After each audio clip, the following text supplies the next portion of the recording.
Chapter 416. The movements of the Qinglong Society and the Tianshan Sect in every realm. A hero stands out.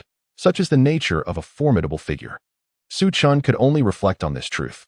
Xiang Ying Tian had made an appearance when Jin Yu Ling was slain, yet remained anonymous, his visage unseen. Thus, he adopted the alias Ma Kong Qun while in Xiang County, ensuring that no one could trace him back to the Jin Feng Shiyu building. Now, it was a matter of awaiting a response from Zi Han Yue. The Tianshan Sect posed a threat, therefore, it was imperative to eliminate them. Su Chun resolved to forge an alliance between the Qinglong Society and the Ghost Domain.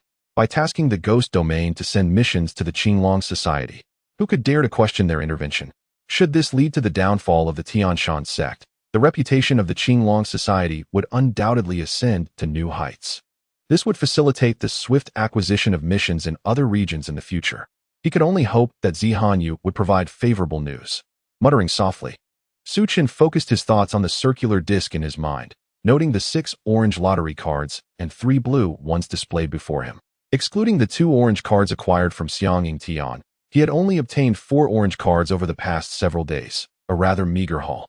With a sigh, he reflected on his recent studies, which had yielded scant rewards. However, his personal strength had seen considerable enhancement, aided by the resources at his disposal. He was now progressing towards the realm of the celestial beings, believing that it would not be long before he stepped into that domain. Once matters with the Tianshan Sect reached a conclusion, a journey to the capital would be in order, Su Chun contemplated. He proceeded to draw from the 6 orange lottery cards. The results revealed.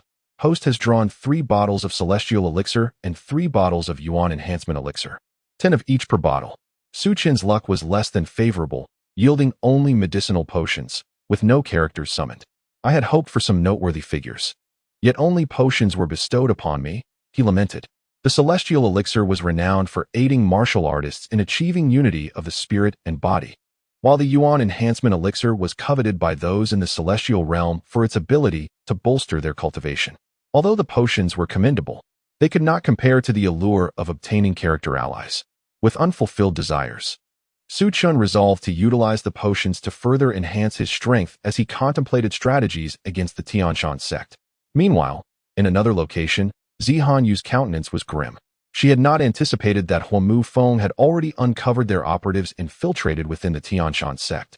The initial plan to ensnare their personnel had backfired, as the Tianya Pavilion dispatched a formidable figure like Gu Sentong. What has been our loss? Zi Han Yue inquired somberly. The infiltrators within the Tianshan Sect have largely been neutralized. Only a few servants remain, whose utility is minimal.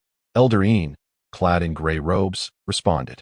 In other words, our agents within the Tianshan Sect have met with total annihilation, Zi Han Yue stated gravely. That appears to be the case. One last individual managed to transmit a message regarding the Ghost Domain, came the reply. After the Tianshan Sect resolves its internal matters, it will turn its attention to the Ghost Domain, Elder Yin remarked. However, taking action against the Ghost Domain presents a formidable challenge, particularly with a master like Gu Santong on their side. Furthermore, locating figures such as Dugu Wudi may prove difficult, as the Ghost Domain is perpetually shrouded in thick mist, making entry without guidance nearly impossible. The disciples under the Tianshan Sect's command could force their way through, but such an approach would likely result in significant losses, a mistake the Tianshan Sect would not commit. Zi Han Yue shook her head in response. This information was relayed from a close aide of Feng and seems to be linked to the 2 long swords acquired by the Ghost Domain, Elder Yin continued. Is that so? Upon hearing Elder Yin's words, Zi Han Yue felt a flicker of belief in her heart. At that moment, another elder entered and announced, Saintess, we have received word from Yuan Suiyun of the Tianshan Sect, inquiring about the situation at the Tianshan Sect. It appears that Dugu Wudi from the Ghost Domain has reached out to the Qinglong Association, requesting their masters to confront the Tianshan Sect. The Tianshan Sect is contemplating action against the Ghost Domain, while the Ghost Domain is simultaneously seeking assistance from the Qinglong Association. It seems our opportunity has arrived. Inform Yuan Suiyun to relay the true situation of the Tianshan Sect to them. And also mention that Feng may locate the Ghost Domain stronghold using the 2 long swords left behind at that time, Zi Han Yue instructed. The following day, Su Chun rose according to his usual routine and then made his way to the hall of the sect leader. Yuan Suiyun was already waiting within the hall. Sect leader. Zi Han Yue has sent word that the Tianshan Sect is sealing the mountain to address personnel from their Han Yue sect within the Tianshan Sect. Additionally, Feng might use the 2 long swords left behind when he descended the mountain to find the whereabouts of Wudi and others in the ghost domain. Yuan Suiyun conveyed the message he received from Zi Han Yue to Su Chen. Are there issues with the long swords? Could it be that Feng deliberately left them behind? It seems I must make a trip to the ghost domain, Su Chen said in a solemn tone. Gu Santong's strength is comparable to Feng's. If Gu Santong is surrounded, it may be impossible to rescue Guanqi and Wudi. Therefore, even if Gu Santong survives, it is likely that Wudi and Guanqi will not. This presents an opportune moment to eliminate the experts of the Tianshan Sect, Su Chen mused. He possesses the experience card of Tai Zhongtong, and combining forces with him should make it feasible to subdue or eliminate Feng. Even if other martial artists appear, Su Chen, accompanied by the 5 elite masters of the Qinglong Association, should still be able to vanquish them. Perhaps this is indeed a favorable situation akin to catching a turtle in a jar. Go notify Ding Peng, Yin Nantian, Li Qinzhou, Shui Yiren, and Lu Xingyijian. We shall venture to the ghost domain beyond the borders, Su Chen commanded. As for Zi Han Yue, her every move must be closely monitored, for I fear her Han Yue sect intends to exploit the conflict between us for their own gain, Su Chen instructed. Understood. I will ensure they are located and closely observed, Yuan Suiyun affirmed. Moreover, during my time in the outer regions, the Wudu Tongzi should be returning. We also need to further advance matters at the base. Su Chen added. Yes. Yuan Suiyun promptly went to inform Ding Peng and others. Soon, in the shadowy recesses of the Shanhua Gate, a figure clad in a conical hat departed from the back mountains, heading toward the northern frontier. Meanwhile, in another location beyond the frontier, at the banks of the Wangqing River, the largest congregation of personnel below Tianshan Sect was taking place. Within a modest palace, the Lord of Nanshan, Mu Fengyun, examined a letter in his hand, a smile gracing his face. He addressed the 3 individuals standing beside him. The sect leader has completed the purge of traitors within the sect. Tomorrow, he will covertly lead skilled fighters down the mountain to rendezvous with us. Is the sect leader planning to annihilate the ghost domain in one fell swoop? Inquired a middle-aged woman clad in red. This woman was Ruan Hongyi, the recently emerged leader of the Qinglong Sect, one of the 3 branches under Tianshan Sect. We will only know the specifics when the sect leader arrives. For now, you should remain at the base and refrain from venturing out. Once the sect leader, Feng, arrives, I will notify you, Mu Fengyun stated succinctly, urging them to await the arrival of Feng. The woman in red, understanding the gravity of the situation, did not press further and exited the palace with the other 2. Chapter 417. Feng descends again, unwilling to be subservient as the 3 emerged from the grand hall. A robust man clad in a gray robe, adorned with a tiger tooth necklace, spoke. Let us gather at my place. All right. The woman in red and the middle-aged man in white nodded in agreement. They made their way to a courtyard. Are you aware of what is transpiring within the Tianshan Sect? The woman in red inquired as they settled down. Red-clad sister. We need not concern ourselves with the internal affairs of the Tianshan Sect. I called you here to discuss your thoughts on the recent actions of the ghost domain. What does Brother Zhua think? The previously silent middle-aged man in white interjected. Indeed, I have my thoughts. The ghost domain is backed by the Tianya Pavilion. Currently, only one pavilion master, Gu Santong, has managed to thwart Feng, indicating the formidable strength of their faction. Although we are allied with the Tianshan Sect, it is no longer 20 years ago. The tides of power have shifted. Even if Feng regains his strength, how many formidable adversaries have emerged in these 2 decades? Frankly, I have little faith in the Tianshan Sect, stated the man known as Brother Zhua. Brother Zhua, such words are best kept to ourselves. I shall pretend I did not hear them. However, if Mu Fengyun were to catch wind of this, it could spell disaster for your Tiger War fortress. The man in white warned solemnly. Brother Zhua, known as Zhua Yihu, was the lord of Tiger War fortress. The man in white, by Xiangshou, was the master of Tianshua Valley, subdued by the Tianshan Sect, while Ruan Hongyi represented the 3 major affiliated powers of the Tianshan Sect. I merely wish to express my thoughts. After so long battling the ghost domain, our 3 factions have suffered significant personnel depletion. If this attrition continues, we shall be left with scant resources, and the Tianshan Sect has not provided adequate support for the enhancement of our personnel strength. Zhua Yihu spoke gravely. Was it not said that Feng would lead his men down the mountain tomorrow? They took action, and I believe they will capture the ghost domain and proceed directly to eliminate the high-ranking officials within it. The woman in red, Wan Hongyi, spoke. Indeed, however, the high-ups of the ghost domain are formidable individuals, particularly those from the Tianya Pavilion. Gu Santong's strength is not inferior to that of Hua Mufeng. The outcome remains uncertain. Moreover, given the passage of time, experts from the Tianya Pavilion may have already arrived. Zhuo Yihu remarked.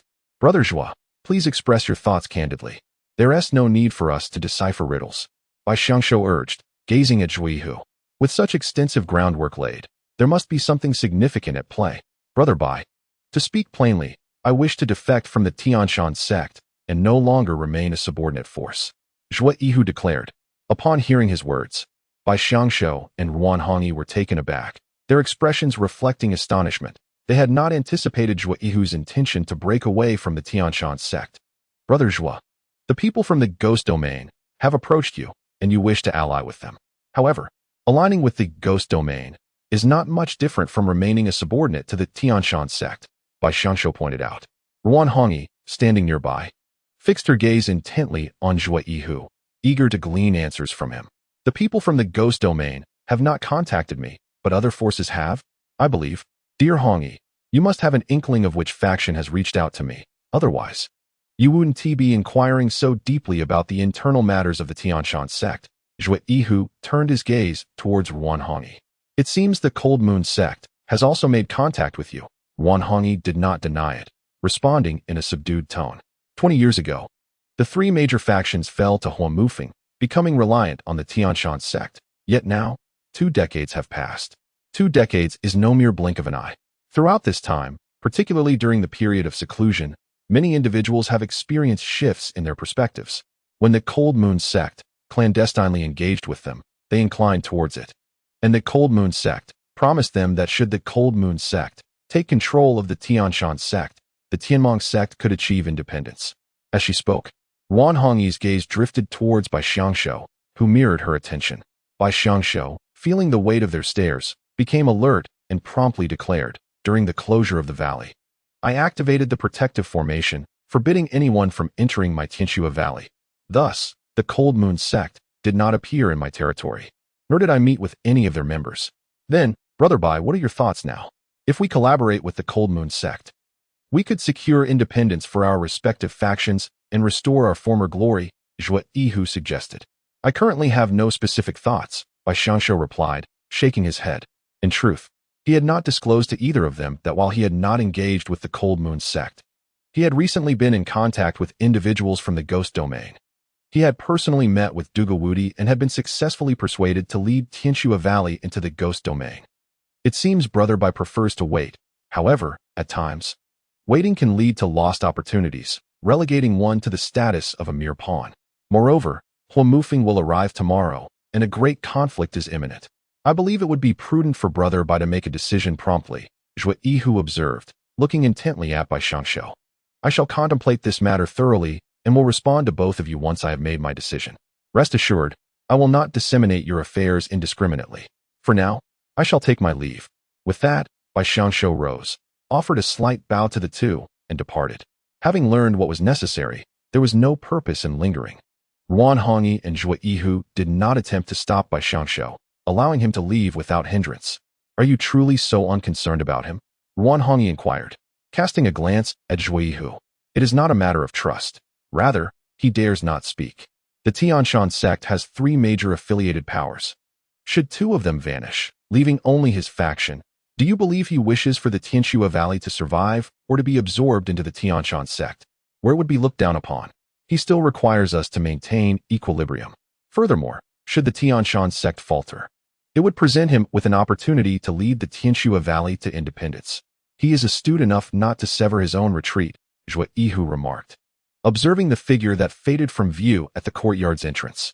The Zi Han Yue from the Han Yue sect has already arrived here. Let us go meet her, Zhuo Yihu added. Is she not afraid for her life, coming here at such a time?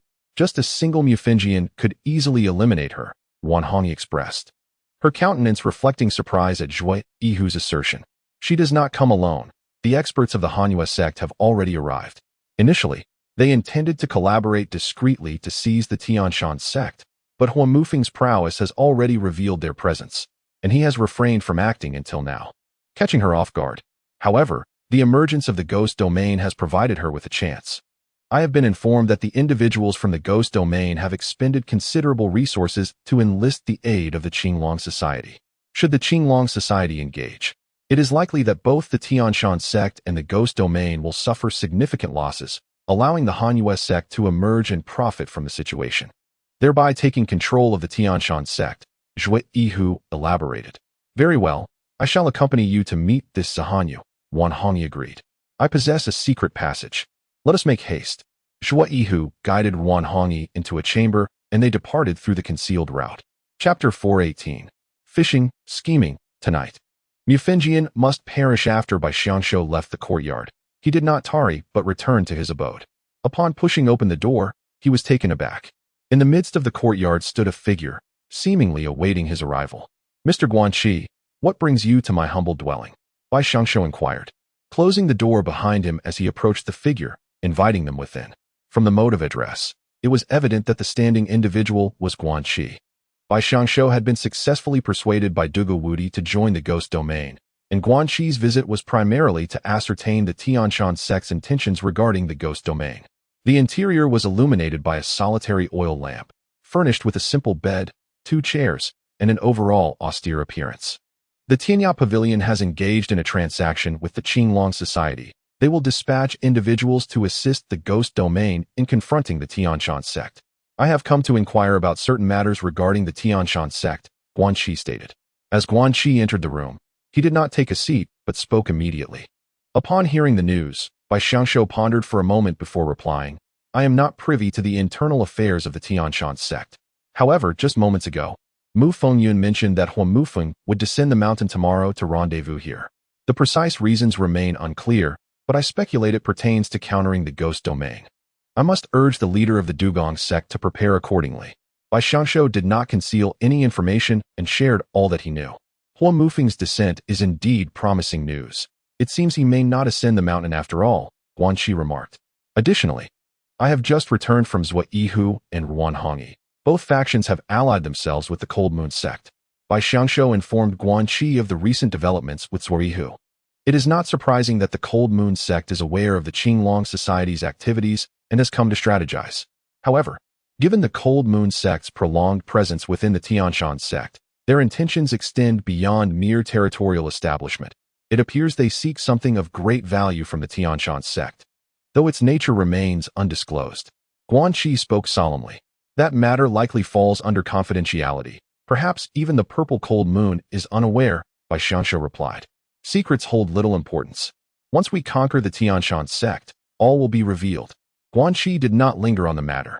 I have come to inform you that tonight, the Qinglong Society will make a move against Mu Fengyun, who is destined to perish. Remain within your courtyard and refrain from venturing out. Should you do so and fall victim to a mistaken attack, it will be your own misfortune. With that, Guanqi turned and swiftly vanished from Bai Xiangshou's sight. Mu Fengyun is to die tonight. Bai Xiangshou felt a stir of emotion as he watched Guanqi depart. The ghost domain intends to strike first, eliminating Mu Fengyun to lure Huo Mufeng into an ambush here. If that is the case, Huo Mufeng's demise could instigate turmoil throughout the borderlands. Yet, one wonders how long such turmoil would last. With the Cold Moon sect lurking menacingly in the front, the Tianya Pavilion at the back, and the ever-looming Kunlun sect, the borderlands may well descend into chaos reminiscent of the past 20 years. Bai Xiangshou sighed, choosing not to speak further. His strength felt insignificant amidst such formidable powers. Meanwhile, in a study behind the palace, Mu Fengyun stood by the window, a figure clad in black standing behind him. Wan Hongyi and Zhuo Yihu remained together, while Bai Xiangshou had departed to return to his courtyard. As for the content of their conversation, the subordinate dared not infiltrate the courtyard and was thus uninformed. The figure in black reported, could it be that Wan Hongyi and Zhuo Yihu are compromised? Mu Fengyun murmured, then gestured for him to leave. The figure in black bowed and exited the room. Since you are aware that the sect leader will be arriving, you must have plans in motion for tonight. I am quite eager to see your actions. Were it not for the absence of suitable replacements for you, I would prefer to err on the side of overzealousness rather than let you escape. A cold smile crept onto Mu Fengyun's lips. Within the Tianshan sect, Numerous individuals have been infiltrated, and it is only logical to surmise that the three major affiliated forces have also succumbed to similar breaches. Today, I have informed the three that Feng will arrive tomorrow, with the intent of observing their reactions. I am casting a line. Who will take the bait? At this moment, not far from the palace, in a modest two-story pavilion, Zi Han Yue is seated, idly toying with a delicately carved glass teacup. Behind him, two elderly men stand with utmost respect. Do we have any news from the Qinglong Association? Zi Han Yue inquired. According to the timeline provided by Yuan Suiyun, the members of the Qinglong Association should have arrived in the ghost domain. Elder Yin, clad in gray robes, responded. This means we can accompany Mu Fengyun on his journey. Once he is deceased, the ensuing conflict between the Tianshan Sect and the ghost domain will undoubtedly intensify. If Mu Fengyun meets his demise, it will be clear that the ghost domain is responsible. Should we disclose the involvement of the Qinglong Association in this matter? Another elder interjected. It would be prudent not to offend the Qinglong Association, lest we jeopardize our existing relations, Zi Han Yue replied, shaking his head. Logically, disseminating the information about the Qinglong Association's involvement would maximize the benefits for our Cold Moon sect. However, since Yuan Suiyun has shared this intelligence with me, I shall refrain from spreading it. I fear that Su Chun may harbor grievances, which could complicate future collaborations with the Qinglong Association, rendering the effort counterproductive. Your Holiness, Zhui Yihu and Ruan Hongyi have arrived. At this moment, the gray-robed elder's expression shifted. Two figures appeared beneath the pavilion, cloaked to conceal their identities. As they ascended the stairs, they shed their outer garments, revealing themselves to be Ruan Hongyi and Zhui Yihu. Please, take a seat. Zi Han Yue beckoned, rising to greet them. Your Holiness, we have just received word that Feng is arriving tomorrow, likely with intentions against the ghost domain. Our opportunity has presented itself, Zhui Yihu declared. Feng intends to descend the mountain. It seems he truly means to act.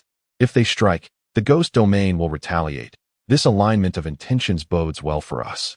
Zi Han Yue remarked with a smile. Are the members of the Qinglong Association already in the frontier? Zhui Yihu inquired, somewhat puzzled. They should have already arrived, though we remain unaware of their precise plans. Yet, that is of little consequence. What truly matters is that Mu Fengyun must perish today, Zi Han Yue stated coldly. Upon hearing Zi Han Yue's words, Zhui Yihu comprehended her intent. As night deepened, the air grew crisp, devoid of any breeze, with a crescent moon suspended in the sky, illuminating the darkness as if it were day. Three figures emerged outside the palace. I ask for your assistance, esteemed elders. Please ensure that you depart immediately after dealing with Mu Fengyun, Zi Han Yue directed, gazing at the palace before her. Understood. The two figures moved with an ethereal swiftness towards the palace, their destination unmistakably the quarters where Mu Fengyun rested.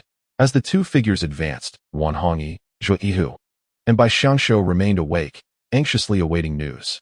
Chapter 419, Confrontation, Fierce Battle, Who will reap the rewards? Behind the palace, in the courtyard, Mu Fengyun, clad in his garments, opened his eyes. He was waiting, and to his surprise, his anticipation bore fruit. In the dimness of the room, a silhouette emerged. The Mountain Lord had come with two individuals of remarkable prowess, possibly at the pinnacle of the celestial 9 tribulations. The figure spoke in a deep voice, Celestial 9 tribulations. Are they members of the Cold Moon sect? Let us first collect some interest from them tonight. A chilling murderous intent flickered across Mu Fengyun's face. From the intelligence received from the Tianshan Sect, he was already aware that the Cold Moon sect was plotting against them. Let us go and meet these two. I am quite eager to discern the identities of these representatives from the Cold Moon sect. With that, Mu Fengyun rose, pushed open the door, and stepped into the courtyard. At that moment, two figures descended, colliding directly with the emerging Mu Fengyun. Upon seeing him, their expressions shifted and their eyes narrowed. Inmu Ershi, I did not expect it to be you. The Cold Moon sect truly holds me in high regard, Mu Fengyun remarked, addressing the two. It seems Mountain Lord Mu is aware of our arrival and has been waiting for us here, spoke the elder in gray robes. Do you think Zhui Yihu and his companions could evade my gaze? You place far too much faith in them. I originally anticipated catching something worthwhile. But capturing you two will suffice as a form of interest for our Tianshan sect, Mu Fengyun replied coldly. Just as he spoke, a sharp sound of air being sliced through suddenly erupted behind the two men, as a shadow darted forth from the darkness, aiming directly at the elder in gray robes. Be careful, The other elder beside him narrowed his eyes, ready to counter the assailant. However, a glimmer of cold light appeared behind him, rushing forth with equal swiftness. Humph, is this all you have to deal with us? Both men were masters. Although surprised by Mu Fengyun's presence, their vigilance remained unwavering. The elder in gray raised his hand, striking like a serpent towards the arm of the incoming attacker, while the other unleashed a punch imbued with energy, meeting the long sword head-on. Yet, as they engaged, a figure surged forth from behind Mu Fengyun, moving with the ferocity of a hawk seizing its prey, aiming for the opponent's head with deadly intent. This assailant was far more lethal than the previous two. Should they fail to defend themselves, their heads might very well be torn apart. The movement allowed them to evade the grasp, but in doing so, the earlier stealthy sword strike grazed across their chest, leaving a trail of blood. However, the blood that flowed was black, not red. Poison blade. The elder in gray's complexion shifted dramatically as he immediately pressed his palm against the wound. A surge of scorching energy searing into the injury. With a hiss, the intense heat cauterized the wound, preventing the poison from circulating. Nonetheless, the immense pain contorted the elder's face into a grimace, and he summoned a surge of energy from his palm, launching it towards the shadow that had wielded the sword. A powerful force seized the assailant, lifting their hand, the fingers resembling steel claws that pierced into the victim's skull, subsequently flinging them aside. With a vigilant gaze, they focused on the individual who had launched the attack against Mu Fengyun. Though the assailant possessed mediocre strength, an unmistakable aura of danger emanated from them. The ensuing sounds of combat drew attention. Zi Han Yue swiftly ascended to a rooftop, observing the circumstances within the courtyard. The scene within the small yard caused her expression to tighten. She had not anticipated such a predicament and contemplated whether to seek reinforcements. The personnel she had brought along were not limited to the two beside her. However, it was evident that this was a ploy orchestrated by Mu Fengyun, likely accompanied by further schemes. Therefore, she had to exercise caution, avoiding the role of a bystander who, in the end, might find themselves embroiled in a conflict that would benefit the forces of the ghost domain. At that moment, another elder from the Cold Moon sect struck the assailant with a punch, forcing them to retreat, blood spewing from their mouth as they turned to flee. Mudong, allow me to challenge you. Mu Fengyun stepped forward, advancing toward another member of the Cold Moon sect. Observing this, Mudong's eyes narrowed, and he raised his hand. A wave of black energy coalescing within his palm, imbued with a hint of corrosive power. He launched himself forward, his palm cutting through the air with a fierce wind aimed directly at Mu Fengyun's throat. Boom! A violent chill emanated from Mu Fengyun, cascading like a tidal wave from his palm as he countered. The terrifying cold met the black hand, the two forces clashing, causing Mudong to stagger back slightly. From their initial confrontation, it was evident that Mudong's strength fell short of Mu Fengyun's. Whoosh! Following their exchange, Mu Fengyun swiftly maneuvered behind Mudong, unleashing a surge of icy energy that reverberated with the sound of dragon roars, striking fiercely at Mudong's rear. Mudong, enveloped in swirling energy, countered the assault with a retaliatory strike. Boom, boom, boom. Their attacks collided head-on, a tempest of cold and black energy swirling through the air, the ferocious energy shooting outward, creating a piercing shriek upon contact with the surrounding atmosphere. Throughout this fierce exchange, Mudong was gradually forced to retreat, indicating that Mu Fengyun held the upper hand in this confrontation. Meanwhile, the battle between the cloaked figure and Elder Yin was equally perilous. Despite Elder Yin's chest wound being cauterized by his own fiery energy to halt the spread of poison, the cloaked figure's strikes were lethal, aimed directly at his heart. Consequently, Elder Yin found himself at a disadvantage. This cannot continue, Zi Han Yue thought, observing the unfolding situation. Suddenly, her gaze fell upon Ruan Hongyi and Zhuo Yihu, who were spectating from the sidelines. They had rushed over as the battle commenced, eager to witness the outcome of the conflict. Your identities have been revealed. Only by eliminating Mu Fengyun may you gain a moment's reprieve, Zi Han Yue conveyed telepathically to the two. Upon hearing this, Ruan Hongyi and Zhuo Yihu exchanged glances, their figures simultaneously darting forth towards the cloaked figure. They resolved to dispatch this shadowy figure before encircling and eliminating Mu Fengyun. Li Longzhou, who do you believe will prevail in this encounter? On a dimly lit rooftop, Li Qinzhou and Guan Qi stood observing. Mu Fengyun's side will emerge victorious. However, how many will remain is uncertain, Li Qinzhou replied with serene composure. The assailants targeting Mu Fengyun included Li Qinzhou, who bore the esteemed title of the Three Dragon Heads of the Qinglong Association. Initially, he intended to strike down Mu Fengyun, but someone else had already acted with greater swiftness. Thus, he chose to watch the unfolding drama before making his move. Chapter 420. The transformation of the celestial tiger. As Zhuo Yihu and Yuan Hongyi launched their attack, a low, menacing roar echoed from the shadows of the courtyard. Accompanying this primal cry, the air around them shimmered with ripples.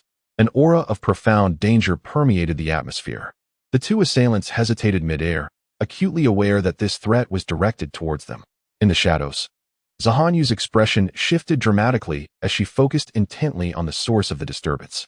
With the emergence of this wave, a chilling aura surged forth like a tide, penetrating the very core of the two halted figures. They instinctively channeled their internal energies to resist it. Yet, suddenly, a massive hand pierced through the frigid air, descending upon Zhuo Yihu's head. This hand was as large as that of a gorilla. Upon witnessing this strike, Zhuo Yihu's countenance paled, and he let out a ferocious roar. Tiger roared dominance fist. A resonant tiger's roar emanated from within him as he unleashed a punch. The energy coalescing around his fist transformed into a spectral tiger, surging towards the incoming blow. However, with a resounding impact, his punch was effortlessly dispersed by the hand, leaving him staggering backwards, blood spilling forth as he cast a horrified gaze towards the source of the strike, entirely oblivious to the pain in his chest. Despite having diligently honed his skills for 20 years, achieving the pinnacle of the Tianren 9 trials, he was vanquished by a single blow from an unseen opponent, leaving him filled with resentment. In his line of sight, a robust figure descended to the ground. "You survived my strike. I noticed you have cultivated the celestial tiger heart sutra of the Tiger Roar Fortress to a remarkable level, manifesting a hint of tiger intent. Given adequate time, you could have harnessed this essence to transform the energy within your Dantian into an ocean. Alas, you have run out of time." The newcomer lamented as he regarded Zhuo Yihu. The assailant paid little heed to Yuan Hongyi, stating, "Years ago, your senior sister allied herself with the northern mountain lord of the Tianshan Sect, securing your Qinglong Sect's survival. Yet, instead of maintaining your dignity, you dared to conspire with outsiders, leading to your demise and the slaughter of your entire sect." The voice was icy, imbued with a chilling intent to kill, devoid of any affirmation towards Zhuo Yihu, instead laced with a coldness. I still remember the grudge from when Jin Yu Ling forced my senior sister. Today, you have betrayed the Tianshan Sect. If you possess the capability, then go ahead and kill me," Yuan Hongyi declared sharply. "Who are you?" At this moment, Zhuo Yihu rose, gazing at the adversary before him. He was Yuan Mugue, one of the three esteemed elders of the Tianshan Sect. Just then, Zi Han Yue emerged from the shadows. There was no longer a need to remain hidden. She had been in the direction where Yuan Hongyi and Zhuo Yihu had moved, so she chose to reveal herself. "The holy maiden of the Han Yue sect, Zi Han Yue. I never anticipated that the Han Yue sect would so disdain the Tianshan sect, sending you, a mere child, to confront us. Today, I shall take your head and impart a profound lesson to the Han Yue sect," Yuan Mugue declared coldly. As he spoke, a sinister smile curled at the corner of his mouth. With a powerful push against the ground, he transformed into a streak of black light, appearing before Yuan Hongyi in an instant.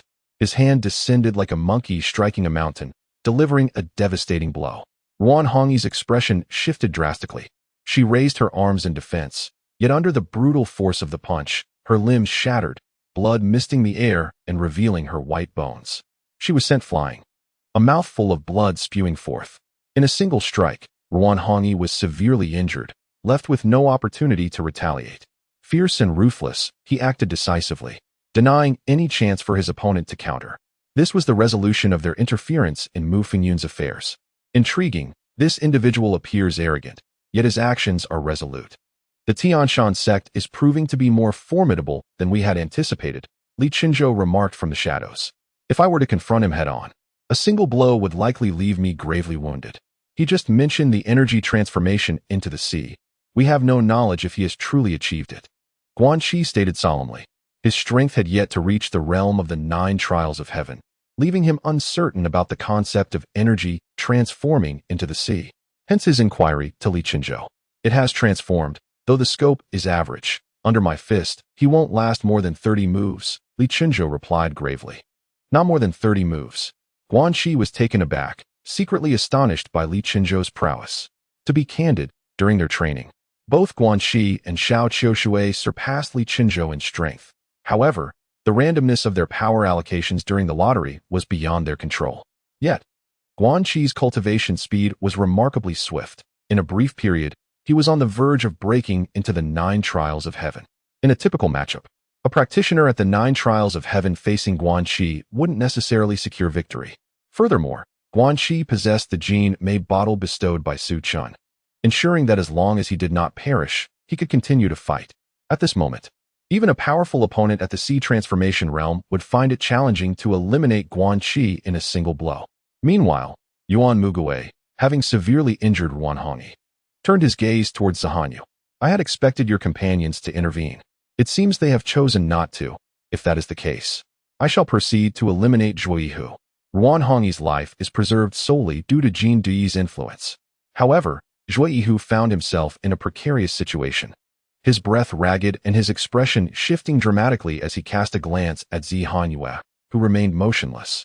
It was not that she was unwilling to act. Rather, the formidable presence beside her rendered her powerless to direct any course of action. How lamentable it was to be cast aside like refuse. Yuan Mugue observed the expression of pity mingled with a hint of mockery on Zhuo Yihu's face. If one desires to vanquish me, then even in death, I shall take someone down with me.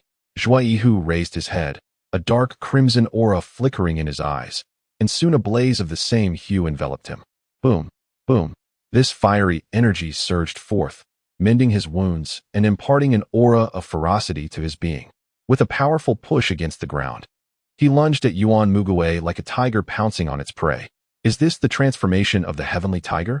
When the heavenly tiger's heart sutra reaches its zenith, a unique ability naturally emerges. However, it appears to consume one's vitality. I wonder how long your body can endure this, Yuan Mugue remarked coldly. As he spoke, a potent energy erupted from him, manifesting as a veil of icy mist, within which his form began to swell, resembling a colossal snow-capped mountain ape. In the face of absolute power, your transformation is utterly futile. Boom. Yuan Mugue observed Zhuo Yihu's advance and raised his palm, releasing a tremendous force akin to a small mountain that collided with the tiger's claw aimed at him. Zhuo Yihu was sent reeling backward. In that instant of retreat, Yuan Mugue surged forward, his hand clenched into a fist, resembling a hammer as it descended with alarming speed. Boom. Under the onslaught of that fist, Zhuo Yihu's arm shattered under the pressure, blood erupting from his mouth. He was no match for his opponent. I never imagined I, Zhuo Yihu, would meet my demise in such a manner. As he braced for another strike, despair enveloped his heart. Chapter 4:21, The Ascendant Fist Intent. 30 strikes to annihilate. Thanks to Shao Qi for the donation. Boom. At that moment, an overwhelming fist intent materialized behind Yuan Mugue. The expression on Yuan Mugue's face shifted as he instinctively countered with a punch. In a desperate bid for survival, Zhuo Yihu summoned his last vestige of strength, rolling aside to evade the blow. At this juncture, Yuan Mugue was forced back several steps by the force of a punch, his gaze fierce as he fixed it upon the figure descending not far away. The emerging silhouette, though not particularly imposing in stature, commanded attention simply by standing there, exuding an intangible aura. This presence conveyed an essence of ferocity, the most fearsome in the world, yet intertwined within it was a sense of melancholy, a nostalgia that resonated deeply. Li Qinzhou had emerged, imbued with a newfound sense of longing for his wife. In his previous life, he had fused his essence with his fist, but this time, he not only infused his own power into his blows, but also wove a thread of sorrow and remembrance into them. It could be said that he was a far cry from the being who had appeared at the Qinglong Temple. At that time, he had been in the exploratory phase of fusion. Now, with the passage of time, he had advanced to a new pinnacle. Once he perfectly merges emotion and power, he believes he should be able to condense divinity above the sea of his dantian. As for the reason behind his actions at this moment, Li Qinzhou holds high hopes for Zhuo Yihu. Although the Qinglong Society is a killer organization, this world is vast, and Li Qinzhou can still recruit certain individuals to serve him. He finds Zhuo Yihu to be quite satisfactory, deeming him suitable to become one of his subordinates. Ambition is essential for a strong individual. A strong person devoid of ambition cannot truly be considered strong. It is ambition that drives one to strive for greatness. As the dragon head of the Qinglong Society, Li Chunzhou's presence prompts a surprised exclamation from Zi Han Yue. She did not anticipate that he would arrive here. Casting her gaze around, she seeks to discern whether Su Chun or other members of the Qinglong Society have appeared. Unexpectedly, Zi Han Yue aligns her thoughts with those of the Qinglong Society, suggesting the need to eliminate Mu Fengyun first. Li Chunzhou regards her calmly and states that it is only natural for them to act, as the Han Yue sect is also interested in the Tianshan Sect. She cannot divulge that their actions are intended to frame the Qinglong Society, hoping to instigate a conflict between the Tianshan Sect and the Ghost Domain. At this moment, on the other side, the confrontation between Mu Fengyun and his companions comes to a halt, yet both parties remain on high alert. Qinglong Society, it seems that we, the Tianshan Sect, bear no grievances against you, Yin Mugue remarks, looking at Li Chunzhou. He feels an overwhelming sense of pressure emanating from Li Chunzhou, a sensation so intense that he realizes he is not a match for this individual. Though their strengths appear comparable, Li Chunzhou responds in a calm voice. The Qinglong Society has been commissioned to carry out a killing.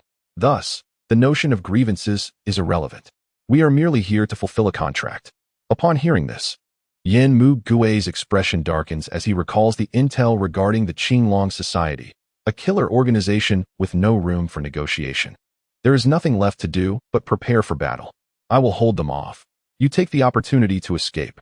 Yin Mugue communicates silently with Mu Fengyun and the cloaked figures. He then turns to Li Chunzhou and coldly declares, "We'll see if you possess the capability."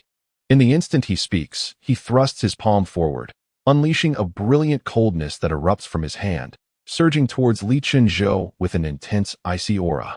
The powerful chill interacts with the air, causing layers of frost to form. Coupled with his towering stature, his eyes turn a fierce crimson, revealing a hint of primal madness. With a resounding roar akin to that of a monkey, he transforms into a streak of light, charging at Li Chunzhou with his frost demon ape fist. With a swift motion, fists surged forth, resembling colossal iron hammers, imbued with an ominous chill as they hurtled toward Li Chunzhou. These fists not only bore immense power, but also carried an aura of frost, causing the surrounding air to crystallize momentarily before shattering under the sheer force. Upon witnessing this blow, Li Chunzhou's expression tightened, and a fierce glint flickered in his eyes. His own fists were not only domineering, but also ferocious, their reputation for violence rivaling that of anyone else. As the formidable 36 unique techniques of the transcendent coursed through his body, he prepared to unleash its might, one of the four supreme arts within the tome, a unique internal discipline of unparalleled antiquity. With the essence of qi as spirit, intent as body, and form as function, an overwhelming torrent of blazing sun energy erupted within him, his fists radiating with a frenzied solar force. He launched a fist, colliding with the opponent's colossal icy punch. The frigid energy crumbled swiftly, yet the impact of the two fists resonated. This time, Yuan Mugue's strike was not merely icy but also imbued with raw power. The very essence of the ape symbolized strength. However, against Li Chunzhou's might, his force was gradually dismantled, causing him to stagger back several steps. Seizing the opportunity, Li Chunzhou ascended into the air, his technique akin to thunder. Striking with a ferocity that rendered the complex simple, his fists descending upon the opponent like a mountain, denying Yuan Mugue any chance to react. The audience was engulfed in astonishment, witnessing the sheer brutality of Li Chunzhou's attack. Despite his less imposing stature, his strikes surpassed Yuan Mugue's in ferocity. The latter, feeling the pressure, let out a low growl, attempting to turn the tide, yet the relentless assault left him gasping for breath.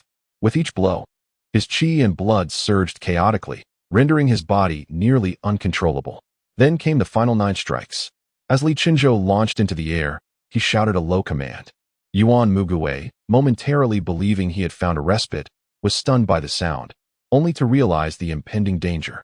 Anger flashing across his face as Li Chunzhou initiated the 9-fold paradox of right and wrong. This technique consisted of 9 strikes, each swifter than the last, interweaving layers of rigidity and flexibility, akin to mercury flowing seamlessly, rendering even the mightiest protective techniques futile. Sensing imminent peril, Yuan Mugue emitted a low growl, enveloped in a dense aura of blood energy, as his internal qi surged forth like a tidal wave. Though previously exhausted, He had cultivated his qi into an ocean within his dantian, allowing for rapid recovery. Boom! Li Qinzhou's fist descended, colliding with Yuan Mugui's in a thunderous explosion. 1 punch. 2 punches. 3 punches. Li Qinzhou's force escalated relentlessly. By the 4th strike, he shattered the qi surrounding Yuan Mugui's fist. The 5th blow obliterated the opponent's arm, transforming it into a mist of crimson, accompanied by Yuan Mugui's anguished roar. The 6th punch struck against the opponent's blood shield, causing cracks to appear. The 7th punch shattered the defensive barrier of Yuan Mugui's blood energy. The 8th punch unleashed an internal force that penetrated the opponent's organs, fracturing them. The 9th punch crushed the opponent's heart meridian. After 9 punches, Yuan Mugui collapsed to the ground, his eyes filled with unwillingness as he gazed at Li Qinzhou. In Chapter 422, the frenzied Guanxi, Blood Sovereign's Threat, and the Yinyang Gu Worms, combined chapter. Upon witnessing this turn of events, Mu Fengyun and the cloaked figure's expressions changed drastically. They turned to flee, but Li Qinzhou, having already made his move, had no intention of allowing their escape. With a powerful step, he shot forward with such speed that he was before Mu Fengyun in an instant. Meanwhile, a furious figure appeared before the cloaked man. It was Guanxi. The 2 members of the Cold Moon sect refrained from further confrontation, protecting Zi Han Yue and hinting at a retreat. Thus, Guanxi engaged in battle, striving to enhance his strength through the conflict. Bang! As Guanxi blocked the cloaked figure, Mu Fengyun struck out, but when his palm force collided with Li Qinzhou's, he was sent reeling backward, spitting blood, his body collapsing to the ground in a pitiful state. Despite his waning energy, a fierce glint shone in his eyes as he slowly rose. A thick, crimson aura erupted from his body, resembling viscous blood. Li Qinzhou, does your Qinglong Society intend to engage in a life-and-death struggle with our Tianshan Sect? His voice was low and hoarse, strained to its limits. Even the esteemed elder Yuan Mugui was no match for the opponent, and he himself, not yet having completed his transformation into the sea of energy, would not be a match for Li Qinzhou either. Yet, he had to exert every possible effort to survive. Only by living could he seek vengeance and cleanse the humiliation of today. At this juncture, if you still threaten me with the Tianshan Sect, prepare to be disappointed. My Qinglong Society has already made its move and shows no signs of stopping. If you possess any true ability, I must express my disappointment. The Lord of Nanshan of the Tianshan Sect should surely possess more than this. Li Qinzhou remarked, staring at Mu Fengyun, with blood igniting his energy. Mu Fengyun let out a low growl, raising his fingers to tap several crucial points on his body. The blood energy that had previously permeated his being intensified.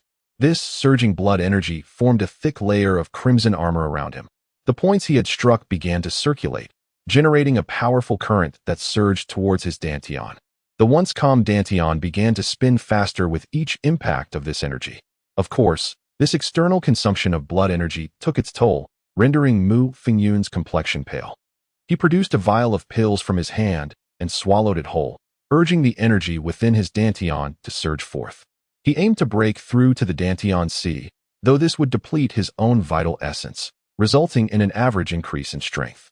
Zi Han Yue, who had initially intended to leave, halted her steps upon observing this unfolding scene. Unexpectedly, Mu Fengyun resorted to such a ruthless technique, sacrificing his own blood to temporarily augment his vitality and stimulate the internal energy within him. However, the repercussions of this technique are severe. Even a simple application requires a recovery period of nearly half a year. Given his current depletion, recovery seems a daunting task. Upon reaching the transformation of the sea, he may merely become a frail practitioner in that realm. At this moment, a deep voice reverberated in their ears, followed by a figure materializing before the trio. Greetings, Blood Sovereign. They bowed respectfully to the newcomer. The individual merely nodded, his gaze directed towards Li Qinzhou, not Mu Fengyun. Originally, he had no intention of revealing himself. Shui Yihu had lost his utility and was ripe for abandonment. However, Li Qinzhou's intervention caught his attention. The extent of Li Qinzhou's strength was entirely unexpected. His overwhelming punch carried a deep emotional resonance. This was a man driven by passion, on the verge of attaining a divine state, poised to step into the sea of consciousness. The leader of the Qinglong Society was indeed worthy of his engagement. Li Qinzhou did not shift his gaze towards them. Despite sensing the presence of another, he maintained a profound respect for his opponent.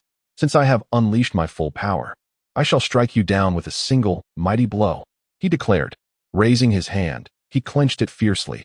He was a man who relished the art of the fist, preferring to resolve conflicts through sheer physical might. With a powerful push against the ground, he surged forward, his fist imbued with a tempestuous energy, descending like a hurricane. Meanwhile, Mu Fengyun, fueled by his own blood, let out a fierce roar. Blood Shadow returns to the dragon, he bellowed, as the energy from his dantian transformed into a crimson light, coiling around his fist and manifesting as a blood-colored dragon shadow. The sound of the dragon's roar echoed forth as he unleashed his punch. With a resounding impact, their fists collided, producing a profoundly deep sound.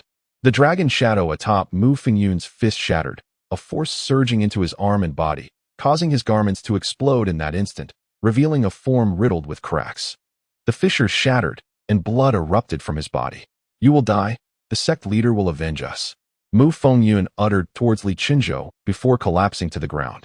On the other side, Guanxi found himself engaged in a more visceral battle. His invisible sword energy surged forth without restraint, as if his supply were boundless. Although the black-clad opponent possessed a higher realm of cultivation and greater strength, Guanxi's fierce onslaught temporarily stifled him. A miscalculated move led to Guanxi overpowering him with a vast expanse of innate, formless sword energy. Initially, the adversary had intended to wait for Guanxi to exhaust his energy before striking. However, bolstered by the Jinmei bottle, Guanxi's internal energy proved more potent than his own, leading to the realization that his own energy was depleting while Guanxi's relentless assault continued. Suddenly, a thought about Guanxi crossed my mind. The lost golden plum vase from Qinglong Temple was in his possession. Guanxi was exploiting the vase to restore his own strength. You dare to endlessly exploit the golden plum vase, he roared. However, upon hearing his words, Guanxi did not cease his assault. Instead, a crimson aura enveloped him, and his eyes emanated a bright red light, giving him an almost demonic appearance. The source of magic within the golden plum vase had long been absorbed by Su Chun. Guanxi could utilize the vase without limit. But this fact must remain hidden from outsiders. Thus, he had recently been cultivating a dark art to feign a state of possession, intending to deceive others. Observing Guanxi's possessed demeanor, the cloaked figure inwardly cursed, realizing that before he could finish his words, Guanxi had already entered this state. A predicament that placed him at a disadvantage. He strained to resist, yet an invisible sword energy pierced his chest. As Guanxi concentrated this unseen sword energy, he denied his opponent any chance to mend the wound, gathering all his power towards this direction. Realizing the impending danger, the figure summoned his inner strength and retreated rapidly. However, Guanxi was swifter, raising his palm to gather the invisible sword energy within it and striking forth. The blow landed with astonishing speed upon the opponent's chest. The invisible sword energy violently surged into the figure's body, piercing through him. The cloaked figure attempted to utter more, but Guanxi's other hand descended from above. With a thud, his palm struck the figure's head, and the unseen sword energy flooded into his skull, resulting in a gruesome and ghastly demise. The air fell silent, with no one daring to intervene. In an effort to minimize casualties, Mu Fengyun had commanded many guards to withdraw during the confrontation, leaving them unaware of the events unfolding here, or perhaps they were simply too fearful to approach at such a moment. The overwhelming energy fluctuations were beyond their capacity to withstand. Coming here would only lead to their tragic end. Li Qinzhou did not regard Mu Fengyun on the ground, but instead approached Guanxi, standing before Zi Han Yue. Before them stood the Blood Sovereign. At this moment, the Blood Sovereign stepped forward, circumventing Li Qinzhou to gaze at Guanxi. Is it the Golden Wind and Fine Rain Tower, or the people of Tianya Pavilion? The Blood Sovereign's gaze was piercing as he questioned Guanxi in an icy tone. The Golden Wind and Fine Rain Tower had indeed slain the Law King of the Cold Moon Sect. No wonder the Cold Moon Sect could persist under the Great Zhou Dynasty's bounty. Their strength was not as feeble as we had initially perceived. Guanxi paid no heed to the tone of his adversary and replied solemnly, "The Cold Moon Sect is divided into inner and outer sections. Initially, all members were from the outer sect, lacking in strength but responsible for carrying out tasks. The structure of the outer sect is not significantly different from that of the inner sect, save for the presence of a deputy leader in the outer sect. Zi Han Yue, through certain accomplishments, became the holy maiden of the inner sect. To confront the Tianshan Sect, the Cold Moon Sect dispatched 2 sovereigns, and now one stands before us. Of course, the reason for sending so few was the initial intention to unite with the Qinglong Association. Coupled with some internal arrangements within the Tianshan Sect, they believed they could completely subdue the Tianshan Sect through ambush and deceit. What they failed to anticipate was that Feng was far more formidable than they had envisioned, having discerned their plans and consequently causing them significant losses. However, the confrontation between the Tianshan Sect and the Ghost Domain presented them with another opportunity to strike. Upon hearing Guanxi's words, the Blood Sovereign cast a more menacing gaze upon him, filled with murderous intent. Yet, a glance at Li Qinzhou, who stood beside Guanxi, made him refrain from making a move. Although Li Qinzhou remained still, his aura was firmly directed at him. Thus, he chose not to act. For today, out of respect for Li Longzhou, he would spare Guanxi's life, but he hoped that when they next met, Guanxi would still be in Li Longzhou's company. Elder Yin, take Wan Hongyi, we shall depart. The Blood Sovereign instructed Elder Yin. Elder Yin vanished in a flash, appearing before Wan Hongyi, seizing her by her fractured arms, and swiftly followed the Blood Sovereign out. Li Qinzhou turned to the severely injured Zhuo Yihu and solemnly remarked, I have saved your life. Will you repay it with yours? Zhuo Yihu, enduring the agony within, looked up at Li Qinzhou and replied, if I can survive, I swear my undying loyalty, but that commitment extends only to myself. Zhuo Yihu had condemned the Tianshan Sect for the sake of Tiger Roar Fortress's survival.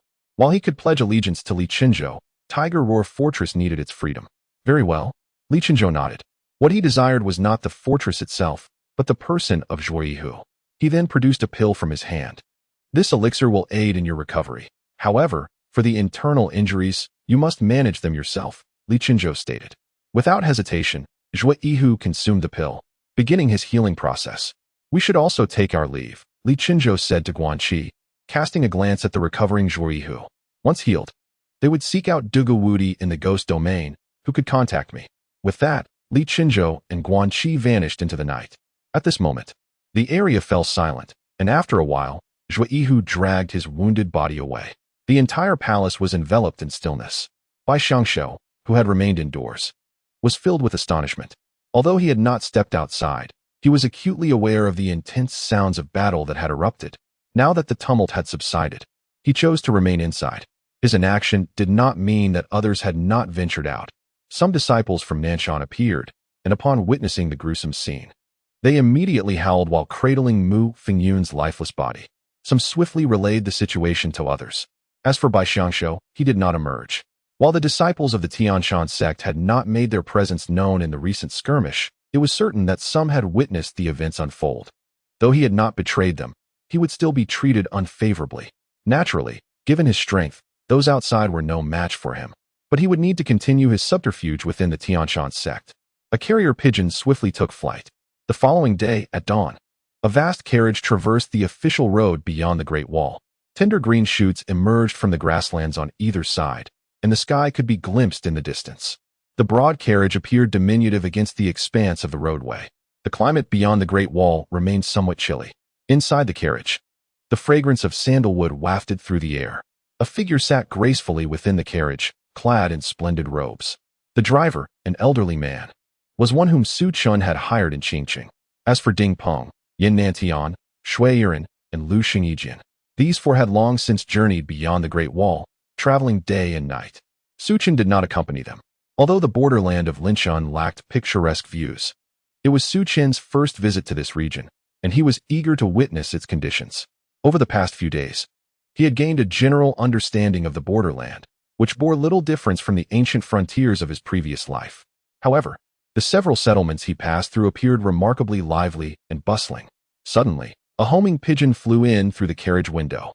Mu Fengyun, one of the 3 elders of the Tianshan Sect, as well as another formidable figure from the realm of Tianren, have perished, Su Chen murmured. Observing below, he noted the emergence of Zi Han Yue from the Han Yu sect, accompanied by a formidable practitioner of the Dan Tian Hua high level, which highlighted the strength within the sect. What truly captured Su Chen's attention was news of Huo Mufeng's anticipated appearance at the previous gathering place of the Tianshan sect. It seems I must hasten my pace. With a leap, Su Chen sprang from the carriage, producing 2 silver ingots that he directly shot into the old man's hand. "From here, I shall proceed on my own. You may return, old man."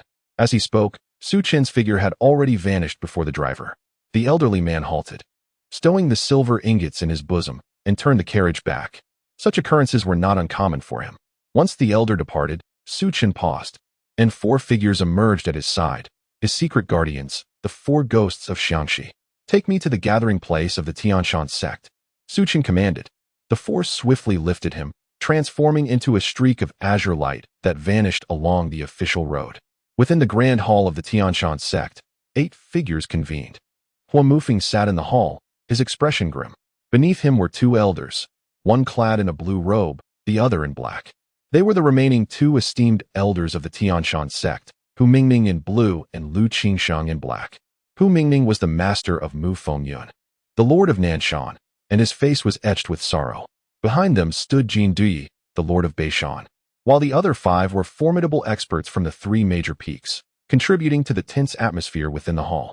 "The Hushao Fortress and the Tianmang Sect have betrayed us, aligning with the Han Yue Sect, Qinglong Society, and the Ghost Domain," Jin Yu spoke, his tone somber. "This is no ordinary conspiracy. The Ghost Domain acted faster than we did. We were a step behind." The blue-robed elder replied gravely. "It is not that we were slow. It was my negligence, my underestimation of the Tianya Pavilion," Hua Mufeng stated solemnly. In the previous battle, he had fought to a standstill with Gu Santong, and both had retreated. When Mu Fengyun descended from the mountain, he had advised him to keep an eye on Gu Santong, yet had failed to consider other factors. The esteemed leader remarked, "Currently, the situation in the Ghost Domain is quite clear regarding the actions of the Qinglong Association. Coupled with the hidden machinations of the Cold Moon Sect, our position is exceedingly precarious." Jin Yu reiterated, "We shall descend the mountain and seek vengeance for Fengyun by claiming the heads of Ghost Domain, Gu Santong, Qinglong Association, Li Chenzhou, and Cold Moon Sect, Zi Han Yue. Additionally, we must return with the remains of Fengyun to Tianshan Sect." Hua Mufeng spoke in a low voice, an aura of murderous intent enveloping him. This pervasive bloodlust was a humiliation that Hua Mufeng, the leader of Tianshan Sect, could not tolerate. He refused to endure such disgrace. Even in his defeat at the hands of the Zhou Emperor, he had preserved all the strength of Tianshan Sect. 2 decades had passed, and with the resurgence of power, the world of martial arts had transformed. He yearned to restore the dignity of Tianshan Sect, contemplating an incursion into the heart of the empire to challenge the Zhou Emperor once more, seeking retribution for past grievances. However, before he could confront the Zhou Emperor, he encountered the Tianya Pavilion that governed the Ghost Domain, along with the Cold Moon Sect that sought to conspire against Tianshan Sect. Rising from his seat, he stepped out of the palace. Outside, the evening snow adorned the mountains, and a cool breeze stirred, carrying a hint of spring that he could scarcely perceive. "Let us depart," Hua Mufeng commanded, leading 8 figures from Tianshan Sect. At the other end of the mountains, within a cave, an elderly man with a white beard sat contemplatively by an unfinished chessboard. After a prolonged period of thought, he emerged from the cave and gazed towards the grand hall of Tianshan Sect.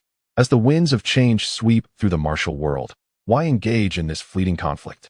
The yin-yang insect planted within you by the saintess holds the promise of enlightenment. Should you grasp this, you will surely advance. Once you do, the saintess will sense your progress, and in due time, the heavenly gates will open to guide you away. The old man can accompany you, thus avoiding the constraints of this world, where strength diminishes in tandem with yours. The elder sighed deeply before retreating back into the cave. Hua Mufeng had regained his strength. While there were those capable of slaying him in this realm, anyone who could would ultimately provoke the yin-yang insect within him, at which point they would refrain from delivering a fatal blow, for it would offend those they dare not cross. Thus, there was no necessity for him to pursue them. Chapter 4:23 Capital City, Heavenly Monitoring Division versus Evil Alliance. Outside the capital, at the center of the Feng family's estate, within a waterside pavilion, Murong Qingchen sat pensively, gazing at the surface of the pond. A gentle breeze rustled as a figure appeared behind her, bowing respectfully. "Miss, the news from the Evil Alliance has largely been cut off." Without turning, Murong Qingchen furrowed her brow slightly and replied, "Did not the Marquis of Anqing encounter a formidable visitor a few days ago, suspected to be from the Evil Alliance?" Has no information about that individual been uncovered? Miss, we have no description of that person. We have searched the entire capital and found nothing. It seems they have employed disguise. It will be challenging to identify this individual. And the other members of the Evil Alliance have also concealed their whereabouts, preventing us from obtaining any information. Kai Wei promptly reported. Is that so? Do they truly intend to relinquish the opportunity for the Feng family to forge that exceptional long sword? Ma Kong Qun spoke in a low voice, reflecting on the long-bladed weapon he had acquired from the Night Emperor at considerable cost. His primary intention was to lure the three leaders of the Evil Alliance into a confrontation for it. However, there had been no response from them. What about the Marquis of Anqing? Ma Kong Qun inquired subsequently. The Marquis of Anqing, along with the Lady of Anqing, recently attended an auction hosted by the South Sea Merchants Association, establishing certain connections with them. He also met with Nalan Ronyan and Bai Choufei from the Golden Wind and Drizzling Rain Pavilion, Kai Wei reported. It's curious that the Marquis, having recently severed ties with the Money Gang, is now aligning himself with the South Sea Merchants Association, which is rumored to have the shadow of General Wang behind it. Is he attempting to connect with Dugu Wei? Ma Kong Qun's brow furrowed upon hearing this. Conduct a thorough investigation, he ordered decisively. Though the Marquis was youthful, his demeanor was bold and unreserved compared to the cunning elders of his generation. Nevertheless, his status was extraordinary. He bore the title of Marquis of Anqing, conferred personally by the Emperor of Zhou, which set him apart from ordinary individuals. In recent years, as the Emperor remained secluded, both court officials and external powers began to harbor ambitions, creating an atmosphere of impending turmoil. Ma Kong Qun found it somewhat perplexing that he was in charge of the Celestial Monitoring Office, as this was an edict issued during the Emperor's retreat. The previous head of the office now served the Emperor in his seclusion. Are there any further updates? Ma Kong Qun asked next. In the Huayuan region, the king of Liuwu, upon learning of the deaths of his 3 sons, summoned the leaders of the 10 major sects in the area, instructing them to mobilize their elite forces to join the King's Black Shah Guard in capturing the culprits. He has even offered a reward of 10,000 taels of gold for any information leading to the apprehension of the offenders. However, despite the passage of time, there has been no word, Kai Wei elaborated. In the Jiangnan region, the 4 prominent clans of Yancheng are preparing to arrange a marriage alliance with the Lai family, the maternal lineage of the 7th prince. Meanwhile, in the northern 9 prefectures, the leader Su Chun, during the closure of the Qinglong Temple, encountered the 3 dragon heads, including Li Qinzhou, who has yet to fully reveal his prowess. The Tianshan Sect and the ghost domain of the Tianya Pavilion have been embroiled in conflict, with the Eastern Pavilion Master Gu Santong engaging in a fierce battle against Hua Mufeng of the Tianshan Sect, resulting in no clear victor. Both of their strengths are deemed formidable, akin to the essence of the sea, having coalesced into divine intent, Kai Wei recounted, detailing various pieces of information. Thus, it appears that Su Chun has emerged as the true martial overlord of the northern 9 prefectures. Moreover, his identity suggests he is indeed a genuine dragon head, rather than merely a disciple of Ding Peng as we previously assumed, Ma Kong Qun remarked. That seems plausible. However, they have killed the men of the great General Wang Dugu Wei while dealing with the Qinglong Temple. It is likely that Dugu Wei will seek retribution against them. Should we warn him to be cautious? No need. If he dared to slay that individual, he must have considered the consequences. The cleansing winds of the northern 9 prefectures are returning to the capital. We must keep an eye on that, Ma Kong Qun instructed. Miss, there is also the possibility that the members of the Immortal Hall have re-emerged, Kai Wei suddenly recalled and spoke up. Members of the Immortal Hall have returned? Do we know who it is? Ma Kong Qun asked in surprise. The subordinate has yet to locate the individual in question, but rumors suggest that he is a young man with the surname Yun. Investigate this person's whereabouts immediately, commanded Ma Kong Qun, her tone grave. Just as her words fell, a low exclamation echoed from the courtyard. Miss, someone has intruded upon the manor, exclaimed Kai Wei, her expression shifting in alarm. It seems our awaited guest has arrived. Let us go meet him. Ma Kong Qun lifted her hand and grasped the long blade acquired from the Night Emperor, preparing for action. The 2 figures leaped gracefully towards the front courtyard. In the courtyard, 3 silhouettes emerged, led by a burly man disguised as Kai Jing, flanked by 2 others donning ghostly masks. They strode forth unabashedly, unmasked in their approach.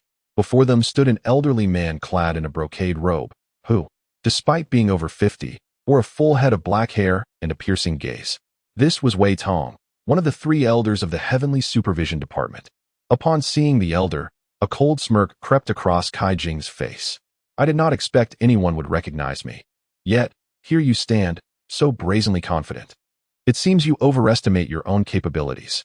Hearing Kai Jing's arrogant words, the elder known as Wei Tong's eyes glinted with a crimson hue. As one of the 3 elders of the Heavenly Supervision Department, he had once accompanied Emperor Zhou in the slaughter of countless adversaries, instilling fear in the hearts of many. 20 years have passed. You have not progressed, while others have advanced. A martial artist's prowess is not solely determined by age. Kai Jing retorted coldly. 20 years prior, he would have feared the man before him. Yet now, having just attained the realm of Dantian transformation, he was eager to witness the capabilities of an elder at this level. Upon hearing Kai Jing's words, Wei Tong's gaze sharpened further, though he refrained from immediate action. Aware that Kai Jing was not alone, the 2 men accompanying him exuded a similar aura, suggesting they practiced the same technique. Where is Ma Kong Qun? Was she not the one who lured me here? Why does she not reveal herself? I have come specifically for my treasured blade, Kai Jing continued, his intent clear. If it were merely you, I doubt you could withstand us. With a sudden shift in demeanor, Kai Jing's eyes darkened, and he took a forceful step forward. An overwhelming surge of blood energy erupting from within him, causing his robes to billow ominously. A fierce and malevolent pressure emanated from him, creating an oppressive atmosphere in the air. Ah, so this blood energy and malevolence are the fruits of your cultivation with maiden's blood. Wei Tong's expression changed, his seriousness now palpable. The heavens are unkind, treating all creatures as mere fodder. What of my cultivation with maiden's blood? This is the path of a martial artist's advancement. Kai Jing replied coldly. He openly confessed to cultivating using the blood of a virgin, while he may have previously been more reserved and reluctant to admit such a thing. The successful transformation of his Dantian into an ocean through the use of this blood had endowed him with ample confidence. How utterly depraved! A sharp reprimand echoed through the courtyard.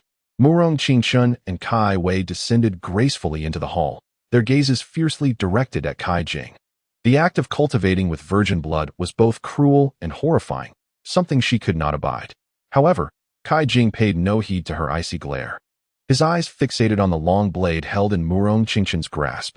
Indeed, the treasured sword rests in your possession. It seems you have paid a considerable price to retrieve it from the Night Emperor. I must also extend my gratitude. For had you not procured this sword from the Night Emperor, I might not have had the opportunity to acquire it myself, Kai Jing remarked coldly, his words implying that he regarded Ma Kong Qun and the Heavenly Supervision Office with utter disdain. The reality was that obtaining the sword from the Night Emperor would have demanded a hefty sacrifice, yet now that it lay in Ma Kong Qun's hands, he merely needed to seize it. How audacious to speak so to a princess. Today, I shall ensure your demise, Wei Tong declared, his palms curling like eagle claws, the tips glimmering with a chilling sheen that suggested unparalleled sharpness. With a swift motion, Wei Tong raised his hand and lunged at Kai Jing, his speed akin to lightning. The force of his claw cut through the air with a piercing shriek. Humph! Kai Jing responded with a cold snort, his hand curling and thrusting forward as a terrifying energy surged within him, coalescing rapidly before manifesting atop his palm. He then lashed out, meeting Wei Tong's assault head-on. The 2 forces collided, producing a resounding clash akin to metal striking metal. In that moment, their clawing shadows intertwined in the air, as both began to unleash their respective energies. Waves of force swept through the vicinity of their confrontation, creating a sharp whistling sound as they collided with the air. The ground beneath them fractured into countless fissures. Boom! After their exchange, both retreated a few steps, Wei Tong's expression darkening as he regarded Kai Jing. The recent skirmish had revealed that he had not gained the upper hand, although his opponent had only recently transformed his Dantian. His vitality and energy were not lacking in comparison. You all go fetch that treasured sword. I shall handle this, Wei Tong commanded. Let us continue. The previously repelled Kai Jing revealed a ferocious battle intent, his voice low and resolute. As he spoke, a hint of savagery flickered in his gaze, and he propelled himself forward like a cannonball, his fist clenched tightly as a dense aura of bloodlust enveloped it, forming a formidable attack aimed at Wei Tong. The approach, however, was rather straightforward and brutish. Wei Tong raised his hand to intercept the blow. Bang! the forces collided, generating a shockwave that surged outward. Tai Ching hand. In the midst of the clash, Wei Tong shouted, his palm radiating a vivid blue hue, a stream of azure energy swirling forth from it, forcing Kai Jing's hand back. In the instant of the tremor's retreat, Wei Tong's form split into three in the blink of an eye, his palm raised as he simultaneously reached for Kai Jing. The three figures lunged towards Kai Jing in unison. Kai Jing swiftly retreated, but the speed of these three apparitions was overwhelming, rendering him incapable of discerning which was the true body. Thus, he had no choice but to fall back, buying himself precious moments to identify the genuine figure among the three. Whoosh! Despite his backward movement, Wei Tong's speed was relentless, and he swiftly inflicted a gash across Kai Jing's chest, crimson droplets oozing from the wound. Yet, within mere seconds, a surge of vitality erupted within Kai Jing, and the wound rapidly scabbed over. His martial arts included a technique known as the Celestial Silkworm Blood Transformation, a method capable of healing injuries through one's own life force. This trivial injury posed no threat to him. Wei Tong, you have grown old. At this moment, Kai Jing erupted into maniacal laughter, his life essence surging around him, converging upon his fist, where it coalesced into a layer of formidable energy. Boom! He stepped forward with a fierce grin, launching an assault upon Wei Tong. Observing Kai Jing's advance, Wei Tong's expression darkened. His internal energy circulated, and an invisible tempest of force erupted around him, creating a cyclone. The collision between this energy and the surrounding air produced a sound reminiscent of rushing water. Arrogant! The azure demon hand. Wei Tong bellowed, and from his originally azure palm, a surge of black malevolence manifested. He struck out a palm, unleashing a terrifying wave of energy that surged forth like a tidal wave. In response, Kai Jing also threw a punch, attempting to disperse the oncoming force. However, he was overwhelmed by the energy, and ultimately, Wei Tong's palm collided with his fist. Bang!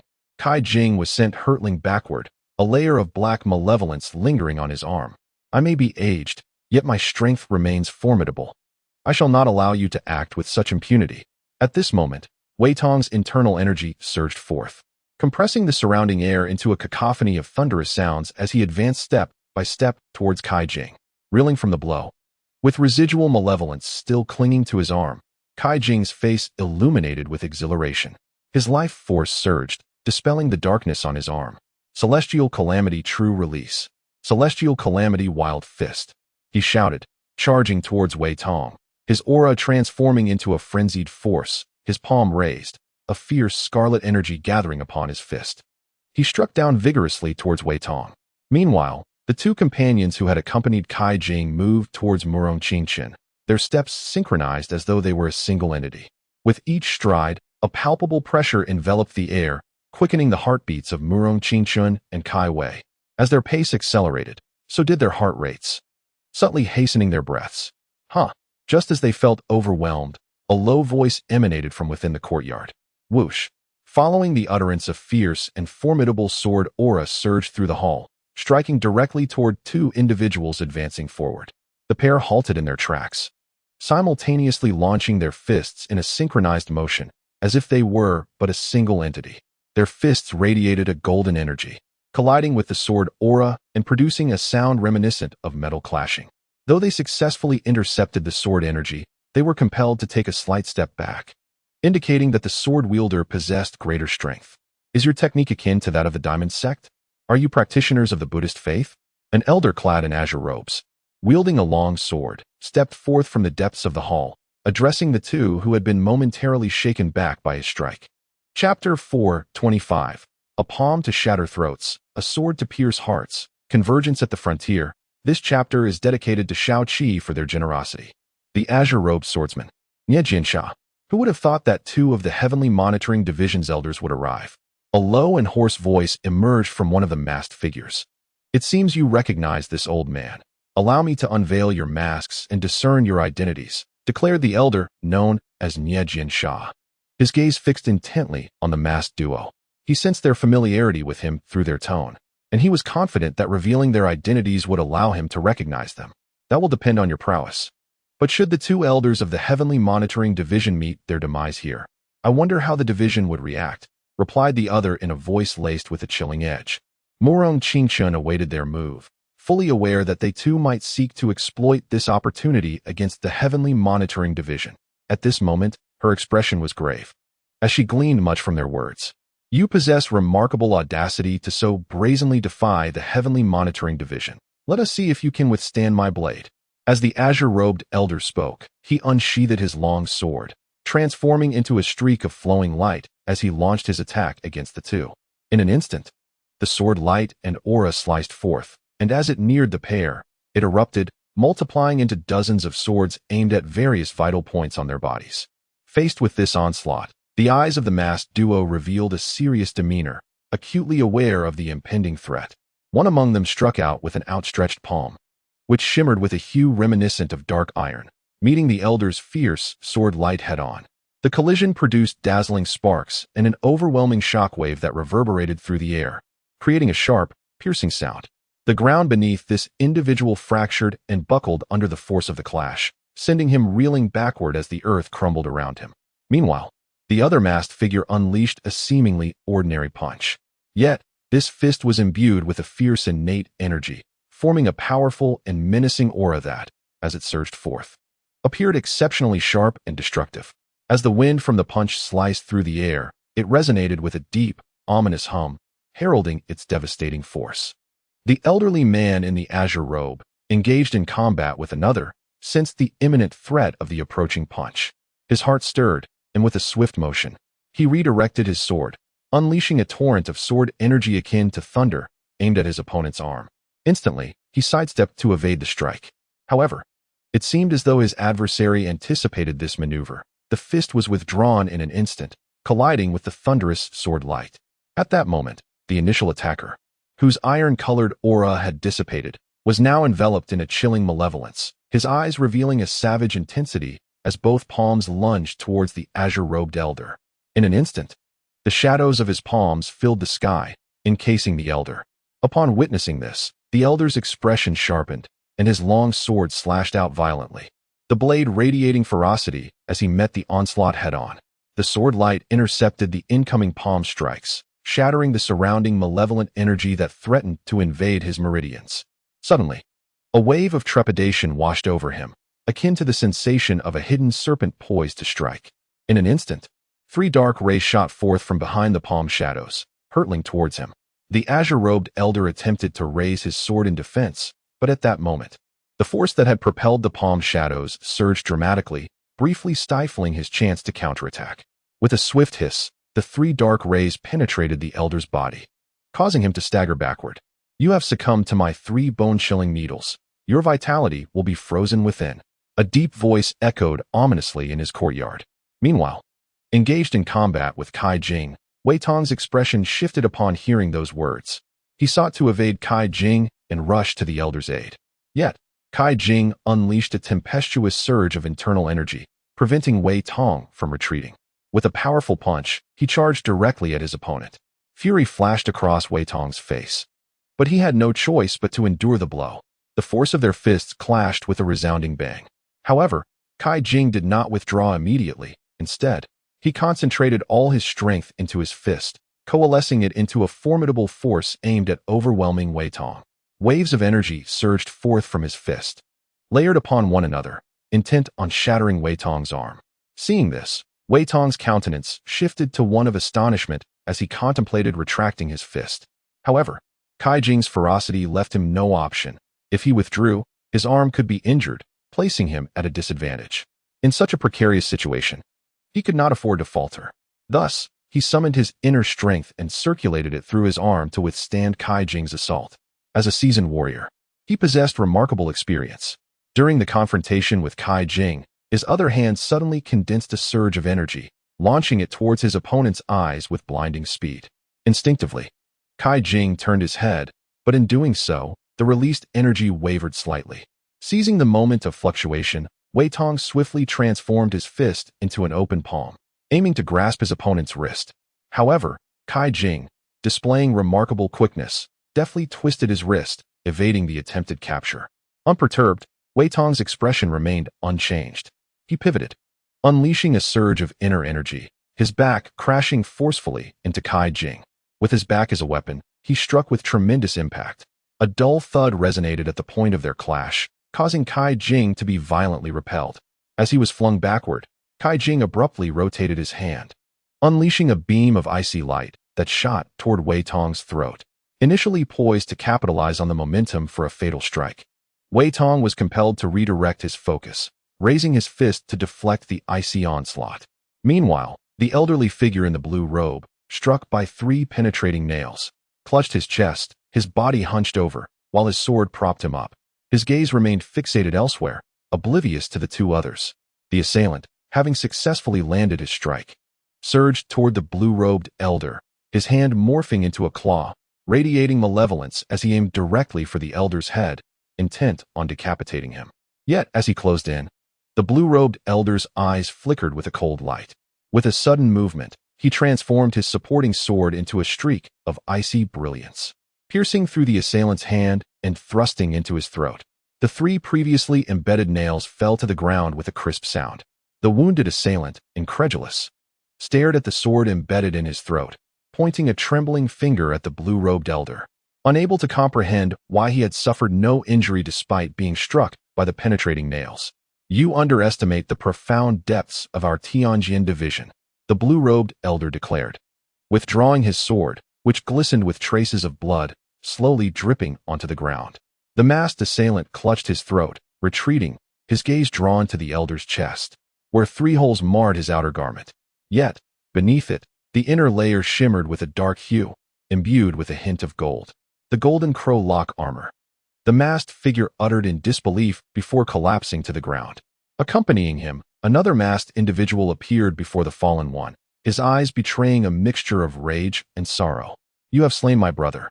A deep, furious voice emanated from the second masked figure, his eyes now a fierce crimson, exuding a chilling ferocity. "Do you think I am merely playing house with you fools?" The blue-robed elder retorted coldly, undeterred by the wrathful gaze of the masked figure. Meanwhile, Kai Jing and Wei Tong had ceased their confrontation, both astonished by the unfolding events. Wei Tong's visage twisted into a menacing grin. "None of you shall escape today." As he spoke, Wei Tong retrieved a pair of gloves from behind his back. Although they appeared ordinary, their emergence at this moment was undoubtedly significant. The heavenly fiend golden silk gloves. Kai Jing's expression shifted upon seeing Wei Tong don the gloves. In a scenario where their strengths were comparable, one either enhanced their techniques or wielded extraordinary weapons. These heavenly fiend golden silk gloves could amplify one's vigor by a remarkable 20%. Do not underestimate this 2-fold increase. His gaze involuntarily drifted to the treasured blade held by Murong Qingchen. Possessing that sword would similarly elevate his strength by a notable margin. Boom. At that moment, the masked figure radiated a chilling internal energy, his aura surging relentlessly, as a pair of blood-red dual wheels manifested in his grasp. The sight of those blood-red wheels caused the elderly figure in the blue robe to tense up. The crimson blood dual wheels. You are the crimson blood demon pair. In the distance, Murong Qingchen's eyes flickered slightly at the mention of the crimson blood demons. They were figures from 2 decades prior, contemporaries of her father, Emperor Zhou, who had carved out a name for themselves while he reigned supreme. Years ago, the crimson blood demons had been pursued by the eminent monks of the Lingyun Stone Cave Temple, vanishing from the martial world, with many believing them to be dead. Yet they had survived, having joined the evil alliance. Today, I shall spill your blood to avenge my brother. Unmasked and stripped of his cloak, the identity of the masked man was revealed, presenting an ordinary visage, albeit one currently twisted in a grimace. Boom. With a powerful stomp, he lunged towards the elderly figure in blue, the blood-red wheels transforming into twin crimson beams aimed directly at him. The gears, driven by his internal energy, unleashed a blood-red spiral wave, its ferocity akin to a tempest, whirling rapidly and creating a sharp, piercing sound that reverberated through the air. The elderly figure's demeanor grew grave. It was evident that his opponent was prepared to fight to the death. Internal sword energy erupted, swirling around him, as he focused on the approaching blood-red wheels, his longsword slicing through the air with 2 swift strikes. The sword energy surged forth, intent on clashing with the dual wheels. However, the wheels spun with astonishing speed, shattering the sword energy and continuing their relentless advance. Yet, the sword energy had mitigated their velocity, prompting the elderly figure to press forward rather than retreat. He wielded his long sword with ferocity, unleashing a colossal wave of sword energy that surged like a tide towards the dual wheels. Boom! The collision of the wheels and the sword energy generated a fierce gust. At that moment, a figure seized the dual wheels, wielding them with unmatched bloodlust, charging towards the elderly man with explosive speed. The elderly figure raised his sword in defense. Clang! The long sword met the dual wheels, producing a dazzling cascade of sparks. Clang! Clang! Clang! Subsequently, one of the Crimson Blood Demons continued the assault, leading to a fierce exchange marked by brilliant flashes and overwhelming energy surges. The ferocity of their energies created a tempest around them, forbidding any ordinary person from approaching. For to draw near would surely result in grievous injury from the violent forces at play. Murong Qingchen and Kai Wei swiftly retreated, their gazes fixed intently upon the battle unfolding before them. Though the dual wheels unleashed formidable power, the sword of the elderly man in the blue robe was equally fierce and savage, rendering it impossible to discern a clear victor. Miss, this stalemate cannot continue. Should we deploy the Death Guards? Kai Wei suggested. Previously, the strongest figure within the Heavenly Monitoring Division had been its leader, who was now attending to Emperor Zhou, leaving the 3 elders of the division in charge. Among these elders, the most formidable warrior was absent, stationed at the Heavenly Monitoring Division. Below them were the Death Guards, specially crafted humanoid puppets, individuals who had absorbed unique substances since childhood, unafraid of death and devoid of pain, serving as a significant weapon for the Heavenly Monitoring Division. As the leader of the division, Murong Qingchen naturally had Death Guards at her disposal. Just as she prepared to summon them, one of the Blood Demon twins, engaged with the blue-robed elder, suddenly retreated slightly, his right hand grasping a crimson gear, launching an attack towards the elder with swift rotations. Simultaneously, his left hand also directed a gear towards the elder.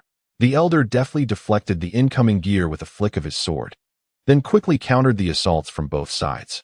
However, at that moment, the Blood Demon twin did not retract the deflected gear, but instead raised his fist, striking forcefully at the elder's chest, releasing a tremendous burst of energy.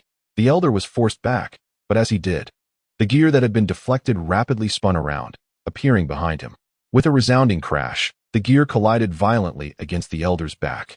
Although his golden crow armor offered some protection, a surge of immense energy surged into his body, momentarily disrupting his internal flow. In that fleeting moment, the left-hand gear of the Blood Demon twin locked onto the elder's long sword, while his right hand transformed into a claw, lunging for the elder's throat. With a swift motion, the claw grasped the elder's throat, its razor-sharp energy slicing through, causing a spray of blood to erupt. At that instant, the elder's sword slipped from the gear's grasp, transforming into a glinting shard as it pierced the heart of his adversary. The energy dissipated as the 2 figures intertwined, one tearing the other's throat while the other's blade penetrated the heart. They fell together, both meeting their end. The scene fell into silence. Meanwhile, Kai Jing and Wei Tong clashed, with Wei Tong delivering a powerful blow that sent Kai Jing flying, but his trajectory directed him towards Murong Qingchen. As he retreated, he raised his hand, unleashing a force that snatched the treasured blade from Murong Qingchen's grasp. Without a moment's pause, he vanished from their sight. Miss, are we truly allowing him to escape? Kai Wei implored, glancing at the lifeless body of the blue-robed elder sprawled on the ground, a trace of sorrow flickering across Murong Qingchen's brow. I have coated that long knife with a special substance. It will lead us to its location. I shall ensure that the evil alliance pays a heavy price, Murong Qingchen declared with fierce determination. Wei Tong approached the elder clad in a blue robe, his eyes betraying a hint of sorrow. They had shared many years together in the Tianjin division, now bearing the lifeless form of the elder away. At this moment, beyond the borders, a streak of light appeared outside the gathering place of the Tianshan Sect, where 4 figures descended with Su Chen. As they vanished from sight, Su Chen took a glance before making his way toward the assembly area, which remained bustling with people. He noticed a sign at the entrance of a building and proceeded in a particular direction. Before long, Su Chen arrived at a modest 2-story structure. Inside, figures such as Dugu Wudi, Guanxi, and Li Chenzhou had all congregated. Upon seeing Su Chen, they rose in unison to pay their respects. Has Wamufeng from the Tianshan Sect not yet arrived? Su Chen inquired. According to the leads, he should be arriving at dusk, accompanied by the Northern Mountain Lord Jin Yu Ling. along with 2 esteemed elders and 5 others descending the mountain, Dugu Wudi replied. Upon hearing Dugu Wudi's words, Su Chun's brow furrowed slightly. Have they brought a considerable entourage? He asked. How many experts are coming from the Cold Moon Sect? If the Cold Moon Sect sends a smaller contingent, he would prefer to avoid direct confrontation. The reply from Zi Han Yue indicated that 2 formidable cultivators of the Sea Transformation realm and 3 skilled individuals at the peak of Tianren will be joining us in our efforts against Huamufeng. Xiangxi 4 Ghosts, please investigate the situation regarding Zi Han Yue. The Xiangxi 4 Ghosts had recently strengthened under Su Chen's resources, making them well suited for reconnaissance. They are positioned here. Dugu Wudi pointed to a specific location on the map spread across the table. In the shadows, the 4 figures vanished. Moments later, they returned. Master, there are no other experts nearby, only Zi Han Yue and 2 skilled practitioners at the Tianren level, the Xiangxi 4 Ghost reported before disappearing again. Hearing this, Su Chen's brow furrowed deeper, and the others' expressions intensified. Master, could it be that they intend to reap the benefits of our labor? Dugu Wudi's demeanor turned grim. I shall pay Zi Han Yue a visit to discern her intentions. You all remain outside the gathering place, Su Chen declared. He resolved to confront Zi Han Yue. Should she fail to provide a satisfactory explanation, they would swiftly depart this assembly point and resort to assassination. Nevertheless, to safeguard against any unforeseen circumstances, he instructed the others to exit the gathering area first. In the imperial capital, within the rear hall of the royal palace, a multitude of shadowy guards gathered around a palace where the emperor of the Great Zhou, known as Zhou Di, was in seclusion. Inside, the space appeared quite empty. Yet amid this vastness, 2 figures engaged in a game of strategy. One, a middle-aged man adorned in a dragon robe, emanated an overwhelming aura of authority. Indeed, it was the emperor of the Great Zhou, Zhou Di. Before him stood a rugged middle-aged man, exuding a palpable aura of menace. This was Xue Pingsheng, the former head of the Great Zhou's Bureau of Celestial Monitoring, and a bloody blade at the side of the Emperor of Zhou. You must dissipate that malevolent energy within you. Otherwise, achieving further breakthroughs will prove exceedingly difficult, the Emperor remarked, as he placed a white piece on the board. Master, after years of bloodshed, it is a formidable challenge to reign in such dark energy. However, I have discovered a method suited to harnessing my own malevolent essence. Xue Pingsheng replied. His choice of address for the Emperor, Master rather than Your Majesty, revealed the unique bond between them, akin to that of a loyal vassal. What news of the situation beyond the borders? How is the Cold Moon Sect managing? The Emperor inquired. The plans of the Cold Moon Sect are underway. Yet Huamufeng is no ordinary adversary. He has sensed something amiss and has purged the Cold Moon Sect, operatives within the Heavenly Mountain Sect. Nevertheless, recent conflicts between the Heavenly Mountain Sect and the Endless Pavilion over the Ghost Domain are likely to deplete a significant portion of their strength. At that juncture, the Cold Moon Sect should be able to seize control of the Heavenly Mountain Sect, Xue Pingsheng responded. Speaking of the Endless Pavilion, what have you uncovered? The Emperor continued, recalling something of importance. Master, I regret to inform you that I have yet to ascertain the specific circumstances surrounding the Endless Pavilion. However, 2 factions have emerged, the Eastern Pavilion and the Northern Pavilion.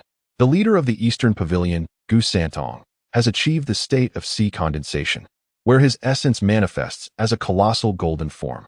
Meanwhile, the leader of the Northern Pavilion, Night Emperor, has also transformed to a similar level, nearing sea condensation. Xue Pingsheng explained. The Emperor, having little interest in those below the sea condensation realm, regarded the practitioners of this level with great importance. The golden form of essence manifestation, could it be attributed to their cultivation techniques? He pondered. From his encounter with Huamufeng, it appeared that the transformation of his essence was indeed linked to his methods of cultivation. Yet Huamufeng is exceptional. Having been cast down by Your Majesty in the past, he has remarkably regained his strength to reach sea condensation once more in merely 20 years. Truly remarkable. Xue Pingsheng spoke with admiration.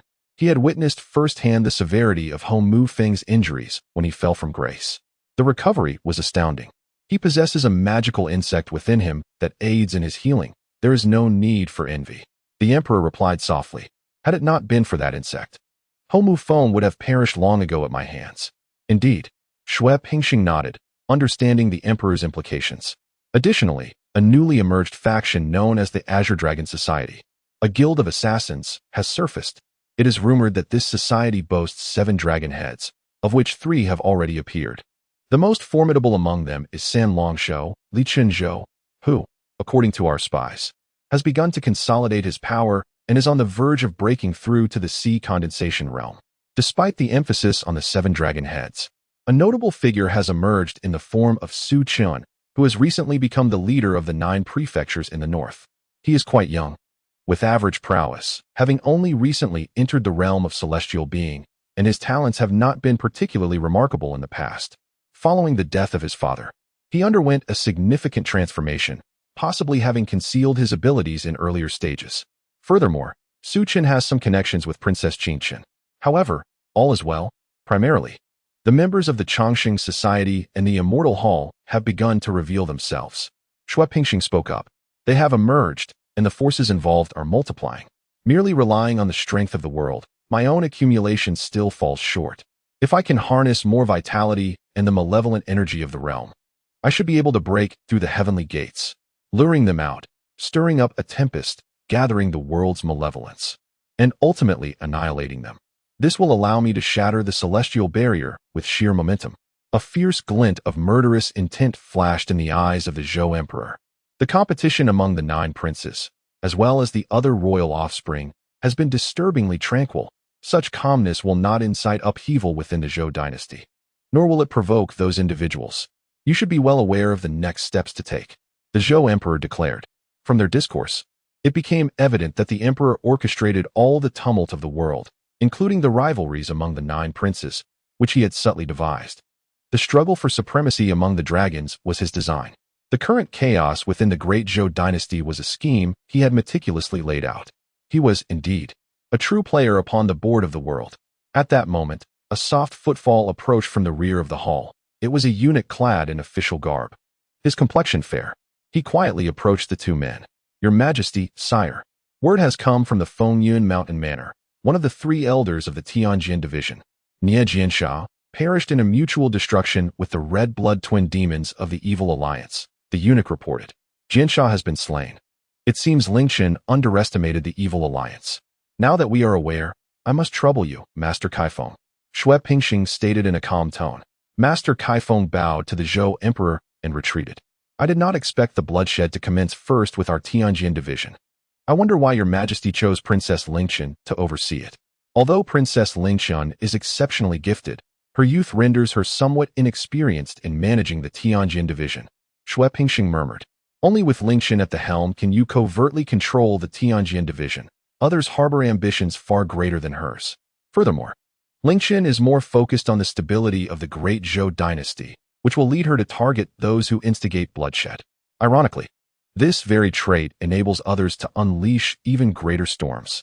By the way, it seems Lingchen is quite concerned about Su Chen of the Qinglong Society. Perhaps we should discreetly relocate Su Chen from the northern 9 prefectures to the capital.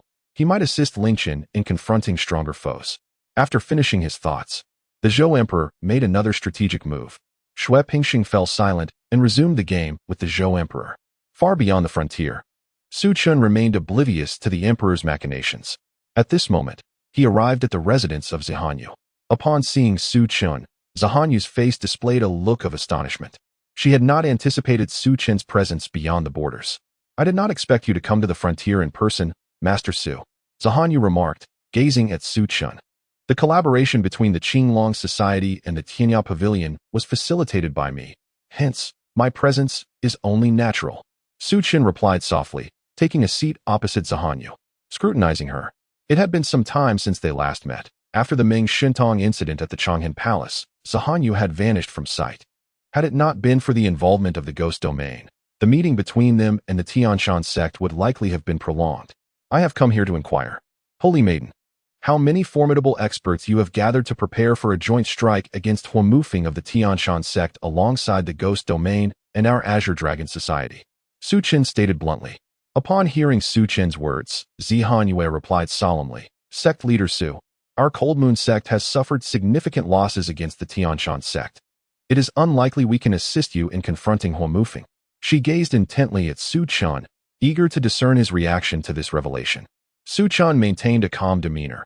He had anticipated the Cold Moon Sect's inability to engage and sought merely to confirm his suspicions, thus displaying little emotional upheaval. Your non-involvement may prove beneficial. This way, we can secure more resources from the Ghost Domain or the Tianya Pavilion, Su Chen remarked with tranquility. He had already devised a strategy en route, focusing on isolated strikes. He doubted that Huo Mufeng and his entourage would remain together indefinitely. If opportunities arose to ambush or divert some of them, they would have a chance to confront Huo Mufeng. Naturally, this would allow the Ghost Domain to seize control of the Tianshan Sect. Should the Cold Moon Sect seek to compete for that territory, they would not hold back. Those who dared to reap the fruits of others would be considered foes and treated accordingly. Then I wish you success in your endeavor to capture Huo Mufeng. Sect Leader Su. However, I can dispatch 2 elders to assist you, Zi Han Yue offered, not out of sheer goodwill, but because their involvement would allow her to observe the situation from the shadows. These 2 elders possessed strength at the level of the 9 difficulties of heaven and man, making them formidable allies. They could also aid in diverting 2 experts of the same caliber, a resource not to be squandered. Thank you, Miss Han Yue. But these elders must follow instructions. I shall inform them of their roles when the time comes. Since Miss Han Yue had already conveyed the pertinent information, Su Chen took his leave after a slight bow. Is this indeed Su Chen? Elder Yin spoke after Su Chen departed. He carries an extraordinary aura, a presence unlike any other. After all, one who was endorsed by the Azure Dragon Society as the leader of the 9 prefectures of the north could not be an ordinary individual. This is precisely why I prefer not to stand against him. It seems we may need to rely on you 2 elders in the near future. I am eager to see how they will deal with Huo Mufeng, Zi Han Yue expressed. In truth, she felt somewhat helpless. She had initially intended to join forces with Su Chen against Huo Mufeng and his allies. However, the sudden departure of the Blood Sovereign had disrupted her plans. She understood their intentions, but could not intervene, leaving her no choice but to remain behind. This, of course, was not something she could share with Su Chen. At this moment, at another location, 9 figures appeared outside the gathering place. They were none other than Huo Mufeng and his companions from the Tianshan Sect. They gazed upon the assembly before them. Master, shall I scout ahead? Inquired Jin Yu, standing beside Huo Mufeng. This is the territory of the Tianshan Sect. We need not fear anyone, Huo Mufeng replied, his eyes cold and resolute as he strode towards the gathering site. Meanwhile, the disciples of the Tianshan Sect, stationed at the periphery of the gathering, were visibly stirred upon seeing Huo Mufeng, bowing in respect. Lead the way, Jin Yu commanded. The Tianshan disciples guided them into the heart of the gathering, making their way towards the palace. In the shadows, Su Chen concealed himself amidst the crowd, observing the procession. Huo Mufeng exuded a powerful aura that instilled a sense of intense pressure. I must devise a plan for tonight, Su Chen mused, though he had a rough idea. He knew meticulous planning was essential.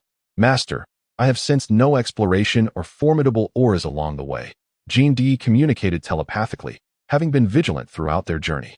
There was nothing in the vicinity that elicited any sense of pressure. Let us first investigate the cause of Mu Fengyun and the elder's demise, he concluded as they entered the palace. Inside the palace, 3 corpses lay before them. The black-clad figure's head was grotesquely shattered, while the bodies of Mu Fengyun and Yuan Mugue remained relatively intact. The elder in a green robe, Hu Mingning, swiftly approached Mu Fengyun, his disciple, to examine the injuries within. He perished from internal injuries inflicted by a powerful force. The assailant's strength is formidable, likely approaching the sea-condensing stage, Hu Mingning remarked, his brow slightly furrowing. The culprit is Li Chenzhou of the Qinglong Society. The elder Yuan also fell by his hand, Jin Yu stated as he moved to investigate Yuan Mugue's cause of death. He was killed by a single punch that shattered his heart's meridians. Li Chenzhou's might is unparalleled. Jin Yu's expression grew grave. Finally, he approached the black-clad figure, observing the horrific state of the body, his countenance darkening with anger.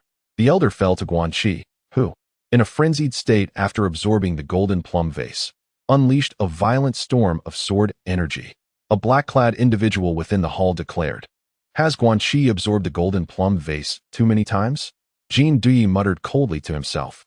The golden plum vase is indeed a treasure, but overuse can lead to madness, resulting in extreme violence and ruthlessness. Today, we shall return the bodies of the Mountain Master and others to the Tianshan Sect. After their departure, you will accompany me to the Ghost Domain. where we shall first pay tribute to the Mountain Master and his companions. Hua Mufeng's deep voice resonated within the hall. Understood. Several disciples of the Tianshan Sect began to gather the 3 corpses, swiftly placing them into coffins. Outside the palace, a carriage was prepared, ready to transport the coffins away, guarded by a group of Tianshan disciples. In a small pavilion along the main thoroughfare of the gathering place, Su Chen observed the departing convoy. After a moment of contemplation, he turned to one of the 4 ghosts of Xiangxi standing behind him and instructed, "Go and inform Zi Han Yue to have the 2 elder masters by her side take action against the departing caravan." In order to draw out some of the Celestial 9 difficulties experts who have just followed Hua Mufeng. Yes, a silhouette clad in azure swiftly departed. Su Chen's gaze then shifted toward the palace. The decision to have Zi Han Yue intervene served a dual purpose. Firstly, to divert the 2 formidable masters beside her, thereby testing whether other experts lingered in her vicinity. Secondly, if Hua Mufeng dispatched individuals ahead, his initial strike would commence, aimed at significantly diminishing the opponent's strength before ultimately converging their might to eliminate Hua Mufeng. Of course, this was merely his strategy. The actual circumstances would dictate the necessary adjustments. Time passed gradually. Suddenly, a firework erupted 10 miles beyond the gathering site. It was a signal for aid from the Tianshan Sect. Observing the firework, Su Chen's eyes fixated intently on the palace, eager to discern Hua Mufeng's maneuvers. Within the palace, Hua Mufeng and his entourage emerged. Upon seeing the firework, a glint of cold light flickered in his eyes. "Master, are they attempting to relocate some of our people?" Jin Yu inquired, gazing at the firework. "Master, I shall go personally. I wish to see what tricks they are playing," remarked the Grand Elder Hu Mingming beside Hua Mufeng. With his disciple slain, he could not swallow this grievance and sought to exact retribution from the members of the Qinglong Society or the Ghost Domain. Hua Mufeng nodded calmly. Hu Mingming's strength surpassed that of the previously encountered Yuan Mugue, being a seasoned expert of the Dantian Huahai realm. Even if he faced Gu Santong, he could withstand for several minutes, during which time their group could undoubtedly arrive. In the Grand Hall, the atmosphere was notably serene. Hua Mufeng maintained a composed demeanor, while Jin Yu furrowed his brow, revealing a countenance of concern. He sensed that something was amiss. Suddenly, Hua Mufeng's eyes widened as he noticed the black-robed Grand Elder Hu Qingxing casting a sharp glance toward the hall's exterior. "I never anticipated they would truly come," Jin Yu thought anxiously. Gu Santong, who had previously fought to a stalemate, was now reappearing. A tremendous surge of energy erupted from Hua Mufeng as he propelled himself forward, promptly followed by the other 5 individuals. Outside in the square of the Grand Hall, Gu Santong stood with his hands clasped behind his back, turning as Hua Mufeng appeared. "Hua Mufeng, it is unexpected that we meet again.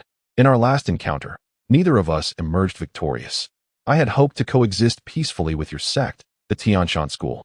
But it seems you are relentless in your pursuit. Since you insist on this chase, I shall be compelled to erase your sect from existence." Gu Santong gazed at Hua Mufeng and declared, "You truly overestimate yourself if you believe you can annihilate the Tianshan School. Today, you shall remain here."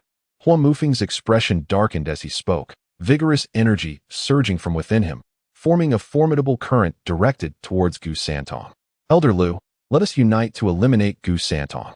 As Hua Mufeng unleashed his energy towards Gu Santong, he communicated telepathically with the old man in the black robe beside him. The elder's expression remained impassive, yet he concentrated a blood-red energy in his palm, swirling and coalescing. His gaze fixated intently on Gu Santong, preparing to strike the moment Hua Mufeng made his move, believing that a brief distraction would provide the opportunity for Hua Mufeng to act. "Divine might, celestial sword," Hua Mufeng shouted, and in an instant, the energy surrounding him transformed into streams of sword qi, coalescing behind him into a formidable sword composed entirely of this energy. The sword qi tore through the very fabric of space. "Kill!" Hua Mufeng bellowed, his murderous intent soaring as the sword surged towards Gu Santong without a moment's hesitation. Seeing this, Gu Santong's body shimmered with golden light, resembling a statue of gold forged in fire. He raised a fist and hurled it forward, colliding with the descending sword. A thunderous boom resonated as the fist met the sword, unleashing a violent surge of energy that rippled outward, causing those nearby to stagger back. In that moment, Lu Qingsheng, the elder clad in black, moved. With a twist of his energy, he transformed it into a colossal ice spear, aimed at Gu Santong from behind. The spear, imbued with an overwhelming chill, instantly lowered the surrounding temperature. However, a fist silhouette erupted, crashing into the ice spear, and the figure descended, advancing towards Lu Qingsheng with a fist radiating a domineering aura. Lu Qingsheng's eyes narrowed at the sight. Energy erupted from within him, manifesting as a hazy coldness in his palm, which he struck out with, colliding against the approaching fist. A dull thud echoed as their fists met, and both combatants were forced back several steps. Li Qinzhou, leader of the Qinglong Society, do you dare to meddle in the affairs between the Tianshan School and the Tianya Pavilion? Lu Qingsheng's gaze turned icy as he regarded Li Qinzhou, his voice low and foreboding. You accept payment to do others' bidding.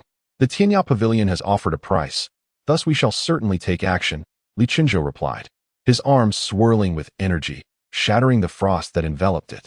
As the words of Li Qinzhou lingered in the air, Jin Yu Ling spoke in a deep voice, acknowledging the hidden strength of their adversaries. It was evident that the opposition had devised a more intricate scheme than merely sending forth these individuals. Suddenly, 5 figures soared from the distance, accompanied by a formidable presence that weighed heavily upon Jin Yu Ling's demeanor. Among them were Yannan Tian, Ding Peng, Lu Sheng Yijian, Shui Yirun, and Guanqi. As these 5 formidable figures descended, Jin Yu Ling's expression grew solemn. He had not anticipated such an assembly of experts from the Qinglong Society. Aside from Guanqi, all were prominent figures who had already made their mark. You Qinglong Society are truly engaging in a full-scale confrontation with our Tianshan Sect, Jin Yu Ling remarked, casting a wary glance at Yannan Tian and his companions. Given the price they are willing to pay, we, the Qinglong Society, have no choice but to respond in kind, Yannan Tian asserted confidently. At that moment, it seemed as if others had sensed the unfolding events within the palace and were drawn towards the scene. Whispers began to circulate like a rising tide, as onlookers took in the spectacle outside the palace. Tianshan Sect, Ghost Domain, Qinglong Society. This revelation left many astounded. The recent emergence of the Tianshan Sect had rekindled memories of its past might, and the Ghost Domain's recent clashes with them were well known. However, none had anticipated the Ghost Domain would enlist the Qinglong Society to confront the Tianshan Sect. Observing the current dynamics, it became evident that the Ghost Domain and Qinglong Society held the numerical advantage. In that case, let me witness the true strength of your Qinglong Society, Jin Yu Ling declared, a crimson aura enveloping him, his hair gradually taking on a blood-red hue. A chilling coldness emanated from him as his piercing gaze fixed upon Yannan Tian and the others.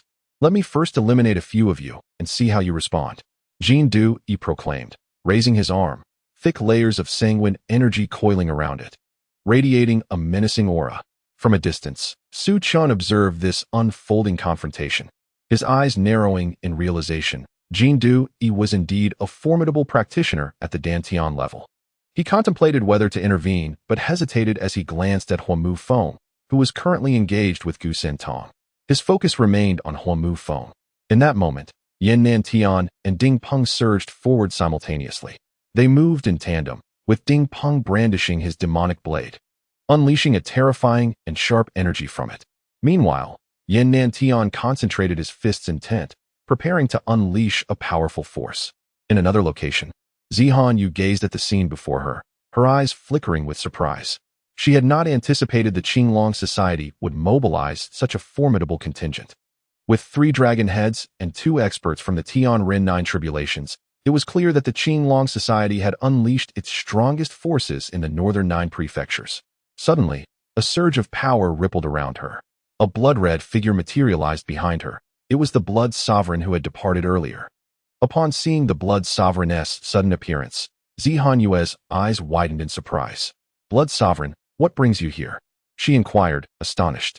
She had not anticipated that the Blood Sovereign would return at this moment. Logically, he and his companions should have been at the Heavenly Mountain Sect by now, perhaps already launching their assault. Do you believe we would strike at the Heavenly Mountain Sect? That would be an unwise decision, until a victor emerges here. Our Cold Moon Sect will not take action, the Blood Sovereign replied, gazing intently at Zi Han Yue. Then I must implore you to engage. If Fu Ming, who was led away earlier, manages to return, we may find ourselves in a precarious position, Zi Han Yue remarked. Fu Ming will not return. There is no need for concern. The outcome here is the final destination. The Blood Sovereign's gaze turned deep and contemplative as he focused on the battlefield, a flicker of crimson light dancing in his eyes. It seems the battle here may yield no decisive result. Gu Santong is unlikely to defeat Hua Mufeng. Zi Han Yue frowned, observing the combat between Hua Mufeng and Gu Santong. It was evident that neither had yet unleashed their full power. The signs of battle suggested that neither would emerge victorious. As her gaze shifted towards Gu Santong and Hua Mufeng, she noted their escalating auras, even as they began to withdraw from the fray, moving away from the point of conflict. Turning to the Blood Sovereign, she noticed that his attention remained unfocused on the duel between the two. "Aren't you concerned about their battle?" she queried. Even if they were to determine a victor, Gu Santong would not dare to kill Hua Mufeng. "Thus it is unnecessary to pay heed to their struggle," the Blood Sovereign responded. "Not daring to kill Hua Mufeng?" A look of astonishment crossed Zi Han Yue's face. She found the Blood Sovereign's words perplexing. "You will understand in due time," the Blood Sovereign replied, his eyes fixed intently on Jin Yu. "Jin Yu, has your strength increased significantly over the past 20 years? You are nearing the threshold of concentration. Alas, it is unfortunate. You shall fall here today. Allow me to escort you on your journey." As the Blood Sovereign's words fell, he made a slight movement, appearing before Jin Yu. His purpose for being here was solely to confront Jin Yu. Once Jin Yu was eliminated, only Lu Qingsheng would remain at the sea transformation level within the Heavenly Mountain Sect. Thus, a combined assault would ensure Lu Qingsheng's demise as well. Meanwhile, Su Chun sensed a formidable presence approaching and turned his gaze in that direction. He beheld the blood-red figure materializing before Zi Han Yue, the Blood Sovereign. He had previously learned from Li Qinzhou that the formidable figure beside Zi Han Yue was indeed the Blood Sovereign. Why was he appearing now, seemingly prepared to take action? Su Chen narrowed his eyes. Earlier, Zi Han Yue had claimed that the Blood Sovereign and his faction would not intervene, yet here he was, ready to engage. As if sensing Su Chen's scrutiny, the Blood Sovereign cast a glance in his direction, unleashing an overwhelming aura that surged towards Su Chen. However, just as it approached, four figures materialized before Su Chen, and the oppressive aura that had been bearing down on him dissipated as if sinking into a quagmire. The Blood Sovereign, witnessing this, narrowed his gaze, yet did not cast another glance at Su Chen. Instead, he surged towards Jin Yu, who was engaged in combat with Yan Nantian and Ding Peng. Jin Yu, possessing a superior realm, exuded a blood-red radiance reminiscent of a demonic deity, his expression cold and fierce. With each strike, a torrent of blood energy surged forth, distorting the surrounding air into ripples under its pressure. His probing palm was exceptionally formidable. Ding Peng unleashed the full power of his demonic blade, barely managing to withstand Jin Yu's assault in conjunction with Yan Nantian's fists. "Jin Yu, you are unscathed." Just as Jin Yu continued to suppress Ding Peng and the others, a deep voice resonated from behind him. Accompanying this voice was a hand, striking with unerring precision towards his back. The palm was blood-red, resembling vivid crimson bone, and its speed was astonishing. Jin Yu repelled Ding Peng and Yan Nantian with a strike, then pivoted, countering with his own hand that collided with the ambushing palm. As he landed, Jin Yu took a step back, while the Blood Sovereign, upon landing, retreated several paces before halting. The exchange revealed that the Blood Sovereign's strength was inferior to that of Jin Yu. "Blood Sovereign, I did not expect you to dare appear before me. Today, I shall cleanse the remnants of my deceased master." Jin Yu glared at the Blood Sovereign, his eyes ablaze with fury, exuding an air of brutality. Notably, Jin Yu referred to the Blood Sovereign as his junior brother, revealing their past connection. The Blood Sovereign had once been a disciple of the Tianshan Sect and was Jin Yu's junior. Having spoken, he turned, abandoning his confrontation with Ding Peng and Yan Nantian, and advanced directly towards the Blood Sovereign. "Let us together besiege him," the Blood Sovereign urged Ding Peng and Yan Nantian. His gaze radiated a fierce intent as he lunged forward, blood-colored energy erupting from his body like a volcano. Crimson blood condensation, the Blood Sovereign bellowed, unleashing a tempest of blood energy from his palm. "Let me see if you have made any progress in these 20 years, junior brother." Jin Yu's robes billowed as the previously tainted blood energy caused his hair to writhe wildly. Blood energy coalesced in his palm as he unleashed a punch. With a thunderous roar, the force of Jin Yu's fist seemed to shatter the very air around them. As his fist approached the Blood Sovereign's palm, a blood-colored serpent manifested, fierce and ferocious, colliding with the blood hand. At this moment, Yin Nantian and Ding Peng did not unite against Jin Yu, but instead turned to assault the two elders of the Tianshan Sect, who were entangled in battle with Xiang Ying and Shui Yiren. The elders, unable to react due to their entrapment, were struck by Yin Nantian's fist and slashed by Ding Peng's demonic blade. The ensuing onslaught from Shui Yiren and Xiang Ying pierced through their bodies. Observing this dire situation, Jin Yu, engaged with the Blood Sovereign, roared in fury, his fists surging with even greater power. Boom! The Blood Sovereign was violently thrown backwards, tumbling dozens of meters before finally halting his movement. Upon regaining his composure, a trickle of fresh blood escaped the corner of his mouth, his eyes blazing with fury. He had not anticipated that Ding Peng and Yin Nantian would refrain from attacking, instead opting to join forces with others to slay. With this matter settled, his focus shifted to dealing with Huamufeng. Observing the scene, Su Chen murmured, "Take me there." Behind him, the four ghosts of Xiangxi materialized beside him, effortlessly lifting him and transforming into a streak of azure light, racing towards Gu Santong and his comrades. Chapter 430. The enraged Blood Sovereign and Li Chunzhou's ferocious fist. Su Chen had come specifically for Huamufeng, and he was determined that Huamufeng would not leave alive. As Su Chen departed for the battleground where Gu Santong faced Huamufeng, one could not help but wonder if unforeseen developments would arise there. Upon witnessing Su Chen being whisked away, Zi Han Yue furrowed her brow slightly, her heart filled with astonishment. The four figures that had taken Su Chen away moved with astonishing speed. No wonder he dared to come. He had such formidable guardians. Although she was tempted to follow, she decided to remain vigilant in her current position. At this moment, the Blood Sovereign found himself in a precarious situation.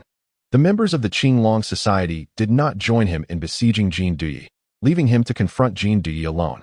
The latter channeled all his rage into an assault on the Blood Sovereign, his hands radiating a menacing crimson light as he unleashed relentless attacks, offering the Blood Sovereign no respite. The clash of their auras generated shockwaves that collided with the air, producing sounds akin to waves crashing against rocks. The expression of the Blood Sovereign during the battle was exceedingly grim. He never anticipated that the Qinglong Society would leave him to fend for himself. A murderous intent enveloped his gaze. "I will seize the opportunity to eliminate you," he screamed within, yet he could only devote himself entirely to countering Jin Yu's onslaught. Bang! Bang! Bang! The violent collisions erupted with bursts of crimson brilliance. The Blood Sovereign was forced to retreat repeatedly, as there remained a discernible gap in strength between him and Jin Yu. "Blood Sovereign, you have betrayed the Tianshan Sect and your master. Today, I shall end your life." Jin Yu's voice was frigid as he advanced in rapid strides, his hands transforming into claws. The blood-red energy coalesced between his fingers, resembling the sharpest of blades, as he aimed for the vital points surrounding the Blood Sovereign.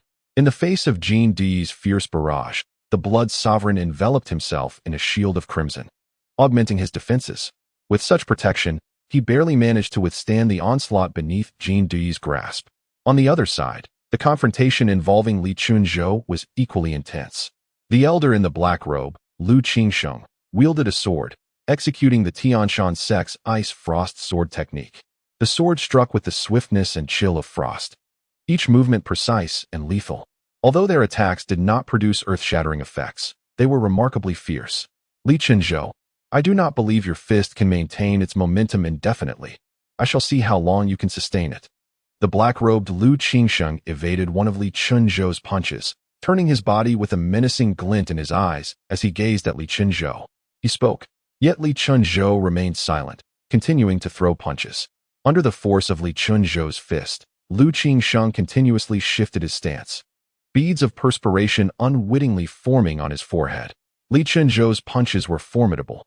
Despite Lu Qingsheng's agile footwork, he dared not let his guard down in the slightest.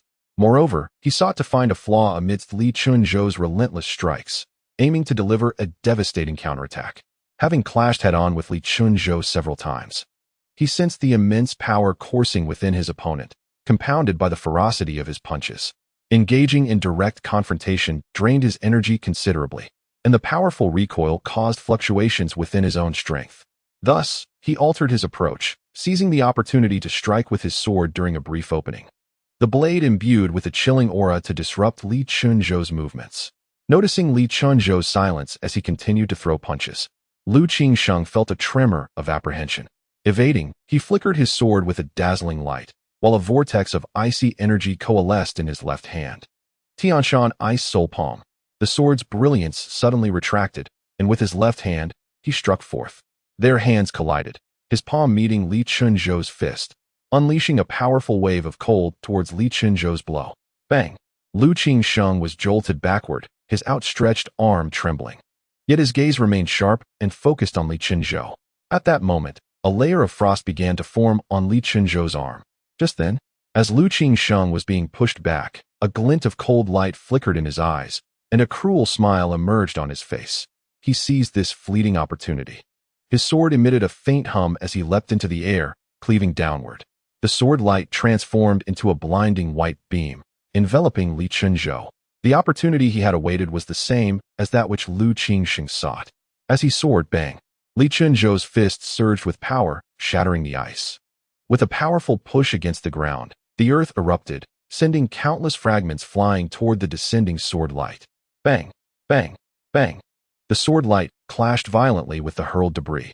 In that moment, Li Chunzhou bent his body and stepped forward, an immense wave of energy radiating around him. This energy collided with the air, which could not withstand the pressure, resulting in a thunderous explosion. The tremendous sound startled Lu Qingsheng, momentarily clouding his mind. As the sword light and debris collided, he could not discern Li Chunzhou's next move. When his senses returned, he felt a terrifying force of death closing in. Li Chunzhou's fist was upon him.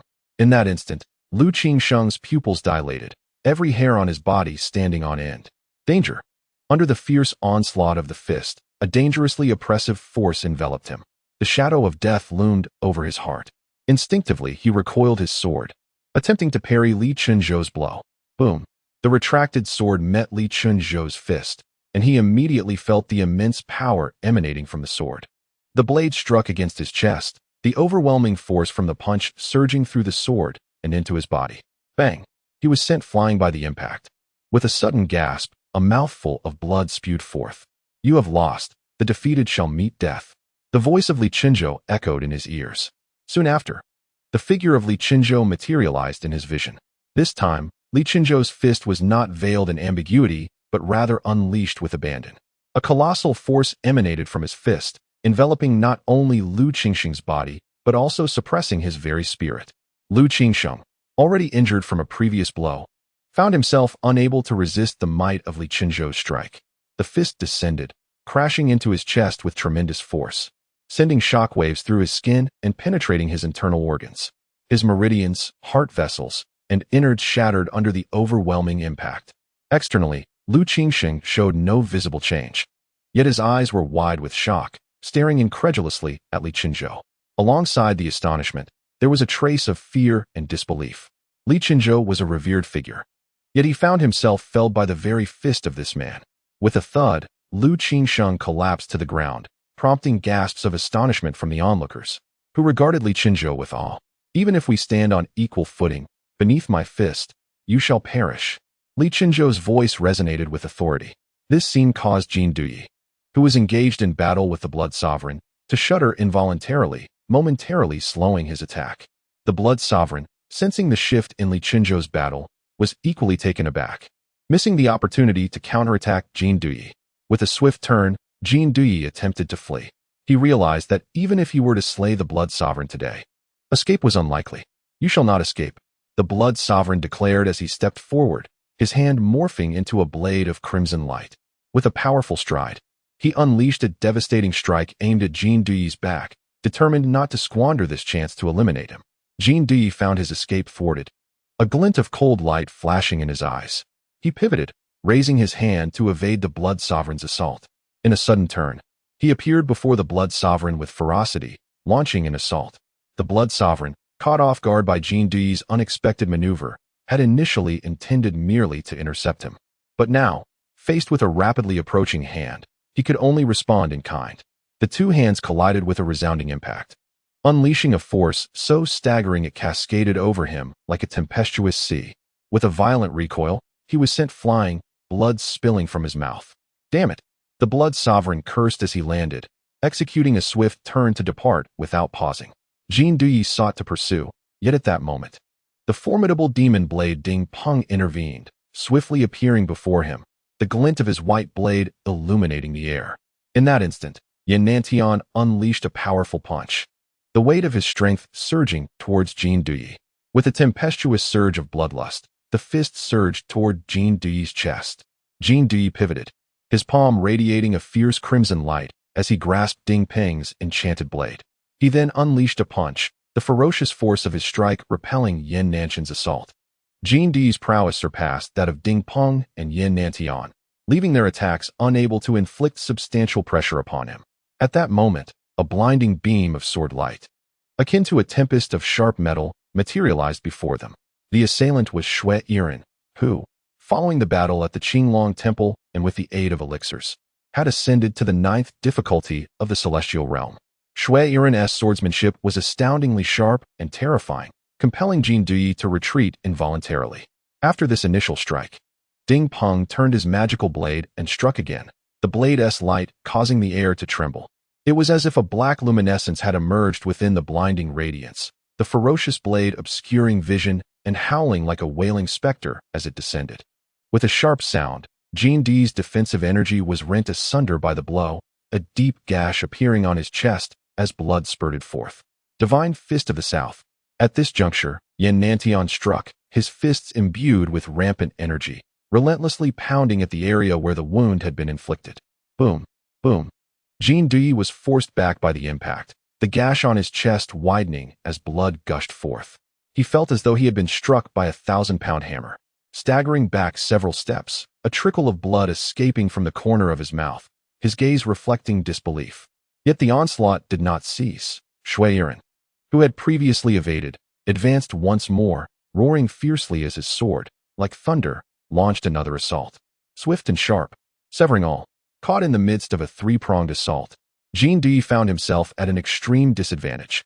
The magical blade reappeared, and Jin Yu sensed the swirling light of the blade in his mind, causing a momentary delay in his movements. This enabled Yin Nanshan's fist and Shui Yiren's sword light to strike his chest. The overwhelming force surged into his body, abruptly severing his energy. In that instant, Ding Peng's magical blade whirled. Danger! A wave of profound terror washed over Jin Yu. If he could not evade this, he would surely perish. He bellowed, unleashing all his remaining strength, an endless surge of energy flowing within him. Yet, his power had been significantly diminished. All he could perceive were the looming sword light, blade light, and shadowy fists surrounding him. Ultimately, the energy at his throat was torn apart by the blade's light. A sharp pain coursing through him as blood erupted from his throat, clutching it in desperation. His eyes, wide with disbelief, were fixed upon the three before him. He had not anticipated this outcome. Emerging after 20 years, without having reclaimed his former glory, he was now slain here. Thoughts flashed through his mind as he collapsed to the ground. On another front, a series of deaths had left the Tianshan Sect's expert, engaged in battle with Guanxi, in a state of panic, ultimately succumbing to Guanxi's invisible sword energy. Thus, the battle came to an end. Such formidable power. If the Qinglong Society were to unleash an assassination, it would likely surpass even this. Observing the scene, Zi Han Yue's heart sank in horror. She wondered about the condition of Blood Sovereign. Many individuals are fixated on this battle, yet they remain oblivious to the departure of Yagyu Ichikan. When Blood Sovereign fled, Yagyu Ichikan followed suit, having betrayed Blood Sovereign. It is certain that Blood Sovereign harbors resentment. Thus, Yagyu Ichikan will not allow him to escape. After all, it would be quite ordinary for Blood Sovereign, having sustained grievous wounds, to perish from his injuries. Meanwhile, at the foot of a snow-capped mountain, Hua Mufeng and Gu Santong stand in confrontation. Are you not concerned that the members of the Qinglong Society will be annihilated? Hua Mufeng remarked, casting a scrutinizing gaze at Gu Santong. His audacity to engage Gu Santong away from their stronghold stems from the fact that their Tianshan Sect boasts two formidable cultivators at the Dantian stage, while the Qinglong Society has but one, Li Chenzhou. He firmly believes that the Tianshan Sect can vanquish the Qinglong Society's members. Do you truly believe that is feasible? Even if you were to relocate a senior elder, the combat prowess of the Tianshan Sect pales in comparison to that of the Qinglong Society, Gu Santong retorted. Then it seems Master Hua is destined for disappointment. Just then, a flash of azure light appeared as the four ghosts of Xiangxi, accompanied by Su Chen, materialized not far from the two. Humph, this is not a place for you to speak, Hua Mufeng scoffed, his gaze towards Su Chen laced with disdain. To him, Su Chen's strength resembled that of an ant. As for the four ghosts of Xiangxi, their power fluctuated ominously, despite their peculiar movement just moments ago. No matter how adept their technique, a lack of power would render them easily vanquished by him. Young Master Su has arrived. Has the situation over there been resolved? Gu Santong inquired, slightly bowing in respect towards Su Chen. The outcome is certain. There should be no survivors. Master Gu should have faith in the strength of our Qinglong Society. As for the matter at hand, am I not here to assist you in dealing with Hua Mufeng? Su Chen replied, directing his attention towards Hua Mufeng. Upon hearing Su Chen's words, Hua Mufeng erupted into laughter, incredulous that Su Chen would come to aid Gu Santong in slaying him. It was an utter farce. However, before his laughter could subside, Su Chen activated the Iron Zhongtong experience card, unleashing a terrifying wave of power from within him. The prowess of Iron Zhongtong is not to be underestimated. With Iron Zhongtong's strength in conjunction with Gu Santong, they would undoubtedly be capable of eliminating Hua Mufeng. Chapter 432, Confronting Hua Mufeng. The Divine Ascension. Witnessing the surge of energy emanating from Su Chen, Hua Mufeng's expression shifted, his eyes wide with disbelief. Previously, Su Chen's realm was around the second layer of the celestial human stage, yet the force he now exuded was not inferior to his own. How is this possible? At your age, how can you possess such strength? Hua Mufeng's gaze fixated on Su Chen, his face a mask of incredulity. In response to such a query, Su Chen remained silent, stepping forward as his aura enveloped Hua Mufeng, his eyes radiating a searing brilliance. As a martial artist, Su Chen naturally aspires to wield immense power. Though the power of Tai Zhongtong does not originate from him, it has now seamlessly integrated with his being. Armed with this strength, he naturally aspires to challenge formidable opponents like Hua Mufeng. Sensing the fierce battle intent emanating from Su Chen, Hua Mufeng ceased his words. He recognized that Su Chen's power was on par with his own, compelling him to tread carefully. Moreover, there was also Gu Santong on the other side. Though he held little regard for his own life, he did not wish to endure the arduous process of rebuilding his realm. Time is a luxury not afforded to many. Hua Mufeng's gaze fixed upon Su Chen, from which an exceptionally formidable aura gradually emanated.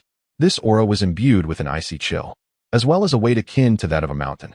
Vaguely, a divine essence seemed to materialize around him. Though invisible, Su Chen could sense it, as if Hua Mufeng's spirit resembled that of an iceberg. Suddenly, under Su Chen's watchful gaze, the atmosphere shifted dramatically, akin to the tumult of wind and clouds. Beneath the already frigid Tianshan, a wave of chill surged forth. In the next moment, Hua Mufeng sprang into action, launching himself towards Su Chen like a shooting star. Unleashing a powerful palm strike, a wave of icy air burst forth, chilling to the core. Yet, Su Chen remained composed. His left arm bore the ice qilin, which absorbed all the swirling chill in the air. Furthermore, he possessed the Tianshan fist, although he chose not to reveal this trump card, reserving it for a critical moment.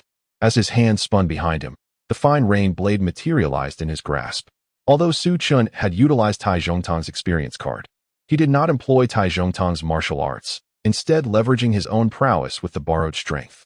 He might ultimately resort to Tai Zhongtong's divine technique.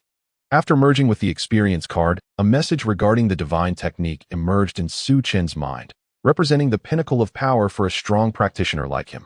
It bore a sense of extreme sublimation, yet the time for such an explosion had not yet arrived. With the fine rain blade drawn, Su Chen transformed into a fleeting shadow, evading Hua Mufeng's strike and slicing fiercely towards his opponent. The blade's radiance erupted, piercing sharply. Hua Mufeng, however, swiftly redirected his palm to meet the blade's edge, shattering it with a violent surge of cold energy. Impressive, he mused, recognizing the strength of his opponent. With a decisive movement, Hua Mufeng's figure became a streak of light, charging forward.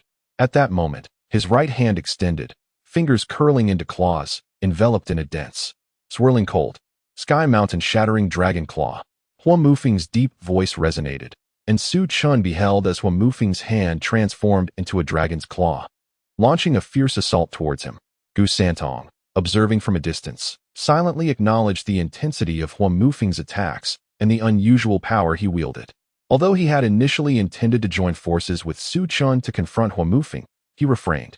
Understanding that Su Chen sought to experience the strength of a powerful practitioner on his own. Confronted with such a fierce assault, Su Chen exhibited no signs of retreat. A fervent blaze ignited within his eyes as the rainfall blade in his grasp vanished with a mere twist. An ominous aura of black energy enveloped him, rending demon Vajra. He uttered with a low growl, an overwhelming malevolence surging from his form.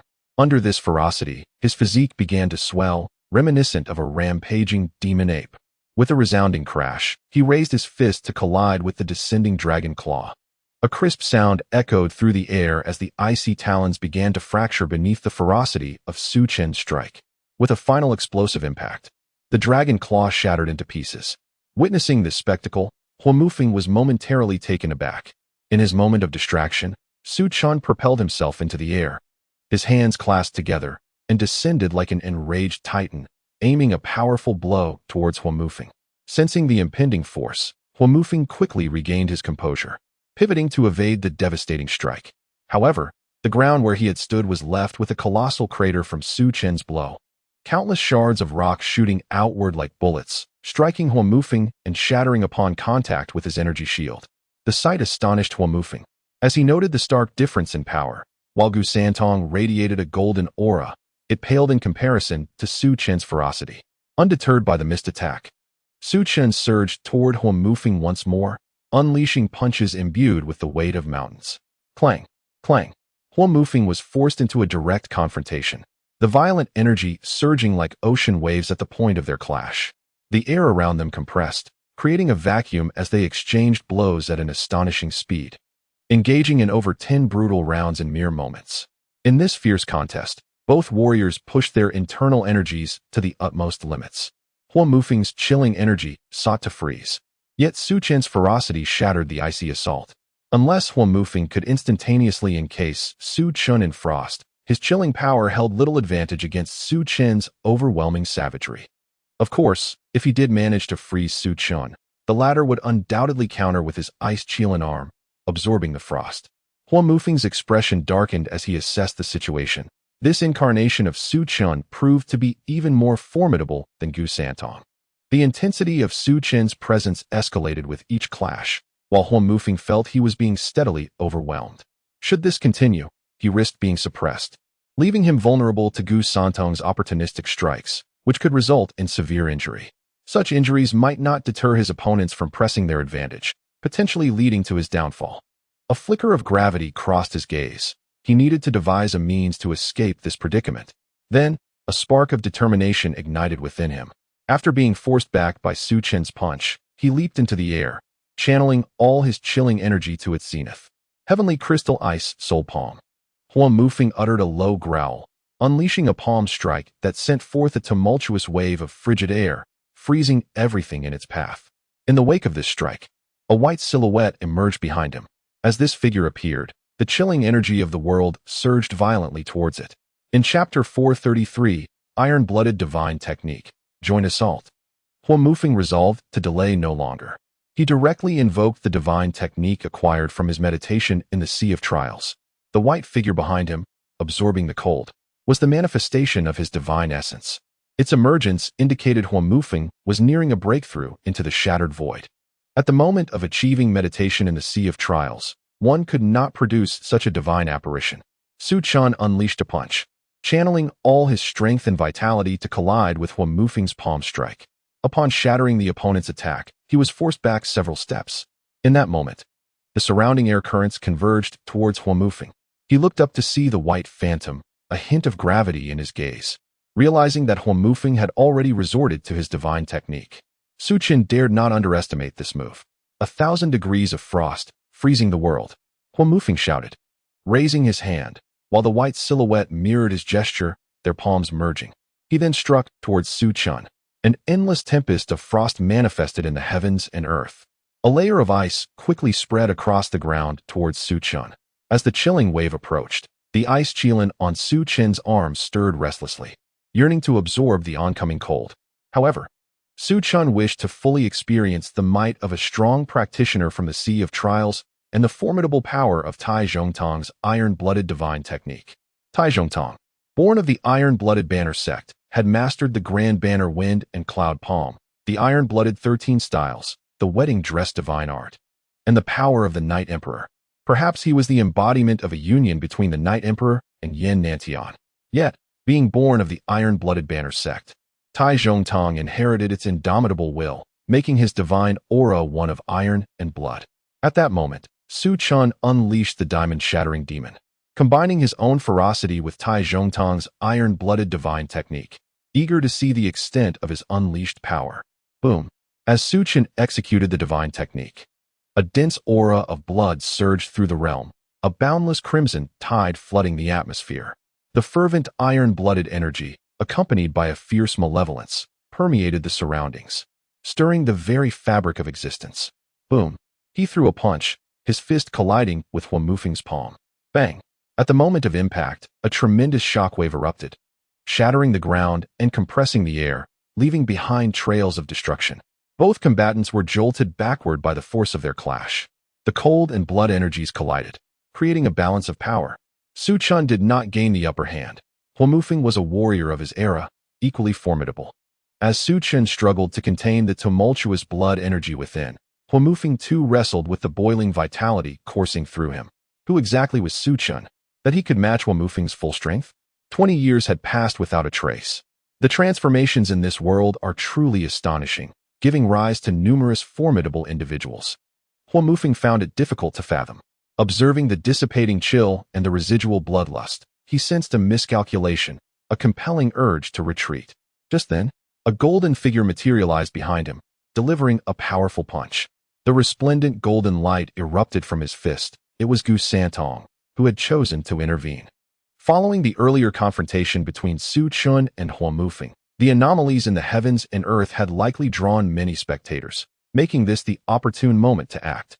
The dazzling golden fist surged forth, accompanied by overwhelming waves of energy that crashed like a tide. Under such a formidable assault, Hua Mufeng had no choice but to engage in combat. His internal energy swiftly circulated, and the chill emanated rapidly, his palm taking on a jade-like hue as he unleashed a punch to clash with Gu Santong's strike. Gu Santong's fist possessed an intriguing pull, capable of absorbing one's strength. Having battled Gu Santong multiple times, Hua Mufeng was well aware of the unique characteristics of his techniques, thus he was particularly cautious in his response. Bang! The two fists collided, and this time they did not separate upon contact. Gu Santong intensified his internal energy, allowing a brilliant golden force to surge forth recklessly, causing Hua Mufeng to stagger backward repeatedly. With no other recourse, Hua Mufeng had to muster all his strength to defend himself. At that moment, Su Chun also surged forward, his left hand transforming into a claw aimed directly at Hua Mufeng, seeking to immobilize him. The fierce energy emanating from Su Chun's hand was infused with a terrifying force, startling Hua Mufeng. With his remaining hand, he projected a wave of chill, forming a palm strike that collided with Su Chun's claw. In that instant, Su Chun activated his ice Qilin arm, drawing the chilling energy into his arm uncontrollably. Hua Mufeng felt the power being siphoned away, his expression shifting dramatically. He did not anticipate that Su Chun could absorb his internal ice energy. Even Gu Santong would not dare to absorb it to such an extent. As he glanced towards Su Chun, he noticed that his cold energy was not entering Su Chun's body. Boom! In that moment, the sleeve of Su Chun's arm burst apart, revealing the Qilin arm before Hua Mufeng's eyes. The Qilin arm, nourished by the chill, radiated a brilliant light. Hua Mufeng's expression changed drastically upon witnessing the Qilin arm, prompting him to hastily control his own icy energy. However, at that critical moment, Gu Santong's energy surged once more, rendering Hua Mufeng unable to manage his internal energy, leaving him to helplessly watch as the power he had cultivated for decades flowed towards Su Chun's arm. As time passed, the ocean-like energy within Hua Mufeng began to dissipate, and his realm began to decline. Hua Mufeng roared, but no one paid heed to his outcry. As the vast reservoir of energy within him faded, his aura diminished. His complexion turned pale, and his gaze dulled. In that instant, Su Chun retracted his arm. With a lift of his finger, he pointed directly at the center of Hua Mufeng's brow. The expression on Hua Mufeng's dim face changed drastically upon seeing that finger. He felt a powerful intent to kill. This Su Chun intends to take my life.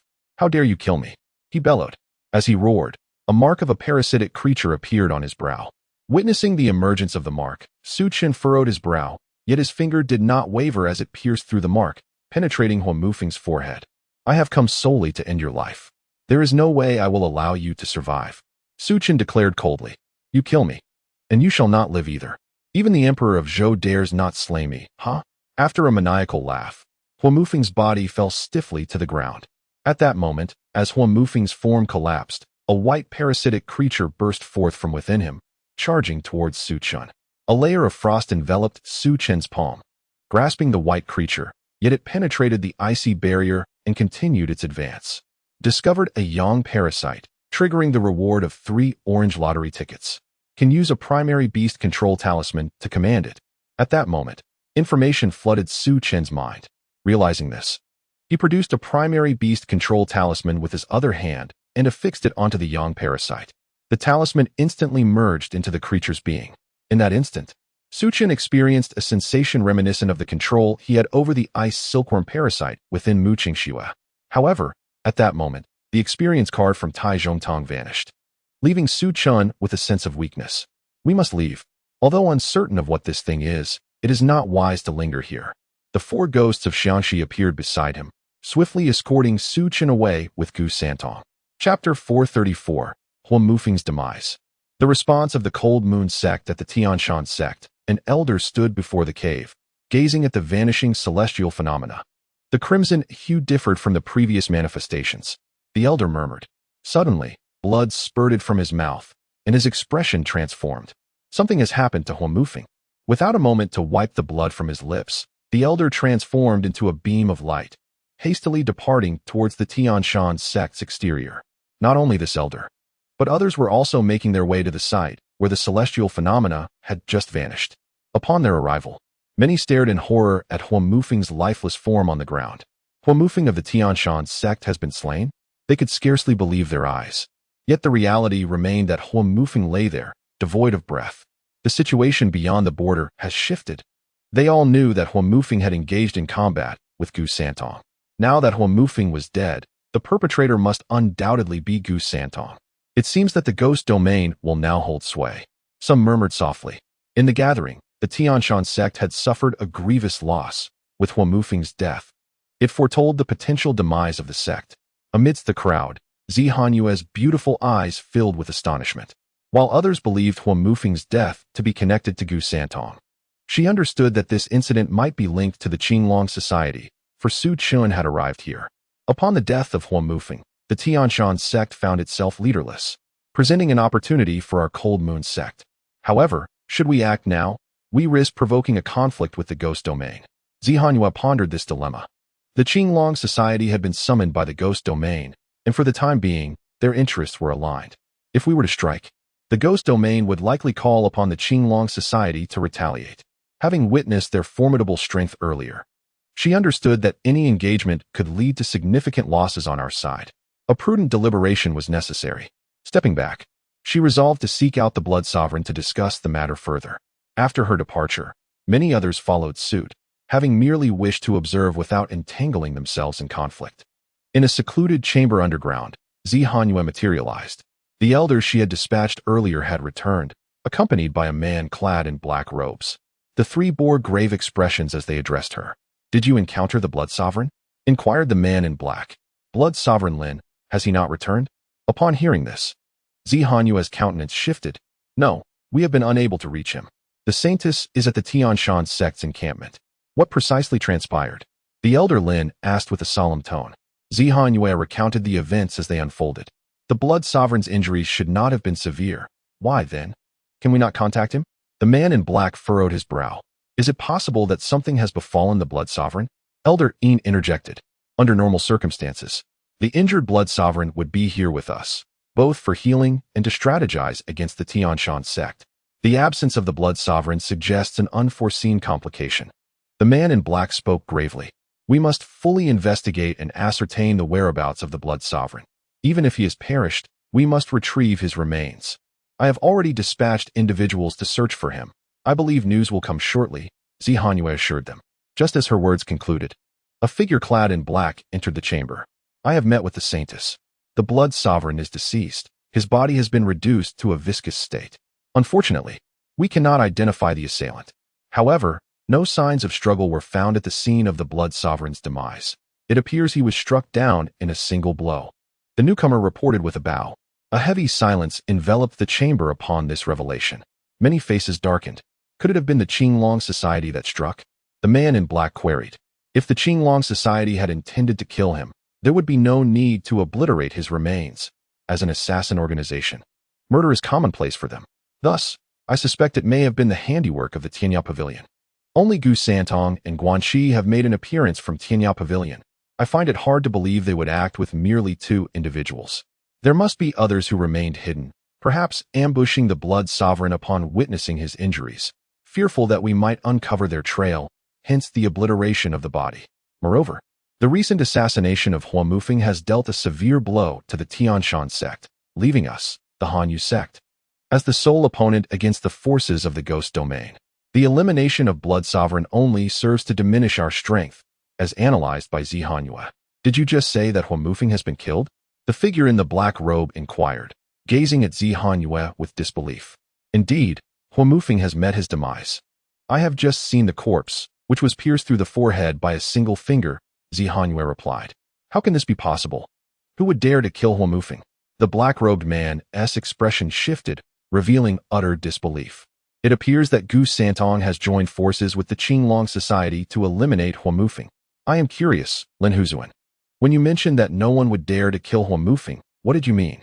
Zi Han Yue looked intently at the black-robed figure, seeking to understand the implication behind his words, as this sentiment had previously been echoed by Blood Sovereign. Now that Hua Mufeng is dead, it is of no consequence to inform you. Within Hua Mufeng's body lies a worm known as the Yang Gu. Where there is Yang, there must be Yin. Beyond the heavenly gate, there exists a significant individual who possesses the Yin Gu. This is also the reason why, after defeating Hua Mufeng, the Emperor Zhou merely diminished his power rather than completely stripping him of his cultivation or ending his life. As for the identity of this individual, I am not privy to that information. All I know is that the sect master instructed us to refrain from taking Hua Mufeng's life, even if he were gravely injured. The black-robed man articulated solemnly. How could the people of Tianya Pavilion dare to kill Hua Mufeng? Elder Yin interjected. Who can say? However, the news of Hua Mufeng's death and that of Blood Sovereign will surely reach the sect master swiftly. We shall see how he chooses to respond. The black-robed man stated promptly. In another nearby gathering place, Su Chun and Gu Santong did not head directly towards the Ghost Domain, but opted to convene at this location. Within a courtyard, Su Chun and Gu Santong entered to find Li Qinzhou and others awaiting them. Master, with Hua Mufeng of the Tianshan Sect now dead, and both the northern and southern mountain lords along with the supreme elders perished, this presents us a prime opportunity to seize the Tianshan Sect. We must not allow the Han Yue Sect to take the lead. Dugu Wudi exclaimed with excitement, though he did not partake in the battle. As the Lord of the Ghost Domain, seizing the Tianshan Sect would ensure that powerful allies would be dispatched to this region, placing him in authority over the frontier. Upon hearing Dugu Wudi's words, Su Chun fell into contemplation. Indeed, this was a fortuitous moment to strike at the Tianshan Sect. Gu Santong, you shall lead the charge to the Tianshan Sect and secure their stronghold, Su Chun commanded. Understood. I appreciate the assistance from all of you, Gu Santong replied, clasping his fists in gratitude towards Li Qinzhou and the others. The group then rose and departed swiftly, leaving Su Chun alone in the courtyard, gazing at the 3 orange lottery cards that had appeared on the disc within his mind. As the moment to eliminate Hua Mufeng arrived, a surge of Yang Gu emerged from his body, triggering 3 orange lottery cards. The results revealed. Acquired character card Ironbone God Marquis Zhu Wushi. Obtained the 4 elite spies of Ironbone God Marquis, and received a Yank Chieftain experience card. Su Chun gazed at the lottery results, his expression one of astonishment. He had directly drawn Zhu Wushi and his 4 elite spies from Hulong Mountain Villa, in addition to securing the Yank Chieftain experience card. Zhu Wushi's prowess should be comparable to that of Gu Santong, possibly even exceeding it. After all, in the world's #1, Zhu Wushi had absorbed the power of numerous individuals, rendering him extraordinarily formidable. As for the Yank Chieftain, he was renowned as the foremost figure in the Wenshu. Being the father of Li Qinzhou, and undoubtedly possessed immense strength. Securing this experience card was indeed a substantial gain. He proceeded to assess the strength of these individuals.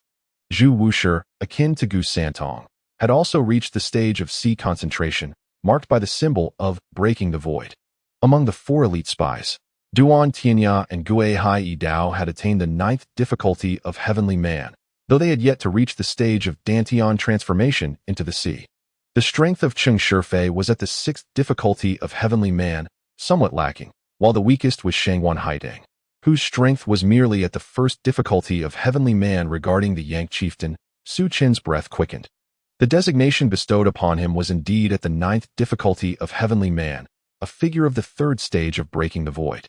He pondered whether utilizing this power would allow him to directly breach the heavenly gate and depart. Previously, he had learned from various texts that those who had broken the void could indeed shatter the heavenly gate. Hence, Su Chen entertained such thoughts. Zhu Wushi and the others were all prominent figures in the world's #1, and placing them in the Eastern Pavilion, Zhu Wushi could become the Vice Pavilion Master. Contemplating this, Su Chen suddenly wondered if he should allow the members of the Qinglong Society to depart and let the Tianya Pavilion, Eastern Pavilion, occupy the Tianshan Sect. With this notion in mind, he promptly summoned the 5 individuals. Zhu Wushi exuded a more commanding presence than Gu Santong, resembling a true pavilion master.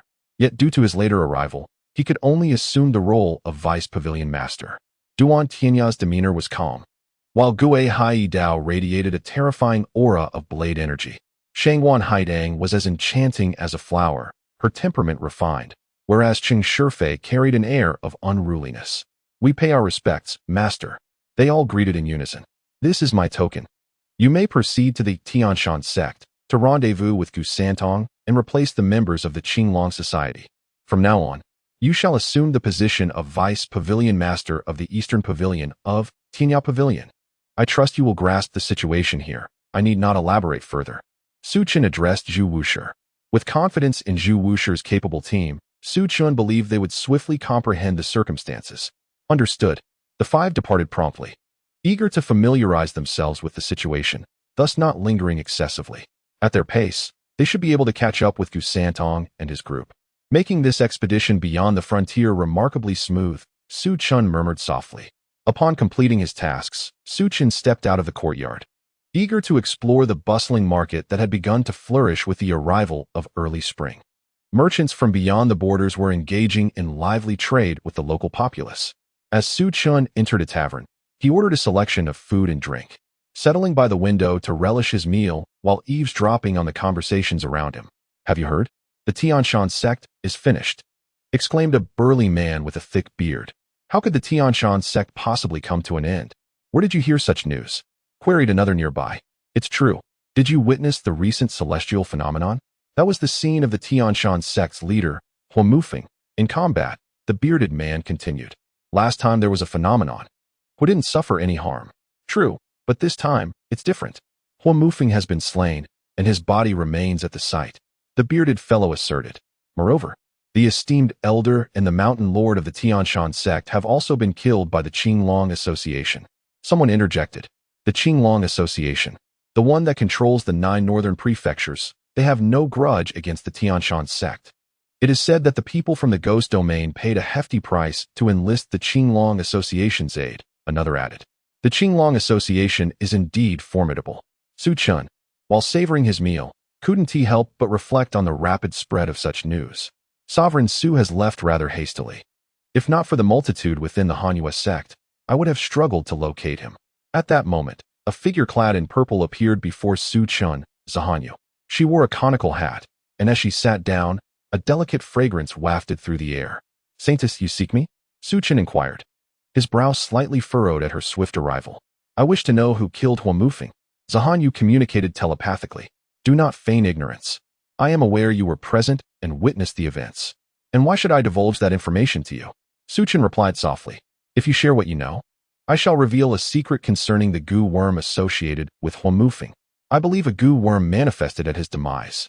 Zi Han Yue responded, a smile gracing her face. "The goo worm," Su Chen thought, realizing he had enslaved the yang goo, which still resided within him. Logically, where there is a yang, there must be a yin. If the yang goo was with Feng, then the yin goo must be with a woman. Additionally, Hua Mufeng's words hinted that this woman was of no ordinary lineage. You refer to the Yang Gu on Hua Mufeng and the Yin Gu on another individual. If that is the case, there is no need for further discussion, Su Chen stated, raising his gaze to observe Zi Han Yue's reaction. You are aware of this? Zi Han Yue was momentarily taken aback by Su Chen's words, yet it confirmed her suspicion that he had encountered the Yang Gu and knew who had slain Hua Mufeng. You must have seen who killed Hua Mufeng. Sell me this information and name your price. Zi Han Yue gazed at Su Chen. Our Qinglong Association values integrity, and I shall not divulge that information. Furthermore, I can inform you that the people from Tianyao Pavilion have already proceeded to Tianshan Sect. Aside from the ancient pavilion master, they have also brought along a deputy pavilion master and 4 elders. When Zhu Wushi confronts Tianshan Sect, he will undoubtedly take action, and his identity will be revealed. Su Chen disclosed this to seek a favor from Zi Han Yue, while subtly gauging the intentions of Han Yue sect. Chapter 436, Tianyao Pavilion. Southeast and Northwest Pavilions. Are you saying that Tianyao Pavilion's East Pavilion has also sent a deputy pavilion master and 4 elders? Upon hearing Su Chen's words, Zi Han Yue's expression shifted in surprise. Does Sect Master Su possess considerable knowledge of Tianyao Pavilion? I wonder if you could share some insights with me. Zi Han Yue sought to extract information regarding Tianyao Pavilion from Su Chen. We, the Qinglong Association, conduct our affairs with mutual respect. If you, holy maiden, can present an appropriate reward, I may be inclined to share some news with you. Su Chen regarded Zi Han Yue, aware that she could not expect to gain information without offering something in return. Sect Master Su, with the emergence of Tianyao Pavilion, subsequent information will gradually surface. However, we may find ourselves in conflict with Tianyao Pavilion, making this information quite significant. Therefore, I am curious about the price Sect Master Su would demand. While speaking, Zi Han Yue poured herself a glass of wine, which was fragrant with the essence of osmanthus, unlike the potent spirits from the borderlands. Her gaze was fixed on Su Chen. Although they had only been apart for a short time, the youthful naivety that once characterized Su Chen had vanished, replaced by a deeper, more commanding presence.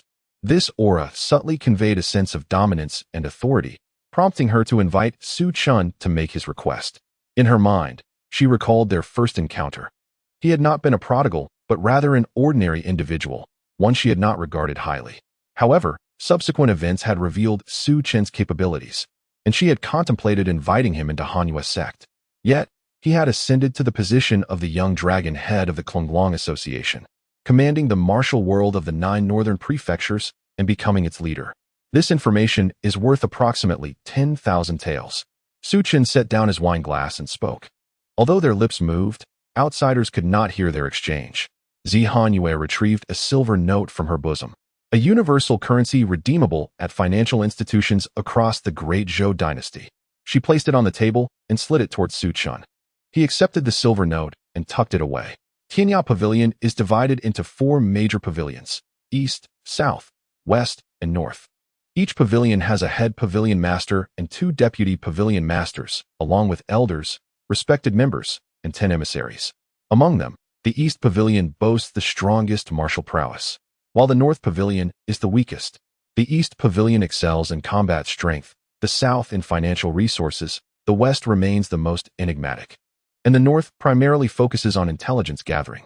Accompanying the esteemed leader of the Eastern Pavilion, Gu Santong, were the deputy leader, Zhu Wushi, and 4 elders, 2 of whom possessed formidable strength at the pinnacle of the celestial realm. Previously, you encountered Elder Guanqi, a member of the Eastern Pavilion, while Duga Wudi is merely one of the 10 envoys. Rumor has it that Zhu Wushi has long been vying for the position of Pavilion Master against Gu Santong. Despite being the deputy leader, his prowess and cunning are not to be underestimated. Su Chen remarked that the enigmatic Tianyao Pavilion has become increasingly prominent, which he considered a favorable development. Naturally, this reflects his own aspirations for the Tianyao Pavilion. Its immense strength raises questions about the harmony among its disparate factions. Although the Eastern Pavilion boasts the greatest combat power, the other 3 pavilions are not lacking in strength either. Thus, internal conflicts among the 4 factions within Tianyao Pavilion seem inevitable. It goes without saying that there is a pavilion master presiding over these 4 factions. Yet this figure remains shrouded in mystery. Do not inquire about this individual, for I too possess no knowledge of the Tianyao Pavilion master. Perhaps our leader of the Azure Dragon Society has had the opportunity to meet him. In fortifying the Tianya Pavilion, Su Chen simultaneously aims to strengthen the Azure Dragon Society. At that moment, Zi Han Yue's expression shifted. She had not anticipated the existence of a pavilion master beyond the 4 leaders of the Tianya Pavilion.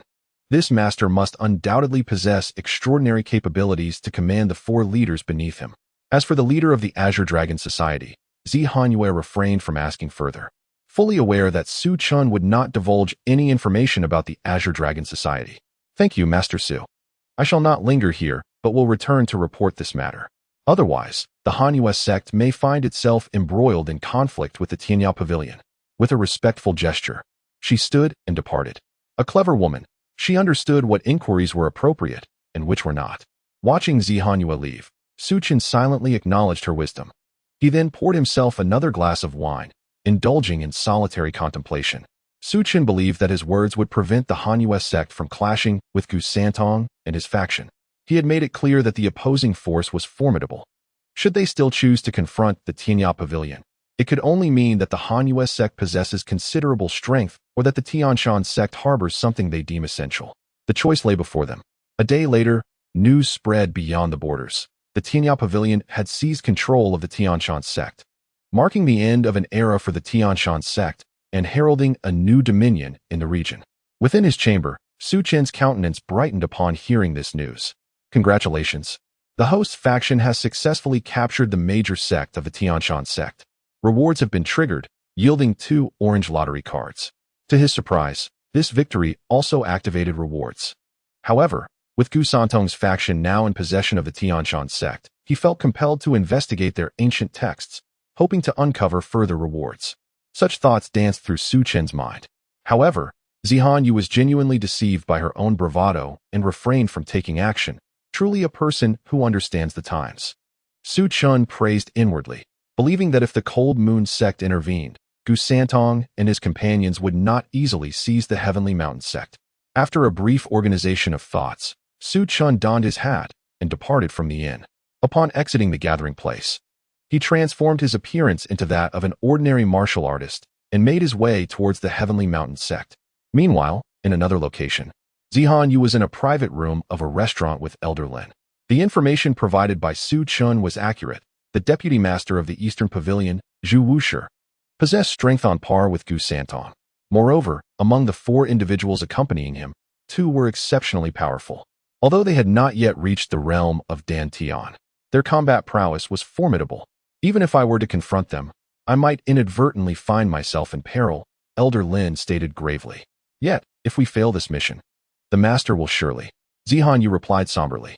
After receiving information from Su Chen, she had deliberated with Elder Lin about abandoning the mission against the Heavenly Mountain Sect. However, their inaction had resulted in an unfinished task.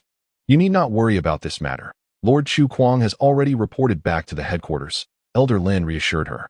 Lord Chu Kuang has also arrived. Zi Han Yue's expression froze at Elder Lin's mention of Lord Chu Kuang. Saintess, you do not believe that the sect has dispatched only us to subdue the Heavenly Mountain Sect, do you? Yesterday, a formidable individual emerged within the Heavenly Mountain Sect. Although his realm has diminished, he still possesses the strength of the Sea of Consciousness. Only through the combined efforts of Gu Santong and Zhu Wushi were they able to slay that Elder Lin explained. However, Lord Chu Kuang has also indicated that the demise of that elder and the troubles caused by Feng have prompted us to avoid any contact with the Sea of Horizon Pavilion and steer clear of them. Elder Lin stated solemnly. Elder Lin, do you know who exactly is behind Feng? Zi Han Yue was eager to uncover this information. Lord Chu Kuang did not disclose it, and I attempted to inquire indirectly at the time, but Lord Chu Kuang remained tight-lipped. Elder Lin shook his head in response. Chapter 437. Shengwan Jinhong, Morong Fu, and the conspiracy of the money gang in the capital. Within a courtyard, Morong Fu, adorned in an opulent robe, stood waiting. Since aligning himself with the 12th prince, he had devoted himself wholeheartedly to serving him, earning ample trust in the process. His purpose for visiting was to meet with Shengwan Jinhong, who had infiltrated the money gang. In this world, everything operates on the principle of money. Although the 12th prince had garnered some support from various factions, he still lacked significantly in financial resources. Therefore, Morong Fu proposed that the 12th prince engage with the money gang to devise a means to take control of it. Currently, the money gang was under the leadership of the second master, Jin Yu Ling, while Shangwan Jinhong and Jing Wuming had become the protectors by Jin Yu Ling's side. Naturally, the swift elevation of Shangwan Jinhong and his companions to the position of protectors was primarily due to the intelligence provided by the Golden Wind and Drizzle Tower regarding Jin Yu Ling. To skillfully leverage every opportunity is to ascend swiftly. The character of Shangwan Jinhong is formidable. His grasp of the world and human nature is remarkably astute. As the courtyard door creaked open, Shangwan Jinhong, clad in a fitted outfit, strode in. At this moment, his countenance had transformed, exuding an aura of menace. With the once proud defiance and dominance in his gaze now vanished. Both he and Jing Wuming had engaged in actions while in Lingnan Prefecture, and thus, they had procured some human skin masks from Su Chun, also acquiring a modicum of disguise techniques during their time there. Upon entering the small courtyard, Shangwan Jinhong beheld Murong Fu, whose visage resembled a jade plate and whose form was akin to a jade tree, a gentleman of remarkable grace. "Greetings, Brother Shangwan." Murong Fu bowed respectfully. "You are too kind, Brother Murong," replied Shangwan Jinhong. "I have prepared some light wine. Let us converse indoors," Murong Fu suggested. Inside the room, Xiao Ruoyan gradually retrieved delicacies from a basket, subsequently closing the door and standing in the courtyard. "Brother Murong, you are quite fortunate," Shangwan Jinhong remarked with a smile, observing Xiao Ruoyan's departure. "Please, take a seat." Murong Fu gestured, pouring a cup of wine for Shangwan Jinhong. "The purpose of my visit is to discuss matters concerning the money gang. The 12th prince, Lu Ha, is currently in need of financial support from us. I see this as an opportunity, hence my invitation for your counsel." As Murong Fu spoke, he served himself a cup as well. Upon hearing Murong Fu's words, Shangwan Jinhong's brow furrowed slightly. "Brother Murong, although I have become a protector beside Jin Yu Ling, I have yet to be granted full authority over the internal affairs of the money gang. Since joining the money gang, Shangwan Jinhong had made little progress. Recently, he received a letter from the former steward, urging support for the Jiangnan Beggars gang, which faced a flood, a chance for expansion, yet funds were draining rapidly. "Brother Shangwan, have you not considered a solution?" inquired Murong Fu. "There are methods, yet manpower poses a challenge." At this juncture, Shangwan Jinhong fixed his gaze upon Murong Fu, a spark of brilliance flickering in his eyes. What once appeared to be a dilemma regarding manpower now seemed surmountable. "Brother Murong, have you not recently subdued the Iron Palm gang of Mengqing? Perhaps they could assist in reversing this situation." Shangwan Jinhong took a sip of wine. "Though I have indeed subdued the Iron Palm gang, many actions remain temporarily unfeasible, as I am aiding the 12th Prince Lu Ha in controlling them. I fear that utilizing these individuals might lead to leaks, which could be detrimental to my interests." Murong Fu replied, "Do not conceal it from him. Were you not sent by the 12th Prince to engage with the money gang? Jin Yu Ling is unlikely to align with the 12th Prince, which means Lu Ha will likely support another faction. If I were to usurp Jin Yu Ling's position, it would enable collaboration with Lu Ha, who I believe would be amenable to such an alliance," Shangwan Jinhong asserted.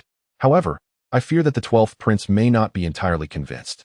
My interactions with him have revealed that, while he may appear carefree on the surface, his mind is remarkably astute." Murong Fu remarked, "If we present him with an incentive, will he not be persuaded? Recently, I acquired a detailed map and timeline for the transportation of a significant sum of silver, overseen by Wei Xing'an, the most trusted aide of Jin Yu Ling. If this route were to be compromised, would it not fall upon him? However, I require half of this silver for myself and Prince Lu Ha. I believe that upon seeing the silver, Lu Ha will be more inclined to support my endeavors. Once secured, I shall swiftly transport the silver to Jiangnan for Chief Qiao." Shangwan Jinhong replied, "Indeed, upon sight of the silver, Lu Ha would likely agree. However, exercise caution, for a woman associated with the Shadow Gate is close to him, and there are numerous spies surrounding the capital. You must ensure the route is well arranged during the transfer of the silver." Murong Fu responded, "I will discreetly inform the Jin Feng Shiyu Lu to make the necessary arrangements." Shangwan Jinhong replied, "After discussing the matter, let us enjoy a drink." Murong Fu raised his cup. As dusk fell, the two gradually departed from the courtyard. Once outside, Murong Fu made his way to the residence of the 12th Prince, Lu Ha. At this time, the flow of visitors at Lu Ha's doorstep rivaled that of the 9 ruling princes, for he had recently gained some real power. In the world, people bustle for profit. Power signifies benefit, and thus, when there is gain, there are always those who will come. Greetings, Mr. Morong. The guards bowed respectfully as Morong Fu entered the hall. Within, the 12th prince was engaged in conversation with a lean, middle-aged man clad in scholarly attire. Exuding a faint air of authority, he was the newly appointed city guard of Mengcheng, a location of significant importance due to its proximity to the capital. Despite being merely a city, the position of the Mengcheng Guard was not inferior to that of the district guards in the southern regions.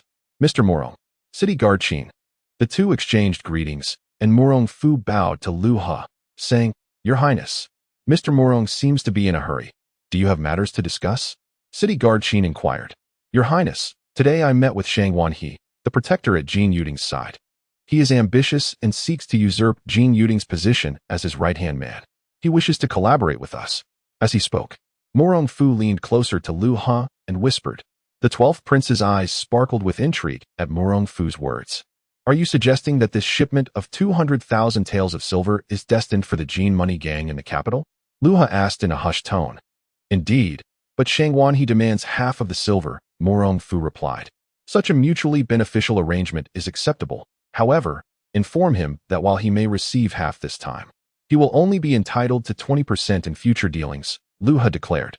Recently, he has been troubled by financial woes. In the past, when he held no power, his finances were sufficient. However, upon assuming authority, the number of dependents has grown excessively, leading to a situation where his expenses now exceed his income. He finds himself in dire need of funds, desperately seeking to amass wealth. Chapter 438, Shadow Gate, Master of the Nanhai Merchant Association. I shall arrange for this immediately. It may require the involvement of the Iron Palm Gang in Meng City. Morong Fu proclaimed. You may proceed. You are currently in contact with the Iron Palm Gang, so you can coordinate according to your strategy, remarked the 12th Prince Lu He, looking at Morong Fu with an expression of admiration.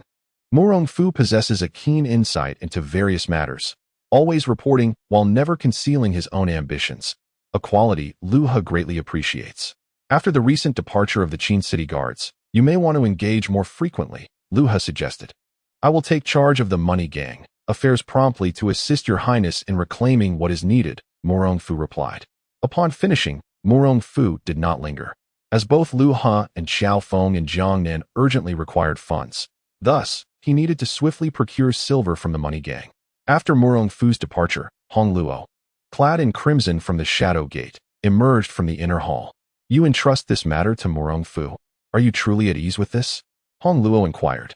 Observing Morong Fu's retreating figure, the money gang is a venture initiated by Morong Fu. Should you facilitate it, I could also assign it to you. However, we must exercise caution. Your Shadow Gate should also monitor the situation. Remember, observe only, do not act. Lu He instructed. Rest assured, we Shadow Gate will meticulously track the developments of this affair. Hong Luo bowed in response. It is rumored that the Eternal Life Society and Pavilion of Eternal Youth have sent forth their successors. Do you have any leads on these successors from your Shadow Gate? The 12th Prince inquired. Currently, the rumors abound, yet no one has encountered the successors of these two enigmatic factions. Nevertheless, we, Shadow Gate, are actively searching and believe we will locate them soon, Hong Luo replied solemnly. Is that so? Strive to find them. Should I gain their support, my chances of success would increase significantly. Additionally, when will your Shadow Gate leader meet with me? I have now acquired the authority of the 9th Prince. Yet your leader has not made an appearance, which seems to lack sincerity, the 12th Prince observed. The leader is expected to emerge in a month's time and will meet with your highness then, Hong Luo stated. Very well, please arrange this. I am eager to meet your elusive leader. Lu He responded. Then, your highness, I shall proceed to organize surveillance on Morong Fu's activities. Hong Luo bowed once more. Lu He nodded in acknowledgement. Hong Luo exited the banquet hall, and upon leaving Lu He's residence, a carriage awaited outside. Upon entering the carriage, a veiled woman sat within. Her features obscured, yet her eyes revealed a glimmer of coldness. I have seen the leader. As Hong Luo entered the carriage, she greeted the veiled woman. How many of Lu He's gathered forces can we truly control? The woman inquired. Lu He has recently been deliberately avoiding my side, and there are many matters I have not been able to grasp in a timely manner. He is currently placing significant trust in a certain Morong Fu, who has assisted him in subduing the Iron Palm Gang of Mengcheng and has established connections with the money gang. They intend to seize a shipment of silver bound for the capital from the money gang. Luha has instructed me to keep a close watch on Morong Fu. Moreover, he wishes to meet with you, the leader. According to your previous instructions, I told him that he may meet with you a month after your retreat from the world. Hong Luo spoke solemnly. Luha daring to act against the money gang is indeed bold. What are your thoughts on Morong Fu? Can he be swayed to our side? The veiled woman asked. This man harbors grand ambitions, which he does not conceal. If we wish to win him over, we must offer him sufficient power, something we are currently unable to provide. Furthermore, I fear Morong Fu may be a pawn sent by Luha to test us. Hong Luo replied gravely. Is that so? Then I shall personally engage with Morong Fu. The veiled woman declared. It may be unwise for you to personally approach Morong Fu. Should he indeed be a creation of Luha, your identity could be compromised, Hong Luo cautioned. I am aware of the risks. Find the descendants of the Unaging Hall and the Longevity Society swiftly. If we cannot uncover them ourselves, we shall obtain information from other factions. The veiled woman commanded. Understood. Hong Luo responded. Recently, there have been financial troubles with Marquis Anqing, who has sought to invest in our South Sea Chamber of Commerce. His previous funding came from the money gang, and now that Jin Yu Ling no longer supports him, you may inform the 12th Prince about this matter. Or perhaps establish a connection through Madame Anqing. The money gang has endured in the Great Zhou dynasty for many years, and many have coveted their position. Yet they remain resilient. I have received some rumors that Jin Feihong, the leader of the money gang, may be one of the key figures in the true martial academy. Attempting to disrupt the money gang could potentially draw out individuals from the true martial academy, so we should strive to facilitate an alliance between Luha and Marquis Anqing. The veiled woman continued. Upon hearing this, Hong Luo was momentarily taken aback. She had not anticipated a connection between the money gang and the true martial academy. The carriage continued along the street, gradually merging into the throng and disappearing from sight. How has the investigation into the South Sea Chamber of Commerce progressed? Bai Choufei inquired. Looking at Nalen Rongyan, the information I have gathered is limited. The president of the South Sea Chamber of Commerce rarely makes public appearances, and when she does, she is veiled. My attempts to engage with her were also hindered by her veil, which possesses a subtle energy that obstructs my probing. As for her identity, I have only traced her origins to Hainan, with no specific leads uncovered. I intend to purchase information regarding her from other factions, but the responses I have received have varied greatly. I am currently organizing this information in hopes of uncovering something useful, Nalen Rongyan replied. There is no need to gather excessive information about this individual. They are not of great significance to us. You must set aside your current tasks, for there is a matter of utmost importance that requires your attention. Bai Choufei disclosed the negotiations between Shangwan Jinhong and Morong Fu. Both Morong Fu and Shangwan Jinhong are apprehensive that the 12th Prince may have made arrangements to monitor them. Thus, they require our assistance to swiftly disperse and transport a substantial sum of silver to Jiangnan once their endeavor is successful. Jiangnan. Do we have associates there? Nalen Rongyan inquired with a hint of surprise. The longer she accompanied Bai Choufei, the more she felt the formidable influence of the Tianya Pavilion behind the Jin Feng Shiyu building. At that moment, a member of the Jin Feng Shiyu building appeared at the door. Master, we have news from the frontier, the member announced with a bow. Enter. Bai Choufei commanded. Upon entering, the disciple presented a confidential letter to Bai Choufei, then bowed and exited the room.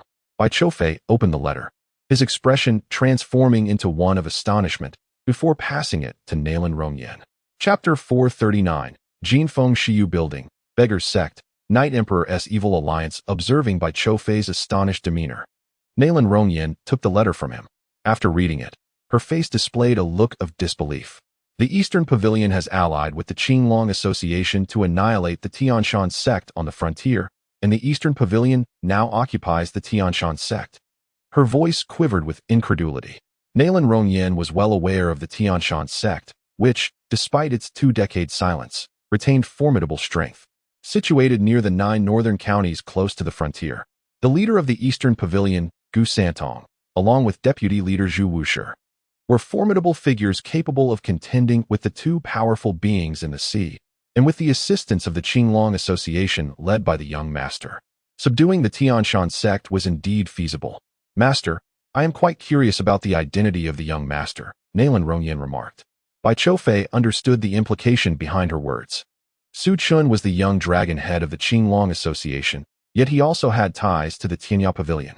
While she had her suspicions about Su Chen's specific role within the pavilion, she remained uncertain. From my address, you can infer that the young master of the Tianya Pavilion holds a position just below one person. It is quite similar to your assumptions. Thus, while it may be permissible to offend several prominent leaders, one must never provoke the young master, Bai Qiufei said solemnly. Despite the formidable power of the various leaders, such as the Night Emperor and the Day After, who overtly governed the Northern Pavilion and the Jinfeng Shiyu building, Bai Qiufei still prioritized Su Chen's commands in all matters. The young master is currently establishing a presence in Jiangnan. In time, a faction known as the Beggars Sect will emerge there, and the individuals involved will be closely aligned with the young master. The leader, named Xiao Feng, possesses strength at the pinnacle of human difficulty and may soon reach the realm of the sea. This Beggars Sect could potentially become one of our primary sources of intelligence for the Jinfeng Shiyu building, Bai Qiufei conveyed. Once the Beggar clan flourishes within the Great Zhou dynasty, it would undoubtedly benefit the Jinfeng Shiyu Tower. There exists a potential for collaboration with the Beggar clan. The Beggar clan? Upon hearing this, Nalan Rongyan furrowed her brow, somewhat perplexed by the nature of this faction. A coalition of beggars from all corners of the world. Such a group could indeed prove advantageous for us at the Jinfeng Shiyu Tower, Bai Qiufei remarked. At this, Nalan Rongyan's expression shifted dramatically. The faction of beggars. While the Great Zhou dynasty boasts a unified realm, the disparity between the rich and the poor is stark. Aristocrats, martial families, court officials, and sect powers are the true noble class. The lower class is abundant, with many unable to find sustenance, resulting in a significant number of beggars. If a faction is composed of beggars, it would undoubtedly become the most populous force within the Great Zhou dynasty, the largest gang in the world. Bai Qiufei continued. Though it may not be the most powerful faction, it would certainly have the largest numbers. Is the young master aspiring to dominate the world? Nalan Rongyan inquired, her eyes reflecting surprise. The ambition to conquer the world rests upon the young master's own heart. However, the title of the martial world's sovereign is a goal that the young master is destined to attain. Bai Qiufei asserted. In this realm, the martial sovereign is, in essence, the strongest ruler. If the emperor of Zhou lacks strength, his dynasty risks becoming a mere appendage to the sections. The supremacy of royal authority is determined by might. Should Su Chun ascend as the martial sovereign, he would emerge as the true master of the world, eclipsing even the emperor of the Great Zhou in renown. Yet, the path to such a destiny is fraught with challenges. Nalan Rongyan pondered this, gradually comprehending Su Chen's intentions. Upon entering the capital, she had become privy to many secrets, including whispers that the Zhou emperor sought to unify the realm to gather the world's fortune, aiming to transcend the void and enter the celestial gate. If Su Chun were to become the sovereign, breaking through the void to reach the celestial gate in pursuit of the ultimate martial path, what could be wrong with that? I shall certainly assist the Tower Master in fulfilling the young master's aspirations. Nalan Rongyan declared. Our progress in Jiangnan has been rather slow. Following the acquisition of that batch of silver by Shangwan Jinhong and the others, I wish for you to personally journey to Jiangnan. Once there, meet with Chief Qiao of the Beggar clan, and simultaneously, present my token to the master of Wuku Mountain Villa, Lian Qingbi. He will offer you his assistance. Bai Qiufei instructed. As he spoke, Bai Qiufei felt a tinge of bitterness. Their side lacked proficient experts, particularly those belonging to the Jinfeng Shiyu Tower. I fear going alone to escort this batch of silver, Nalan Rongyan expressed, her brow furrowed. While she had no qualms about traveling to Jiangnan, the prospect of carrying silver made her apprehensive about potential dangers along the way. Mr. Lung and Mr. Bai will arrive tomorrow. They will escort you, Bai Qiufei reassured her. Although the Jinfeng Shiyu Tower enjoys a notable reputation, its actual strength is somewhat lacking. Recently, Su Chun had transferred Bai Tianyu and Lung Huishan to bolster their ranks. Guanxi had already appeared beyond the borders, collaborating with Duga Wudi to become a member of the Eastern Pavilion, making his presence at the Jinfeng Shiyu Tower somewhat unsuitable. Furthermore, Guanxi would not be content to remain subordinate to Bai Qiufei. Although Lung Huishan and Bai Tianyu are also formidable leaders, they differ significantly from Guanxi. That reassures me. With the resources from the young master backing them, the strength of Lung Huishan and Bai Tianyu will undoubtedly see considerable enhancement, and escorting her to Jiangnan should pose no difficulty. The 12th prince, Lu He, is a man of profound cunning. He has associates from the Shadow Gate nearby who might be monitoring this operation, so you must exercise caution in your interactions. I will request the master to see if we can dispatch some skilled individuals to assist. Bai Qiufei remarked. Are we not able to make a request to the North Pavilion? Nalan Rongyan inquired. The East Pavilion has seen the emergence of a pavilion master and a deputy pavilion master, along with 4 elders, so surely the North Pavilion must have similar figures. Bai Qiufei, upon hearing Nalan Rongyan's words, felt a pang of bitterness. Currently, the North Pavilion, apart from the pavilion master and deputy, is merely a facade, devoid of substantial support. However, this matter cannot be disclosed to Nalan Rongyan. It is already fortunate that the 2 pavilion masters of the North can lend me their support. Did I not mention before? Although our Golden Wind and Drizzle Pavilion is beneath the North Pavilion, we are subordinate to the young master. At times, we must rely on ourselves. If absolutely necessary, I will request the young master to deploy some members of the Azure Dragon Society to assist us. Nonetheless, I will pen a letter to the young master to gauge his thoughts. Bai Qiufei continued. He was indeed contemplating asking Su Chun to send some personnel. The Night Emperor and the day after cannot frequently appear. Should they cease to show, we might soon face provocations from certain factions, and this trend has already begun to surface. Some forces in control of the capital have subtly started to stir. Once this hint materializes, it will not be long before lines are crossed. As they conversed, a powerful gust of wind suddenly flung open the windows of the pavilion, and 2 figures flashed inside. It was none other than the Night Emperor and the day after. The 3 leaders of the Evil Alliance have summoned us to meet tomorrow in Xiangqing around the capital. We shall depart today. After our meeting with the 3 leaders, should there be no unforeseen events, we will leave the capital, announced the Night Emperor. Have the 3 leaders of the Evil Alliance requested your presence? Recently, the Evil Alliance suffered losses of 2 individuals at Feng Family Manor, and they are being pursued vigorously by the Heavenly Supervision Bureau. Meeting with you at this juncture raises my suspicions, Bai Qiufei expressed with concern. Are you worried they may have ulterior motives? The Night Emperor replied gravely. The Evil Alliance operates ruthlessly, and their approach to you now makes me uneasy. After all, we were the ones who entrusted that long blade to Murong Qingchen. I fear they may lay the blame for the losses at Feng Family Manor upon our Golden Wind and Drizzle Pavilion. We shall remain vigilant.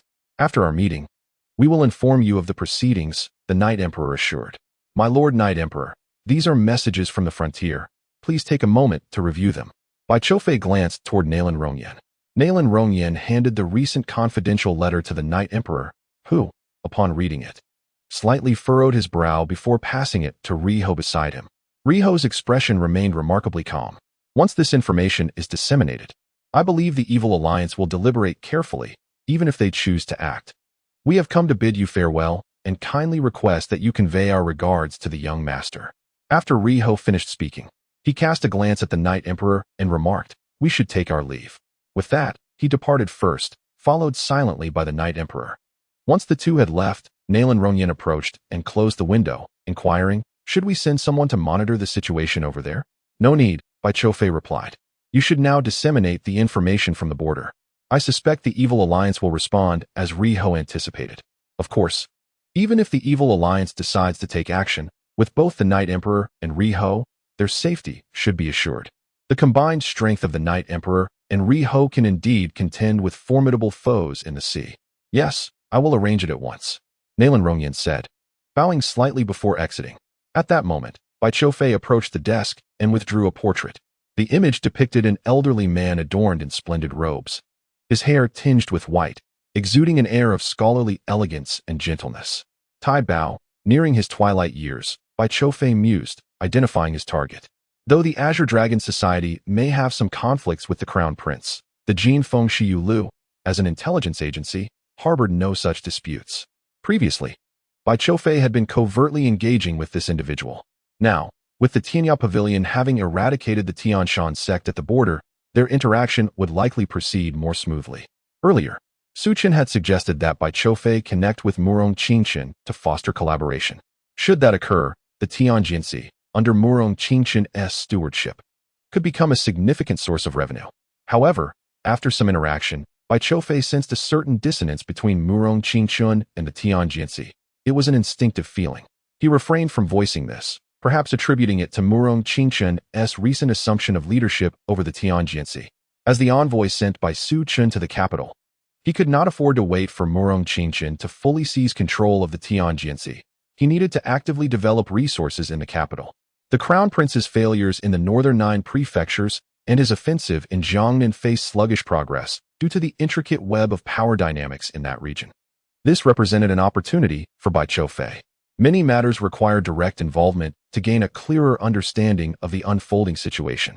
While Bai Qiufei contemplated these thoughts, intelligence from the border had already reached the capital. A confidential report was delivered to Murong Qingchen of the Tianjin, revealing that the Tianshan Sect had been annihilated by the eastern pavilion of the Tianya Pavilion, led by Gu Santong and his deputy, Zhu Wushi, both of whom were formidable masters of the sea. Gazing at the confidential report in her hand, Murong Qingchen furrowed her brow slightly. Previously, the emergence of the Night Emperor and the day after at the North Pavilion of the Tianya Pavilion had not greatly astonished her. However, the recent appearance of 2 formidable figures from the East Pavilion of Tianya Pavilion, both of whom were at the sea condensation stage, compelled her to take these developments more seriously. Furthermore, the involvement of the Qinglong Society in this matter suggested that the death of Huo Mufeng might have resulted from a joint assault by Gu Zentong, the head of the East Pavilion, and the Qinglong Society. The place where Huo Mufeng had battled exhibited 3 extraordinary phenomena, one of which bore a fierce and bloodthirsty aura, distinct from the divine might of Zhu Wushi, the deputy head of Tianya Pavilion. Thus, based on the assessment from the Tianjin Division, it was likely that the Qinglong Society had dispatched a sea condensation expert to assist Gu Zentong. Kaiwei spoke in a low voice, noting that the Qinglong Society's involvement indicated that Tianya Pavilion had offered substantial rewards to mobilize such a force. Miss, should we consider finding a way to summon Su Chen from the northern 9 prefectures to the capital to assist you? Kaiwei proposed. Su Chen currently held the position of martial arts leader in the northern 9 prefectures, and should he come to the capital, his support could potentially turn the tide in Murong Qingchen's favor. Upon hearing Caiwei's suggestion, Murong Qingchen fell into contemplation. Although she had taken over the Tianjin division, the task was not as straightforward as she had envisioned. She lacked trusted personnel and required additional support. The mobilization within the Tianjin division followed strict protocols. It was not simply a matter of her authority as the head. Furthermore, the recent loss of one of the 3 elders in the battle at Fengjiazwang was far from encouraging news for her. Miss, Su Chen has a close relationship with Bai Qiufei of the Jinfeng Zailu. If he were to come to the capital, you might garner some support from them, Kaiwei stated. In the battle at the borders, the Jinfeng Zailu had demonstrated formidable strength behind the Tianya Pavilion, and we must strive for their favor.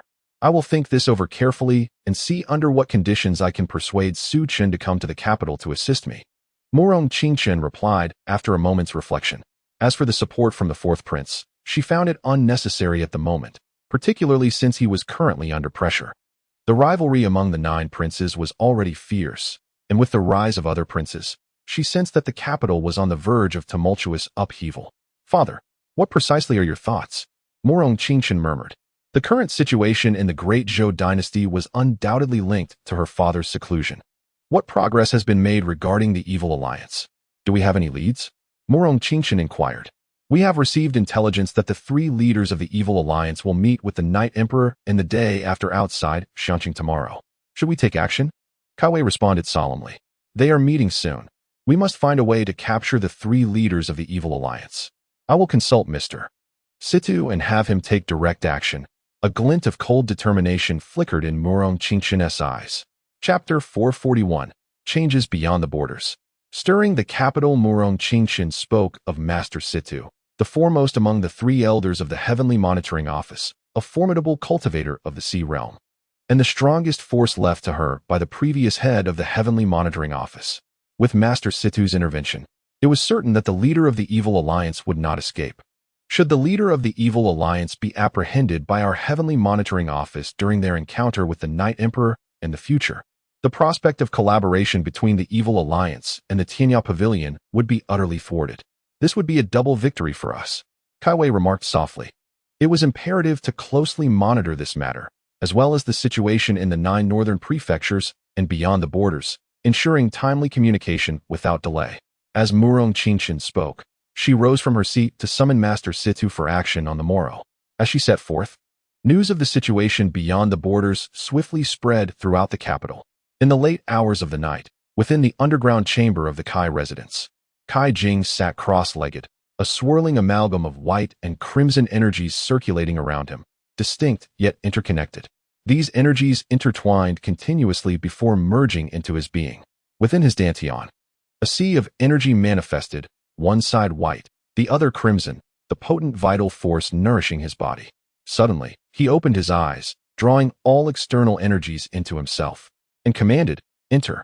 The door to the chamber was pushed open, revealing a woman clad in a flowing black gown. "My lord, a secret letter from beyond the borders has arrived, concerning the Tianya Pavilion," she announced, presenting the letter to Kai Jing. "The Tianya Pavilion, beyond the borders? They too are making moves?" Kai Jing mused, accepting the letter with a hint of confusion. Upon opening it, his expression grew grave. The Eastern Pavilion Master Gu Santong and Deputy Master Zhu Wushi of the Tianya Pavilion, both powerful cultivators of the Sea Realm, had slain Huamufeng and taken control of the Tianshan Sect. According to the intelligence, Huamufeng was likely killed in collusion with Gu Santong and the Qinglong Association. And the divine aura of Zhu Wushi differed from that of the individual who had previously clashed with Huamufeng, the visitor explained. "The Qinglong Association and the Tianya Pavilion. I must meet with the Night Emperor in the future tomorrow. If we can negotiate a collaboration, our movements will accelerate," Kai Jing stated. Reaching out to contact the Night Emperor in the future, intent on discussing a potential alliance. "My lord, the Night Emperor in the future previously supplied you with the desired blade, which Murong Qingchen received, resulting in the loss of 2 of our experts. I fear we must remain vigilant this time," the woman in black cautioned. "This matter requires no further inquiry. Simply arrange the time." Kai Jing waved dismissively. He acknowledged that the failure regarding the Feng family estate was his oversight and would not blame others. "What is the current situation in Jiangnan?" he inquired next.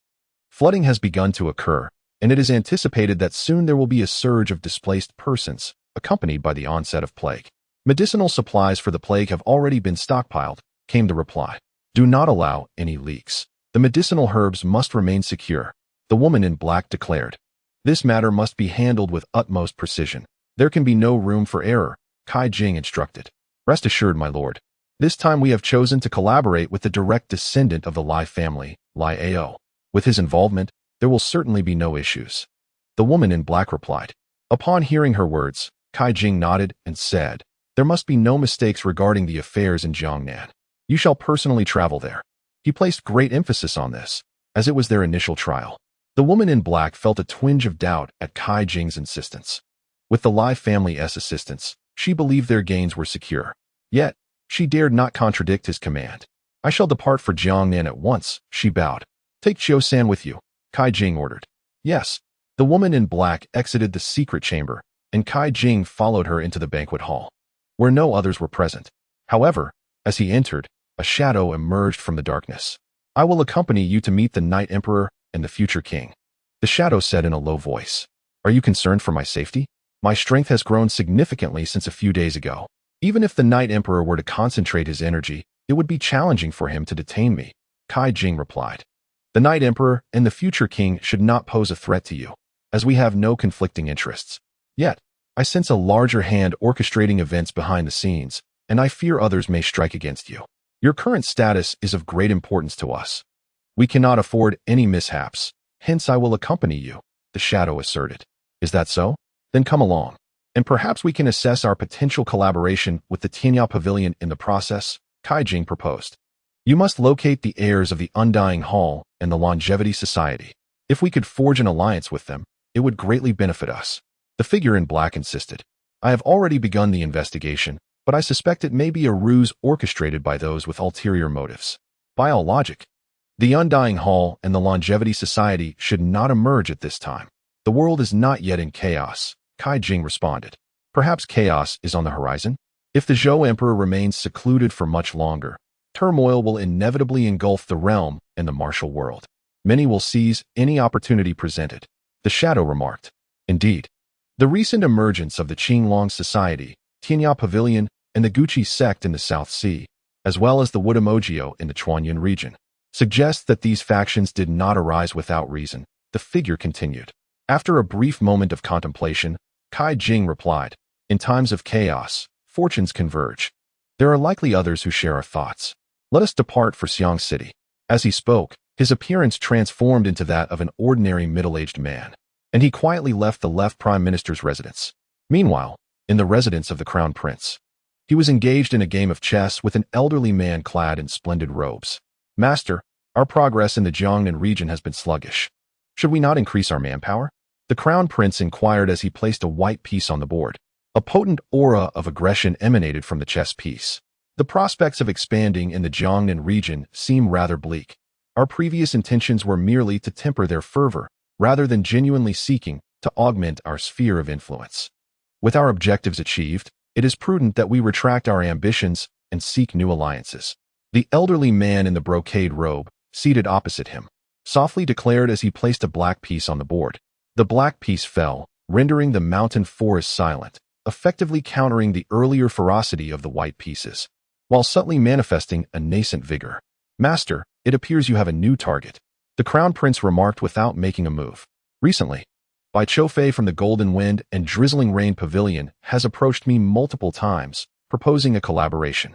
I had previously hesitated, harboring doubts about this Golden Wind and Drizzling Rain Pavilion, yet today, a message from the north has prompted a shift in my perspective.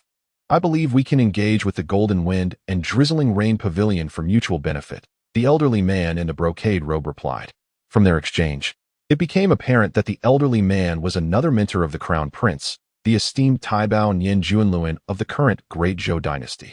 In recent days, my wife has traveled to stay with relatives, making things rather inconvenient, but it seems she cannot endure this for long. Chapter 442, True Martial Taoist Temple. The crown prince contemplated establishing a partnership with the Qinglong Society. Cooperation is certainly feasible, yet I desire to see some sincerity from them. Lately, the seventh prince has been in contact with the salt fields, acquiring a shipment of premium ice jade, currently en route to the capital. If they could assist me in securing it, a collaboration would indeed be acceptable, the crown prince articulated. The seventh prince, who cultivates the beaming ice profound art, likely intends to utilize this ice jade to enhance his prowess.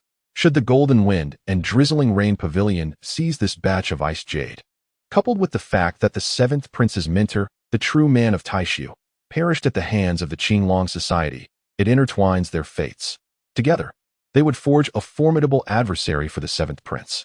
A force without rivals cannot establish a foothold in the capital, Taibao Nian Junluan mused. The Golden Wind and Drizzling Rain Pavilion has established contact with Chen, who oversees the Tianjin division. Logically, a collaboration with the Golden Wind and Drizzling Rain Pavilion would be advantageous for her. Why has such an alliance not materialized? If the Golden Wind and Drizzling Rain Pavilion were to partner with the Tianjin division, it would also serve our interests, the crown prince asserted solemnly. Your Highness, you may be oversimplifying the situation. The efficacy of the Tianjin division largely depends on its leadership. Under the guidance of Murong Qingchun, the Tianjin division is but a hollow shell. Moreover, when Shui Pingxing departed, he left only 3 elders with Murong Qingchun. Now, with Nie Jinsha having fallen to the evil alliance, only 2 remain. Among them, Situ Shang possesses the greatest strength, and it is rumored that he has successfully entered the sea of concentration after years of seclusion.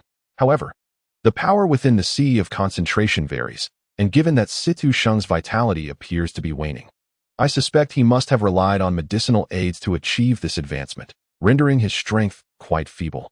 Consequently, the Tianjin division under Murong Qingchun cannot become a formidable weapon. Nian Junluan spoke gravely. Master, what do you imply? Is the Heavenly Monitoring Department still under the control of our father? The crown prince furrowed his brow slightly and spoke in a solemn tone. It must be in the hands of His Majesty. The Heavenly Monitoring Department is a blade wielded by him, just as a skilled swordsman would not casually allow others to use his sword. His Majesty's seclusion does not imply his disinterest in affairs. However, I have yet to fathom the intent behind his actions. As Yan Jinluan spoke, his brow knitted in contemplation. Indeed, if our father wished to abdicate, the throne of the great Zhou should rightfully pass to me, his eldest son. Yet, he has allowed the 9th prince to govern. Is he orchestrating a contest among us, so that only one may emerge as the crown prince and inherit his throne? Previously, I believed that by enhancing my own strength, I could overpower the other 8 and secure the title of crown prince. However, I was unexpectedly outmaneuvered, losing the 9 prefectures of the north and the Qinglong Temple. Moreover, Those princes who did not attain the position of the ninth prince have begun to emerge. They must have received our father's tacit approval. Otherwise, they would not dare to show their faces. Teacher, what do you think our father aims to achieve? The crown prince's tone was tinged with reluctance. Your Highness must remain calm, as long as His Majesty does not shatter the void and step into the heavenly gate. The position of the great Zhou sovereign will not fall into anyone else's hands. Years ago, His Majesty successfully entered the broken realm by harnessing the fortunes of the world. Logically, he could have shattered the void, yet he chose seclusion instead. Initially, I thought he aimed to stabilize his path. However, his disinterest in court matters over the years has left me perplexed. Many speculate that His Majesty may be harboring a hidden ailment. The realm of the court and the world of martial arts are ever-changing. Yin Jinluan sighed and then remarked, "These matters are merely for our understanding. Our primary objective now is to continue augmenting my power. What you say is true. I wonder if the teacher has any thoughts regarding the Qingshu Temple, as rumors suggest they no longer intend to support the seventh prince." The crown prince spoke in a low voice. Due to the death of the true Void Master, the Qingshu Temple's attitude towards the seventh prince has become ambiguous, and I have received news that they are already seeking other candidates. Furthermore, those candidates may not necessarily be among the 9 princely governors. Yin Jinluan replied, "Not among the 9 princely governors? Has the teacher received some information?" The crown prince's expression changed as he spoke. One of the disciples from the Jinwu Temple has descended the mountain. This disciple has arrived at the Qingshu Temple and is preparing to come to the capital with Mu Yuanping, the elder disciple of this generation at Qingshu Temple. Yin Jinluan stated, "A disciple from the Jinwu Temple has come down? I wonder who this individual is." The disciple's name is Mu Qinxian, rumored to have mastered one of the 3 supreme skills of the Jinwu Temple, the Jinwu Taishang sword technique. As for their exact strength, I am currently unaware. The crown prince said solemnly, "If I could gain the recognition of Mu Qinxian from the Jinwu Temple, would it not pave the way for an alliance with the Taoist sect and earn their support?" A smile of delight appeared on the crown prince's face. The influence of the Taoist sect is formidable within the great Zhou dynasty. If he could garner the support of the Taoist sects, namely the Jinwu Taoist Temple and the Qingshu Temple, he would not only be able to recover the influence he lost in the 9 northern prefectures, but also elevate his own power further. Your Highness, let us first observe their reactions upon arriving in the capital. Should they choose not to pay their respects to the 7th prince, we may then consider making contact. Furthermore, what is the stance of the esoteric sect regarding the 9 northern prefectures? Surely, they would not genuinely desire to see the Qinglong Temple sealed indefinitely. Yin Jinluan mentioned that there has been no movement from the Buddhist faction. Their intentions remain unclear. The first prince furrowed his brow. The silence from the Buddhist sect suggests they have their own motives. If the Buddhist sect were to fully support the Qinglong Temple during this crisis, who could possibly suppress them? I fear the Buddhist sect may, like the Taoist sect, be in search of new figures to elevate. Your Highness must remain vigilant. Yin Jinluan spoke solemnly. As he spoke, he placed down his chess piece, rising to his feet. Your Highness, the time I agreed upon with Bai Choufei has come. I shall take my leave. Then I shall trouble you, esteemed teacher. The first prince bowed as he escorted Yin Jinluan out of the palace. After parting ways with Yin Jinluan, the first prince seated himself upon a long bench, lost in thought. Moments later, he spoke. Summon someone. A shadow entered from outside the door. You are to journey to the 9 northern prefectures on my behalf and meet with Su Chun. Additionally, deliver this letter to him, indicating my desire for collaboration. The first prince produced a letter from his breast pocket, evidently prepared long in advance. The defeat in the 9 northern prefectures, coupled with the previous support from the sealed Qinglong Temple, has significantly weakened his position. Moreover, as the Grand Protector has noted, there seems to be a shift in attitude from the Buddhist and esoteric sects, heightening his sense of crisis. Thus, he seeks an alliance with the Qinglong Association. The Qinglong Association's members have already slain the Taishu Zhenren of the Qingshu Temple, thus inciting enmity with the 7th prince. While the overt conflict with the 7th prince may have subsided, covert tensions linger. By allying with the Qinglong Association, his own power would undoubtedly advance further, perhaps even liberating the Qinglong Temple in the process. The cloaked figure bowed and exited the room. Chapter 443. Situ Sheng of the Tianjin Division. Remnants of the Blood Demon Sect Xiangqing. Within a tranquil manor of considerable size, complete with pavilions and gardens, a grand waterside pavilion lay at the rear. where gentle breezes stirred the lake's surface into rippling waves. The Night Emperor and the day after stood within a cool pavilion by the waterside. I did not anticipate that the evil alliance would choose to meet us here, remarked the day after, surveying the surroundings. It is somewhat unexpected. I wonder what prompted this sudden desire for a meeting from the evil alliance, the Night Emperor replied. It should not be a trivial matter. Had it been simple, they would not have arranged such a meeting with us, the day after remarked. As the day after's words hung in the air, a figure slowly emerged from the courtyard. Clad in black robes and wearing a mask, I am Lu Wu, the leader of the evil alliance. It is an honor to meet, Night Emperor and Future. I have summoned both of you today to propose a collaboration on a particular endeavor. The masked Kai Jing approached the two, inquiring, what collaboration do you speak of? Leader Lu? To eliminate a certain individual, the master of Ziyun Temple, Li Yunsheng, within Xiangqing. Should you both agree to assist, the evil alliance shall bestow upon you a copy of the divine secret scroll. Kai Jing stated. The divine secret scroll? Upon hearing this, Night Emperor and Future exchanged glances. A flicker of intrigue evident in their eyes. Though their time in this world has been brief, they have garnered an understanding of the martial realms. Presently, they both stand at the threshold of the Dantian transformation, and Future has been contemplating the concept of concentration in the sea, yet feels there are aspects still shrouded in mystery. Initially, they had intended to return to Lingnan County to consult with Gu Santong and Zhu Wushi. However, if they could obtain the divine secret scroll, here, perhaps such consultations would be unnecessary. As for the target, Li Yunsheng, the master of Ziyun Temple, he is no ordinary adversary. His true identity is quite grand. He is the foremost master of the great Zhou Emperor. It is unexpected that the evil alliance would target such an individual. Surely, if the target were not of significant stature, the evil alliance would not offer the divine secret scroll. Are you challenging the Emperor of Zhou's limits? Night Emperor pondered, despite his desire for the divine secret scroll, maintaining his composure and discerning the underlying motives of Kai Jing. Indeed, as you surmise, we aim to test the boundaries of the Zhou Emperor and ascertain whether he will emerge from his imperial palace. Kai Jing replied solemnly. This is your purpose in Xiangqing. Night Emperor observed Kai Jing intently. Not solely that. Even if we were to collaborate, it would be rather unrealistic for you, Night Emperor and Future, to join forces with me to eliminate Li Yunsheng today. After all, many are aware of your presence in Xiangqing, and should you proceed to assassinate Li Yunsheng, your Tianya Pavilion, in the capital, the Golden Wind and Drizzle Tower, would be obliterated in an instant. Though the evil alliance is ruthless, we would not treat our allies in such a manner, Kai Jing asserted. I am surprised to see such loyalty from the members of the evil alliance. Just as Kai Jing finished speaking, an elder clad in a purple and gold robe suddenly appeared, leaping onto the pavilion. His gaze sharp and penetrating as he regarded Kai Jing. Tianjiansi, Situ Sheng. I did not expect to see you here, Kai Jing remarked, his tone grave. They had discussed Situ Sheng the previous evening, and now fate had brought them face to face.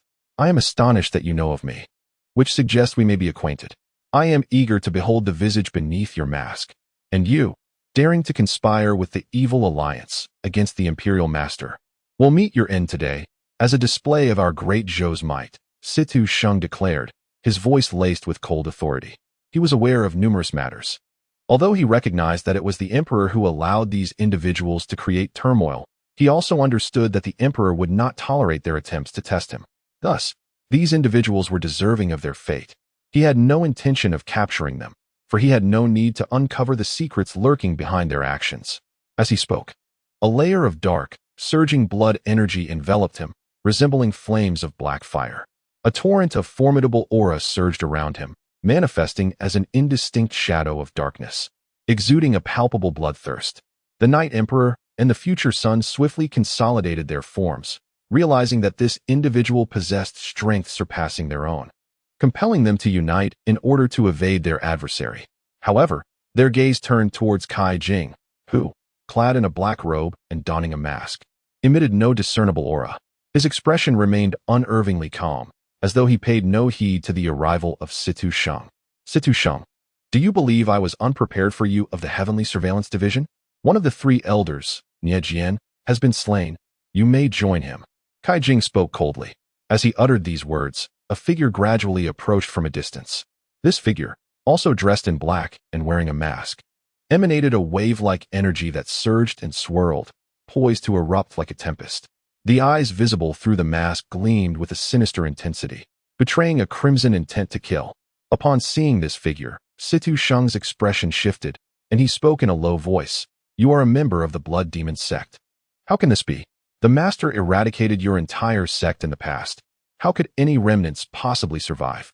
Do you truly believe Shui Pingsheng possessed the capability to eradicate my Blood Demon Sect?" The newcomer scoffed. "Situ Sheng, back then, you were but a blade in Shui Pingsheng's hand.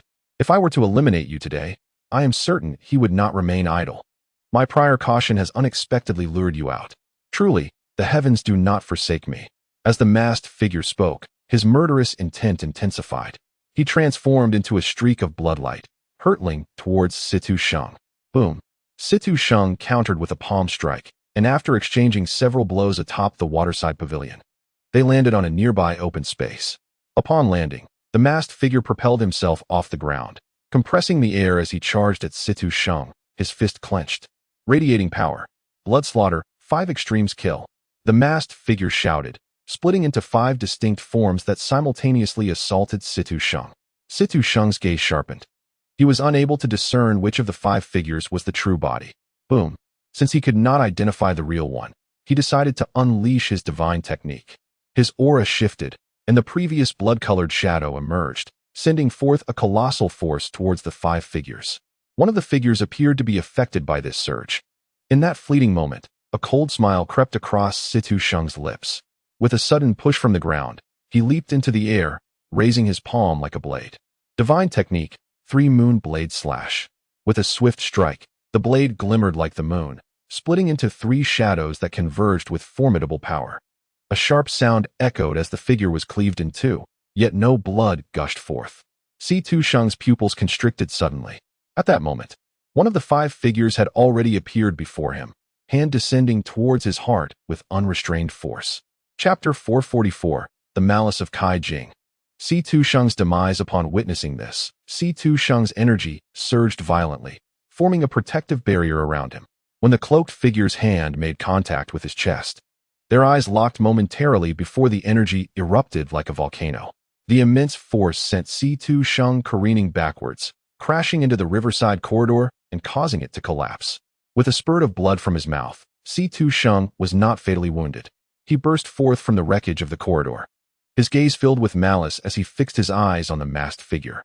"Blood Demon 5 Extremes, you are from the Blood Demon Sect. The left guardian, He Yishang. Were you not supposed to have your heart meridian shattered by Lord Shui?" Situ Sheng declared, disbelief evident in his eyes. "Many can alter their appearances, yet one's cultivation cannot be changed." Situ Sheng recognized the identity of the masked individual. "To think someone still remembers me, He Yishang. Indeed, Shui Pingsheng shattered my heart meridian, but I did not perish. Surprised, are you? Allow me to enlighten you. Years ago, I practiced the Buddhist heart-cultivating Zen. When Shui Pingsheng attacked, I severed my own heart meridian, albeit temporarily, allowing me to escape a calamity." The masked figure removed his mask, revealing an unremarkable visage. Nothing particularly striking, save for his penetrating, fierce eyes. "I cannot believe you managed to deceive the Lord." Situ Sheng's expression darkened. What began as an attempt to capture had ensnared him instead. As his gaze shifted, he sought to retreat, yet the cloaked He Yishang mirrored his movements, his aura locking onto Situ Sheng. Should Situ Sheng attempt to flee, He Yishang would unleash a devastating strike. However, He Yishang's countenance was grave. Despite his recent success, it was uncertain whether he could eliminate his opponent.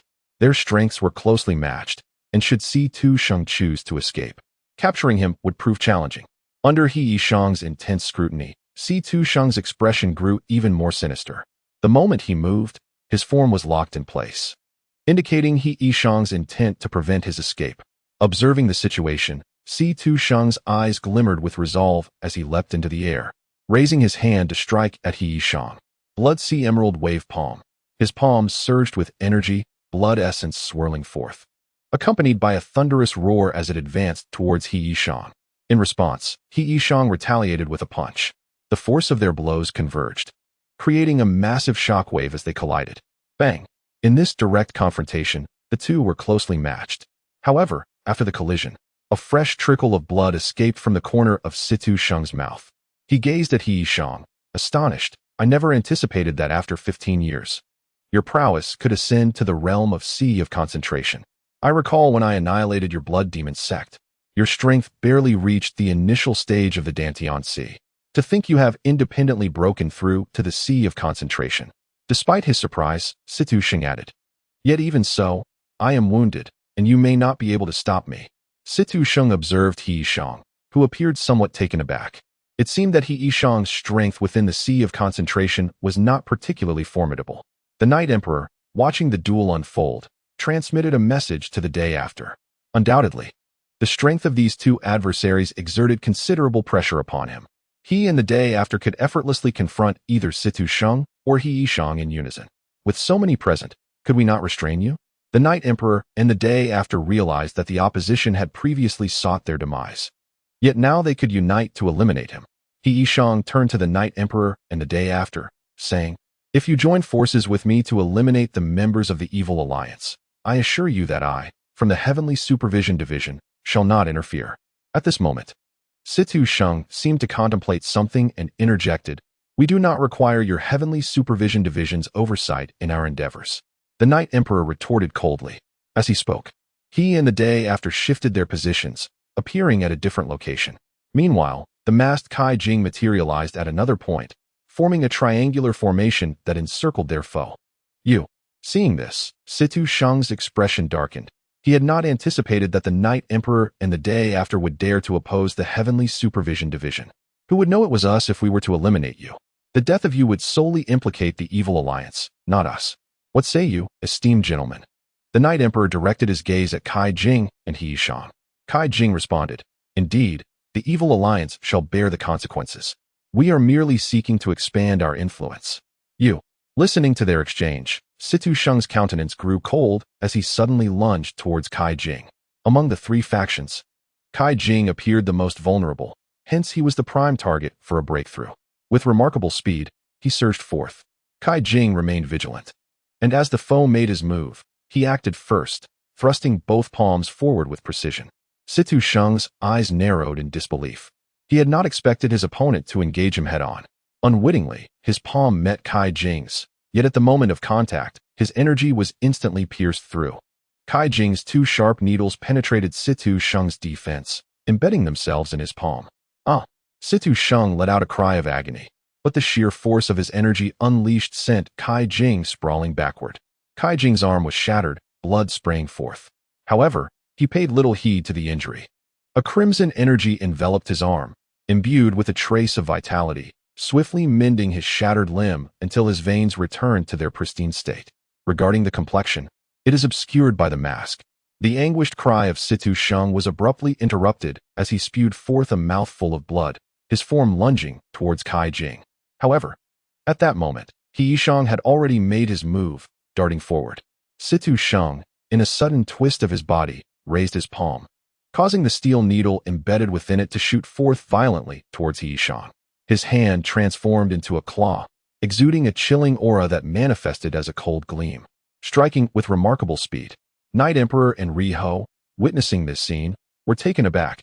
It became evident that the target was not Kai Jing, but rather He Yishang. Situ Sheng understood clearly that eliminating the black-clad figure before him would yield no benefit. Only by severely injuring He Yishang could he extricate himself from this predicament. Just as He Yishang narrowly evaded the steel needle, he found Situ Sheng's fierce claw lunging directly for his right shoulder. Should he be caught, He Yishang's arm would undoubtedly shatter, allowing Situ Sheng to pursue and inflict further harm. At that moment, the Night Emperor intervened, unleashing a violent surge of palm energy aimed at disrupting Situ Sheng's assault. His intention was not to incapacitate, but rather to delay the descent of the claw. He believed that if he could slow down the attack, He Yishang would have the opportunity to vanquish Situ Sheng. Chapter 445, Murong Qingchen's Predicament. The Murong clan of the Jiangnan Seven Stars Hall Situ Sheng's claw was momentarily halted by the force of the energy. In that fleeting pause, He Yishang struck out, his palms surging with blood energy, landing forcefully against Situ Sheng's chest. With this blow, Situ Sheng was sent hurtling backward. Seizing the moment, He Yishang advanced, swiftly aiming a strike at Situ Sheng's head. In his severely weakened state, Situ Sheng was utterly unable to defend against this attack. A resounding thud echoed as blood splattered from his head, and his lifeless body collapsed to the ground. Gratitude was owed to the Night Emperor for his timely assistance. As for today's events, our evil alliance shall bear full responsibility. Furthermore, we shall collaborate in offering the divine method of the sea's formidable practitioners as a gesture of thanks for your intervention. If we succeed in eliminating Li Yunxing, additional rewards shall be provided by our alliance. I am curious if the Night Emperor and Riho have any particular requests. We seek a sum of 100,000 taels of gold. The Night Emperor turned to He Yishang. His recent action had implicitly signified his agreement to collaborate, a silent understanding between them. 100,000 taels of gold. Upon hearing this, He Yishang's gaze shifted to Kai Jing, as the finances of the evil alliance were managed through him.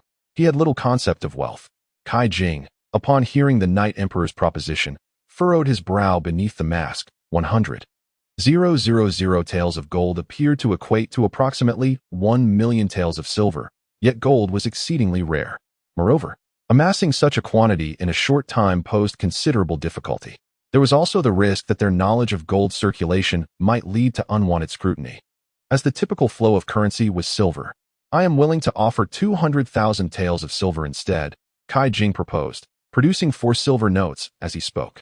These 4 silver notes can be universally exchanged at various financial institutions throughout the Great Zhou dynasty, Kai Jing stated. Very well, gentlemen. I shall await your notification regarding the individual who will take action. The Night Emperor inquired. Here is a contact point of mine. Once you have selected your members, please reach out to us. It is advisable to choose those at the Dantian Hua High Realm, as I fear that ordinary Celestial 9 difficulties practitioners may encounter peril. Kai Jing remarked, producing a slip of paper that he tossed directly to the Night Emperor. The Night Emperor swiftly grasped it before departing with future haste. Observing the 2 departing figures, he mused, the strength of Tianya Pavilion is not to be underestimated. They may prove beneficial to us. So it is prudent to prioritize harmony for the time being. As for the corpse, ensure it is taken away and disposed of.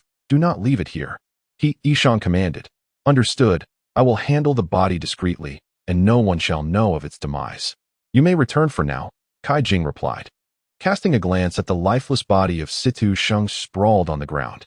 Very well, He Yishang nodded before turning to leave. After his departure, Kai Jing hoisted Situ Sheng's body and exited without delay. Once they had left, several figures appeared within the manor. Upon witnessing the signs of struggle and the pools of blood on the ground, yet finding no corpses, their expressions shifted dramatically. Something has occurred. We must promptly inform the master, they exclaimed before hastily departing. A day later, news spread throughout the capital that Situ Sheng, one of the 3 elders of the Heavenly Monitoring Office and a formidable practitioner of the Sea Condensing Realm, had met his demise at the hands of the second leader of the Evil Alliance. The revelation stirred a tempest of commotion in the capital. Meanwhile, Kai Jing presented 2 million silver notes along with information regarding the third and second leaders of the Evil Alliance, before Bai Chou Fei. To so casually proffer 2 million silver notes, this individual must possess a remarkable status, Bai Chou Fei remarked, scrutinizing the intelligence delivered by the Night Emperor. His gaze then fell upon the details concerning He Yishang, the left protector of the Blood Demon Sect, and the second leader of the Evil Alliance. Disperse these 2 million silver notes and exchange them on the market without revealing their origin. Have them sent to the Wugo Villa in Jiangnan, ensuring they reach Chief Chiao. Bai Chou Fei instructed. Originally, he intended to wait until the wealth from the Golden Money Guild was secured before transferring it, but with the silver now in hand, it was indeed more fitting to act promptly. He turned to Nalan Rongyan and added, additionally, please procure several paintings of Jiangnan's eminent figures. I wish to present them to Nian Jinluan. Bai Chou Fei spoke gravely. Yesterday, when I met with Nian Jinluan, this fellow shunned martial arts techniques, elixirs, and gold, only desiring paintings of Jiangnan's notable figures. Such artworks command a hefty price. Nian Jinluan certainly knows how to negotiate. Nalan Rongyan remarked. In stark contrast to Bai Chou Fei's elation, Murong Qingxin wore an exceedingly grim expression. She had not anticipated that Mr. Situ's involvement would lead to such unforeseen consequences. With only 1 elder remaining, whose strength barely reached the Dantian Hua High Realm, it could be said that her power had been significantly diminished. She now found herself at a loss on how to communicate with the former sect master, having suffered the loss of 2 elders in quick succession. Prepare yourself, for I shall seek an audience with the former sect leader, Ma Kong Qun proclaimed. Given the current circumstances, it was evident that her forces were wholly inadequate to confront the evil alliance. Thus, she felt compelled to pay her respects to the previous sect leader. Furthermore, I have composed a letter that you must deliver to Su Chun in Lingnan County. Ma Kong Qun retrieved a letter from her bosom and handed it to Kai Wei, who stood nearby. In light of the present situation, she was eager to ascertain whether Su Chun could offer any assistance. Understood.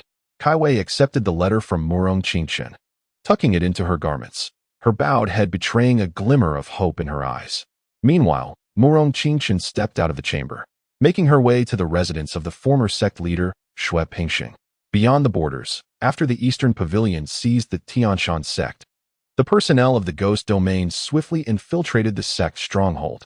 The once Tianshan Sect transformed into the Ghost Domain, with Dugu Wudi remaining as its sovereign, occupying the northern mountain, while the southern mountain was under the dominion of Guanxi. The peak was not held by Gu Santong, but rather by Zhu Wushi, the vice leader of the Eastern Pavilion, alongside his 4 esteemed elders. Gu Santong had vanished without a trace. In the Zitan Palace, within the courtyard of Mu Qingxue, she felt a surge of contentment upon learning of the annihilation of the Tianshan Sect by the Tianya Pavilion, particularly noting the involvement of the Qinglong Association. This meant that no one would threaten her any longer. In stark contrast, within the Zitan Palace, an atmosphere of trepidation prevailed. In the Grand Hall, the elders of the Zitan Palace congregated, with the palace master standing solemnly at the center. Now that the Ghost Domain has taken control of the Tianshan Sect, what shall our course of action be? They had previously allied with the Tianshan Sect, hoping to leverage their influence to enter the interior, only to be blindsided by the mysterious obliteration of the sect by the Tianya Pavilion. This left them in a precarious position. Palace Master, when we previously submitted to the Tianshan Sect, we made enemies with the Golden Wind and Drizzle Pavilion in Xingqing. Although the Eastern Pavilion of the Tianya Pavilion now occupies the Tianshan Sect, and not the Northern Pavilion, they may still harbor grievances against us, the Zitan Palace. We have already relocated most of our resources to Jiangnan. Thus, we could entirely abandon this Zitan Palace and establish a new one in Jiangnan. I have made contact with Ma Kong Qun, the 3rd young master of the Ma Kong family from the Jiangnan Qixing Hall. He could assist us in founding a new Zitan Palace there, allowing us to affiliate ourselves under their banner. However, apart from the original compensation, he wishes to meet Mu Qingxue. The speaker was a middle-aged man with a grim visage, his eyes glinting with coldness. Zhang Heming, what do you mean by that? The middle-aged man, standing on the opposite side, retorted sharply. Elder Mu, you are fortunate to have such a wonderful daughter, the man known as Zhang Heming remarked, casting a glance at the speaker. Internally, he mused, I have mentioned your daughter multiple times in front of Ma Kong Qun. It is only natural that he wishes to meet her. After all, why else would he take an interest in your daughter? In the Zitan Palace, there exist 3 factions, with the faction led by the palace master being the most prominent, followed by the Jiang family and the Mu family. The Mu family is headed by their venerable ancestor. The one who just voiced a rebuttal was Mu Tan, an elder of the Zitan Palace and the father of Mu Qingxue. As for Zhang Heming, who spoke earlier, he harbors some personal grudges against Mu Tan, which is why he made a point of mentioning Mu Qingxue during his dealings with the Qixing Hall. How fortunate indeed. Why not send your daughter to Lord Ma Kong instead? Mu Tan retorted coldly. If the other party were to take an interest in my daughter, I would have no qualms about presenting her before Lord Ma Kong. Currently, our Zitan Palace seeks the favor of the Qixing Hall.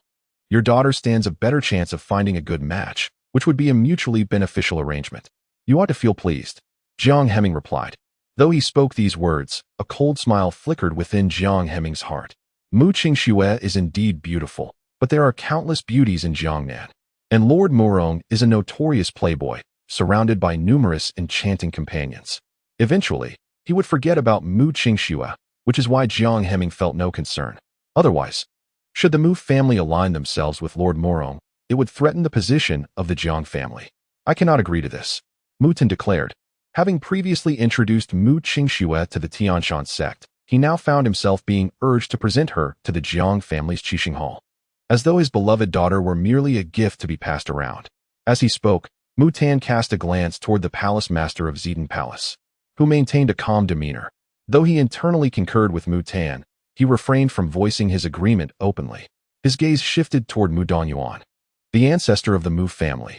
Palace Master, given that Qingxue previously withdrew from the Qinglong Association and has now been betrothed to the Tianshan Sect, it may not be appropriate for her to meet Lord Morong, Mu Dongyuan stated. While he understood the Palace Master's intentions, he could not consent. He had been compelled to agree to the alliance with the Tianshan Sect, and now to be asked to allow her to meet Lord Morong was something he was unwilling to accept. Upon hearing Mu Dongyuan's words, a glint of sharpness flashed in the Palace Master's eyes, though it was quickly concealed. He maintained a serene expression as he regarded the Jiang family's elder, Jiang Bailey. Old Mu, sacrificing a granddaughter for the sake of Zitan Palace is our duty. Since Lord Morong has shown interest in Mu Qingxue, it is only natural for them to meet. Perhaps, upon meeting, Qingxue might develop a favorable impression of Lord Morong. I still advocate for allowing them to meet. As for the outcome, that will depend on their own decisions, Jiang Bailey asserted. Jiang Bailey's intentions were clear. It was merely a meeting, not a proposal to hand over his granddaughter.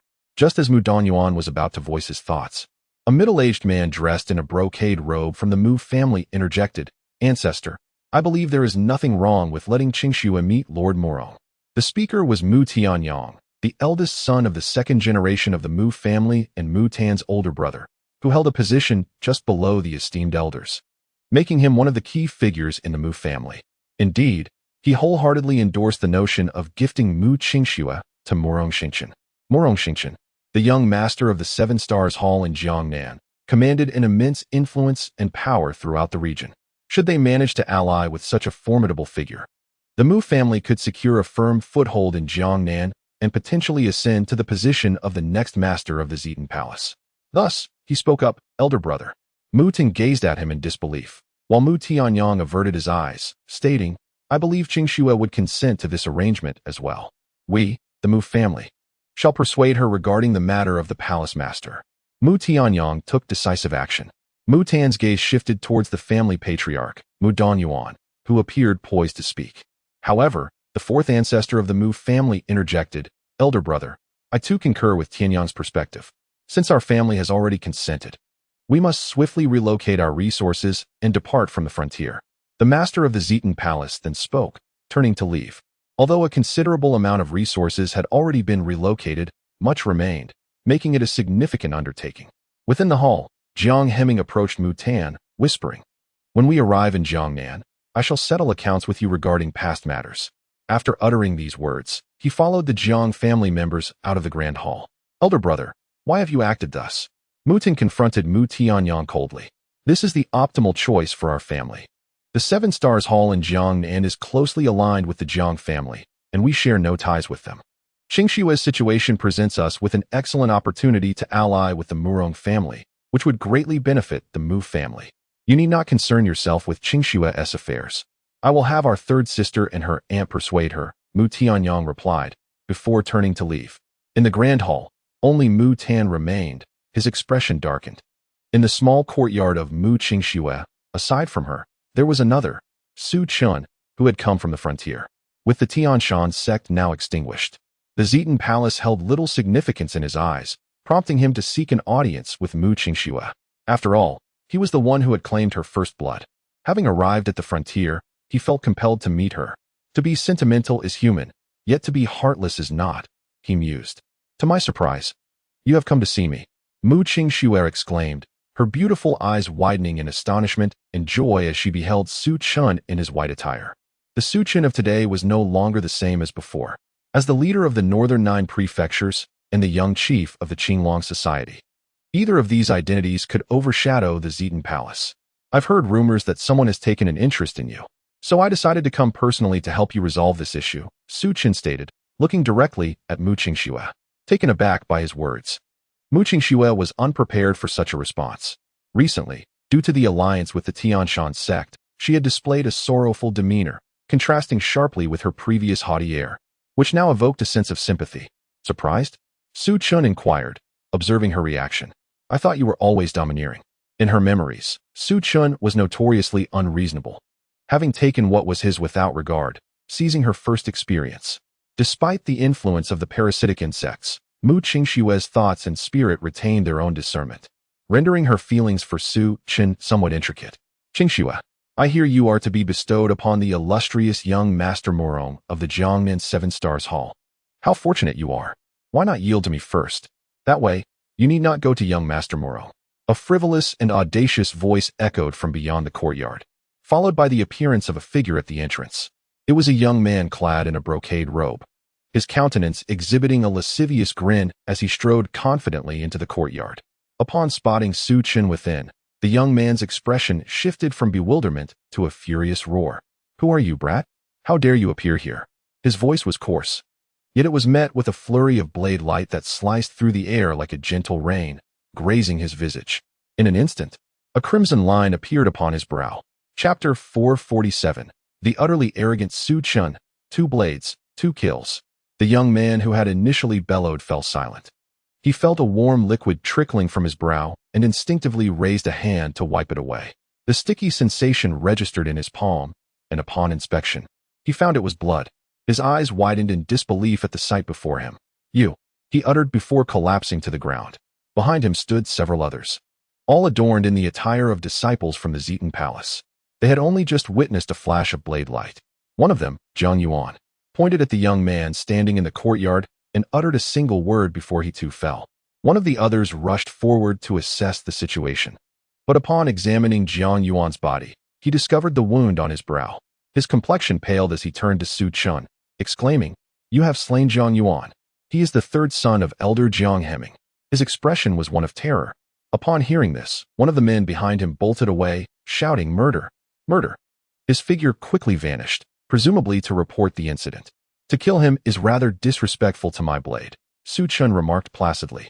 He paid no heed to the mention of elder disciples. The entire Zitan Palace held no significance for him, let alone the progeny of an elder. You. The man who had spoken earlier was taken aback by Su Chen's demeanor. Such brazen words were exceedingly audacious, showing clear disregard for the Jiang family, or, for that matter, the Zitan Palace. His expression reflected a mix of anger and contemplation regarding the identity of his opponent. To dismiss the Jiang family and the Zitan Palace so callously indicated that this individual's status was surely not trivial. He would not presume the other to be a mere fool. Who dares utter such presumptuous words? A cool, clear voice resonated within the courtyard.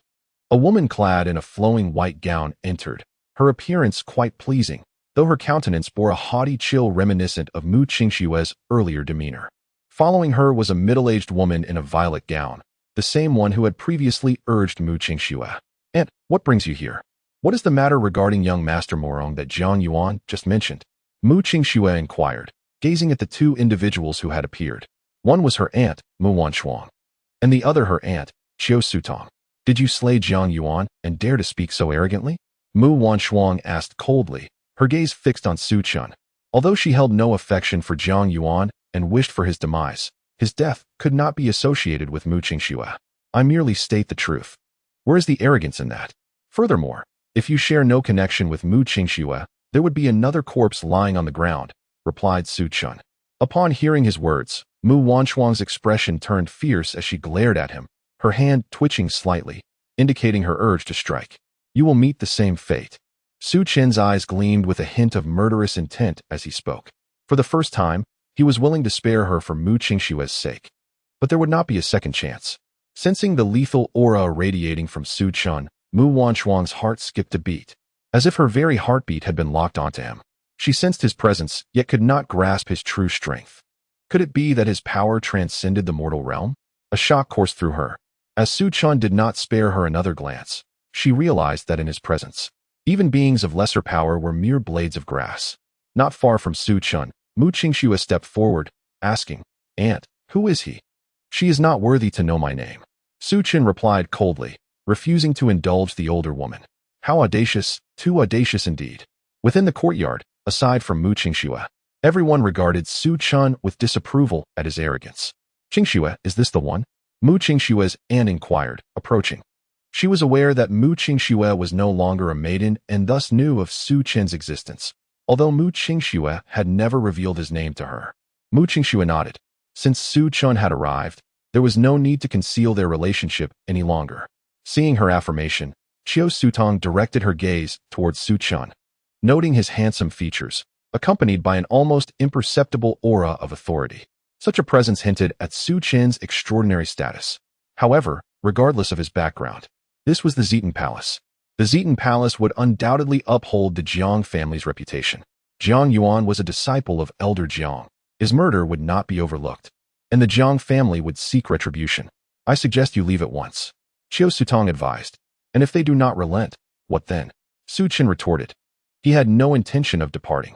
The strongest within the Zitan Palace was merely at the 8 difficulties of ascendance, a level of power that even the 4 ghosts of Xiangxi could easily overpower. He had no reason to flee. Observing Su Chen's domineering demeanor, Mu Qingxue stepped forward and declared, "Aunt, it's fine. If the Jiang family desires an explanation, let them come to me directly. There is no need to trouble the Mu family. Qingxue, you cannot be alone with him. The family has decided to send you to Jiangnan to meet young Master Murong. By aligning with the Murong family, our Zitan Palace will secure a foothold in Jiangnan and seek development, which will elevate our Mu family," Qiu Sutong insisted. "Young Master Murong is the heir of the 7-star hall in Jiangnan, and he has specifically requested to meet you. The master and the ancestor have already consented." At this moment, Mu Wanshuang spoke sternly, directing her gaze towards Su Chen. She intended for the Murong family of the 7 Stars Hall to pressure Su Chen. The young master of the 7 Stars Hall in Jiangnan, Murong Xingchen? Su Chen involuntarily muttered. Given his influence in Jiangnan, he was certainly aware of certain matters concerning the 7 Stars Hall. Since you know young Master Murong, you must also recognize the disparity between you, Mu Wanshuang insisted. "Little aunt, I refuse to meet that Murong Xingchen. Furthermore, do not speak of such things." Before Mu Wanshuang could respond, Mu Qingxue cast a disapproving glance at her sister. She did not wish for Su Chen to harbor any misunderstandings, having previously announced a union with the Tianshan Sect, and now a visit to meet Murong Xingchen would surely lead Su Chen to ponder ill thoughts. At this moment, Su Chen's gaze fell upon Mu Qingxue, surprised by her popularity. Nevertheless, beauty is universally admired and would not lead him to any unwarranted assumptions. "Murong Xingchen truly cannot be compared to me."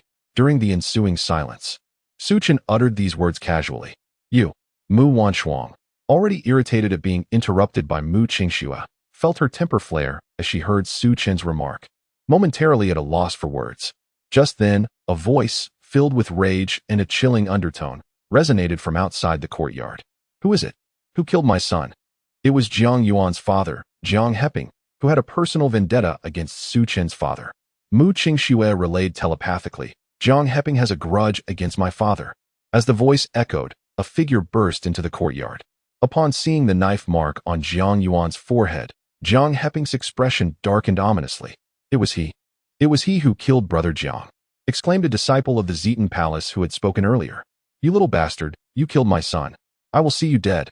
Jiang Yuan's icy gaze bore into Su Chen, his stare sharp as a blade, his face contorted with fury.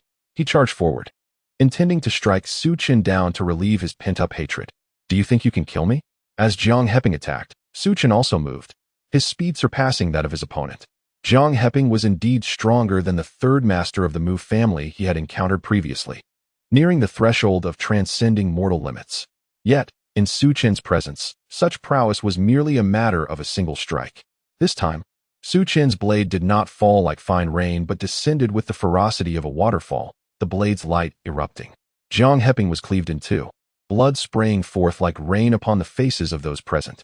Chapter 448. Continue the slaughter. Mu Qingxue takes command of the Zitan Palace with a single strike. Jiang Heping was severed in two, blood gushing forth, a sight that left onlookers in shock. Those who had accompanied Jiang Heping were filled with dread. Meanwhile, Mu Wanshuang's face turned pale, her eyes wide with terror as she gazed at Su Chen. Her strength paled in comparison to Jiang Heping's. If he could be slain with a single blow, she knew she would meet the same fate if he had turned his attention to her. How could you kill Jiang Heping? Though astonished, her heart raced with fear. The implications of his death were monumental. Is that not permissible? Su Chen replied coldly. At this moment, a multitude of onlookers had gathered outside the courtyard, where Jiang Heping had been cleaved in two by Su Chen, witnessed by many. Some swiftly retreated, including Mu Qingxue's aunt, who felt compelled to return and report the incident, hoping to safeguard Mu Qingxue. Before long, the news spread throughout the Zitan Palace. Meanwhile, the palace master was in discussion with the Jiang family's ancestor, Jiang Bailey, regarding subsequent matters when a figure rushed in. Master Ancestor. Hemming and Jiang Yuan have been slain by a single strike. The newcomer, a clansman of Jiang Hemming's generation, exclaimed in panic. What did you say? Upon hearing this, both the palace master and Jiang Bailey turned their attention to him, particularly Jiang Bailey, who swiftly approached the man, demanding, elucidate your earlier statement. Ancestor. A young man entered Mu Qingshue's courtyard, and he first killed Jiang Yuan. When Hemming approached, he too was severed in half by the assailant. The messenger hurriedly clarified, what audacity to commit murder within my Zitan palace. This individual is insufferably bold. The palace master's expression darkened as he spoke sternly. Let us go. Jiang Bailey hastened forth, followed closely by the palace master, as they made their way to Mu Qingshue's courtyard. By this time, the ancestor of the Mu family and Mu Qingshue's parents had also arrived, their countenance betraying their anxiety as they entered the courtyard. With so many individuals present, Su Chen maintained a demeanor of calm. His slaying of Jiang Yuan and Jiang Hemming was a calculated maneuver to draw out the Jiang family and the palace master of Zitan. He was acutely aware of the three factions within Zitan Palace. His purpose for being there was twofold. First, to check on Mu Qingxue, and second, to assist her in ascending to the position of palace master. As for those who resisted, Su Chen intended to eliminate them all. Naturally, some individuals would be purged even if they submitted. When Mu Qingshue's parents arrived at the courtyard and laid eyes on Su Chen, they were momentarily taken aback. Su Chen was previously betrothed to Mu Qingxue, and they had seen his likeness, their eyes widening in horror. After all, this was the current Su Chen, the leader of the Qinglong Society and the lord of the northern 9 prefectures. He had recently allied with the Tianya Pavilion to annihilate the Tianshan Sect. Realizing these truths filled them with both astonishment and regret, for they had not anticipated Su Chen's presence in Mu Qingshue's courtyard. This meant that the individual their daughter had mentioned was indeed Su Chen. They found themselves at a loss for words. Qingxue, what is the meaning of this? How is it that there is an outsider here? You must leave this courtyard with me at once. Mu Tianyang, from the Mu family, declared coldly. Mu Qingxue was crucial to the connection between the Mu family and the Qixing Hall. He intended to take her away, thereby severing any association with Su Chen. She is my woman. How can you command her to leave? Su Chen interjected before Mu Qingxue could respond. You. Mu Tianyang was about to retort, but the sight of the corpses on the ground rendered him speechless. His strength was only marginally superior to that of Jiang Hemming, ranking just below his family's ancestor, Mu Danyuan. Otherwise, he would not have taken on the role of Mu Qingshue's master. However, he remained oblivious to Su Chen's true identity. Upon witnessing the unfolding situation, Mu Tan immediately conveyed through sound transmission, Elder brother, Su Chen is the young dragon head of the Azure Dragon Society, the leader of the northern 9 prefectures. Upon receiving this message, Mu Tianyang's expression shifted dramatically, his face reflecting sheer terror. The Azure Dragon Society was a formidable force that overshadowed the Azure Dragon Temple. Their Zitan Palace, having offended the Azure Dragon Temple in the past, had been forced to retreat beyond the borders, too fearful to step into the northern 9 prefectures.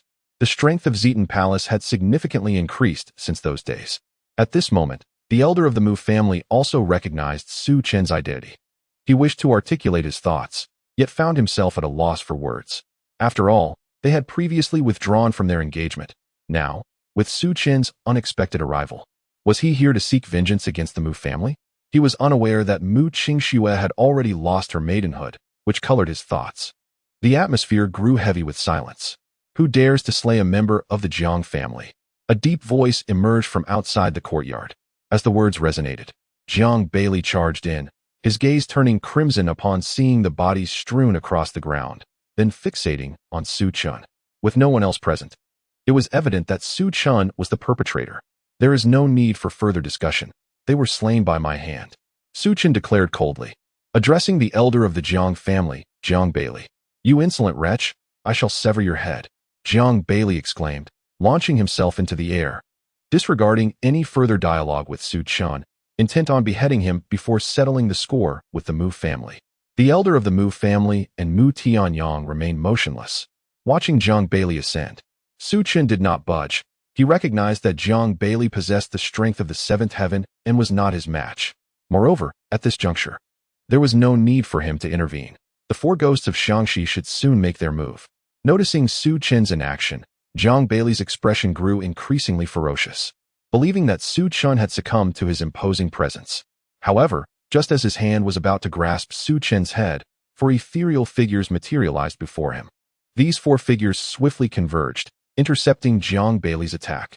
They then dispersed instantaneously, delivering 4 strikes to Jiang Bailey's chest. With a resounding crash, Jiang Bailey's body was propelled backward, colliding violently with the courtyard wall, a mouthful of blood spewing forth as his gaze turned towards Su Chen, desperate to utter something. Yet, the 4 figures reappeared before him, their hands descending. With a thud, Jiang Bailey's skull was shattered, and he fell lifelessly to the ground.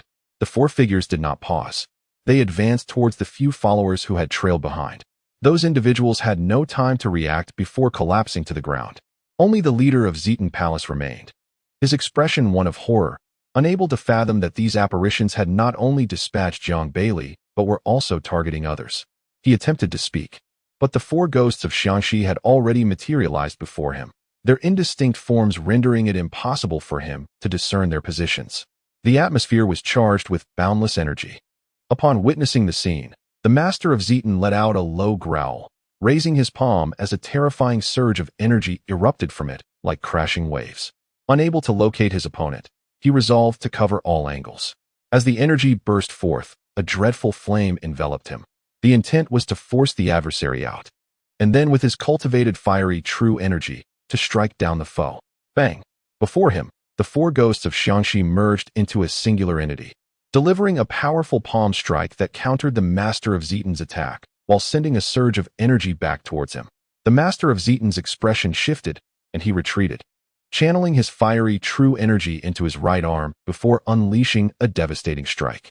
The immense fiery energy transformed into a blade of flames, slashing toward the 4 ghosts of Xiangxi, cleaving through the energy they had projected and advancing towards them. As the fiery true energy was unleashed, the air filled with the acrid scent of scorching, a testament to the blade's ferocity. The master of Zetan possessed considerable power. Su Chen, who had remained on the sidelines, murmured as he observed the unfolding events. As his words faded, the 4 ghosts of Xiangxi converged, a phantom hand materializing to bind the fiery blade together before shattering it. The master of Zetan's countenance changed upon witnessing this, and he attempted to flee.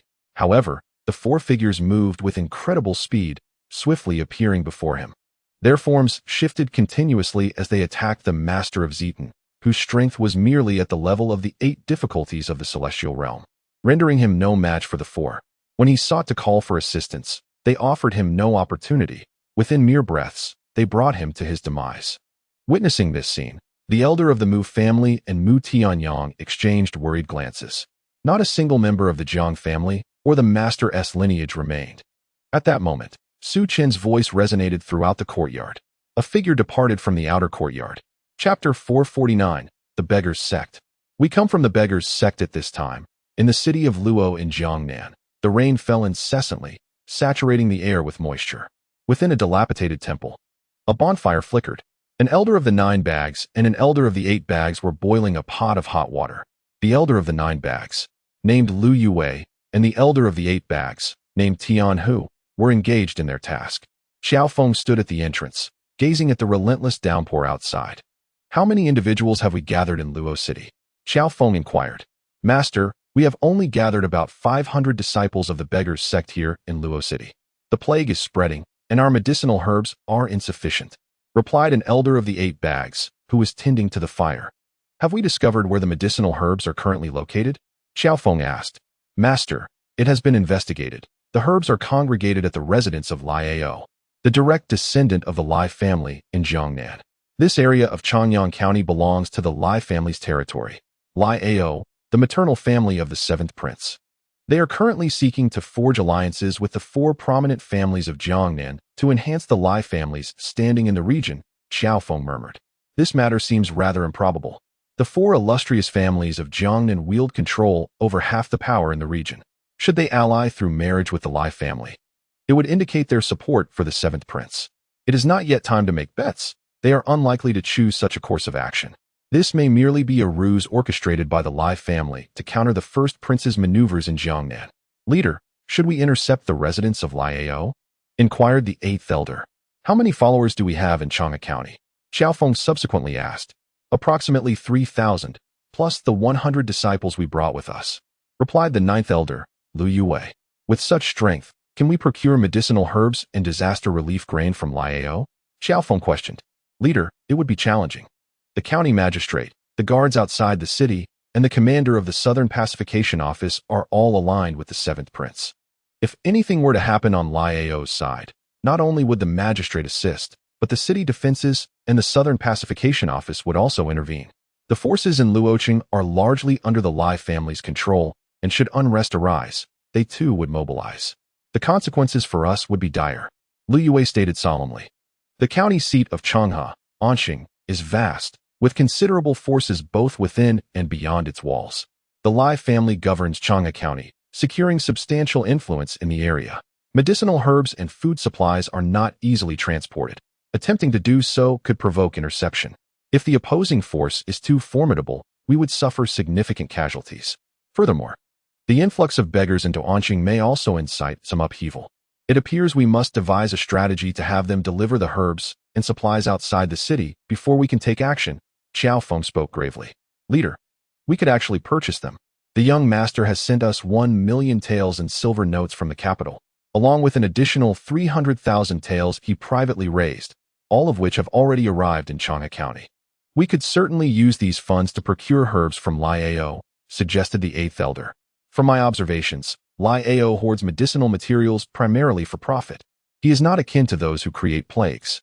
Although there may be collusion, I believe the promise of immense profit will compel Liao to sell those herbs.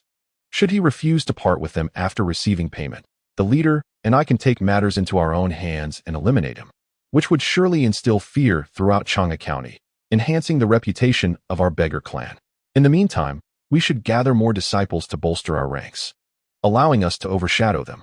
Even if conflict arises, without the need to protect the herbs, our losses will be minimized, the eighth elder, Tian Hu, articulated. Very well, let us depart for Anqing under the cover of night, Xiao Feng declared, though as he spoke, his gaze sharpened slightly. It seems we have visitors who do not wish for us to leave, he murmured. At that moment, outside the dilapidated temple, a group of individuals clad in raincoats was swiftly approaching. Leading them were three figures, who soon halted before the broken temple. Commander, within Luoqing. The one gathering beggars is holed up in this very temple, one of the three leaders remarked. The forces of the Changha County are under the control of the Lai family, and the movements of Xiao Feng and his companions have already been monitored.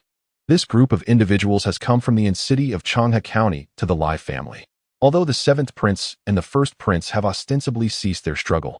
Behind the scenes, the first prince continues to infiltrate the territory of the seventh prince. Thus, the Lai family remains exceedingly vigilant. Should any suspicious figures emerge, the Lai family would swiftly eradicate them. This time, although the individuals inciting chaos are akin to beggars of the lowest order, their sheer numbers have drawn attention. 3 leaders from the Lai family have arrived, one possessing the rare strength of a celestial being of the second difficulty, while the other 2 are at the peak of the soul refining stage. The dozen or so individuals accompanying them are also at the soul refining realm, creating an impressive display. They are wary that this might be a trap devised by the first prince, hence the presence of so many capable fighters. Kill! The leader commanded with a fierce shout. The dozen or so individuals behind him drew their long blades, preparing to re-enter the dilapidated temple. The creaking door of the temple swung open, and Tian Hu, clad in tattered robes, emerged, a bamboo staff in hand, adorned with 8 pockets. Appearing oblivious to the presence of others, he stepped out of the temple. At that moment, one assailant charged directly at Tian Hu with a blade. However, as he lunged forward, Tian Hu's bamboo staff flashed out and then retracted. The staff was placed upon the ground, a trickle of blood seeping from its tip, mingling with the rainwater on the ground. Why do you engage in violence against a mere beggar? I wonder where I have wronged you. Tian Hu said coldly. What a swift bamboo staff.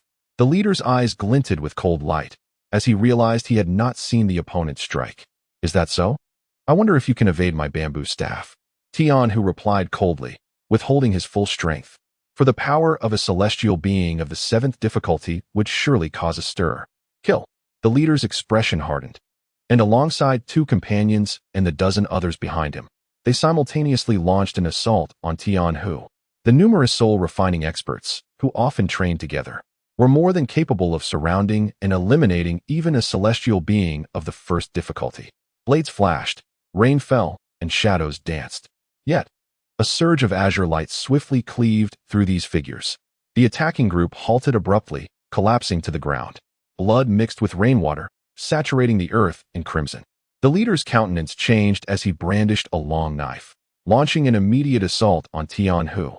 As he swung his blade, a dark glow manifested, tearing through the rain in its pursuit of Tian Hu. Your speed is still too slow. However, before the blade could reach him, Tian Hu appeared before the leader, raising his bamboo staff and piercing it directly through the opponent's throat. Who are you? The leader gasped, clutching his throat, his voice hoarse. We are from the Beggars Sect.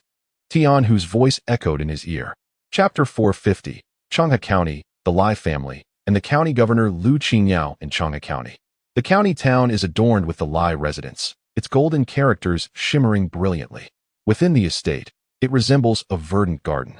Behind an arched wall lies a pavilion overlooking the water, encircled by a modest pond, its waters crystal clear. As spring blossoms, red koi swim leisurely in the pool. A young man clad in a golden robe is feeding the fish. Suddenly, a figure rushes in from a distance. The young man sets down the glass bowl and turns to face the newcomer. Young master, there is trouble.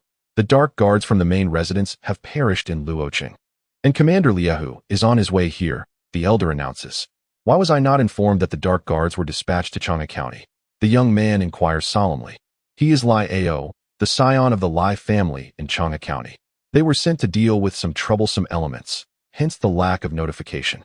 My subordinates have investigated and found that they were heading to Luoqing to confront some beggars and vagrants. The steward replies in a hushed tone. Beggars and vagrants? How many are we speaking of? Lai Ao asks, his mind racing. The competition among noble families is fierce. His position in Qianglong County is not merely due to his lineage, but also his exceptional capabilities, leading him to immediately contemplate the scale of the situation. Approximately several hundred. Which is why the dark guards were deployed. To gather so many beggars in one place suggests they intend to incite trouble. Do you know the extent of the losses suffered by the dark guards? Lord Liahu did not elaborate, only mentioning that the team was led by a martial artist at the second stage of the celestial realm. The steward responds gravely. A leader at the celestial realm has been slain. It appears our adversary possesses considerable strength. Conduct a thorough investigation on your end, Lai Ao commands. As his words linger in the air, a figure descends gracefully, clothed in a sheer black gown, her beauty striking yet her gaze fierce. Renji, what brings you here? Lai Ao inquires upon seeing the woman land. Master, there are two matters of importance. First, a significant figure from the Evil Alliance is expected to arrive soon, likely intending to observe our affairs. Second, numerous beggars have been entering Anqing, among whom are several with strength at the refining soul stage. The woman, known as Renji, reports. The Evil Alliance collaborates with us, yet still harbors suspicions. What could they fear? Do they worry I might seize this bounty for myself? Humph. As for the influx of beggars into the county town, it seems someone intends to stir up trouble here. A mere throng of beggars poses little threat. Perhaps the county office is in need of tasks. It would be prudent to assign them the responsibility of handling these beggars, Lai Ao replies. Despite the presence of individuals at the refining soul stage, it fails to capture Lai Ao's concern. Young master, it is best that we handle this group of beggars ourselves, as they are linked to those who killed the dark guards. Their arrival in the county office may carry ulterior motives. Even if we inform the county office, they would likely dismiss our concerns. My suggestion is to allow these beggars to proceed while we ascertain their intentions. If their leader emerges, we can apprehend them all at once. The steward interjects. Upon hearing the butler's words, Lai Ao nodded and said, Inform Uncle Lai Hu of this matter and have him come here directly. I am quite curious to see what they can accomplish with these beggars. Lai Ao's clear voice resonated within the observation platform. At that moment, outside the county city of Changha, in a dilapidated village, Xiao Feng and Tian Hu were present within a thatched cottage. The leader has gradually notified the surrounding members to converge here. And Elder Zhang has already infiltrated the city to retrieve the banknotes that Mr. Lien sent us, Tian Hu remarked. Very well. Since the Lai family has taken action against us, we shall not hold back and will eliminate the Lai family in Anqing. Making the people of Jiangnan aware of the existence of our beggars sect, Xiao Feng declared. Initially, their plan was to develop quietly, obtaining medicinal materials from Lai Ao and continuing to recruit disciples. However, they were now being targeted by the Lai family and one of the Lai family shadow leaders. Lai Hu had already come to Chang'e. Xiao Feng's current intention was to kill Lai Hu and eradicate Lai Ao in Chang'e. There are many of Lai Ao's people in the county government. I not only wish to eliminate them, but also seize Lai Ao's assets, Xiao Feng continued. The leader is primarily worried about the county government and the city defenses intervening. Once they take action, our ordinary disciples will be utterly defenseless, Tian Hu expressed his concerns. I instructed you to mobilize the nearby members merely to disguise the presence of the over 100 companions we brought. Additionally, it serves to demonstrate our sect's strength to other potential recruits. This way, we may attract martial artists to join our beggars sect, Xiao Feng explained. How could we possibly become the greatest sect in the world relying solely on ordinary beggars? He questioned further. When is Elder Jin arriving? Elder Jin, another among the 8-bag elders like Tian Hu, was named Jin Yu Ling and had been dispatched by Xiao Feng to operate in other cities within Xiang County. He will arrive tomorrow. Tian Hu replied. Stay vigilant for any movements within the city, especially regarding Lai Hu's whereabouts.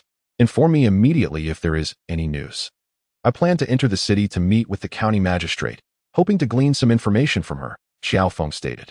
The Lai family had controlled Qianglong County for many years, but ever since Lai Ao stationed himself there, he had aggressively consolidated power, merging it under his private influence, rendering the county magistrate somewhat of a puppet. Those who opposed Lai Ao's expansion would certainly include the county magistrate. Furthermore, the county magistrate of Chang'e was unique, being a woman who had held the position for 3 years. Although all were aligned with the 7th prince, there had been several covert clashes for power, as everyone desired control over Qianglong County. However, the magistrate's strength fell short compared to the Lai family. Xiao Feng's objective was to meet this magistrate. Understood, Tian Hu nodded. After Xiao Feng finished speaking, he departed the thatched cottage and made his way toward the county city. The city was bustling with prosperity, and Xiao Feng recalled the map he had studied, heading towards the magistrate's residence. Before long, Xiao Feng appeared outside the residence of the county governor. The governor's mansion, though modest in size, exuded an air of tranquility. In Qianglong County, the true power did not rest with the county magistrate, but rather with the formidable Lai Ao of the Lai family. Within the governor's mansion, in the banquet hall, a woman clad in red sat gracefully. She appeared to be around 30 years of age, her figure curvaceous, yet her eyes sparkled with a cold glint, radiating an imposing aura. Beneath her, 3 women dressed in white stood, their delicate features also revealing an air of frostiness. This woman in red was none other than Lu Qingyao, the county magistrate of Chang'e. The 3 women in white were among her 9 personal guards. My lord, we have investigated and found that the recent influx of beggars is all linked to a faction known as the Beggars Guild. This faction is consolidating its ranks, rapidly expanding from the ranks of the displaced into beggars. One of the women spoke. While the number of beggars has indeed swelled, they are merely common folk. Poison could easily eradicate them all. If they seek to incite public outrage, they lack any formidable strength, rendering them useless. Can we uncover the individuals behind these beggars? Lu Qingyao replied languidly. Not yet, my lord. However, we have received word that the Lai family secret guards have suffered losses at the hands of those behind the beggars. The Lai family's Lai who has arrived from the main house, and it seems these beggars have come to the city for the sake of the Lai family. The woman continued. For the Lai family. Upon hearing this, a glint flashed in Lu Qingyao's eyes. Conduct a discreet investigation and help me identify those behind the beggars. Perhaps I can use this opportunity to break free from the Lai family's constraints. Chapter 451. Forces assembled, ready to strike my lord. Shuesu and her team are currently investigating. I believe they will soon locate the target. Another woman stated. As her words fell, Lu Qingyao, who had appeared languid moments before, suddenly shifted her demeanor, her gaze fixed intently in one direction. Indeed, the county magistrate is remarkable. Xiao Feng leaped down with agility. As he descended, the 3 women in white below sprang into action, their feet striking the ground as they unleashed their gleaming swords toward him, their movements swift and synchronized. Seeing this, Xiao Feng raised his palms and with a flourish of his sleeves, ensnared the 3 swords, simultaneously releasing a powerful force that pressed down upon the 3 women, guiding their figures into the banquet hall. Who are you? Lu Qingyao's expression hardened as she witnessed Xiao Feng effortlessly subduing her subordinates. Did you not mention me earlier? My lord, I am Xiao Feng, the leader of the Beggars' Guild. Withdrawing his sleeves, he eased the pressure he had exerted on the three women. They swiftly returned to Lu Qingyao's side. Leader of the Beggars' Guild, Feng. Lu Qingyao rose to her feet, her eyes sparkling with intrigue. It seems you have been here for some time. Let us dispense with any pretense. What brings your Beggars' Guild to Xiang County? Lu Qingyao sensed the fluctuating aura emanating from Feng. Aware that the opponent's strength surpassed her own, she deduced from his words that Feng had likely been present for quite some time. He was merely gathering his disciples. Yet the Lai family had stockpiled a significant amount of medicinal herbs, which the Beggars' Sect desired.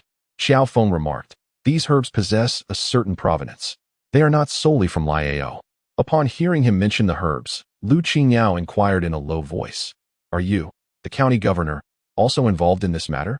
Feng looked at her and replied, "As the head of a county, how could I engage in such actions?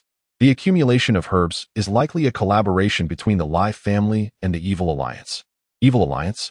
You mean the one that has surfaced in the capital? Feng had shared a great deal of information regarding the capital, thus he was aware of the Evil Alliance. Lu Qingyao was taken aback, realizing that the leader of the Beggars' Sect, Feng, was more formidable than she had initially perceived. "My sect has numerous disciples, so being aware of the happenings in the capital is hardly concerning. County Governor Lu, I have come this time to ascertain the situation regarding the experts surrounding Liao." Feng stated, "Liao is among the 10 most gifted individuals of this generation in the Lai family, and he is likely accompanied by a formidable guardian of the 8th level of the celestial realm. Moreover, he probably also has an assassin, forcibly enhanced to the 9th level of the celestial realm through drugs." As Lu Qingyao spoke, her gaze was fixed intently on Feng, attempting to glean some insight from his expression. Unfazed by Lu Qingyao's words, Feng remarked, "The Jiangnan region is vast and resource-rich, giving rise to many prominent families. These families often nurture assassins and forcibly augment their powers with drugs. Naturally, such individuals have short lifespans due to the premature depletion of their vitality. Despite their brief existence and high resource consumption, these families possess ample resources and are indifferent to such expenditures. Thank you for the information, County Governor. Additionally, I kindly ask that you do not make things difficult for our Beggars' Sect disciples entering the city. Once matters are concluded, I will inform them to withdraw." With a respectful gesture, Feng leaped from the courtyard and departed. Following his exit, 3 women in white immediately bowed to Lu Qingyao in apology. "There is no need for your apologies. I cannot fathom Feng's true strength," she replied. "I am merely curious as to how he plans to deal with Liao. If he could force Liao to leave Xiang County in disgrace, that would be splendid," Lu Qingyao expressed. In her heart, she believed that Feng could at most keep Liao in check. Outside the estate, Feng arrived at a tavern with the Lai residents across the street. He ordered a jar of wine, casually selected a few dishes, and began to drink heartily. The strength of Liao was not a matter of great concern. His focus lay on Lai Hu, one of the leaders of the Lai family's dark guards. To attain such a position, Lai Hu's abilities must be exceptional. For the Dark Guard serve as the Lai family's force to eliminate any necessary troubles. Without sufficient strength, they cannot assist the Lai family in resolving issues. Suddenly, as he sipped his wine, Feng's eyes flickered slightly, his gaze drifting towards the street where 3 extraordinary black steeds galloped forth, halting before the Li residence. Descending from their mounts, the foremost figure was a towering man, striding with the ferocity of a tiger descending a mountain. Clad in a dark golden robe that exuded an air of menace. Accompanying him were a celestial being of the 9th tribulation and 2 celestial beings of the 6th tribulation. Indeed, the martial prowess in the Jiangnan region surpassed that of the 9 prefectures in the north by a considerable margin. Feng mused as he observed the trio entering the Li residence. This establishment forbids beggars from entering. At that moment, a voice rang out at the entrance of the inn. Several beggars, leaning on bamboo staffs, attempted to step inside, but were halted by the innkeeper. These beggars carried a bag, denoting them as disciples of the Beggars' Sect, specifically the newly recruited members, indicating they possessed some rudimentary skills. "Why can't we beggars enter the inn? We can pay for our drinks just the same. Are you looking down on our sect?" One beggar challenged the innkeeper. "Quickly usher the guests inside." The innkeeper retorted upon hearing the mention of the Beggars' Sect. Lately, news of the sect had spread throughout the county town. Although it was a band of beggars, their numbers were formidable. It was wise not to offend them. Moreover, since these beggars could pay for their drinks, the innkeeper could not voice further objections. Cuckoo, cuckoo. At that moment, a figure appeared downstairs, calling out in a cuckoo-like manner. Xiao Feng set down his wine bowl and stepped out of the inn. The beggar approached him. Chief, Elder Lu and Elder Jin are awaiting your presence. The beggar passed by Xiao Feng and moved ahead, with Xiao Feng following closely behind. Within a small courtyard, Lu Yue was indulging in roasted chicken and wine. Upon seeing Xiao Feng's arrival, he exclaimed, Chief, I have retrieved the silver notes from Mr. Lien. Wiping his greasy hands on his clothing, he prepared to hand the silver notes to Xiao Feng. Beside him stood a robust elder adorned with 8 bags, the elder Jin Yu Ling, who bowed respectfully to Xiao Feng. Elder Lu, you shall be responsible for safeguarding this portion of the silver. Have Elder Tian come here? Xiao Feng instructed the beggar who had led him there. Yes. The beggar promptly exited the courtyard. Chief, do you intend to confront the Li family directly? Our current strength may not suffice against them. Elder Jin Yu Ling remarked, taking a sip of his wine. It seems Elder Lu has not informed you of our being targeted by the Li family's hidden guards. The Li family's fierce tiger has come specifically for our beggar's sect, rendering the distinction between open and covert matters irrelevant. I have just visited the governor's office. They will not be expelling our disciples in the near future. This ensures we have ample manpower to transport the items we acquire. Additionally, the matter of stockpiling medicinal herbs is a collaboration between Li Ao and the Evil Alliance. Convey this information to the Jin Feng, Shiyu Lu, Xiao Feng stated. Chapter 452, The King of Hell's Stronghold, 3 Kings of Hell, 10 Yama Kings in the county government of Changha, within the Li family residence. Li Ao was in the midst of receiving his uncle, Li Hu. Uncle Li Hu, even if the dark guards have faltered, there is no need for you to personally make the journey to Changha County. Allow me to handle it. I can easily eliminate those beggars, Li Ao remarked. Seated opposite Li Hu, I have come not merely to deal with the individuals behind those beggars, but also to meet with the people from the King of Hell's Stronghold. Li Hu replied in a solemn tone. The King of Hell's Stronghold?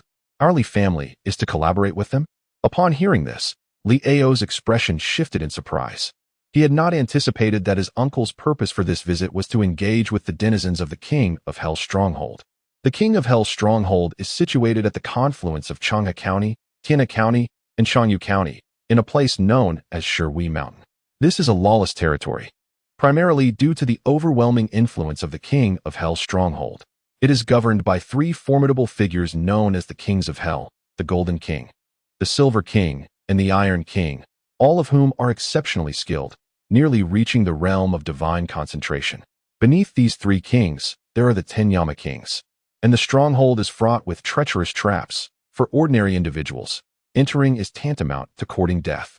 Furthermore, the 3 Kings of Hell and the 10 Yama Kings are notorious for their brutality, frequently committing murder and robbery. Many desire to eradicate the King of Hell's stronghold, yet those who attempt it often find their heads displayed at the stronghold's entrance. Presently, the entrance is littered with countless skulls. As a prominent family in Jiangnan, the Li family is mindful of their reputation. Thus, Li Ao was perplexed as to what collaboration could exist between them and the King of Hell's stronghold. To kill and to rob, Li Hu stated. Kill and rob. Li Ao responded with a hint of confusion. After all, to instigate such actions in the vicinity of Changha County, he felt it appropriate to divulge some information. The Tianshan Sect, one of the 3 factions under the sacred Taoist sect, has recently seen its eldest disciple, Bai Wujia, acquire a fragment of an ancient Taoist scroll, rumored to be one of the sect's secret texts. The individuals from the Zhenwu Taoist temple are heading to the capital, and Bai Wujia intends to take this fragment with him. I have come to enlist the aid of the King of Hell's stronghold to eliminate Bai Wujia and seize the scroll from him. Upon hearing this, Li Ao furrowed his brow slightly. Uncle Li Hu, this task can be accomplished by our Li family alone. Why must we involve the King of Hell's stronghold? Li Hu explained. The Tianshan Sect supports the 13th prince. If our Li family were to act directly, it would provoke hostility from the 7th prince towards the 13th prince. Currently, the 7th prince is already in a precarious position in the court. Adding another adversary would be detrimental to him. If the King of Hell's stronghold intervenes, we can later procure the secret text from them without anyone having a valid excuse to retaliate. In truth, many are aware of who is responsible for such actions. Yet without a pretext, there is no opportunity for retaliation. The nephew comprehended the situation. However, The individuals from the Yanwang stronghold were exceedingly ruthless. I fear that once they acquire the secret scroll, they may not share it with us, Liao remarked. The Yanwang stronghold can operate without the oversight of the 3 prefectures, which speaks volumes about their power. I possess something the golden Yanwang desires. He will reciprocate. Moreover, that item would be of no use to him. Liu spoke with great confidence. Let us set aside the matter of the Yanwang stronghold for now. You must have also investigated the situation of those beggars. Please share your thoughts with me. Liu shifted the topic. Uncle Liu, this group of beggars has already appeared in the capital of Changhe Prefecture, indicating that they are up to something. However, their gathering is merely a ruckus. What else can they do? These beggars are far too weak to be of any significant use. Killing them would only expend effort. The true concern lies with the individuals behind these beggars. I am awaiting their emergence. Based on my deductions, they should be taking action soon. At this juncture, Liao continued. However, Uncle Liu, could you possibly have the Yanwang stronghold deal with the prefect of Changhe, Lu Qingyao? She has persistently sought to suppress me, and if the Yanwang stronghold were to eliminate her, no one would raise an objection. It is rumored that you have a conflict with Lu Qingyao, but I did not expect it to reach such a degree. When the Yanwang stronghold arrives, let them take action. However, Lu Qingyao must not be killed. It would suffice to cripple her martial abilities, render her powerless, and you may manipulate her as you wish or even expel her from Changhe Prefecture. Liu responded. Thank you, Uncle Liu. I have already made arrangements for tonight's banquet. I have especially prepared the Qiongzhou brew that you adore. Liu stood up and declared. Let us go. Liu appeared quite pleased, leading his 2 companions to follow Liu out of the reception hall towards a nearby banquet pavilion in the rear courtyard. As the night descended, the pavilion was brilliantly illuminated. The 4 took their seats in succession. Who would have thought there would be such a feast? It truly tempts this old beggar. During the conversation, a roasted chicken suddenly soared off the table, followed by the swift descent of 3 figures. Who goes there? The guards within the residence immediately gathered, advancing toward the trio. Stand down. At this moment, Liao rose and spoke quietly. His attendants might manage ordinary warriors, but they were ill-equipped to confront the 3 beggars. It seems you are members of the beggar gang. May I inquire your names? Given that this was Liao's residence, he felt it appropriate to address the matter, though Liu and his accompanying companions remained vigilant, observing the 3 newcomers. The trio's strength was formidable. Although their presence exuded a restrained aura, their true capabilities were not immediately discernible. Their sudden appearance suggested they were indeed here for Liu. We are Lu Yue, the 9th Bag Elder, Tian Hu, the 8th Bag Elder, and Jin Yu Ling. The 3 introduced themselves. As the 9th Bag Elder and the 8th Bag Elder spoke, all eyes were drawn to the bags on their bodies. The hierarchy within the beggar gang was somewhat vague. Previously, there had been no mention of a system of 1 bag or 2 bags. However, it became apparent that the beggar gang's status was determined by the number of bags they carried. Upon this realization, both Liu and Liao's expressions grew serious. If the beggar clan were indeed in such a situation, their previous assumptions about it would be proven erroneous. Initially, they believed that someone was orchestrating events behind the scenes among this group of beggars. However, given the current circumstances, it became evident that the beggar clan operated on a considerable scale. This warranted their utmost attention. Liao spoke. I wonder what brings the 3 elders of the beggar clan to my Lai Manor. His gaze subtly directed toward the steward, who gradually stepped back. What brings us here? Hasn't your Lai family always sought trouble with our beggar clan? We are merely here to pay our respects, Lu Yue declared, taking a bite of the roast chicken in his hand. Pay respects? Elder Lu, this hardly resembles a visit of goodwill, especially considering your beggar clan has slain a dark guard of my Lai family. Shouldn't you offer an explanation? At this moment, Liu slowly rose, an exceptionally fierce aura radiating from him, surging towards Lu Yue like a torrential flood. Liu, in the realm of martial artists, life and death are fated. They came to kill us, thus sealing their own doom. Yet today, you shall meet your end here. Lu Yue coldly retorted, no longer engaging in idle chatter, as he tucked the roast chicken into his robe. Chapter 453. Xiao Feng strikes. Shattering like withered wood, it seems Elder Lu holds great confidence in your abilities. Liu remarked coldly, eyeing Lu Yue and his companions. Young master, Lord Liu, there are no members of the beggar clan outside. The steward, who had retreated earlier, returned to report. He had been instructed to ascertain whether any beggar clan members were present. After his investigation revealed none, he promptly returned to relay the information. With just the three of you, you dare to come to my Lai Manor? Uncle Lai Hu, capturing these three today should yield substantial intelligence about the beggar clan. Lai Ao stated coldly. You truly are arrogant. My lord, let us experience the prowess of these three.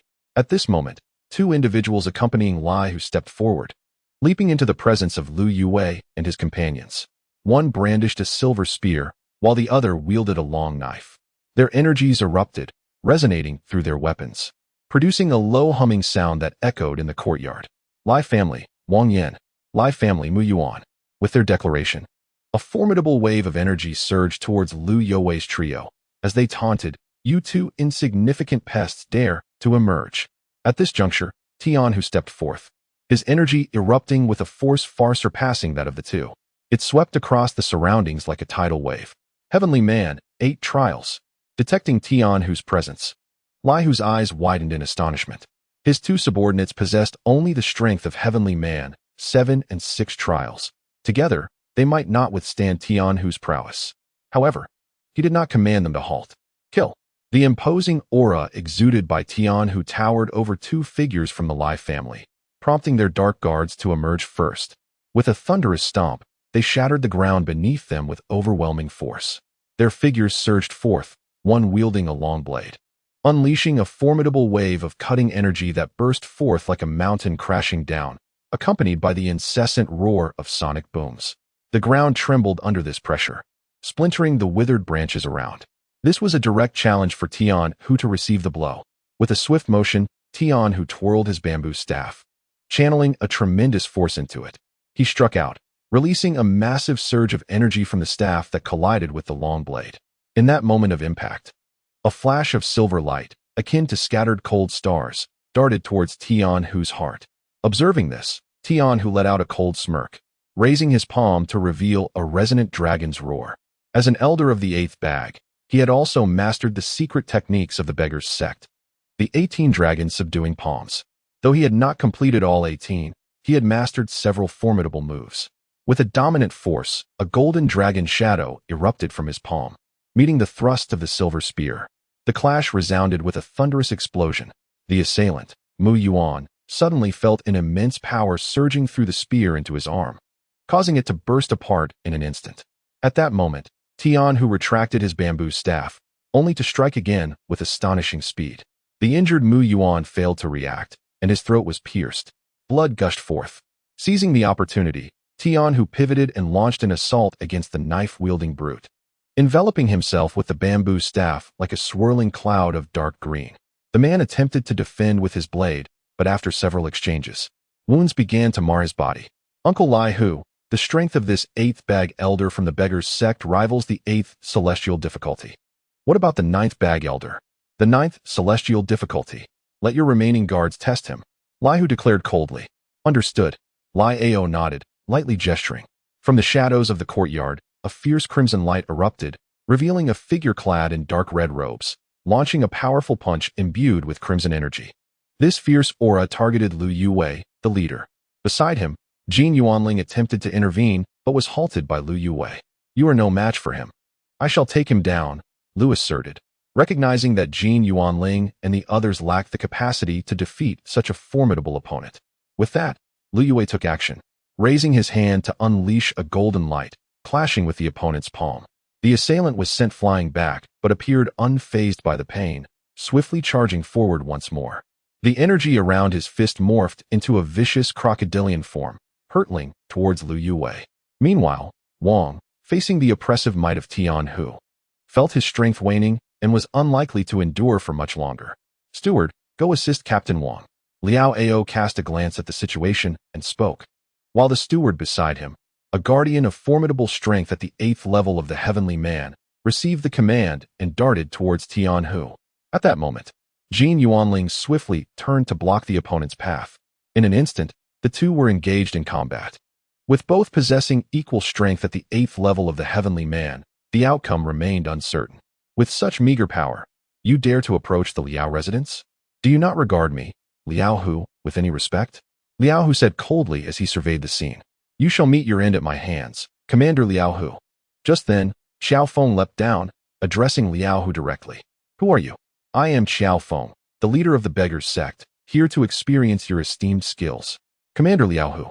As Xiao Feng spoke, he soared towards Liao Hu, his palm enveloped in a swirling golden dragon shadow, directly unleashing the 18 palms of the dragon subduing.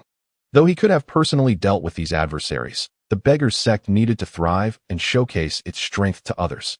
The might of the 9 and 8 Bags Elders must be known. Xiao Feng, embodying the essence of a golden war god, emanated an overwhelming aura, soaring to the heavens, providing Liao Hu no opportunity to maneuver, forcing him into a direct confrontation. Flame palm of the Liao clan. Liao Hu shouted, unleashing a torrent of fiery energy towards Xiao Feng. Bang! Their palms collided. Liao Hu's expression shifted dramatically as he felt a colossal force surge into him. Clearly, his fiery energy was no match for his opponent. Puffed. Blood spewed from his mouth. Your strength is not that of an ordinary 8th-level heavenly man, Liao Hu exclaimed. Yet, as his words fell, he erupted in a violent explosion, his shattered form crashing to the ground. The disparity in power was insurmountable. Engaging Xiao Feng head-on was tantamount to seeking death. This sight caused Liao Ao's expression to change, and he swiftly turned to flee. However, Xiao Feng raised his hand, channeling a dragon claw of true energy that surged forth, seizing Liao Ao by the head. With Liao Hu dead, can you still escape? Bang! Liao Ao's head was crushed. On another battlefield, the lone remnant warrior battling against Lu Yue remained unaffected, continuing his assault. The other two, upon witnessing the demise of Liao Hu and Liao Ao, were momentarily stunned, seizing the opportunity to strike them down, and promptly notifying the Beggars Sect. Take control of all resources held by the Liao family. Xiao Feng commanded coldly. Chapter 454, Fierce Lu Qingyao, Dead Friends. Immortal Taoist, the Beggars Sect acted swiftly. The establishments controlled by Liao Ao, taverns, inns, banks, and brothels, were besieged at once. Disciples of the Beggars Sect descended like a torrent, providing no chance for the opposition to react. Of course, there was resistance. However, among this throng of beggars were 300 official disciples of the Beggars Sect, who boasted considerable strength. Even in rebellion, it was futile, resulting only in a ground soaked with blood. Meanwhile, a group of Beggars Sect disciples surged into the Liao residence, swiftly beginning to remove its possessions. Master, we have secured our resources. Our development shall now proceed more favorably. The herbs from the rear warehouse have been dispatched and secretly distributed to the city of Luo, which I believe will help mitigate some of the plague there, Lu Yue remarked, appearing before Xiao Feng. At this moment, a scar marred his right arm, a remnant from his earlier confrontation with the remnants of the Lai family. Although the Lai family's remnants had entered the realm of the 9 tribulations through a peculiar method, their strength was formidable, and Lu Yue had paid a considerable price to vanquish them. The situation was precarious, as they still had to contend with the Lai family and the items possessed by Bai Wuji, a disciple of the Supreme Wujiman, which they had just mentioned. I believe that item would also prove beneficial to our leader. We must seize it and deliver it to him. Xiao Feng spoke in a low voice. Is the master contemplating an assault on Bai Wuji of the Supreme Wujiman? If we confront the Lai family, and then the Supreme Wujiman, it may be perilous. Lu Yue replied solemnly. Let us make use of the Yanwang stronghold. Xiao Feng replied coldly. However, the people of the Yanwang stronghold are acquainted with those from the Lai family. We may not be able to approach them. Lu Yue interjected. Then we shall masquerade as members of the Lai family. After all, the affairs of the Supreme Wujiman do not concern our Beggars Guild, Xiao Feng asserted, lifting his hand to grasp the Lai family token from the waist of Lai Hu. Elder Tian, you must immediately monitor the movements of Bai Wuji and the people from the Yanwang stronghold, Xiao Feng commanded. Understood. Elder Tian replied promptly before departing. Meanwhile, within the county magistrate's manor, Lu Qingyao listened intently to the news. Are you saying that members of the Beggars Guild killed Lai Hu and Lai Ao, seizing all of the Lai family's resources, and are now transporting them out of the city? Lu Qingyao asked, incredulous. Indeed, magistrate. What shall we do now? Should we mobilize personnel to intercept them? If we remain inactive, the Lai family may come seeking retribution, a woman clad in a blue robe said from beneath her. Dispatch some personnel to maintain order within the magistrate's office. Avoid any contact with the Beggars Guild to prevent conflict. If they dare to act against the Lai family, we cannot afford to be their enemies. Let us merely put on a show. Lu Qingyao replied, attempting to compose herself. Initially, her intention was only to displace Lai Ao. Yet now both Lai Ao and Lai Hu had been slain, and the situation had entirely exceeded her expectations. How dare they kill Lai Hu and Lai Ao? Are they prepared to engage in a confrontation with the Lai family? Does the Beggars Guild possess such strength? Lu Qingyao mused, her brows furrowing slightly. Could it be that the Beggars Guild's true targets were Lai Hu and Lai Ao all along? I may have been ensnared in Xiao Feng's scheme. Lu Qingyao murmured to herself. When Xiao Feng had initially come to see her, it had facilitated their collaboration. Should the matter come to light, Xiao Feng could easily assert that it was her idea. In this affair, both Xiao Feng and she would benefit, leaving her to face the wrath of the Lai family. Confronted by the Lai family, she would have no means of survival. Her only hope of evading disaster might rest with Xiao Feng or the Beggars Guild. Such a deep scheme. Yet, I also hope that your Beggars Guild possesses the strength. Otherwise, we shall all be buried alongside Lai Hu and Lai Ao. Lu Qingyao thought bitterly. Continue to gather information regarding the Beggars Sect, Lu Qingyao instructed. Such a large-scale operation must have revealed numerous details about their strength. Understood. The woman in the azure robe quickly exited, leaving Lu Qingyao deep in thought. She was not alone. The leaders of various powerful factions within the entire prefecture were also silently observing the unfolding situation. With the deaths of Lai Ao and Lai Hu at the hands of the Beggars Sect, any attempt to intervene would be tantamount to courting death. Thus they remained inactive. Nevertheless, many spies had been dispatched to investigate the Beggars Sect and monitor their movements. The following day, the prefectural city returned to a semblance of tranquility, with bustling streets filled with passers-by seemingly unaffected by the previous night's events involving the Lai family. However, within the taverns and tea houses, fervent discussions about the incident were underway. It was noteworthy that among the throngs of people, there were also beggars, none of whom belonged to the Beggars Sect, but were merely ordinary vagrants. Retribution from the Lai family was bound to come swiftly. The disciples of the Beggars Sect had largely retreated. Within the grand hall of the prefectural governor's office, numerous leaders of various factions had gathered for a visit. With Lai Ao's demise, Lu Qingyao was now the sole authority, and they had no choice but to consult her for a strategy. In the banquet hall, Lu Qingyao sat gracefully upon a long bench, observing the gathered assembly of over a dozen individuals, who remained silent in her presence. Despite their numbers, none dared to underestimate Lu Qingyao. They were well aware of her martial prowess and cunning. Offending this woman would yield dire consequences. Lu Prefect, with the deaths of young Master Lai Ao and Lord Lai Hu in our Longhe Prefecture, we should devise a plan, spoke a middle-aged man clad in a yellow robe. He was Chao Zhiyou, the leader of the Wu Gang, which controlled the waterways of Longhe Prefecture, and had previously served under Lai Ao. Chao Gang leader. If you propose a plan, I am curious to know what you have in mind. The Beggars Sect has not yet departed. You could lead your Wu Gang in pursuit. I believe that would be a commendable idea, Lu Qingyao replied solemnly, regarding Chao Zhiyou. Lu Prefect, you are the foremost authority in our prefectural city. With the Beggars Sect rampaging within our territory, it is the responsibility of the prefectural government to intervene, and we stand ready to assist. Interjected another man. Tall and imposing in a purple-gold robe, his demeanor reminiscent of a lion, Si-Tu Xiong, the leader of the Lion Gang, another subordinate of Lai Ao. Since Lai Ao's arrival in Longhe Prefecture, they had pledged their allegiance to him. Now, with his death, they were eager to demonstrate their value. Yet the strength of the Beggars Sect, having slain both Lai Ao and Lai Hu, intimidated them into inaction. Thus, they sought to coerce Lu Qingyao into taking action. Is it that you, Lu Prefect, are unwilling to send someone to intervene? Or do you have ties to the Beggars Sect, thus shielding them from justice? Si-Tu Xiong pressed, perceiving Lu Qingyao's silence as an opening. At that moment, the atmosphere within the room grew tense. Some glanced at Si-Tu Xiong and Chao Zhiyou, exchanging looks but remaining silent. Si-Tu Xiong, I urge you to repeat what you just said.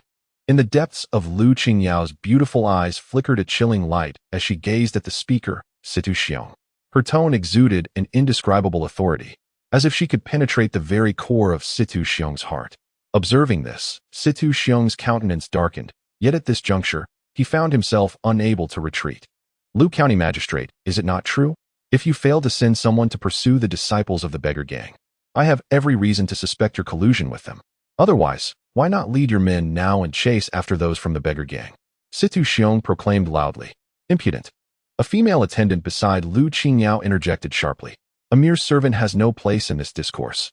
Situ Xiong snorted coldly. He had already addressed Lu Qingyao and deemed it beneath him to concern himself with a mere maid. Seeking death. Suddenly, like a wraith, Lu Qingyao erupted from her seat.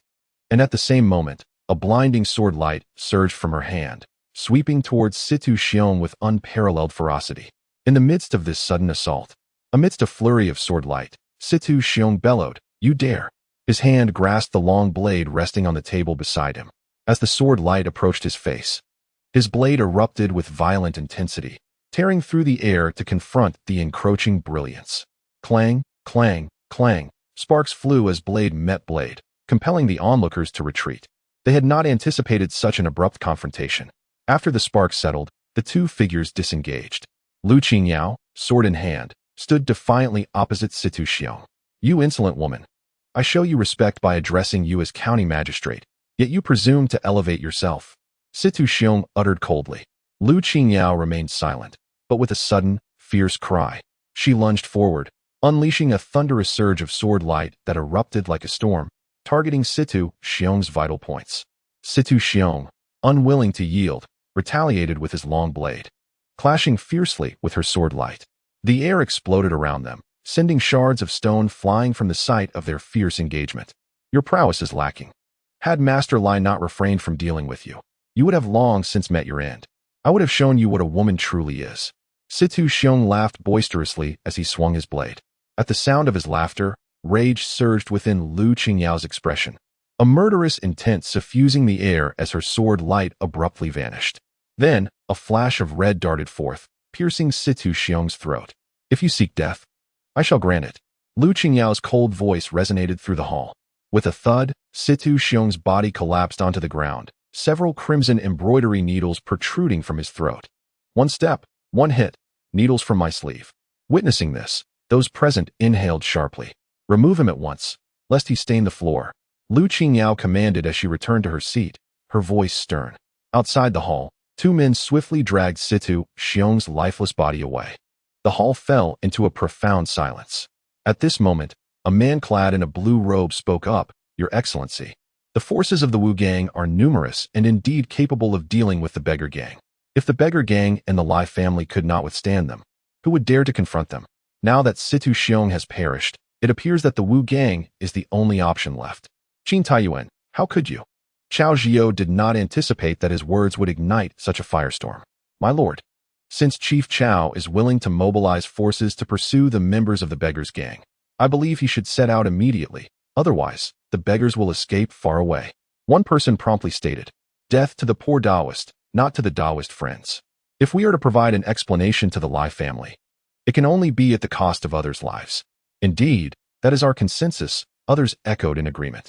Chapter 455, The King of Hell's Stronghold, The Evil Alliance.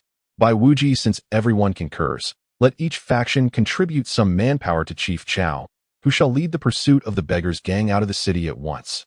Lu Qingyao gestured dismissively. "My lord, that is not my intention." Xiao Zhio was taken aback, his expression shifting instantly. "Chief Chao, the young Master Lai Ao has come to Xiang County, and recently you have been in close proximity to the Wu Gang and the Lion's Gang. Did you wish to accompany young Master Lai Ao as well?"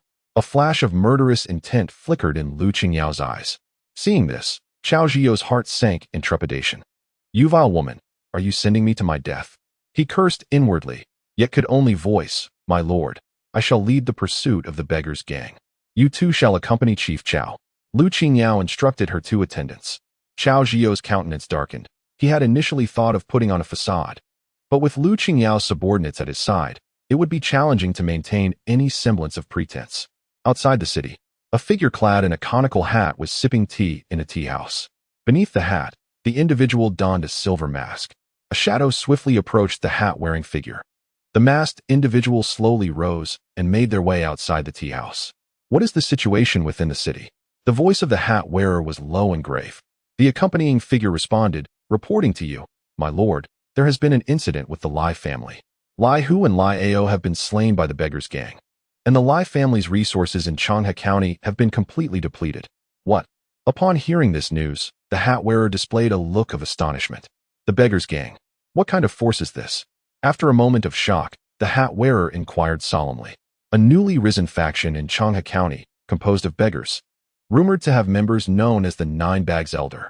The informant continued, last night, it was the beggars gang leader, the Nine Bags Elder, and the 8 Bags Elders who struck against the Lai family. The Nine Bags Elder is a master of the 9 trials of heaven, while the 2 8 Bags Elders possess strength at the 8 trials of heaven. The beggars gang possesses such power? Are there no others left in the Lai family? The hat-wearer asked gravely. For now, we have contacted the hidden guards left by Lai who informed us that the second elder of the Lai family will be coming to meet us. Should I eliminate Bai Wuji and obtain what he possesses? The second elder of the Lai family, Lai Fengyan, intends to come personally.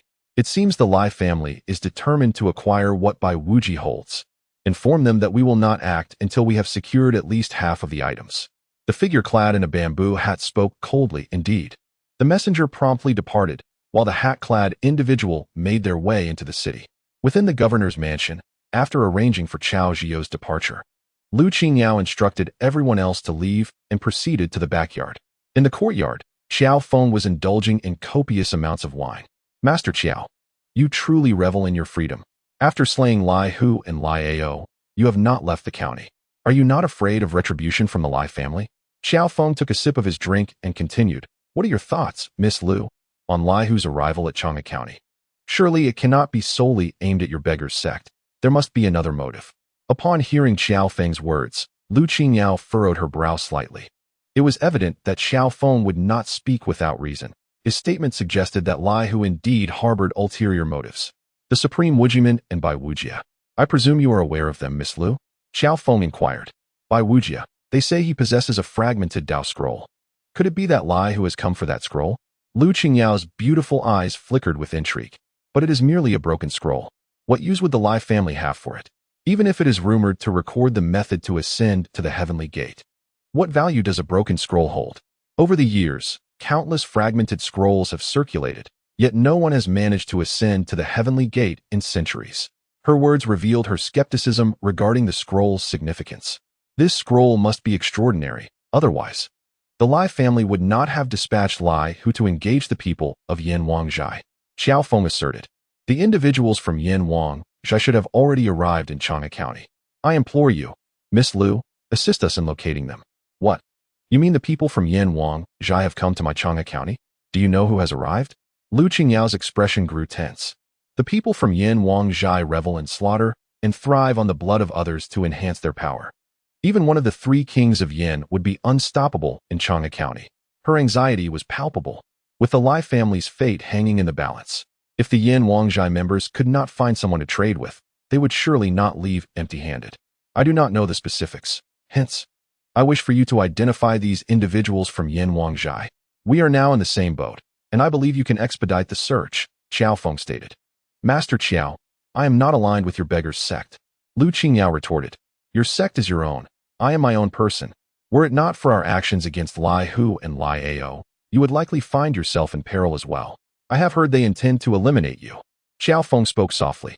Are you suggesting that Lai Ao seeks my life? Do they possess such audacity? I hail from the Zishan Palace, which is loyal to the 7th prince.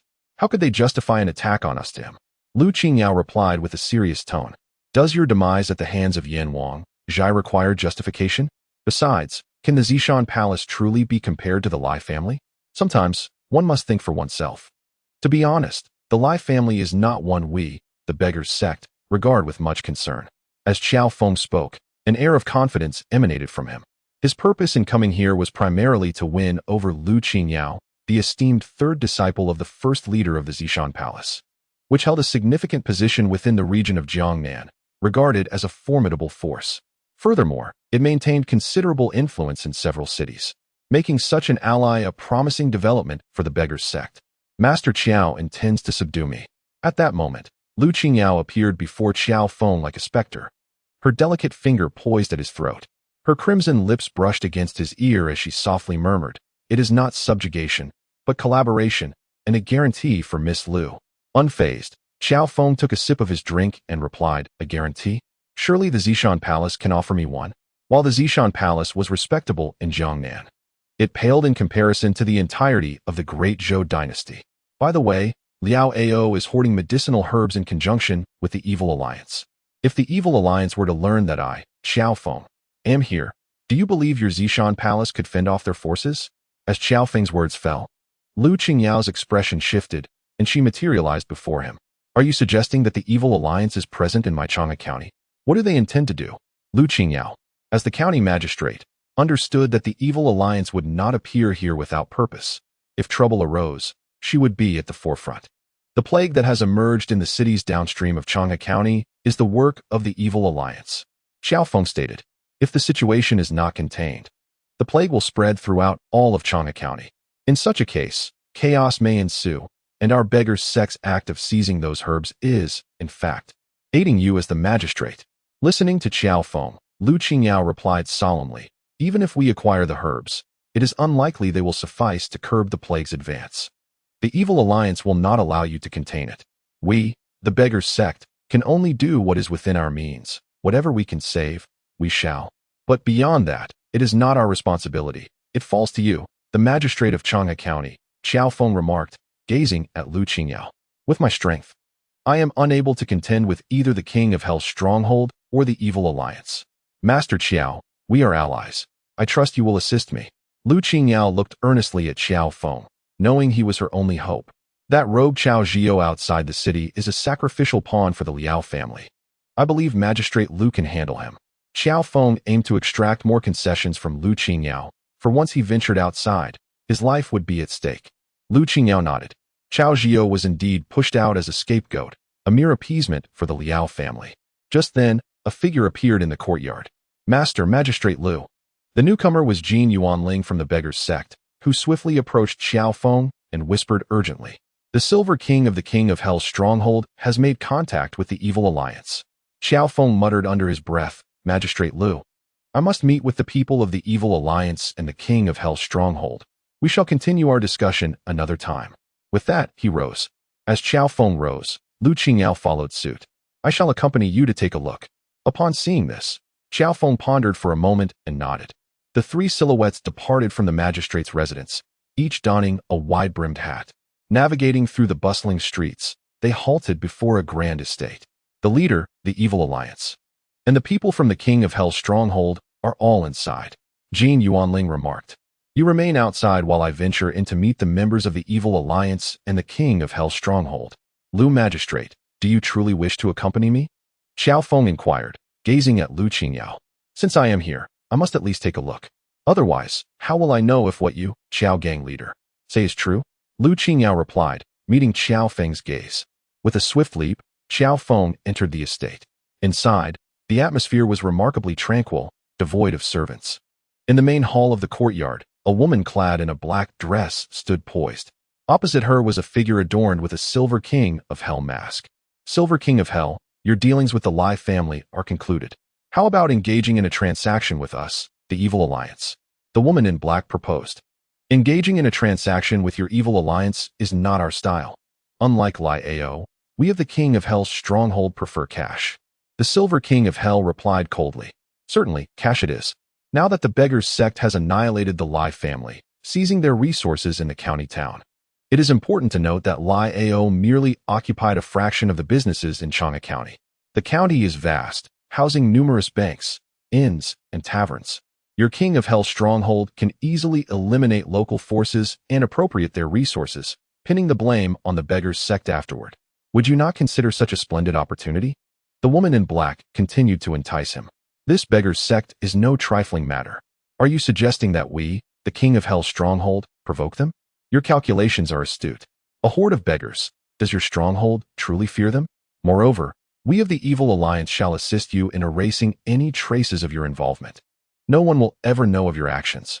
This is the Lai family's territory, and with your cooperation, they will attribute all blame to the beggar's sect. This would be fortuitous for your King of Hell's stronghold. Why would you not seize such an opportunity? The woman in black pressed on. What benefit does this hold for your Evil Alliance? Death and chaos yield advantages for us, the woman in black responded. Initially, we collaborated with Lai Ao to hoard medicinal herbs, exacerbating the plague. However, now that the beggar's sect has acquired the herbs, even though the plague may claim many lives, it will ultimately be contained, thwarting our desired outcome. Thus, the woman in black sought out the members of the King of Hell's stronghold. In that case, we of the King of Hell's stronghold shall certainly proceed. However, we must first fulfill our obligation to the Lai family concerning the acquisition of items from Bai Wuji, as we have taken their deposit. Though Lai Hu is deceased, the Lai family still exists, the Silver King of Hell stated. Bai Wuji has already entered the city. Tonight, the Silver King shall finally make his move. However, Bai Wujia, as the foremost disciple of the Supreme Wujiman, possesses formidable strength. Thus the Silver King must proceed with caution. The woman in the black gown declared, Bai Wujia has already entered the city. You members of the Evil Alliance indeed possess some prowess. The Silver King nodded in acknowledgement. They, at the King's lair, have long sought Bai Wujia without success. Chapter 456. Decisive and ruthless. Xiao Feng takes action suddenly. The Silver King seemed to sense something, his brow furrowing slightly. He turned to the woman in the black gown, questioning, Have you members of the Evil Alliance invited others? As his words fell, the expression of the woman changed dramatically, and she commanded sharply, Who goes there? Show yourself. Following her fierce proclamation, a beam of white light shot towards her. The woman's expression shifted again as she evaded the white light, which, upon striking the ground, produced a sharp sound, revealing merely a fragment of stone. Upon realizing it was just a stone, her demeanor hardened as she fixed her gaze on the direction from which the light had emerged. Two figures then descended. Unmistakably Xiao Feng and Lu Qingyao, the latter having been the one to throw the stone. Intruders, we welcome you not here. The woman in the black gown declared with unyielding ferocity, disregarding the prowess of Xiao Feng and Lu Qingyao. The seated Silver King remained still, his attention solely focused on Xiao Feng, whose aura exerted a subtle pressure that compelled his notice. Often, those who display excessive arrogance do not linger long in this world. Is that so? Then you must possess such strength, the woman in the black gown retorted coldly. Observing this, Lu Qingyao moved to act, but at that moment, the Silver King interjected, You two have come for a reason. I wonder what it is you seek. His tone was calm, yet his gaze was as sharp as a blade, fixed intently upon Xiao Feng. Lu Qingyao did not warrant his concern. It was Xiao Feng who captured his full attention. What is it that we seek? It seems the two of you were just discussing our beggar's sect. Xiao Feng replied. Originally, he had intended to probe discreetly, without revealing himself, aiming to leverage the Silver King to acquire the Dao Scroll from Bai Wujia. However, upon overhearing the woman from the Evil Alliance plotting to frame the beggar's sect for the destruction of the county's powers, he could not allow such treachery to unfold. The woman in black must perish. Ah, it appears you are of the beggar's sect. May I inquire your name? The Silver King remarked, slowly rising to his feet, his gaze still fixed on Xiao Feng. I am Xiao Feng of the beggar's sect. You wish to frame us. I wonder if you possess the capability to do so. Xiao Feng retorted, removing his hat and casting a cold glance at the woman in black. In an instant, he moved with astonishing speed, appearing before the woman in black as if defying the laws of physics, his hand outstretched like an eagle seizing its prey, aimed at her head. Both the Silver King and the woman in black were taken aback by Xiao Feng's sudden assault, as the earlier action of Lu Qingyao had already created a distance between them and the woman in black. Upon witnessing the scene, the woman in the black dress narrowed her eyes, swiftly retrieving her soft sword from her waist and deftly striking towards Xiao Feng's palm. The rain of blades descended like a tempest, rapid and fierce. Yet, Xiao Feng's hand seemed to anticipate the trajectory of her sword light, piercing through the luminous blades to appear before her in an instant. He grasped her face firmly and twisted it with a sudden force. Crack! The neck of the woman in black was snapped, her strength dissipating as the sword clattered to the ground. What brutality! From a distance, Lu Qingyao, who had refrained from intervening, was taken aback by Xiao Feng's decisive action. Earlier, he had exhibited a certain grandeur before her, yet now he displayed an unwavering ruthlessness. The woman in black had intended to frame their beggar's sect and pose a threat to it. Xiao Feng showed no mercy whatsoever. Such a person is not to be trifled with. Lu Qingyao pondered. She also understood that Xiao Feng's actions might have been a demonstration meant for her eyes. Her gaze shifted towards the Silver King of Hell. The woman in black was not the focal point. The real concern lay with the Silver King. At that moment, she noted the malevolent glint in the masked Silver King's eyes. Xiao Feng, having slain my partner before me, and with the previous matters concerning the Lai family still unresolved, you now dare to take a life in my presence. It seems you hold no regard for our Hell King village. The the Silver King intoned. His voice laced with an ominous chill, underscored by an unmistakable intent to kill. As he spoke, a dark crimson aura erupted explosively from his form, saturating the courtyard with his formidable presence. A dense force enveloped him, creating an invisible pressure that permeated the area. Lu Qingyao, feeling the weight of this oppressive energy, found her breath constricted, instinctively retreating towards the corner of the courtyard to escape its suffocating grasp. The trees within the courtyard trembled under this pressure, newly sprouted leaves cascading to the ground in disarray. The ninth trial of heaven. Retreating, Lu Qingyao sensed the overwhelming aura emanating from the Silver King, her expression shifting with concern. The Silver King was the second strongest in Hell King Village, second only to the Golden King. Rumored to be on the brink of transcending to the ninth trial of heaven, where the Dantian transforms into the sea. With such strength, she wondered if Feng could withstand him. Lu Qingyao's expression grew grave. Though the Lai family's Lai who had perished at Feng's hands, it was merely hearsay. They had not witnessed him dispatching Lai who single-handedly. It was possible that Lai who had been overwhelmed by the beggar's sect, especially since reports indicated that 2 experts of the 9th trial and 2 of the 8th trial had been present when the beggar's sect appeared at the Lai residence. Such power could indeed have been capable of overwhelming Lai Hu. Her gaze turned towards Feng. At that moment, he remained composed, initially contemplating a transaction. It seemed now that he could only offer a final farewell. "I can only escort you on your way," Feng coldly addressed the Silver King. "Escort me? Do you take me for that worthless Lai Hu?" The Silver King retorted, his eyes growing ever colder. In that instant, he stepped forward with a sudden force. Boom! The dark crimson energy surged from him like flames, propelling his form into the air as he dove towards Feng like a predatory eagle. His eyes sparkled with a chilling light as his fist was launched with tremendous force. Flame hammer. The robust dark red energy cascaded from his fist like fiery projectiles. It descended upon Feng with the might of a colossal hammer, intent on delivering a fatal blow. Yet, as the flame hammer descended upon him, Feng remained composed, his posture unwavering. He raised his palm and struck out, golden energy radiating from his hand. With a thunderous clash, the 2 forces collided, but Feng stood firm, while the Silver King was forced back several steps, struggling to regain his balance, his eyes wide with astonishment. In the realm of skilled fighters, a single exchange could reveal one's capabilities. He realized he was no match for Feng and attempted to retreat. However, just then, Feng moved, striking out once more, and a powerful surge of energy morphed into a golden dragon, sweeping towards him. As the Silver King swung his fists, unleashing a barrage of energy to counter the advancing dragon, he felt the immense force pushing him backward, a clear indication of his inferiority. He understood that escape was his only option. With a sudden burst, he spat out a mouthful of blood as he blocked Feng's strike, then pivoted sharply, crashing into the wall before him, breaking through it. Without pausing, he fled towards the estate's exit. "Think you can escape?" Feng scoffed, his body abruptly moving to stand before the fleeing figure. He would not allow the Silver King to leave, especially not without the mask that adorned his face. He intended to impersonate the Silver King and confront Bai Wuji to seize the scroll. Upon seeing Feng materialize before him, the Silver King's expression shifted dramatically. He rapidly tapped his fingers in front of him, causing his energy to swell, and then struck towards Feng.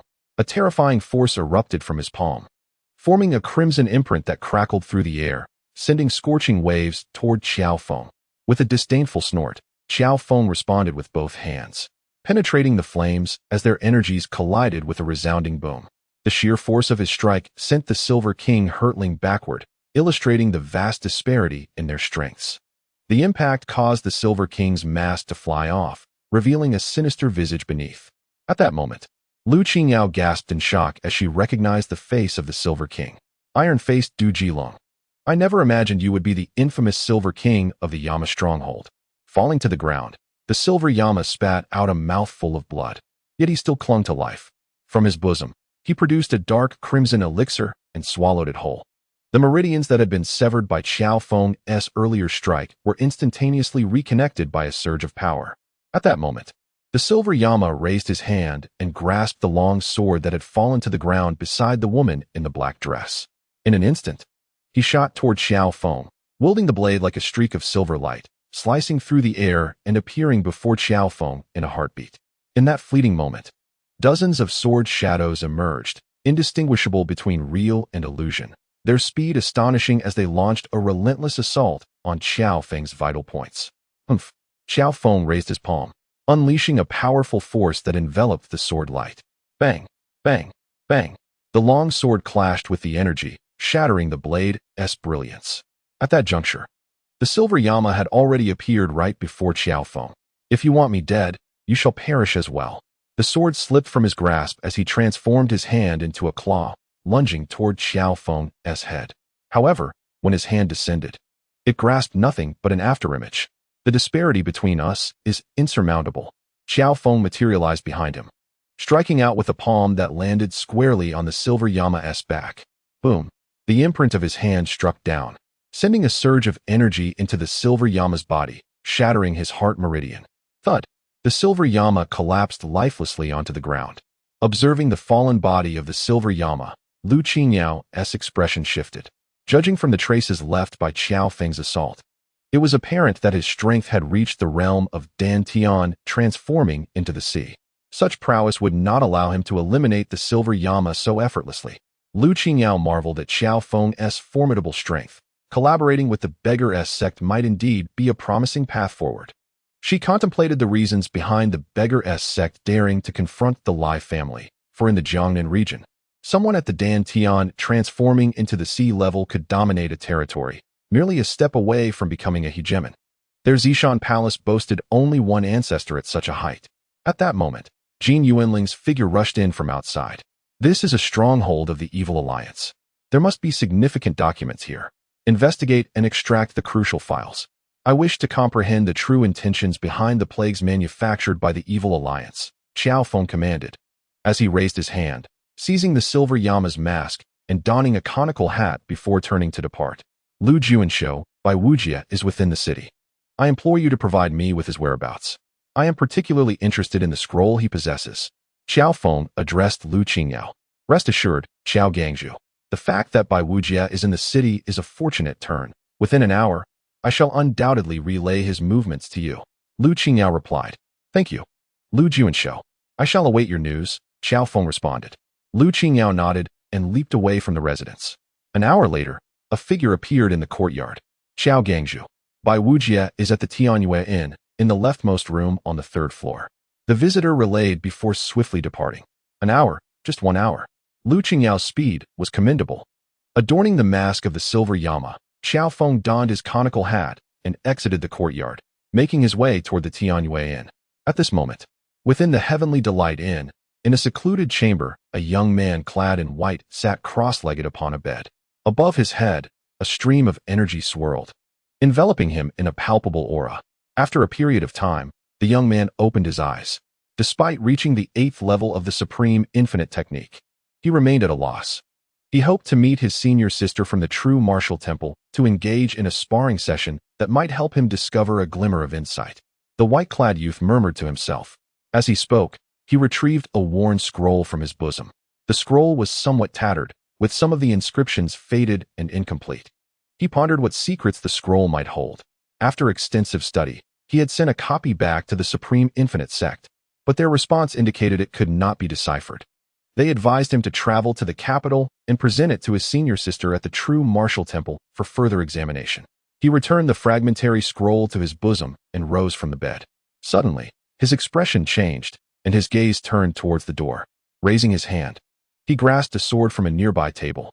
With a resounding crash, the door was flung open, and a shadowy figure appeared before him. He prepared to draw his sword, but the opponent's hand swiftly obstructed his movement, rendering him unable to unsheath his weapon. Abandoning the sword, he struck out with a palm, but the opponent's hand effortlessly rebuffed his attack, and with a swift motion, the adversary seized the scroll he had just placed in his bosom. The scroll, observing this, Bai Wuji's quickly reached out in an attempt to reclaim it, but his hand never made contact. Only the gust from his strike lifted the black veil of the opponent's hat, revealing a silver mask. The King of Hell's camp, the Silver King of Hell. Upon uttering these words, the figure had already leapt away, and when he pursued, the shadow had vanished. Chapter 458, The Celestial Breathing Technique, the Paradise Palace. and the passionate fairy. In Lingnan Prefecture, at the Mountain River Sect, although spring had arrived, a lingering chill remained. Su Chen stood atop a high tower, draped in a coat. The sect leader, Master Qiao, has sent a scroll, exclaimed Yuan Suiyun, clad in brocade, standing beside Su Chen. Master Qiao has retrieved a scroll from Bai Wuji's of the Supreme Infinite Sect. Su Chen's interest was piqued. Yuan Suiyun recounted the events that transpired in Xiang County. I never expected Master Qiao to adapt to local customs, Su Chen remarked. Master Qiao, a character of great patriotism in the demigods and semi-devils, seemed to be undergoing a transformation in this realm. Yet, such is the nature of this world, where martial artists dominate the rivers and lakes, thus wielding control over the world. Sect leader, a letter from Princess Qingchen in the capital requests your assistance. Yuan Suiyun continued. According to the information relayed by Bai Chofei, Murong Qingchen finds herself in a dire situation and likely seeks your help to turn her fortunes around. In the capital, it is not yet my time to go. Su Chen shook his head. His current positioning in the capital remains feeble, and venturing there would be of no benefit to him. Moreover, it would entangle him in the power struggles among the princes. At that moment, a notification regarding a reward reached Su Chen, leaving him momentarily taken aback. The grievance gate has been taken down? A sense of astonishment washed over him, yet he knew the message from the system could not be mistaken. It was indeed impressive how Cui Wu Hu and the poisonous child had managed this. Just recently, they had eliminated the son of the broken martial king, and now they had seized the grievance gate. Truly remarkable talents, he mused. Send a reply to Murong Qingchen, stating that I cannot travel to the capital for the time being. Su Chen instructed Yuan Suiyun. As he spoke, he picked up the Dao scroll sent back by Qiao Feng. Opening the scroll, he found it was a fragmented manuscript, containing only a few words. Discovered the remnants of the Taoist technique, Heavenly Gang breathing method, reward, 2 orange lottery tickets. A fragment of the Heavenly Gang breathing method? Su Chen's brow furrowed slightly. He had not anticipated that this scroll contained a breathing technique from the Taoist sect. He had previously encountered references to such breathing methods in various texts, renowned for their capacity to assist individuals in reaching the celestial gates.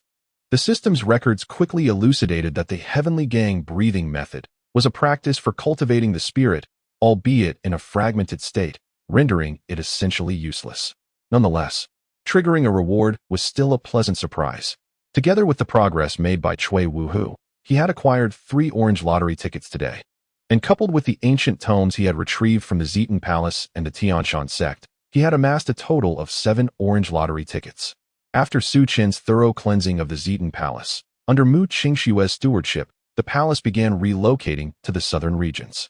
The resources of the Zitan Palace had already been transferred, making its presence in the frontier meaningless. Furthermore, Mu Qingxue desired to venture into the south herself. Both the capital and the southern regions were areas where Su Chen had established his influence, thus he did not impede Mu Qingshue's journey. Although she was his woman, their relationship was more akin to that of a master and servant, with Su Chen holding dominion over her life and death. At that moment, a figure appeared at the door, Zhuge Jinghua. Master, one of the 4 esteemed maidens of paradise of ultimate bliss, the passionate fairy Zhao Xiaodai, has appeared in Longbei County. She is accompanied by the newly appointed second leader of the Alliance of the World, Xiao Bie, Zhuge Jinghua announced. The Alliance of the World has allied with Paradise of Ultimate Bliss. Su Chen inquired, his interest piqued. Previously, one of the 4 esteemed maidens, Qiu Kaidai, had been slain by Bai Chofei, who had absorbed her powers, thereby strengthening himself. However, the individuals from Bai Chofei's Tianya Pavilion had little relevance to their affairs.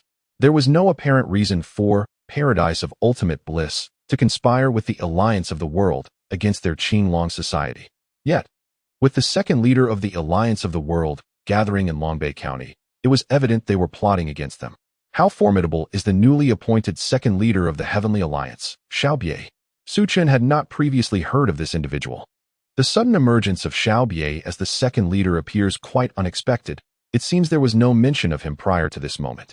After the demise of Lung Tianqi, he appeared directly in the capacity of the second leader. I have yet to uncover any information regarding his specific prowess or cultivation techniques. However, the fact that he dares to venture alone into our northern 9 prefectures indicates that his strength is not to be underestimated. Zhuge Jinghua remarked solemnly. It is said that great skill often accompanies great audacity. Xiao Bie's decision to come alone to the northern 9 prefectures surely reflects immense confidence in his own capabilities. Recently, the Azure Dragon Society has aided the Sky's Inn Pavilion in overtaking the Tianshan Sect, thus enhancing their reputation. He cannot believe that Xiao Bie is unaware of the Azure Dragon Society's might. We must keep a close watch on him to discern any connections he may have with the Bliss Palace. Just as our northern 9 prefectures have settled, the Bliss Palace reemerges, now allied with the Heavenly Alliance, seemingly intent on preventing our tranquility. Lu Xingyijian is currently consolidating power in the northern prefectures. I shall send him to meet the enchanting fairy of the Bliss Palace. Su Chen said coldly. I shall notify Lu Xingyijian. Zhuge Zhenhua nodded. Master, there is another matter. Recently, the deputy leader of the Sea Shark Gang, Hai Wuya, wishes to pay you a visit. He seeks to discuss an alliance with us against the Heavenly Alliance. Zhuge Zhenhua stated. Although the Sea Shark Gang is the second strongest force in the Lingjiang region, there exists a chasm of power between them and the Heavenly Alliance. Do they truly believe they can join forces against the Heavenly Alliance? Su Chun's brow furrowed slightly. Hai Wuya has already sent an invitation. We have not yet responded, but we have dispatched someone to investigate him. It has come to light that Hai Wuya has some connections with General Wang from the southeastern seas. Zhuge Zhenhua continued. General Wang, Donggu Weiwa. Lost men the last time we were at the Azure Dragon Temple. Is it possible that Hai Wuya seeks to plot against us because of this? Su Chun cannot forget the individuals slain at the Azure Dragon Temple, for they were tied to General Wang, Donggu Weiwa. Master, news from Shimu Feng indicates that General Wang may be reassigned from the southeastern seas back to the capital, Zhuge Zhenhua reported. If General Wang is reassigned back to the capital, who will replace him? Did Shimu Feng mention this? Su Chun's brow knitted in concern. It seems that the capital is embroiled in turmoil. With General Wang returning, it will surely become a place of great activity. It feels as though some significant event is unfolding. Chapter 459. The Celestial Rankings, the third most beautiful woman in the world, Zhuang Xuanji. Let the capital be thrown into chaos for a while. However, our influence in the capital remains rather feeble. Su Chen murmured. Recently, the Night Emperor and the Sun Monarch have returned from the capital, having acquired some divine information from the Evil Alliance. Such divine intelligence would greatly benefit the experts of the Azure Dragon Society who have entered the realm of celestial challenges. Thus, Su Chen acknowledges that his influence in the capital is, in truth, quite limited. Uncertain if Bai Qiufei can endure, murmured Su Chen softly. Presently, Bai Qiufei often found himself merely pulling the strings of the Tianya Pavilion. However, he had recently leveraged his connections to accomplish numerous tasks, aligning himself with one of the Grand Prince's mentors, Tai Bao, who was nearing his twilight years, thus solidifying his own standing. After all, the interactions among martial artists rarely revolved solely around combat. Consequently, the seventh prince, who had previously harbored minor grievances against Bai Qiufei, had temporarily set aside his intentions to confront him. Su Chen contemplated the necessity of relocating the Qinglong Association from the northern 9 prefectures to the capital. Given the current circumstances there, business would undoubtedly flourish. He reflected on the challenges faced by the Qinglong Association in the northern 9 prefectures. A relocation was imperative. Conducting business on one's own turf yielded meager profits. Moreover, with the majority of their forces concentrated beyond the borders and in the northern 9 prefectures, other regions appeared too feeble for significant development. How goes the reconnaissance at the Tianya Pavilion's site? Su Chen inquired of Yuan Suiyun, who stood nearby. The Wudo Tongzi has yet to return, and our progress in that area has been somewhat sluggish, Yuan Suiyun replied. The collaboration between Cui Wuhu and the Wudo Tongzi has proven effective. Let him continue to stir matters within the territory of the Liwu King for now. We shall advance gradually at our base. Considering our current limited manpower is rather dispersed, Su Chen stated. The Tianya Pavilion's eastern pavilion was currently stationed within the Tianshan Sect, with the Qinglong Association members engaged in silent cultivation.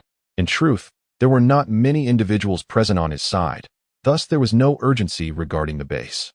Send a letter to Hai Yue, expressing my desire to meet him, with the Tianxiao Alliance dispatching envoys to his territory once more. It indicated their intent to take action against him. Hence, it would be prudent to eliminate the Tianxiao Alliance first. Furthermore, he was curious about Hai Yue's plans. Understood, Zhuge Zhenhua replied as he exited the room. Once Zhuge Zhenhua departed, Yuan Suiyin seemed to recall something and spoke. Master, recently, individuals from the Third Money House of the Tianxiao Alliance have arrived in Lingnan County to converse with the portly Zhu Bing, expressing a desire to collaborate with him on financial matters. The Third Money House of the Tianxiao Alliance? You mean the Zhuang family? The second only to the Royal Money House? What could they possibly see in our establishment? Su Chen inquired, surprised. The first and second money houses are both under royal control. Of course, the royal influence extends beyond these two establishments to others as well. Though the Jinxian gang boasts numerous money houses, they do not rank among the top 10 in the Dezhou dynasty when compared to true money house powers. They likely seek contact with us due to our control over the northern 9 prefectures, Yuan Suiyin explained. Do we know who has come? Su Chen asked further. Not yet, but I anticipate Zhu Bing will report back soon, Yuan Suiyin replied. As Yuan Suiyin finished speaking, a bird flew in through the window and landed on his arm. He unfolded the message attached to the bird's leg. Master, it appears the visitor is Zhuang Xuanji, the young master of the Zhuang family. And Zhu Bing has mentioned that he wishes to meet with you. The esteemed Zhuang Xuanji is indeed the third beauty on the newly unveiled celestial rankings, remarked Yuan Suiyin. Upon hearing this, Su Chen was momentarily taken aback. He had not anticipated the existence of such a ranking. Which force had established this celestial ranking? Su Chen could not help but inquire. It was created by the illustrious First Red Pavilion, the 100 Flowers Pavilion. Although the 100 Flowers Pavilion appears quite ordinary, it possesses an air of mystery. To gain entry, one must possess a red invitation issued by the pavilion. And it is rumored that such invitations are exceedingly rare throughout the realm, Yuan Suiyin explained. No matter how enigmatic it may be, there will come a day when the veil is lifted. However, with the arrival of the third beauty, Zhuang Xuanji, I am curious to witness what qualifies her as such and how she intends to collaborate with us, Su Chen stated. I shall make the necessary arrangements immediately, Yuan Suiyin replied before exiting the room, leaving Su Chen alone within. He glanced at the 7 orange lottery cards in his mind and activated them all. Acquired 1 Dao Scroll Knowledge card for Celestial Pills, 1 5-year power card for the Celestial Realm. Is this it? Out of 7 cards, I received merely 3 items, while the other 4 yielded nothing. This is rather disappointing. Staring at his meager rewards, Su Chen felt somewhat dazed. He had not expected such paltry results. He wondered when he might elevate the orange cards to a higher level.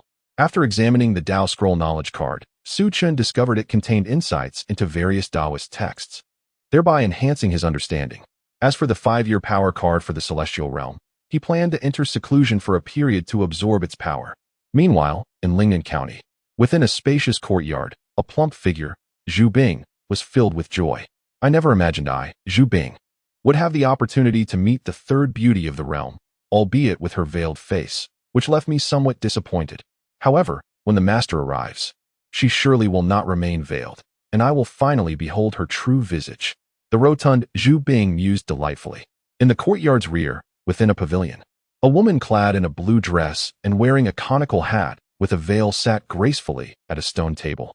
She was none other than Zhuang Xuanji, the third beauty previously mentioned by the plump messenger. Accompanying her were 2 maidservants, both strikingly beautiful, each wielding a long sword and exuding a formidable sword aura. Their martial prowess was remarkable. My lady, even though Su Chen is the young leader of the Azure Dragon Society, you need not have come all the way to Lingnan County in person. Our Zhuang family is collaborating with them, and they would surely be eager to partner with us. One of the maidservants remarked. Qing'er, do not speak carelessly. We are currently within their estate. My purpose for coming is not solely to discuss financial matters with Su Chen. I also seek his assistance for our Zhuang family. The lady replied.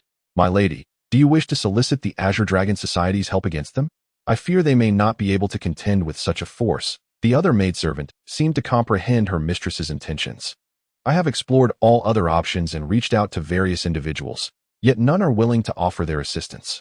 The Qinglong Association is rumored to operate on a monetary basis. They possess the capability to assist Tianya Pavilion in dealing with the Tianshan Sect, and thus should be able to aid us against that formidable force.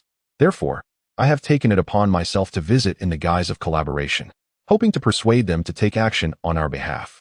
We shall discuss everything further upon meeting the esteemed leader of the Shanhua sect, Su Chen. Zhuang Xuanji spoke in a gentle and melodious tone, though her visage remained concealed beneath a veil, obscuring her true beauty. Chapter 460.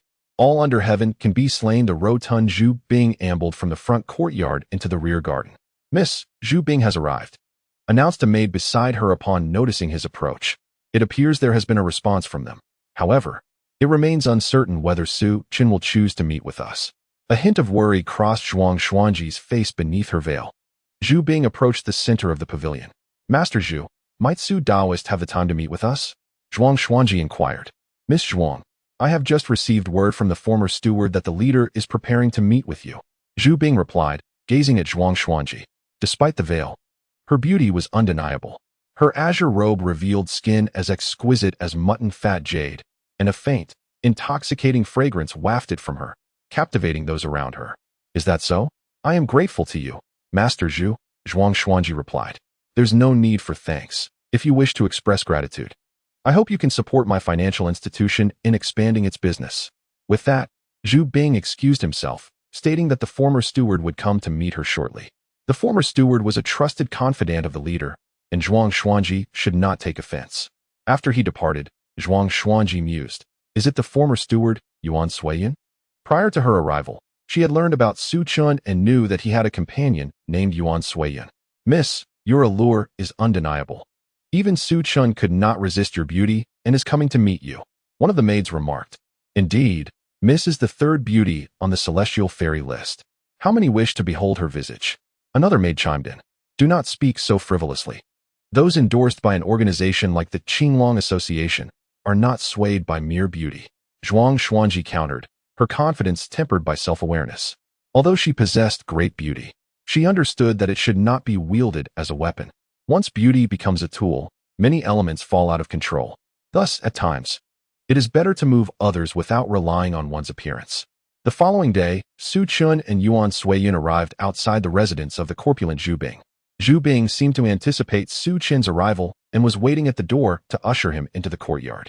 Boss, this courtyard is a grand estate with 3 entrances.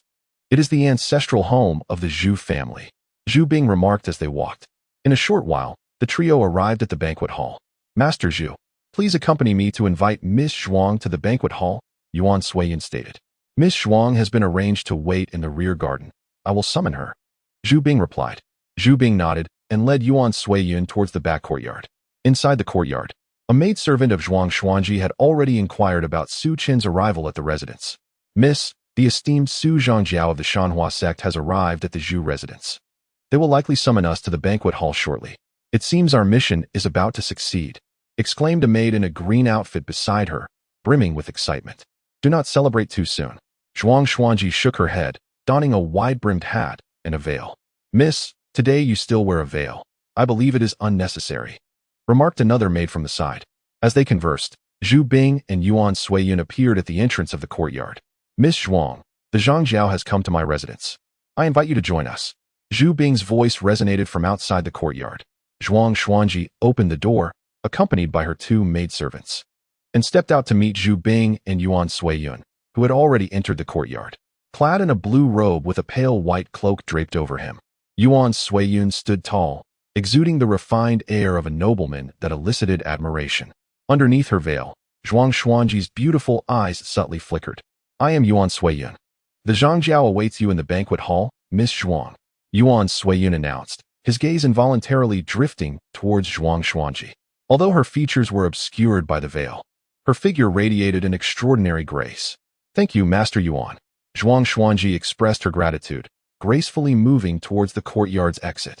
Her demeanor was dignified, each step emanating an aura of poise. Yuan Suiyan mused to himself about her evident martial prowess. The group soon arrived at the banquet hall, where Su Chen was seated on a long bench. Upon their entrance, he rose slightly. Greetings, Su Zhangjiao. Zhuang Xuanji acknowledged him as she entered the hall, her gaze fixed upon Su Chen. His appearance was as striking as Yuan Suiyan's, and he emanated a formidable presence, along with an undeniable aura of authority. Greetings, Su Zhangjiao. Zhuang Xuanji offered a slight bow. Miss Zhuang, please take a seat. Su Chen gestured for her to sit. He regarded Zhuang Xuanji, but her veil concealed her features, prompting him not to linger on her appearance. Zhangjiao, I have recently discovered a shop in the city renowned for its peach blossom pastries. I have arranged for some to be brought for your enjoyment. Upon finishing his words, he clapped his hands, and several maidservants entered with trays of pastries, placing them on the table beside them. Miss Zhuang, may I inquire what brings you to see me today? Su Chen inquired with a composed expression. Zhuang Xuanji keenly observed Su Chen's movements, noting that he only glanced at her briefly before proceeding directly to the point. I have come primarily to seek the assistance of the Qinglong Association behind Su Zhangjiao. I wish to request the aid of their experts to eliminate a certain individual. Who is the target of your request? Su Chen asked, his brow slightly furrowing. The young master of the Tianxia First Zhuang, Hua Xingchen, Zhuang Xuanji declared, revealing the purpose of her visit. The Hua family in the Jiangbei region? Su Chen responded with a calm demeanor, though internally, he was taken aback. The foremost estate in the realm, the Hua family manor, is under the stewardship of Hua Tiansheng, a sworn brother of the emperor of the Great Zhou. This prestigious title of the foremost estate is not merely conferred by the emperor, but is also a testament to the formidable strength of the Hua family. In the northern Jiang region, amidst the many dominions of the southern Jiang area, the Hua family stands unparalleled, a force that is not easily confronted by ordinary individuals. Hua Xingchen, the youthful leader of the Hua family manor, is rumored to possess the extraordinary strength of a celestial being, making him the undisputed figurehead of the next generation. It was unexpected for Zhuang Xuanji to approach them, seeking the assistance of the Qinglong Society to eliminate such a formidable opponent. After stating her request, Zhuang Xuanji's gaze remained fixed on Su Chen, attempting to discern his thoughts through his expression.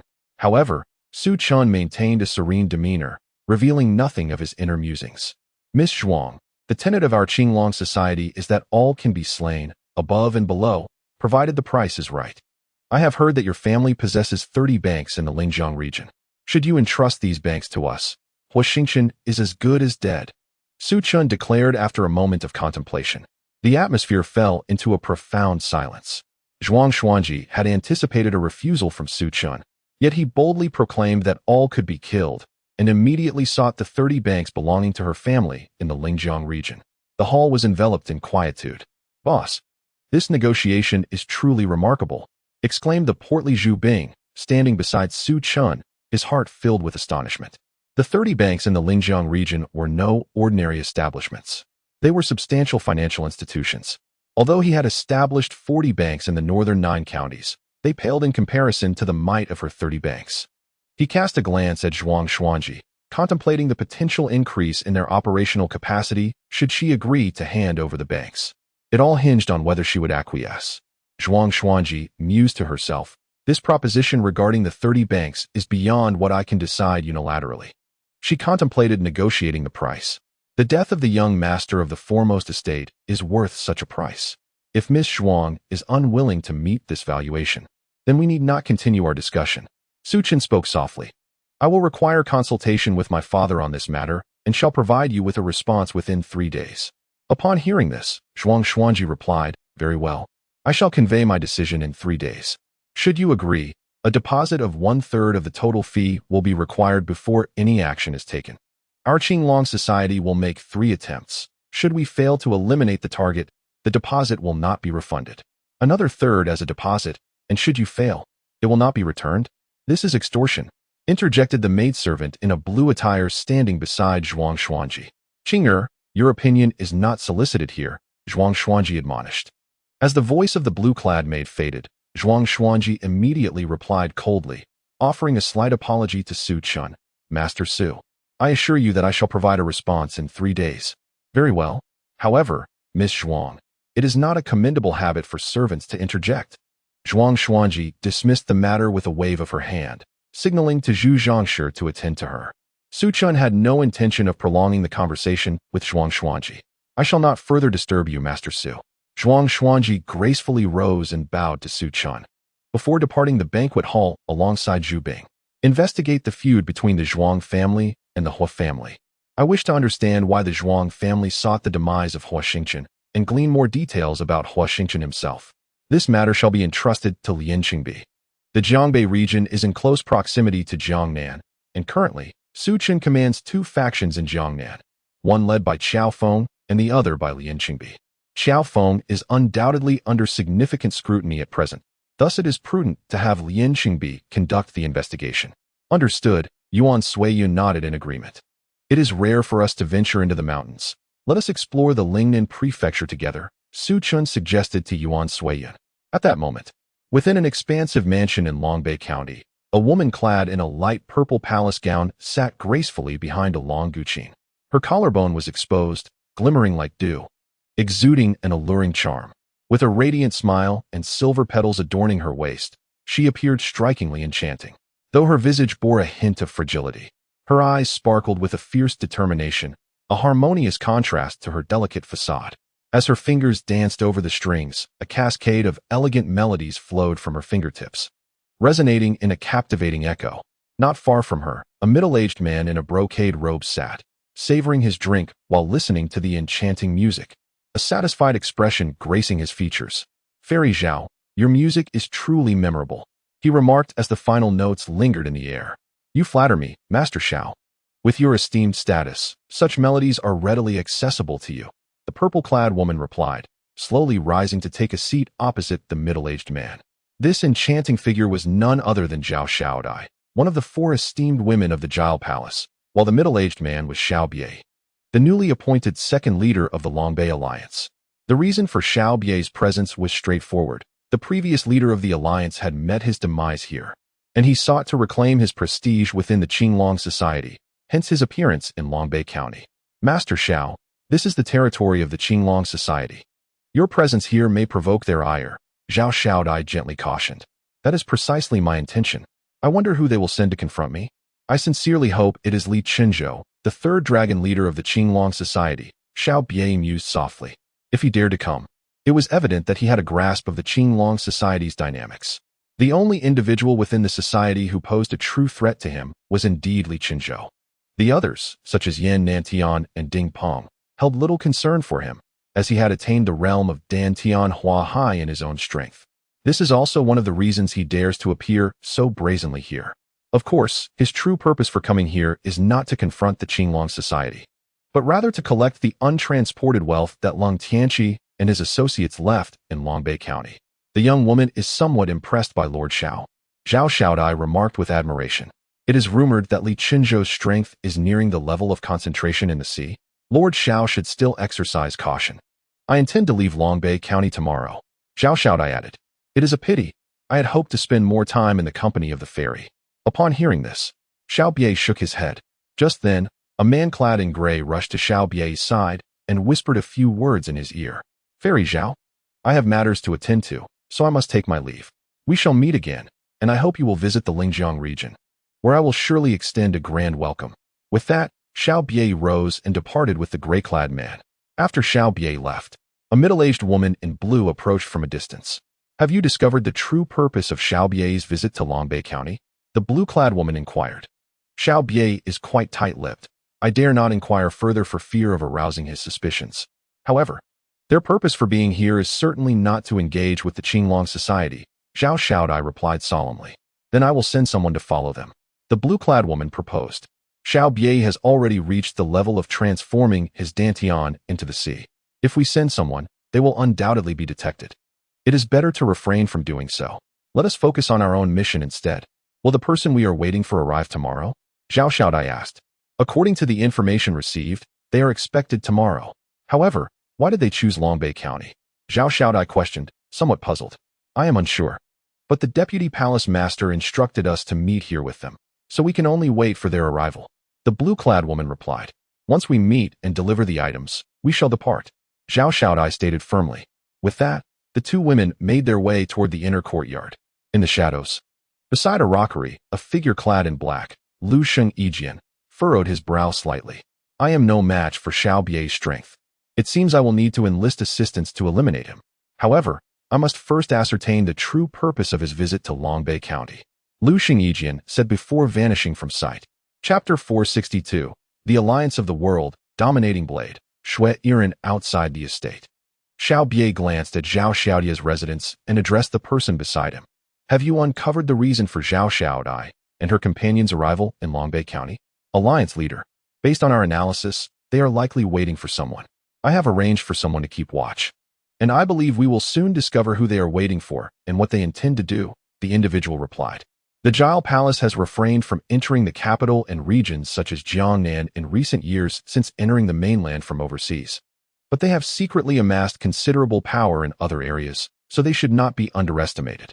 The autumn color butterfly that appeared in Mengsheng in the northwest region, like Zhao Xiaodai, is one of the 4 esteemed women. Her presence in the northwest should not merely be for the purpose of absorbing others' powers. There must be other intentions at play. However, the demise of the autumn color butterfly is rather suspicious.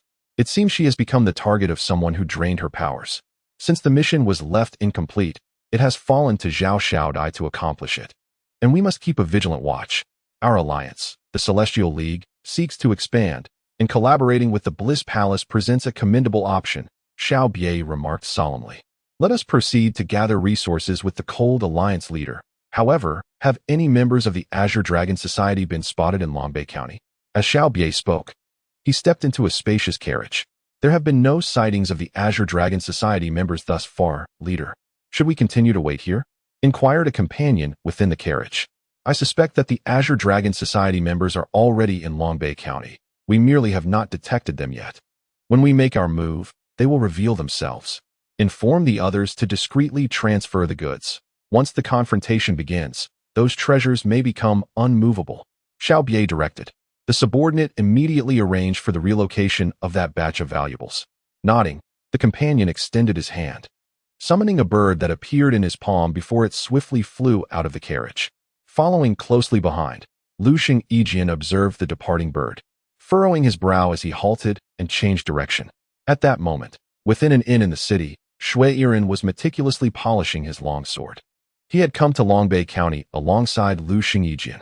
His swordsmanship closely mirrored that of Lushing Yijian, surpassing that of ordinary practitioners of the 9 difficulties of celestial beings. Moreover, their understanding of the sword path diverged significantly from the norm. Upon entering the 9 difficulties of celestial beings, they had already discovered their own method of transforming their dantian into the sea by perfecting the path of slaughter and combat. This ultimate form of swordsmanship allowed them to persistently reach the profound level of concentration within the sea. Creak. The door swung open, yet Shui Yiren remained still, fully aware that it was Lushing Yijian who had entered. What is the strength of Xiao Bie? Shui Yiren sheathed his sword and inquired. Stronger than both of us. Lushing Yijian replied. No wonder he dares to venture into the northern 9 counties. Do you believe our combined efforts could defeat him? Shui Yiren continued to question. With the death of one, we could slay him. After a moment of contemplation, Lushing Yijian responded. One would hold him off, while the other strikes from the shadows with a lethal blow. Is that so? Shui Yiren frowned slightly. Yet this is not the crux.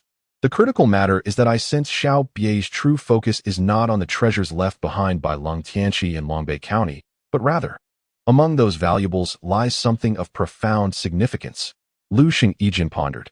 To have the newly appointed second leader of the Celestial League personally venture into Longbei County amidst danger. That object must be of no ordinary caliber.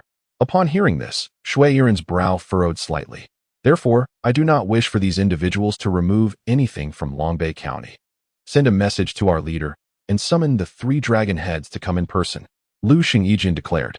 Currently, Yin Nantian and Ding Peng have begun their seclusion, aspiring to elevate their strength to the stage of transforming their dantian into the sea. With deep foundations, both Yin Nantian and Ding Peng, under the guidance of Li Qinzhou, have already attained the capability of transforming their dantian into the sea. As they awaited their emergence, it was certain that the 2 would have transcended into that realm. Regarding their divine presence, it was anticipated that the Night Emperor and the others would acquire insights from their dealings with the Evil Alliance in the capital, thus gaining a clearer understanding of their martial paths. We shall divide our forces. I will continue to monitor Xiao Bie, while you handle the elimination of those transporting their valuables, suggested Lushing Yijian. Agreed. Shui Yiren nodded in affirmation. By the way, the enchanting fairy Zhao Xiaodai of the Paradise Palace is arriving in Longbei County to meet someone. That individual is expected tomorrow. Ensure that the members of the Qinglong Society keep a close watch. Lushing Yijian recalled some intelligence overheard at Zhao Xiaodia's estate and continued. The meeting is set for tomorrow. Currently, it seems that no significant figures are entering Longbei County, save for the newly appointed county magistrate, Mo Feng. Shui Yiren, possessing some knowledge of the situation in Longbei County, interjected, the county magistrate? Are you implying that the person Zhao Xiaodai is awaiting is the magistrate, the successor to Shi Mu Feng, who is associated with the Shi family? The current head of the Shi family has ties with the Evil Alliance.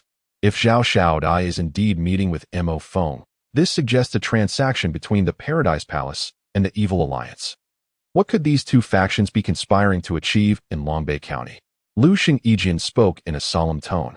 This matter must be reported via pigeon to our master for further instructions. As for us, let us proceed according to our plan. After concluding his statement, Lu Xingyijian turned and departed, while Xue Yiren rose, gazing out the window before sheathing his sword and leaving. As night approached, a carriage slowly exited the city gates, its passage along the evening road becoming increasingly solitary. Once the carriage was outside the city, it quickened its pace. After a while, suddenly, a flash of sword light descended from the heavens, cleaving the speeding carriage in two. The boxes atop the carriage tumbled down, revealing them to be empty. The assailant landed gracefully, surveying the scattered, empty boxes with a look of astonishment. Xue Yiren of the Qinglong Society? At that moment, a figure approached from a distance. A robust man with a dark red long knife slung across his back. His long hair flowed down his shoulders, exuding a chilling aura of murderous intent. Notably, a deep, ghastly scar marred his face, stretching from his brow to beneath his left eye, a gruesome mark reminiscent of a centipede. This, combined with his menacing presence, rendered him somewhat terrifying. One of the Heavenly Alliance? The previously striking figure, Xue Yiren, furrowed his brow at the newcomer. Given the current circumstances, it appeared that this individual had been waiting for him as he scanned the surroundings. You need not fear, for it is only I who has come to claim your life, declared the man, identified as Zhuo Feiyun, one of the four formidable blades of the Heavenly Alliance. As he spoke, a fierce and violent aura erupted from him, accompanied by a terrifying blade energy directed towards Xue Yiren. Chapter 463. My sword is swifter than your blade. The Zodiac Rat card. Xue Yiren's gaze sharpened. The oppressive aura emanating from the opponent made it evident that he too was a master of slaughter. Gripping his long sword, his dark eyes turned cold and fierce. The essence of sword intent began to coalesce around him, an invisible aura of lethal intent bursting forth. The self-proclaimed dominant blade. Zhuo Feiyun sensed the murderous sword intent radiating from Xue Yiren, and his gaze turned crimson. By eliminating you, my killing intent shall surely advance further, allowing me to reach the Dantian transformation level, Zhuo Feiyun declared coldly. By slaying you, my sword intent will also be augmented, aiding me in attaining the Dantian transformation level in a shorter span of time, Xue Yiren retorted. Is that so? Then let us see who departs victorious. As Zhuo Feiyun spoke, a more ferocious glint shone in his eyes, a terrifying aura of blade intent enveloping him. Xue Yiren's sword intent was formidable. He must unleash absolute power. With a resounding thud, he stomped the ground, his form darting forward like an arrow, and in an instant, he appeared before Xue Yiren. The dark red long knife now in his grasp. With a swift motion, a sharp blade light sliced toward Xue Yiren's throat. The attack was ruthless and seasoned, yet it did not reveal the full extent of his terrifying blade intent. It appeared he was testing Xue Yiren's sword intent. The blade light swept past Xue Yiren's eyes. He deftly shifted his weight back, evading the strike. The fierce blade light grazed his throat, producing a sound akin to the tearing of air. However, Xue Yiren's gaze remained unwavering, his right hand firmly gripping the hilt of his long sword without the slightest tremor. This level of attack was beneath his notice. Noticing Xue Yiren's inaction, Zhuo Feiyun's pupils constricted sharply. He abruptly pivoted his dark red long knife, unleashing a torrent of terrifying blade energy that surged forth like a whirlwind, targeting Xue Yiren's vital points. Observing this, Xue Yiren slightly furrowed his brow, continuing to retreat to evade the enveloping blade light. Do you truly believe that such blade intent could compel me to draw my sword? You, who claim to be the dominant blade, dishonor that title. Xue Yiren replied coldly, his expression betraying no sign of slackness. There exists a saying in the martial world. One may be misnamed, but never misidentified. A person who is called the dominant blade would undoubtedly not wield their sword with such simplicity. Upon hearing Xue Yiren's words, Zhuo Feiyun's expression remained unchanged. Yet the aura surrounding him shifted, the blade light on his dark red long knife intensifying. He then executed a powerful slash, releasing a dazzling blade light that erupted from his weapon. The moment this strike was unleashed, The previously dim sky was illuminated by a brilliant flash of blade light, descending upon Xue Yiren with the force to cleave rivers and split seas. Boom! This strike was overwhelmingly dominant, capable of illuminating the sun and moon. Xue Yiren retreated swiftly. The ground beneath him split in two by the might of the blow. This strike was the epitome of ferocity. Stepping back, some of Xue Yiren's long hair was severed and drifted to the ground, while Zhuo Feiyun, after the flash of the blade, soared into the air, his robes billowing, exuding an overwhelming aura of blade energy that surged skyward. You wish to witness my swordsmanship? I wonder how many of my strikes you can withstand. Zhuo Feiyun's gaze fixed firmly on Xue Yiren as he swiftly swung his long knife. The motion resembled a blade cleaving through water, rushing forth with relentless momentum. The air filled with a dazzling array of blade light, sweeping towards Xue Yiren like a tidal wave. Xue Yiren's brow twitched. He was taken aback by Zhuo Feiyun's formidable prowess. With a serious expression, he prepared to counter, for his own swordsmanship was equally fierce and terrifying. With a low shout, he leaped into the air, instantly slashing downward with his long sword. The sword energy surged forth. The immense force of the sword clashed with the tidal wave of knife light, resulting in a thunderous explosion that reverberated throughout the surroundings, creating ripples of energy that collided with the air, producing a sharp, piercing sound. After a brief moment, the blade and sword energies dissipated, but as they faded, both combatants heard the resonant sounds of blades and swords. They looked up simultaneously. On one side, the dark red blade light, on the other, the misty sword energy. The air was ripped apart as they descended with a fierce rush, and a profound sense of danger surged within them both. With a sudden thud, they both retreated swiftly to evade the sword energy and blade light. However, as they dodged the lethal strikes, they planted their feet firmly on the ground and propelled themselves back towards each other, their long sword and long knife colliding once more. The ensuing clash enveloped them in a dazzling display of light, rendering their forms nearly invisible. The coachman, caught in the midst of the blade and sword energies, was sent flying, blood spurting from his mouth as he collapsed to the ground, lifeless. It was unclear how long the battle had raged on. Zhuo Feiyun's long knife suddenly shifted, executing a strike, but Xue Yiren raised his sword to parry. Yet, Zhuo Feiyun's single strike transformed into a relentless flurry of three, each infused with a fierce power. Xue Yiren felt a slight tremor in his wrist as the opponent's energy coursed through the long knife, threatening to dislocate his wrist if the pressure continued. In that moment, a profound sense of crisis welled up within him. With a swift thrust, another wave of blade energy pierced through his long sword and struck his wrist, causing a crack in his veins and blood to spurt forth. Witnessing this, Zhuo Feiyun's face contorted with malice as he twisted the long knife towards Xue Yiren's wrist. With his wrist's veins ruptured, Xue Yiren struggled to evade the incoming blade, his long sword slipping from his grasp. Seeing this, Zhuo Feiyun advanced toward him, the long knife pivoting once again, aimed at Xue Yiren's chest, intent on cleaving him in two. In this critical moment, Xue Yiren pushed off with his right foot, twisting his body to evade the strike. In that instant, he seized the fallen long sword with his left hand. Then, in a flash, the sword erupted with energy, piercing through Zhuo Feiyun's throat with lightning speed. After the sword energy pierced through his throat, Xue Yiren retreated. In an instant, he unleashed a flurry of sword energies, puncturing his opponent's heart and limbs. With a thud, Zhuo Feiyun, in a state of disbelief, collapsed to the ground, his eyes filled with incredulity. He was on the verge of slaying Xue Yiren.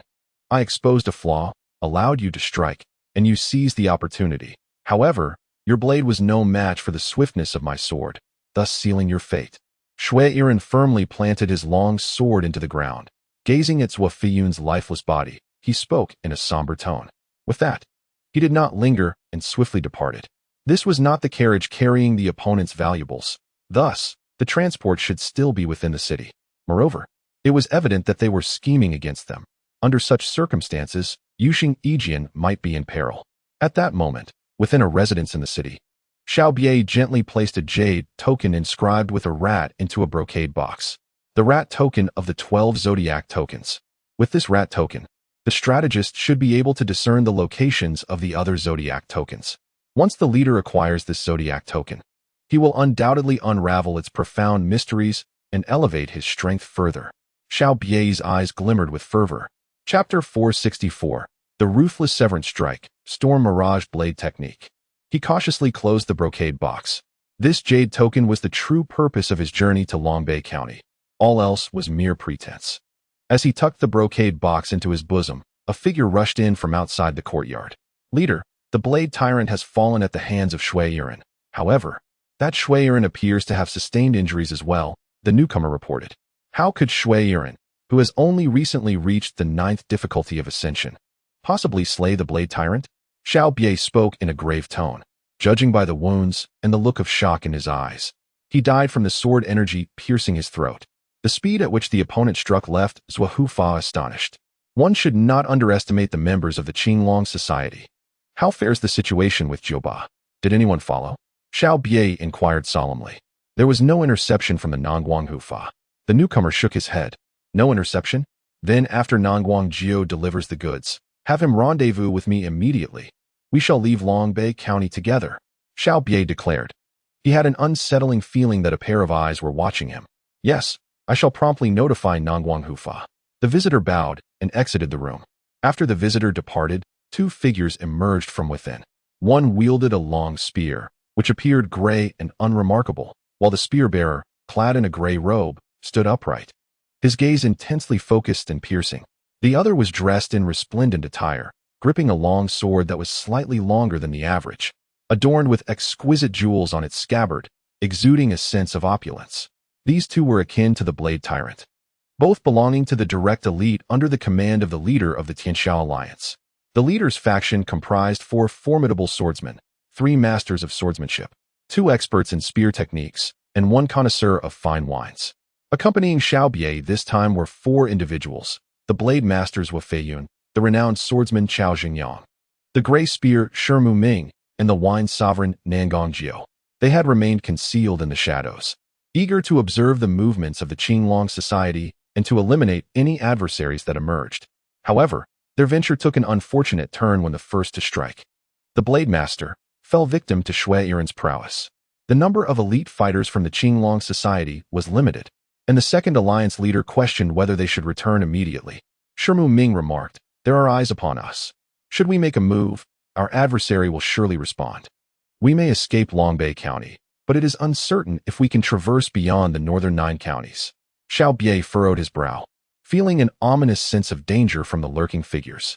While he was untroubled by direct confrontation, the Qinglong Society was an organization of assassins known for their cunning, and he doubted even his own ability to evade their surprise attacks. Thus, caution was imperative. Chao Jingyang, the renowned swordsman, suggested, "Let us force them out. If we act, I believe those in the shadows will also reveal themselves, allowing us to identify our opponent."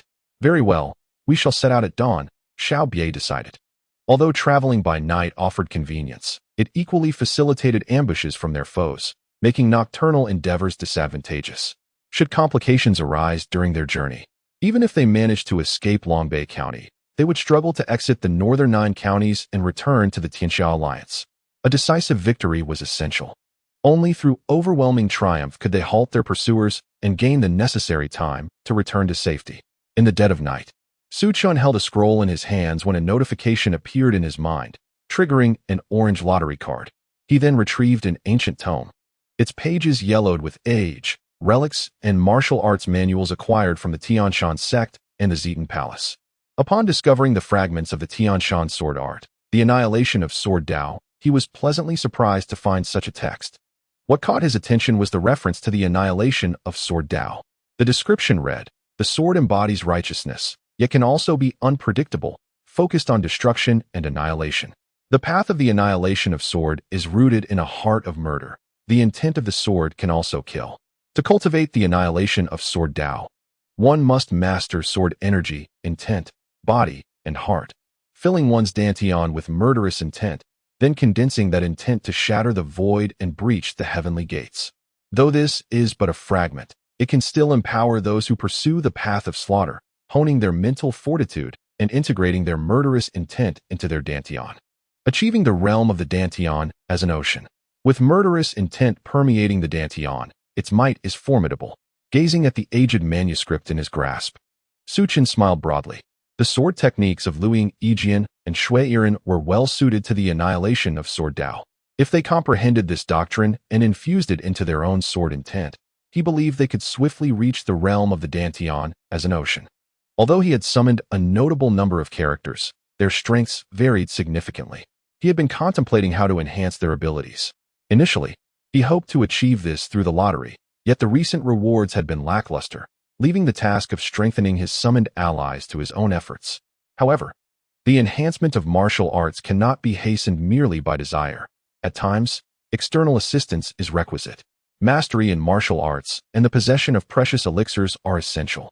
An individual's prowess comprises not only their cultivation, but also the weapons and ultimate techniques that aid them. Although the characters summoned possess their own unique skills and understandings of martial arts, this realm differs significantly from their previous worlds. In terms of comprehensive martial prowess, the martial arts system of this world surpasses that of the summoned individuals by a considerable margin. Thus, adapting to the ultimate skills of their counterparts would prove immensely beneficial. Upon reflecting, he noted the 3 orange lottery tickets he had painstakingly acquired over the course of the day. Chen felt fortunate and decided to draw immediately. Host exclusive character Yagyu Ikemanji's swordsmanship, the Heartless Annihilation Slash. Host's rainy knife technique upgraded to the stormy illusionary rainblade. And Shui Yiren's exclusive 10 years of swordsmanship cultivation. A smile of delight graced Su Chen's face as he beheld the rewards of his endeavors. The exclusive swordsmanship of Yagyu Ikemanji and the decade of swordsmanship cultivation of Shui Yiren would undeniably enhance their strengths. Given Shui Yiren's aptitude, this decade of practice would surely assist him in reaching the Dantian transformation realm. As for the Heartless Annihilation Slash of Yagyu Ikemanji, in conjunction with his own philosophical pursuit of unyielding swordsmanship, it would likely aid him in achieving the same transformation. Regarding his own stormy, illusionary rainblade, Su Chen noted that its power had significantly increased. The delicate rain was no match for the tempest. Moreover, this technique incorporated an element of illusion, capable of confounding the opponent's mind. Should the adversary's psyche be affected, they would inevitably succumb to his relentless onslaught, akin to a storm. With this in mind, Su Chen proceeded to impart the rewards of Yagyu Ikemanji and Shui Yiren directly to them. The beauty of exclusivity lies in its immediate efficacy on the characters themselves. As night deepened in Longbei County, Shui Yiren sat cross-legged, recuperating from his injuries, while Yagyu Ikemanji remained by his side. Suddenly, a tremendous surge of power emanated from within Shui Yiren. His previously closed eyes snapped open momentarily before settling shut once more. Chapter 465, Celestial Thought Stone, Supreme Bliss Powder. Scheming against Su Chen at this moment, a formidable sword force surged within him, causing his vital energy to erupt. A torrent of energy swelled around him, as a long sword lay before him, resonating with his burgeoning sword intent, pulsating with a dazzling aura. However, this sword intent was swiftly consolidated and directed inward toward Shui Yiren's core, flowing towards his Dantian. Within the Dantian, the sword intent transformed into a vast sea of swords, and the injuries he had previously sustained rapidly healed under this potent force. In stark contrast, Yagyu Ikemanji experienced an entirely different reaction. Within his mind appeared a figure radiating an overwhelming aura of power. Though this figure exhibited minimal movement, an essence of ruthless swordsmanship emanated from it, merging with his own understanding of the sword. Yagyu Ikemanji's path in swordsmanship was one devoid of sentiment. The emergence of a swordsmanship prototype is invariably accompanied by the life of a sword master. As he comprehends this essence of sword intent, a figure strikes forth with a blade, causing Yagyu Ichikan's spirit to momentarily falter. Within his consciousness, as this sword is unleashed, an overwhelming sword intent that annihilates all emerges, rendering his mind seemingly frozen, immobile. Yet, this strike swiftly integrates into his spirit, as if it were exclusively his, devoid of any semblance of rejection. In that instant, a transformation also unfolds within his Dantian. What many martial artists find insurmountable is, at this moment, devoid of any barriers before them. As time flows, the two remain seated within the room, resembling statues, devoid of any motion. The following day, a ray of sunlight penetrates the confines of the chamber. Shui Yiren and Yagyu Ichikan simultaneously open their eyes. A depth glimmers within Shui Yiren's gaze, while Yagyu Ichikan's eyes reflect a sharp and ruthless intensity. We should now be capable of contending with Xiaobie, Shui Yiren states. Yagyu Ichikan responds, often. One only realizes the complexity of an opponent after engaging them. I never underestimate any adversary. Although he has taken this step forward, he knows his opponent is already at this level. The realm of martial cultivation in this world must not be taken lightly. As they push open the door, a figure stands in the courtyard, and upon seeing Yagyu Ichikan emerge, hastens forward. My lord, the convoy transporting the wealth of the Tianxiao alliance has been located. Escorted by Nangguang Jiao, the wine lord under the alliance leader, reports the individual from the courtyard. Nangguang Jiao, a formidable character indeed. Where do they currently stand? Inquires Yagyu Ichikan. They have just reached Qiqing. If we depart now, we should be able to intercept them after they exit the city. The messenger replies, I shall take charge of this matter. You handle this side. However, judging by the number of their personnel, there are likely others present. Exercise caution and best wait for the arrival of San Longsho, Xue Iran advises. With that, he instructs the messenger to lead the way. The two swiftly exit the courtyard, intent on intercepting Nangguang Jiao. After Nangguang Jiao's departure, a glimmer ignites in Yagyu Ichikan's eyes as he prepares to leave, when a figure rushes towards him. My lord, Xiao Bie has set in motion. The messenger announces. I am aware. Yagyu Ichikan nods, swiftly departing the courtyard. Meanwhile, in another courtyard belonging to the enchanting Zhao Xiaodai, a woman clad in a blue dress appears before her.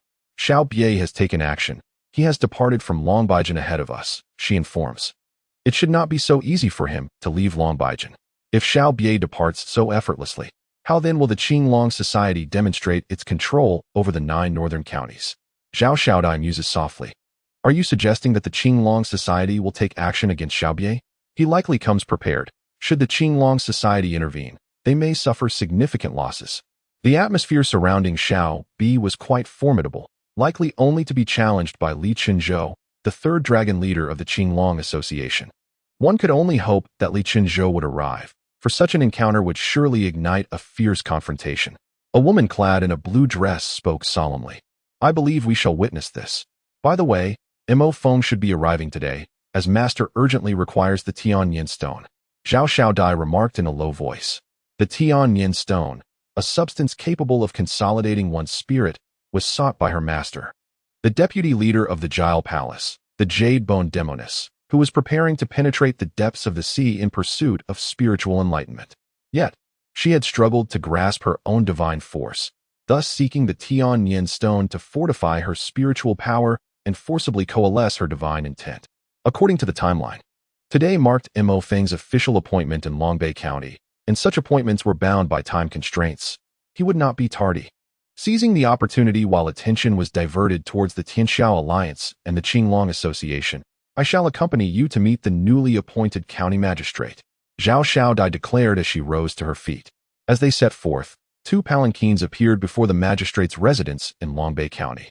From the foremost palanquin emerged a middle-aged man clad in a brocade robe, followed closely by an elderly gentleman wielding a fan. The accompanying middle-aged steward approached the magistrate's residence ahead of the palanquins and presented a token to the attendants standing at the entrance. The new county magistrate has arrived. Upon seeing the token, the attendants immediately bowed and paid their respects to the middle-aged man, who was none other than the newly appointed magistrate of Longbei County, Feng. Feng nodded as he stepped into the courtyard, with the elderly fan-bearer closely following behind him. Within the estate, servants and guards promptly offered their greetings. Replace this entire entourage of maids and servants, and ensure that the lords of the various cities within Longbei County report to the county office within 5 days to see me. The middle-aged man instructed his steward. Yes, I shall arrange this at once. The steward replied, bowing deeply. Before long, the 3 of them arrived in the banquet hall. The steward promptly arranged for tea to be served to Feng and the elder before swiftly retreating. This is a remnant of Feng's personnel. We should remain and conduct an examination first. The head of the family stated. Master, there are suspicions surrounding Feng. It seems he may have uncovered something, otherwise he would not have bypassed the master to operate independently back to the capital, the elderly fan-bearer interjected. One wonders whether Feng is cunning or foolish. He may manage to safeguard himself in Longbei County, but I fear he shall not survive long in the capital. Feng replied coldly from his seat of authority. Do not underestimate Feng. His audacity to return suggests he possesses some confidence, though we remain unaware of its source. This is one of the reasons for our presence here. By the way, Xiao Xiaodai from the Jile Palace will be visiting today. They are willing to exchange the formula for Jile San in return for the Tianyin stone. With the formula for Jile San, we could concoct it ourselves. And soon we would be able to exert control over the forces in Longbei County for our own purposes. Perhaps we could even infiltrate the Qinglong Association. The elderly man with the fan whispered. Others are inconsequential. What truly matters is the leader of the Mountain River Sect, Su Chun, the young head of the Qinglong Society. If we can manipulate him, we shall acquire a wealth of intelligence and covertly control the influence of the Qinglong Society across the 9 northern prefectures. As Mo Feng spoke, a glint of cold light flickered in his eyes. From Mo Feng's words, it becomes evident that their purpose in coming here is to utilize the bliss powder from the Bliss Palace to dominate Su Chun. Their ambitions are quite grand. We must not underestimate Su Chun. Although he is youthful, his ascension within the Qinglong Society suggests he is far from simple. I shall first explore his habits and devise a plan, declared the aged man with the fan in a solemn tone. This endeavor will undoubtedly require Mr. Feng's assistance. Mo Feng addressed the fan-wielding elder. Lord of Mo County, I have come to aid you in establishing our foothold in Longbei County. Once we accomplish this task, our standing within the alliance will surely elevate, allowing us to acquire what we desire, the elder replied. At that moment, the middle-aged steward who had previously left re-entered the room. My lord, Mr. Feng, Xiao Xiaodai from the Bliss Palace is outside, wishing to meet with you, he announced. Are they truly in such haste? Is there something unfolding in Longbei County? Mo Feng inquired. It likely pertains to the Heavenly Alliance. This morning, the newly appointed second leader, Xiao Bie, departed. The members of the Qinglong Society will not allow this departure unchallenged. There may soon be a great battle, the steward explained. It seems the steward is well informed about the happenings in Longbei County. Upon hearing his words, both Mo Feng and Mr. Feng's expressions subtly shifted. Please let Xiao Xiaodai in. Mo Feng nodded. The steward stepped out. Who would have thought our arrival would coincide with an impending battle? Mr. Feng, should we not observe? Mo Feng expressed a desire to witness the might of the Qinglong Society. Given our recent arrival, it would be prudent to avoid drawing too much attention. We can gather information after the conflict has subsided, Mr. Feng advised, shaking his head. I shall defer to your judgment. But I have heard that the enchanting Xiao Xiaodai is a rare beauty. I wonder if I might have the opportunity for a mutual cultivation with her. Mo Feng's eyes gleamed with a hint of lasciviousness as he spoke. The earlier air of authority dissipated. Though she is known as the Enchantress, Xiao Xiaodai is seldom reported to engage closely with men, Mr. Feng remarked. Could she possibly still be untouched? That would be even better. Mo Feng exclaimed joyfully, laughing heartily. Mr. Feng, seated beside him, remained silent. Before long, the middle-aged steward returned with Xiao Xiaodai and a woman in a blue dress, entering the banquet hall. As Xiao Xiaodai appeared at the doorway, Mo Feng's eyes brightened slightly from his position of prominence. Xiao Xiaodai, adorned with a delicate veil, entered the banquet hall with graceful steps, her movements revealing an enchanting figure brimming with allure. A mere glance was enough to make hearts race uncontrollably. Beneath the veil, her visage was likely even more captivating. To my astonishment, Xiao Xiaodai remained untouched, and I mused that should we engage in dual cultivation, my prowess would undoubtedly ascend to new heights. A flicker of wickedness danced in Mo Feng's eyes as he pondered this. Though Mo Feng held the title of the county governor, he practiced the nefarious art known as the heavenly desired divine skill. Despite its illustrious name, it was a technique of drawing yin to supplement yang. Having observed the county governor and Mr. Feng, Xiao Xiaodai, upon entering, offered a slight bow to both. Her movements exuding elegance and charm, a testament to the innate allure possessed by practitioners of the extreme bliss palace. Miss Zhao, you are most gracious. I wonder if you have brought what we requested? Mo Feng inquired, his demeanor composed. The items are with me. I am uncertain if Lord Mo has brought the heavenly thought stone that my master requires, Xiao Xiaodai replied. The items are with me, Mr. Feng interjected, producing a brocade box from his robes.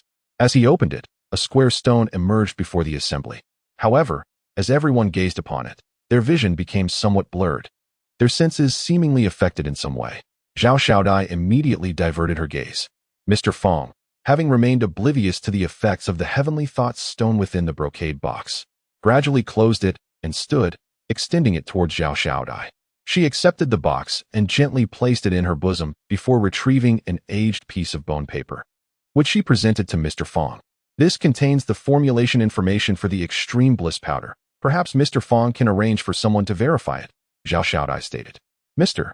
Feng accepted the ancient parchment, scrutinizing it meticulously, as he was well versed in such matters. After thorough examination, he tucked the paper away. There are no discrepancies in the formulation. Our Lord has asked me to convey a message to your master, hoping that after your master's breakthrough, he may visit the capital for a discussion, Mr. Feng remarked. I shall relay this message to my master and extend his regards to your esteemed lord, Zhao Xiaodai responded. Their transaction was prearranged by her master and the dignitary in the capital, thus rendering any suspicion unnecessary. This was also the reason Mr. Feng so readily entrusted the items to her. County Governor Mo, Mr. Feng. My master awaits the heavenly thought stone. I shall not linger here any longer and will return to the extreme bliss palace, Zhao Xiaodai bowed. Very well, Mo Feng and Mr. Feng nodded, not wishing to detain her further. After Zhao Xiaodai departed, Mo Feng's expression shifted as he spoke. I did not anticipate, as Mr. Feng indicated, that Zhao Xiaodai is indeed a maiden. She cultivates the supreme art of the extreme bliss palace. The 9 heavenly cicada skill. If she has not lost any energy over the years, absorbing it could potentially elevate my power to the 7th level of the celestial being's tribulations. Zhao Xiaodai is no ordinary individual. The lady in the blue dress beside her commands attention, possessing the formidable strength of a celestial being at the 6th level of difficulty. Mr. Feng remarked. Then I must rely on Mr. Feng's prowess. Capturing them should pose no challenge for you. Mo Feng replied. Upon hearing this, a smile graced Mr. Feng's face. I appreciate your generosity, Lord County Magistrate. Once they depart from Longbei County, we shall take action, Mr. Feng declared. Outside the residence, the woman in the blue dress questioned. Xiaodai, shall we leave Longbei County immediately? Let us hand over the items to the protector beside our master, then witness the clash between the Qinglong Association and Xiaobie. Such a rare spectacle will be advantageous for us. Furthermore, Longbei County has long been under the domain of the Han Yue sect. We, at Zhao Palace, have sought an opportunity to intervene here. If the Qinglong Association proves strong, what are your thoughts on collaborating with them? I am eager to meet their young leader, Su Chen, who has been quite reclusive and distinct from others. Zhao Xiaodai responded. Very well, I shall deliver the items to the protector. When the time comes, leave me a signal, and I will seek you out. The woman in the blue dress nodded in agreement. They had not engaged in any actions detrimental to the Qinglong Association while in Longbei County. Thus it was likely that the association would refrain from targeting them. Moreover, this encounter with the young leader of the Qinglong Association in the northern 9 counties would be beneficial for them. After parting ways with Zhao Xiaodai, the woman in the blue dress proceeded to deliver the Tianyin stone. Following their separation, Zhao Xiaodai made her way towards the outskirts of the city. Realizing that her visit to the county magistrate's residence had consumed considerable time, and she needed to hasten her pace. Outside the city, within a carriage, Xiaobie sat alone, while the driver, clad in gray, was a figure known as Gray Spear. The carriage moved neither too quickly nor too slowly. I hope you all will appear soon. Xiaobie thought to himself. A confrontation was inevitable, and he wished for it to occur as soon as possible. The longer the delay, the more elaborate the Qinglong Association's plans would become. Should that transpire, the scale of the impending conflict could exceed his expectations. Yet, he remained in anticipation. While no one on his side took action, Lu Xingyijian trailed behind the carriage, still unaware of Xiaobie's true intentions for coming to Longbei County. Acting prematurely could allow the other party to fulfill their objectives. Therefore, it was imperative for Shui Yiren to initiate the first move. He aimed to intercept that shipment, examine its contents, and then eliminate Xiaobie of the Tianxiao Alliance. Now a hunter, Lu Xingyijian possessed the patience requisite of a master swordsman. Observing the advancing carriage, a chill swept through his gaze, as the concealed sword intent within him began to emanate. He refrained from striking, yet intended to exert pressure on the adversary. Inside the carriage, Xiaobie frowned slightly, sensing a surge of sword intent manifest, only to dissipate shortly thereafter. What could this signify? Xiaobie was perplexed by the intentions of the individual opposite him as the carriage continued its journey. This aura of sword intent emanated intermittently. Was it meant to impose pressure upon me or to disrupt my course? Murmured Xiaobie.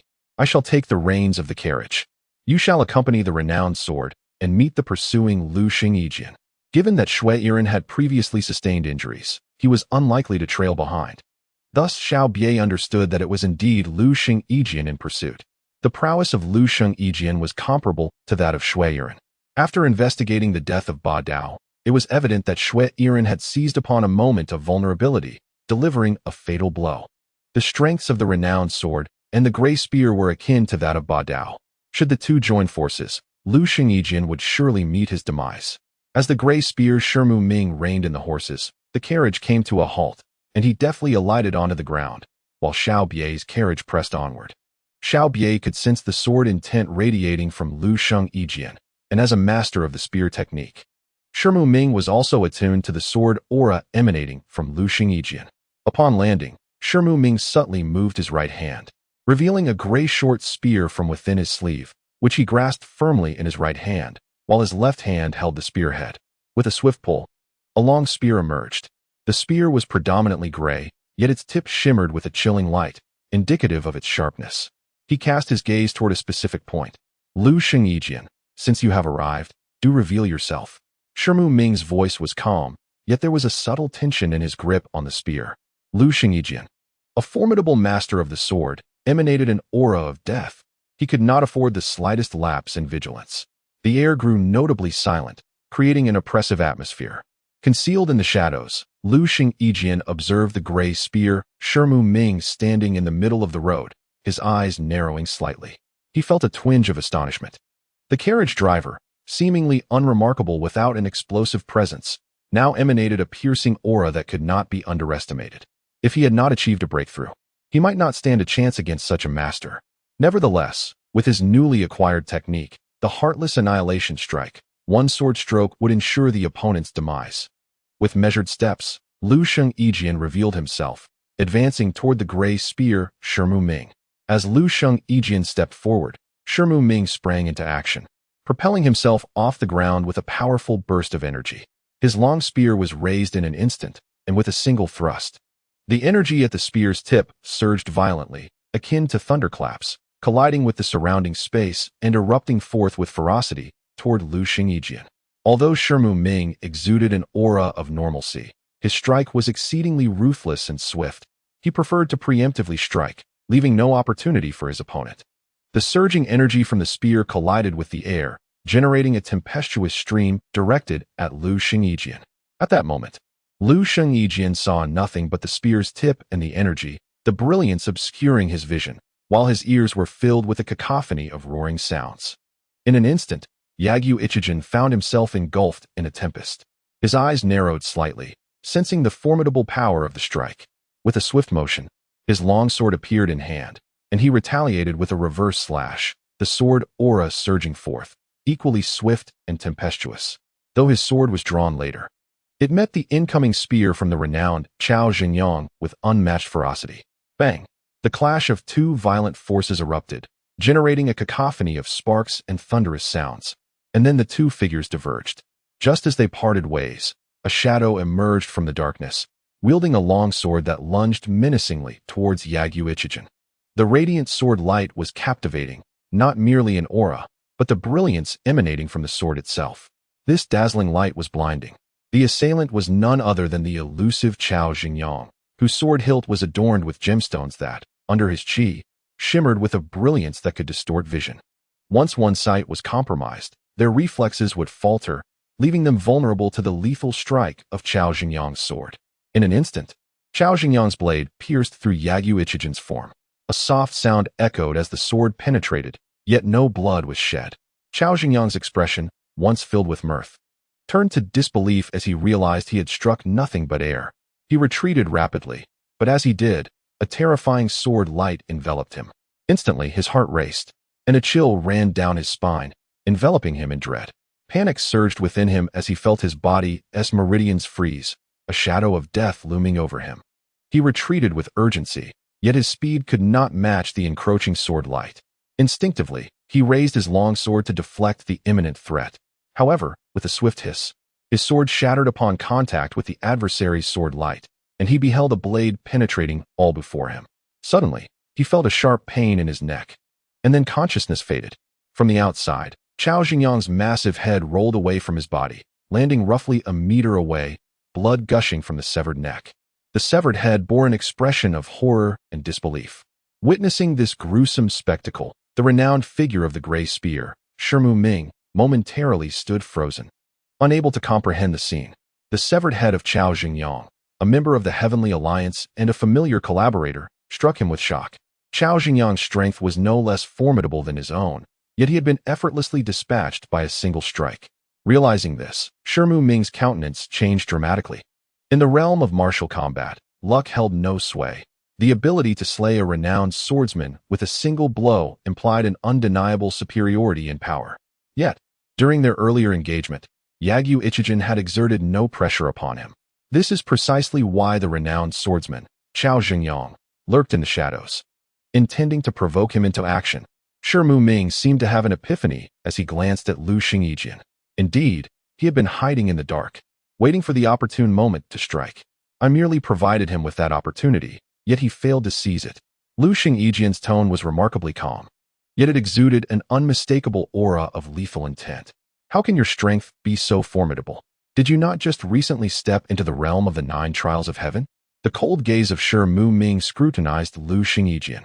They had perused the dossier on Lu Xingyijian multiple times. Otherwise, Xiaobie would not have enlisted him to collaborate with a renowned swordsman against Lu Xingyijian. Sometimes, such documents are merely for show. Moreover, the path of the sword emphasizes enlightenment, and I have recently attained a deeper understanding of it, making my breakthrough entirely plausible. Recently, I have comprehended, or rather, newly learned to strike. I wonder if your spear can withstand it. As Lu Xingyijian spoke, the sword intent emanating from him began to shift. With both hands gripping the hilt, he drew upon an overwhelming and terrifying aura of swordsmanship that erupted from his sword. Upon witnessing this, Shi Muming's pupils widened in alarm, his entire being bristling with tension. He sensed that if that strike were to fall, he would be utterly unable to withstand it. I must not allow him to unleash this blow. This was the thought racing through Shi Muming's mind. Gripping his spear tightly, he dashed toward Lu Xingyijian, channeling all his energy into the weapon. His form surged forth like a raging dragon, the spear resembling a mountain of weight. With immense power, he sought to intercept Lu Xingyijian's strike. The ferocious spear blotted out the light, displacing the air. Yet it did not halt Lu Xingyijian's sword from being unleashed. As the blade cut through the air, the once bright sky dimmed instantly. It was as though time and space themselves had come to a standstill. The sword light pierced through the spear's shadow, landing directly upon Shi Muming. With a swift motion, Shi Muming's body was cleaved in two, blood gushing forth only after his corpse collapsed onto the ground. His demise was not in vain. To have compelled me to execute such a strike. Observing the severed body on the ground, Lu Xingyijian sheathed his sword and continued towards the direction of the carriage he had departed from. Chapter 467, The Slain Wine Tyrant, Nangongjiu, and the Desperate Xiaobie, merged chapter. Yet, as he departed, he cast a glance towards a certain spot. After Lu Xingyijian left, Zhao Xiaodai veiled, emerged from the distance. Watching Lu Xingyijian's retreating figure, her face turned pale. That strike was utterly terrifying. She clutched her chest, her lips dry as she spoke. I had originally wished to witness the exchange between masters, but that recent strike was so overwhelming that it consumed my spirit. I fear that had I encountered that sword's momentum, my mind would have shattered. After a considerable time, Zhao Xiaodia's mind began to settle. How could Lu Xingyijian possess such formidable strength? She found it hard to believe. The details of the experts emerging from the Qinglong Association were etched clearly in her memory. Lu Xingyijian had only recently entered the realm of the 9 trials of heaven. However, moments ago, in the confrontation against the World Alliance, the formidable Grey Gun met with the renowned swordmaster Chao Xingyang, resulting in an effortless slaughter. While Grey Gun battled against Lu Xingyijian, and the famed swordmaster launched a surprise attack, she had initially believed Lu Xingyijian would meet his demise. To her astonishment, reality diverged sharply from her expectations. As Lu Xingyijian faced off against Xiaobie, she pondered who would emerge victorious. Zhao Xiaodai couldn't help but contemplate this as she moved forward, determined to witness such a grand battle. Just moments ago, Lu Xingyijian had noticed her yet refrained from striking. Therefore, as she followed closely behind, Lu Xingyijian was unlikely to target her. At this moment, aboard the carriage, Xiao Bie suddenly felt an unsettling shift within his spirit, as if foreboding trouble loomed ahead. A martial artist of his caliber possessed a keen sense of intuition.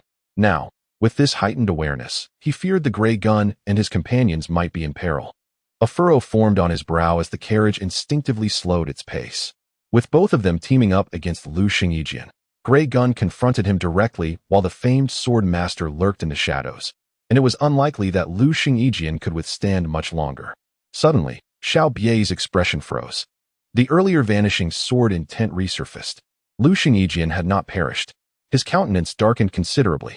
If Lu Xingyijian had survived, it was the Gray Gun and the renowned sword master who had met their end. The opponent still had allies, intentionally revealing the sword intent to provoke a response from his side. This would allow them to sever his forces. He had been careless. Xiao Bie silently chastised himself. He halted the carriage, retracting his form within its confines, waiting for the pursuing Lu Xingyijian. He focused intently, sensing the aura of Lu Xingyijian trailing behind him. The sound of footsteps rustled in his ears. Judging by the distance, the opponent was merely a few dozen paces away. His eyes sharpened, his internal energy circulating, a murderous intent enveloping him. Should Lu Xingyijian continue forward, he would burst forth from the carriage and deliver a thunderous strike. He held no belief that anyone accompanying Lu Xingyijian could possibly intervene in time. Yet, just as the footsteps drew near, and the energy he had gathered reached its zenith, Lu Xingyijian's pace seemed to falter, halting completely, showing no intention to reveal himself. Moreover, his concealed position fell perfectly outside Xiao Bie's striking range. Damn it, why has he stopped? Is he merely trailing me?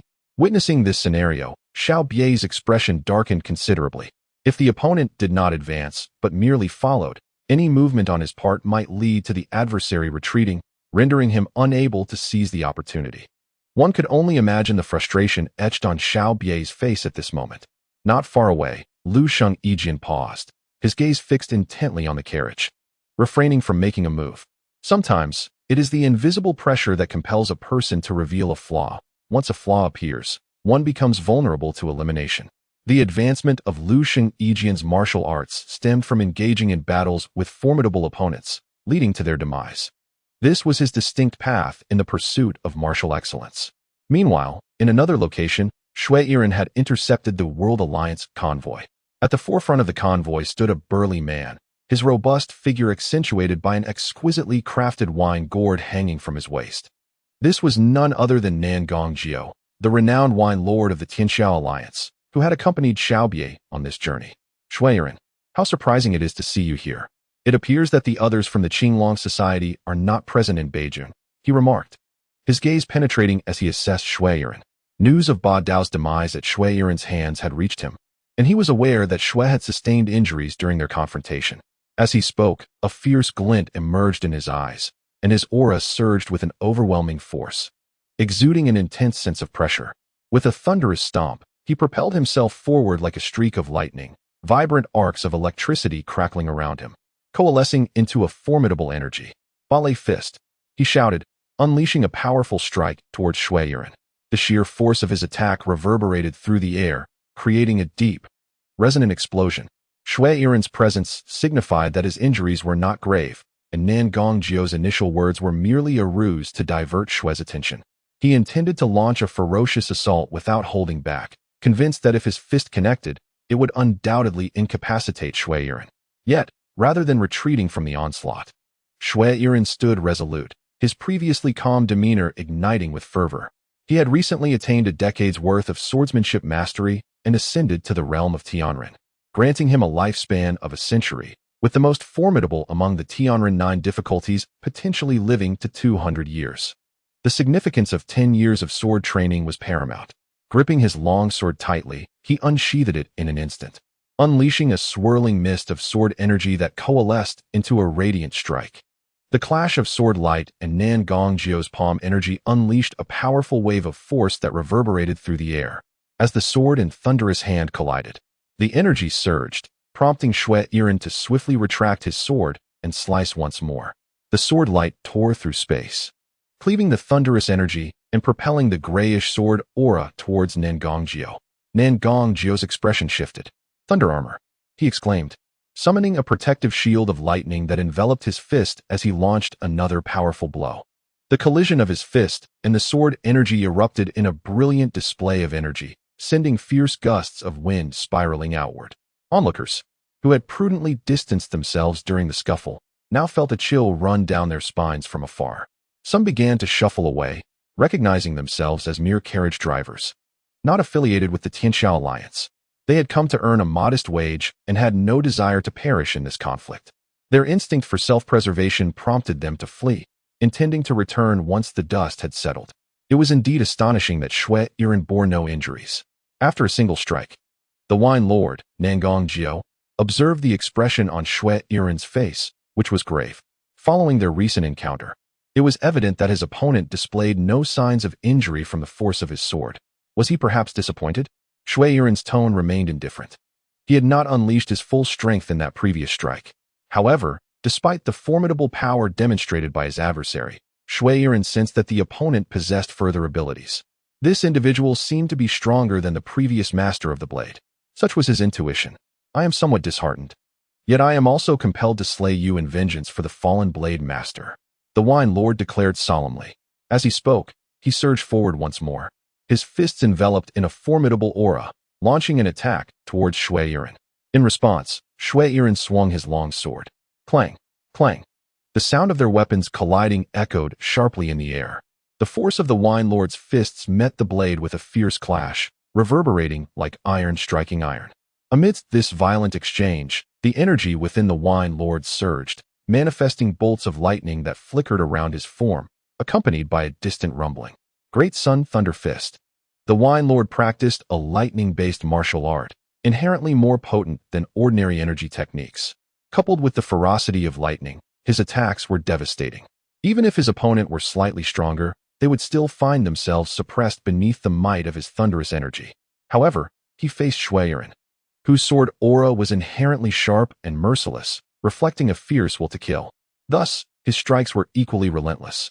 Seeing this, the wine lord's eyes widened in astonishment. He had not anticipated that Xiang Ying could counter his thunderous assault merely with sword energy. Unbeknownst to him, Xiang Ying had amassed a decade's worth of swordsmanship training. Although he had absorbed this knowledge, he still faced certain shortcomings in its application. He was utilizing the wine lord to refine his swordsmanship. This cannot continue. Observing the situation, the wine lord's expression hardened as he retreated and unleashed another punch. Xiang Ying, I underestimated you, but now I shall demonstrate why I am called the wine lord. His gaze sharpened as he grasped the wine jug hanging at his waist, uncapping it. Gulping, the liquor flowed into his mouth, imbued with medicinal properties. Xiang Ying's expression shifted. He detected a hint of herbal essence emanating from the wine. It appeared that his opponent intended to amplify his strength through this medicinal power.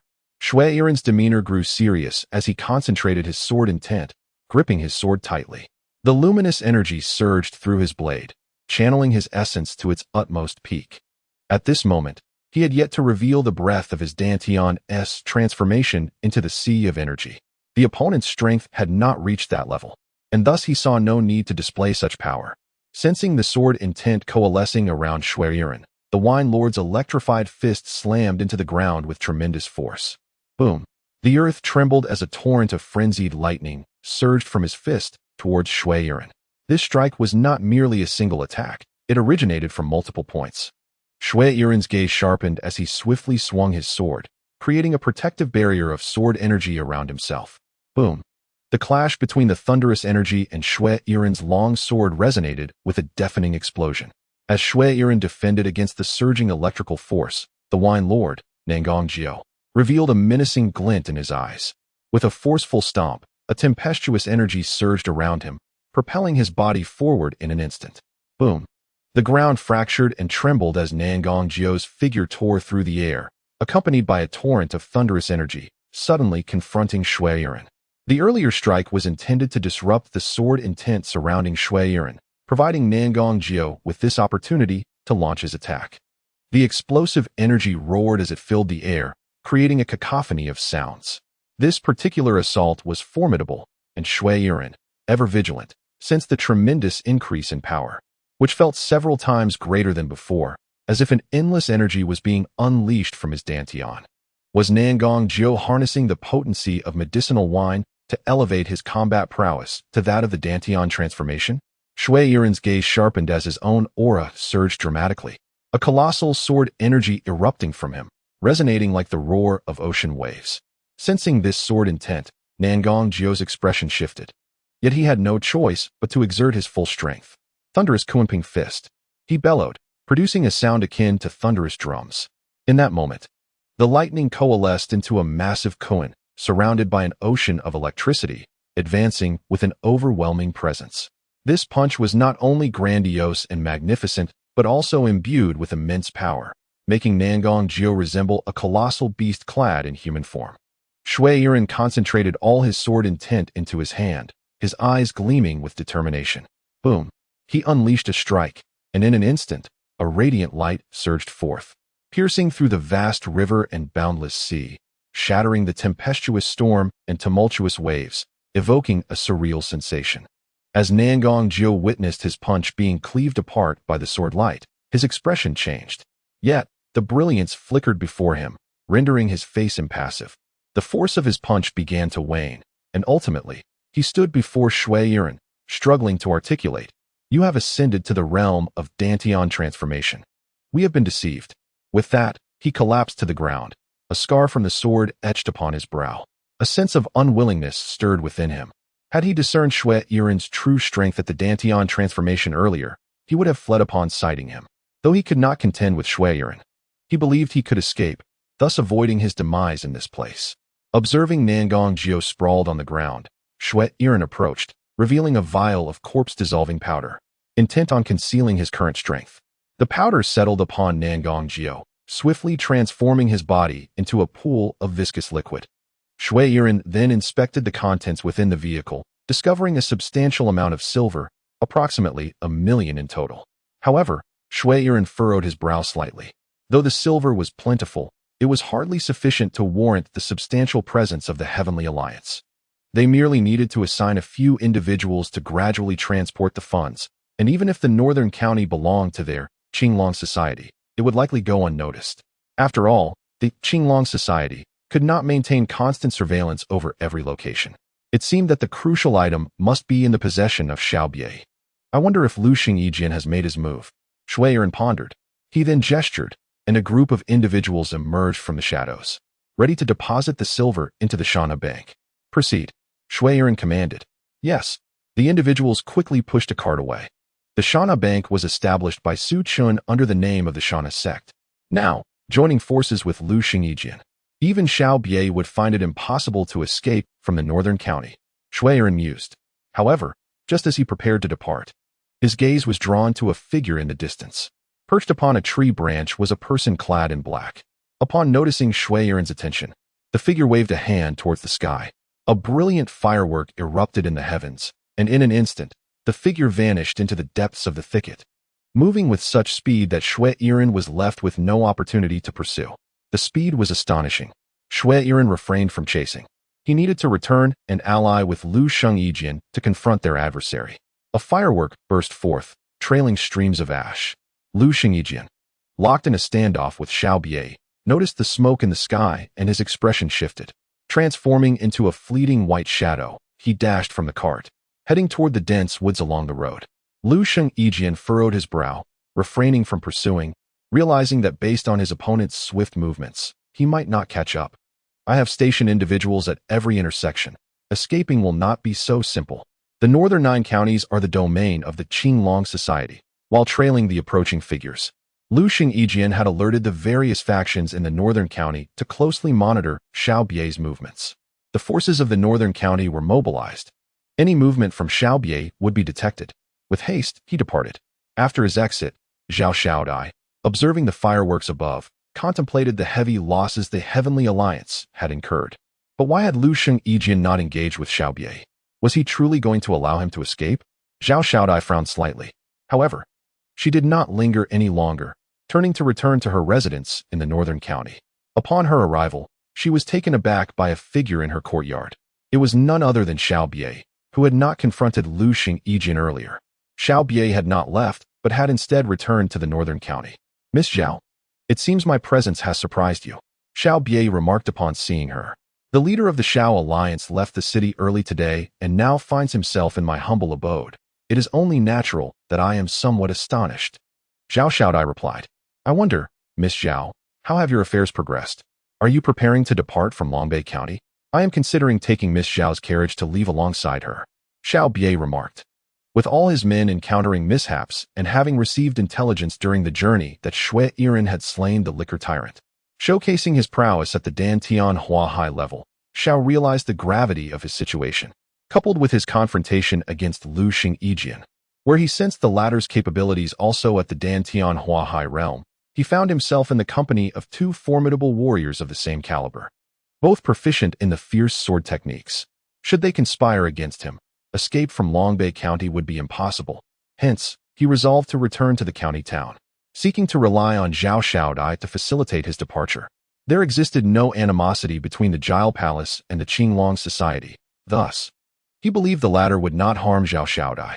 Consequently, he anticipated no issues in leveraging her assistance to exit the county. Xiao Alliance leader, are you intending to drag me into this predicament as well? Zhao Xiaodai softly inquired, her mind racing with thoughts on how to navigate the situation. Having witnessed Lu Xingyijian's strength, she understood the terror of the Qinglong Society. If trouble arose due to Xiao Bie, it was uncertain whether she could escape unscathed. Not at all. I merely seek to utilize your carriage for my departure. I trust you, Miss Zhao. You would not refuse. Xiao Bie stated, gazing earnestly at her. I believe your Jile Palace could benefit from the camaraderie of our Tianxiao Alliance. Tomorrow, I shall be leaving. You are welcome to accompany me, Alliance Leader Xiao. Zhao Xiaodai responded after a moment of contemplation. Thank you. I shall visit your residence tomorrow. Xiao Bie declared as he turned to leave, having no intention of lingering. Observing his departing figure, Zhao Xiaodai made her way to the hall, where a middle-aged woman clad in blue awaited. She intended to relay Xiao Bie's whereabouts in Longbei County to Lu Xingyijian of the Qinglong Society. Having emerged from a concealed chamber, she expressed her concerns, fearing Xiao Bie would remain outside her residence. Zhao Xiaodai communicated telepathically, resolved to betray Xiao Bie in exchange for favor from the Qinglong Society. Sometimes, the more exquisite a woman appears, the more ruthless her heart can be. Chapter 468. Movements from all sides. The Night Emperor and Future Returns boom. At this moment, the sky was illuminated by flashes of spring thunder. Shortly after the thunderclaps, rain began to pour down in torrents. Zhao Xiaodai watched the rain cascading from the eaves, her eyes flickering with thought. I hope my decision is the right one, she pondered. Outside the estate, in the distance, a figure in a blue dress appeared. Though she had now donned simple attire, resembling a peasant woman headed to market, carrying a basket of vegetables and wielding an oil paper umbrella as she walked through the rain towards the dwelling of Lu Xingyijian. This indicated that the Jile Palace had established a presence in Longbei County, possibly enchanting certain local powers. Meanwhile, within the county governor's office, the expression of Governor Mo Feng and Mr. Feng was grim. Are you saying that aside from Xiao Bie, all others from the Tianxiao Alliance have perished? Mo Feng inquired, fixing his gaze on the steward before him, pressing for clarity.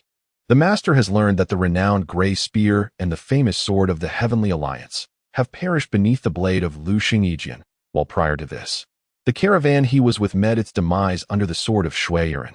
As the steward spoke, his demeanor wavered slightly, the intelligence he had gathered instilling a sense of dread within him. How could Lu Xingyijian and Shui Yiren possess such formidable strength?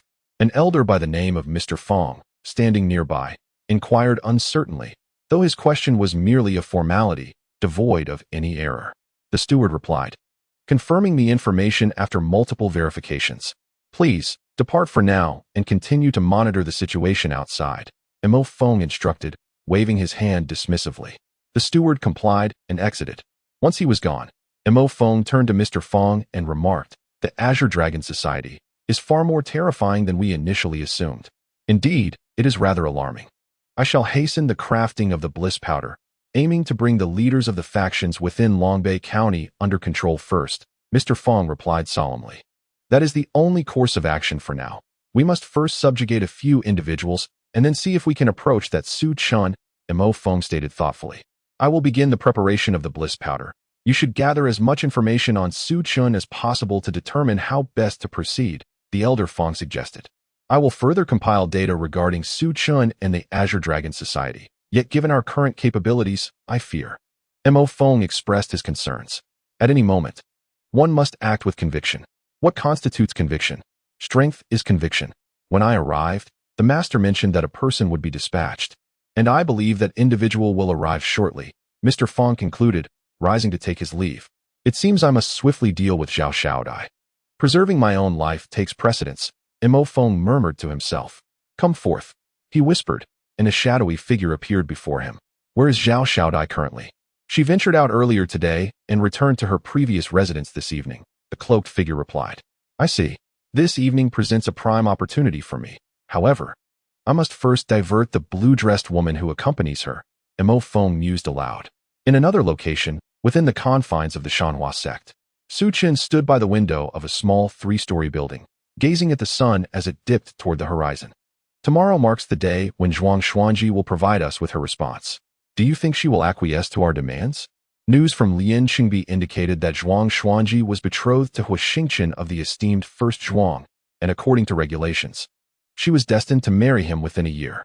Based on this information, the union of the young master of the First Zhuang with Zhuang Xuanji posed no issues of status. However, Lian Qingbi had yet to uncover the reason behind Zhuang Xuanji's intent to kill Hu Xingchen, as Yuan Suiyun noted. This may simply be a facade. Since we cannot ascertain the truth, let us refrain from further investigation and await Zhuang Xuanji's reply, he continued. What developments have arisen from Longbei County? Su Chen inquired. Previously, we received word from Lu Xingyijian that Xiaobi had ventured into Longbei County, presumably with ulterior motives, though these motives remain unclear. However, Lord Li, the leader of the Three Dragons, has already proceeded to Longbei County to collaborate with Lu Xingyijian. Regardless of the schemes the Heavenly Alliance may be plotting there, they shall not succeed in taking anything, Yuan Suiyun stated. A bird soared through the window and alighted upon the shoulder of Yuan Suiyun. News had arrived from Longbei County. Yuan Suiyun retrieved a bamboo slip from the bird's talon and began to examine its contents. The esteemed leader, Shuiren, and the swordsman Lu Xingyijian had already ascended to the Dantian Hua high level, expressing their gratitude for the leader's bestowal. Furthermore, not only had Xiao Bie come from the alliance of all under heaven, but also 4 renowned warriors under the command of the alliance's leader, the famed swordsman Chao Xingyang, the gray spear Shi Mu Ming, the dominant blades Wu Feiyun, and the wine Lord Nangong Jiao. These 4 had already fallen at the hands of Shuiren and Lu Xingyijian, while Xiao Bie had managed to escape and conceal himself. Lu Xingyijian had tasked the various factions in Longbei County with locating Xiao Bie. It was suspected that the item Xiao Bie sought to take from Longbei County was still on his person. Yuan Suiyun remarked. Xiao Bie certainly has the gall to summon 3 formidable masters to encircle him.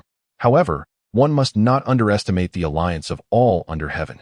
Should the item be of significance, it is likely they would send someone to assist Xiao Bie, Su Chen interjected. Leader, there is someone outside claiming to have a 3-day appointment with you, here to pay their respects. A disciple reported. A 3-day appointment? It seems she has made up her mind, Suiyun. Go and bring her in, Su Chen instructed. Yes. Yuan Suiyun opened the door and followed the disciple outside. As he departed, 2 figures flashed through the window. We pay our respects, master. The 2 figures were none other than the Night Emperor and the Day After, who had hurried back from the capital. Thank you for your efforts. Su Chen expressed his gratitude. Master, we have acquired some information regarding the divine force of concentration in the sea from the Evil Alliance, the Night Emperor said, producing the documents and handing them to Su Chen. Upon seeing the documents in the Night Emperor's hand, Su Chen's face lit up with joy as he accepted them and began to peruse their contents. Acquired introduction to the divine force of concentration in the sea. Reward, 2 orange lottery tickets. As Su Chen flipped through the materials, he concurrently received some rewards. I never expected the Evil Alliance to gather such a wealth of divine forces. It appears they are far more formidable than we had anticipated. But what could be their motive? Their actions significantly impact the rule of the Zhou Emperor. How could he tolerate their existence? It is indeed perplexing, Su Chen remarked. Based on the information we have gathered, the stronghold of the Evil Alliance should be in the capital. Yet, the capital is the territory of the Zhou Emperor, the core region of the Great Zhou dynasty. With the Emperor's strength, it should not be difficult for him to annihilate the Evil Alliance. Could it be that the Emperor is truly, as the rumors suggest, in seclusion? Su Chen pondered with some doubt. Master, we have gained insights from our recent excursion and wish to enter seclusion for a period, the Night Emperor announced. The area behind the mountain is the forbidden ground of the Tianshan Sect. Ding Peng and the others are also in seclusion there. You may proceed to that location. Su Chen replied. Master, we shall take our leave then. The Night Emperor and the day after bowed slightly, their figures flickering as they leaped through the window towards the rear mountain. Chapter 469. The Lonely Swordsman, Fu Hongxue, as thin as silk, clad in the golden silkworm garb. It seems the capital is indeed the eye of the storm. Su Chen watched the departing figures of the two, a thought brewing in his mind. His gaze shifted to the 2 orange lottery tickets he had just acquired, and he contemplated whether to draw them. As he pondered, footsteps echoed from outside the door. Yuan Suiyun appeared, accompanied by a woman wearing a white conical hat and a veiled face. Master, I have brought her, Yuan Suiyun announced, halting at the threshold. Come in. Su Chen replied with a nod. Yuan Suiyun pushed the door open, ushering in Zhuang Xuanji. Once inside, Zhuang Xuanji removed her hat and set it aside, unveiling a stunning visage. As she unveiled her face, Su Chen's eyes sparkled momentarily. Zhuang Xuanji was indeed beautiful, strikingly radiant with clear, captivating eyes. Her long hair cascaded down, framing features that were almost painterly, and her white attire accentuated her porcelain skin, resembling snow in its fairness. Her delicate hands held the veil, resembling translucent coral. Such extraordinary beauty must surely be described as unparalleled, Su Chen remarked in admiration. Everyone delights in the appreciation of beauty, and he was no exception. Thank you, Master Su, she replied, her voice soft and laced with a hint of chill. At that moment, Yuan Suiyun poured a cup of tea for Zhuang Xuanji. This tea is from a century-old tree on the back mountain of our Xiang sect. Please, Miss Zhuang, do indulge. Su Chen gestured with his hand. As he spoke, a flicker of thought crossed his mind. Encountering something beautiful is often a stroke of fortune, and Su Chen wished to test his luck. He decided to draw from the 2 orange lottery tickets he had obtained. You have acquired 1 character card of Fu Hongxue and a set of golden silkworm garments. Upon reading this notification, Su Chen was taken aback. He had not anticipated that he would draw a character card this time. Fu Hongxue was a character from Blade of the Heavenly Edge, an orphan raised by Hua by Feng for the purpose of avenging by Tianyu. She was a figure born for revenge, living solely to claim the head of Ma Kong Qun, characterized by her proud, aloof demeanor and reticent nature, making her a remarkable tragic hero. Her martial prowess was equally astonishing, her strikes cold and fierce. Despite her physical disability, no one could match the swiftness of her blade. Su Chen pondered about the extent of Fu Hongxue's abilities. He promptly sought to investigate further. Fu Hongxue's information, akin to that of Yi Di and others, bore the notation of shattering the void. Her strength was nearing the state of concentration, just a step away from achieving it, yet still trailing behind Gu Santong and the others by a narrow margin. Su Chen was pleased with this information. He then examined the golden silkworm garments, which were crafted from silk spun by golden silkworms. Though the silk was as thin as gossamer, it offered exceptional protection against blades and hidden weapons, making it a garment of remarkable defense. His fortune seemed to be remarkably favorable. Meanwhile, Zhuang Xuanji had been observing Su Chen intently. Upon receiving his compliment about her beauty, she remained silent, her gaze not fixated on him. Within her beautiful eyes, a flicker of surprise crossed her features, and she cast a sidelong glance at Su Chen. Despite his praise, he exhibited no signs of infatuation, which revealed a resolute character in him. After conferring with my father, I am willing to transfer all the money houses in the Lingjiang region to the Qinglong Society. However, I hope this matter remains clandestine. We do not wish for it to come to light, stated Zhuang Xuanji. Certainly. For us, we seek only profit, nodded Su Chen in agreement. However, Su Zhangjiao, the Lingjiang region is under the dominion of the Tianxiao Alliance. We are obliged to pay a substantial fee to the Tianxiao Alliance annually, and this obligation will need to be assumed by you once you take over, Zhuang Xuanji remarked, looking at Su Chen. That is indeed our responsibility. However, let us first transact with 10 establishments. You may manage these 10, including the arrangement of personnel salaries, as we seek only the ultimate profit. After all, the Qinglong Society might soon find itself in conflict with the Tianxiao Alliance, Su Chen interjected. The Tianxiao Alliance lost 4 members in Longbei County, and it seems that Xiao Bie may not be able to leave Longbei County either. indicating that hostilities between the two sides are likely to erupt. Furthermore, Su Chen aims to expand into the Lingjiang region, thus the Tianxiao alliance serves as an obstacle. A major conflict appears imminent. However, based on the information at hand, the strength of the Tianxiao alliance surpasses his initial expectations. Perhaps it can be said that times have changed. The new generation of the Tianxiao alliance possesses considerable strength. Yet some remain obscured by those who currently hold power. Zhuang Xuanji's expression shifted slightly upon hearing Su Chen's words. Before arriving, she had also received news regarding the situation in Longbei County. This poses no issue. Zhuang Xuanji nodded affirmatively. Miss Zhuang, if you wish to eliminate Hua Xingchen, you must possess his information. Would it be possible for you to share a copy with us? Su Chen inquired, not wanting anyone to investigate the JB district. If Zhuang Xuanji intends to kill, her preparations should be thorough. Upon hearing Su Chen's question, Zhuang Xuanji's beautiful eyes glimmered slightly. She retrieved a document from her bosom and placed it on the table, stating, "Here are the details of Hua Xingchen's daily life, as well as the martial arts he practices. Naturally, as the young master of the illustrious Hua family, he may have concealed certain aspects. You will need to verify this information personally, but what I provide here is for your reference," Zhuang Xuanji added, her tone implying that the accuracy of her information was not guaranteed. "Thank you, Miss Zhuang. We will verify this information ourselves." Su Chen nodded, as his companion, Yuan Suiyun, collected the documents. "Su Zhangjiao, I hope that when the Qinglong Society takes action, you can dispatch an expert who remains unrecognized by the public. This would delay the Hua family from discovering the assassin we hire," Zhuang Xuanji remarked. "Rest assured, I will make the necessary arrangements," Su Chen responded. He had just the right person in mind, Fu Hongxue, to carry out the assassination of Hua Xingchen, ensuring no one would suspect the Qinglong Society's involvement. Some individuals possess the capability to eliminate targets without revealing their identities. "Thank you, Su Zhangjiao. I hope you can expedite this assassination," Zhuang Xuanji expressed. "You can rest easy. Miss Zhuang, give us a month, and we shall eliminate Hua Xingchen," Su Chen assured her. Hua Xingchen possesses commendable strength. However, before the formidable figures of the Qinglong Society, he truly warrants no concern. "Excellent. Here are the land deeds for the 10 banks in the Lingjiang region, which I have brought along." With that, Zhuang Xuanji produced 10 deeds from her bosom and placed them upon the table. Yuan Suiyun approached to inspect them, nodding towards Su Chen before collecting the deeds. "I shall await the instructions from Master Su. During this month, I will travel to the Lingjiang region. Master Su may arrange for individuals to secretly facilitate the transfer of the bank's business with me," Zhuang Xuanji stated. "I will promptly arrange for a new face to liaise with Miss Zhuang," Su Chen replied. Upon hearing Su Chen's words, Zhuang Xuanji's beautiful eyes widened slightly in surprise. She had not anticipated that Su Chen would hastily bid her departure. This was entirely contrary to her expectations, and she gazed at Su Chen with a hint of bewilderment. Yet he displayed no further reaction.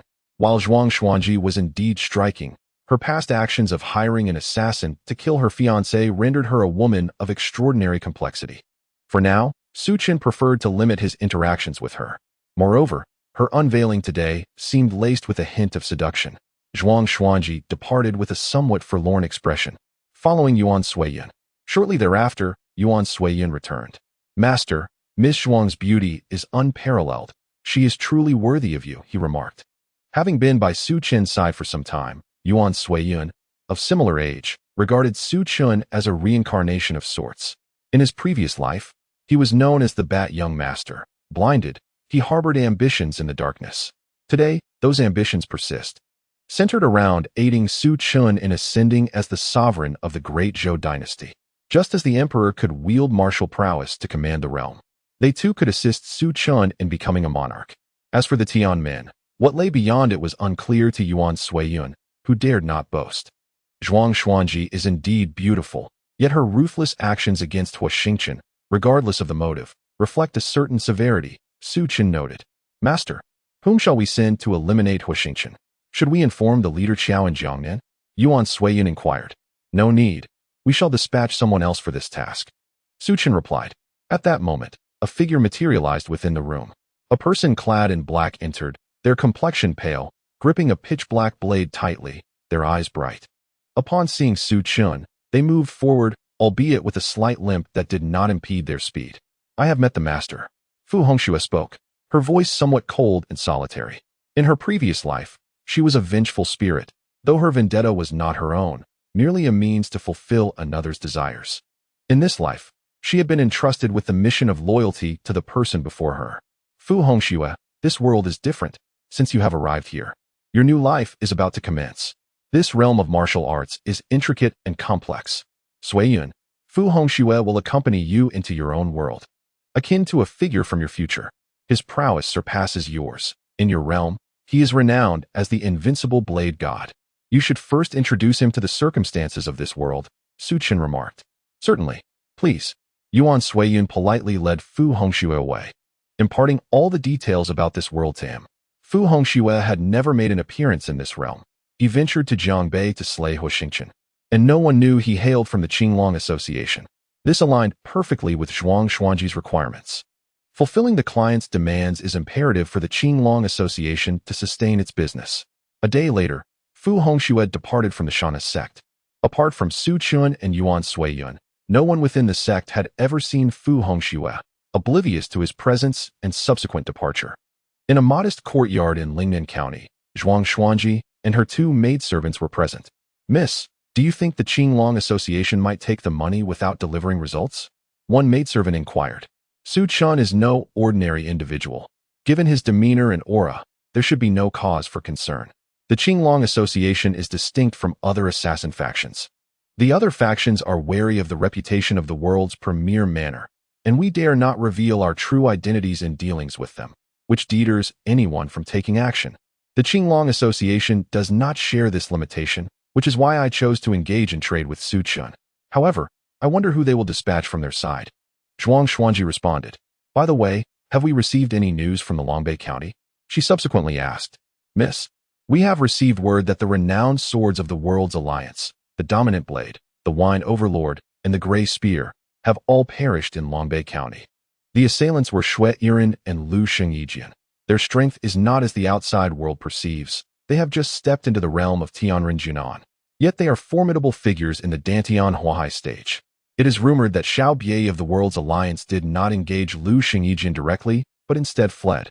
This transpired a day ago, and we will likely receive updates on today's events by tomorrow, another maidservant replied.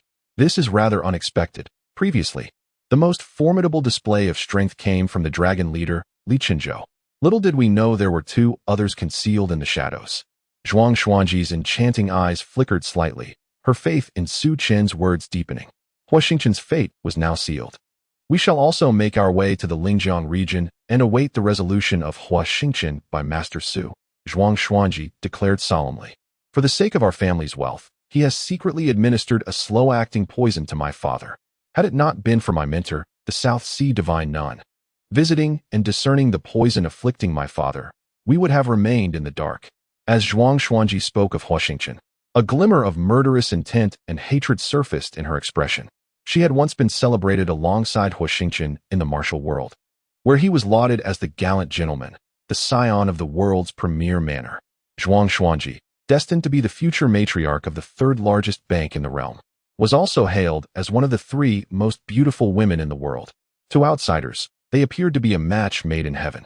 Before this revelation, she had shared that belief.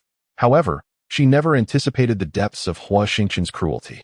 This elucidates the reason why Zhuang Xuanji is determined to eliminate Huixingchen. Immediately, the maidservants arranged for a carriage to follow Zhuang Xuanji as she departed. Their departure was swiftly communicated to Su Chun, who kept a vigilant watch on Zhuang Xuanji, apprehensive of any unforeseen incidents. Otherwise, after the demise of Huixingchen, acquiring the remaining 20 financial institutions would be unattainable. Su Chun instructed Yuan Suiyun. Given the expansion of his business, his demand for silver was considerable, and matters of wealth occupied his thoughts. Should we not request that Head Zhu send some personnel over? Considering that the Tianshan Sect is currently devoid of pressing matters, Yuan Suiyun suggested. Have we made any progress in locating the Qinglong Sect? Su Chen inquired. Previously, the Qinglong Sect had dominion over the borderlands, but due to the Tianshan Sect, it had retreated into seclusion. However, now that the Tianshan Sect has been occupied by the eastern pavilion of the Tianya Pavilion, if the Qinglong Sect were to re-emerge, it would certainly stir some activity. At present, there have been no signs of movement from the Qinglong Sect. Then let Gui Haidao return from the borderlands to monitor Zhuang Xuanji. Su Chen decreed.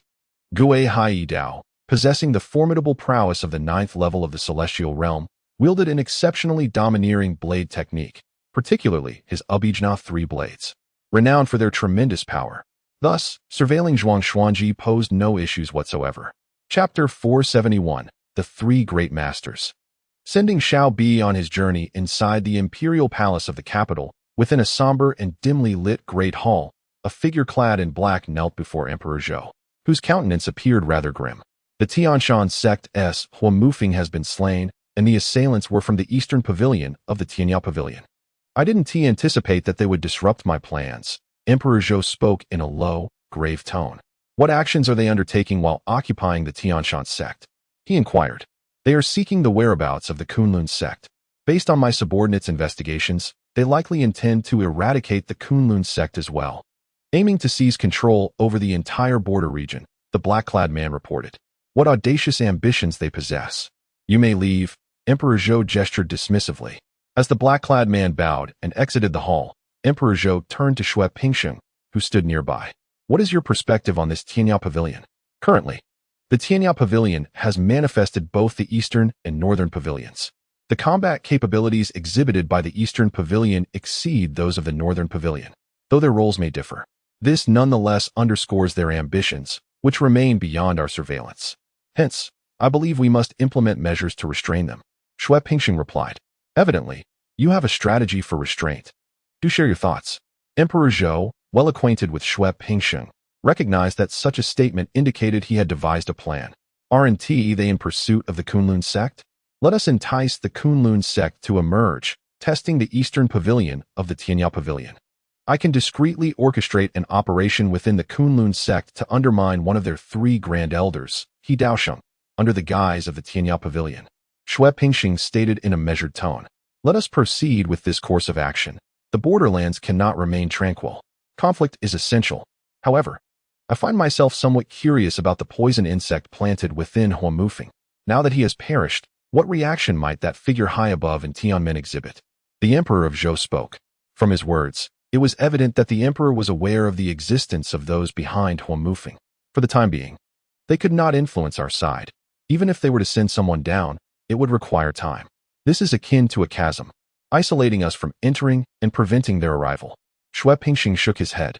Your Majesty, I have received further intelligence. The plans of the evil alliance in Jiangnan have also been thwarted with the emergence of a faction known as the Beggars Gang. The leader of this gang, named Xiao Feng, possesses strength that, according to my information, may reach the level of a sea condensing master. A slight furrow creased Xue Pingsheng's brow as he mentioned the Beggars Gang. The influence of Tianya Pavilion is expanding, yet it has its limitations. However, this Beggars Gang is somewhat different, as they gather beggars. Currently, the Emperor is undertaking various endeavors, which will inevitably result in numerous fluctuations within the Great Zhou dynasty. As fluctuations arise, more beggars will emerge. Should all these beggars join the Beggars Gang, their numbers could become formidable. Such a force has the potential to threaten the Emperor and the Great Zhou dynasty. The Beggars Gang indeed. I never anticipated someone would exploit this circumstance. Find a way to infiltrate the Beggars Gang with spies to discern their true intentions, the Emperor remarked, his eyes narrowing. The Emperor is a rather tyrannical individual. He seeks to incite turmoil, but only within limits he permits. Tianya Pavilion is merely a local power contending with the forces of the martial world. This he allows. Yet the Beggars Gang falls outside his acceptance. Thus he must ascertain their intentions. I have already arranged for personnel to lie in wait and investigate. However, the Beggars Gang has slain members of the Lai family, and I believe the Lai family will retaliate against them, Xue Pingsheng stated. The Lai family, the maternal clan of the 7th prince, commands 36 foreign factions in Jiangnan. Dealing with this Beggars Gang should not pose a challenge.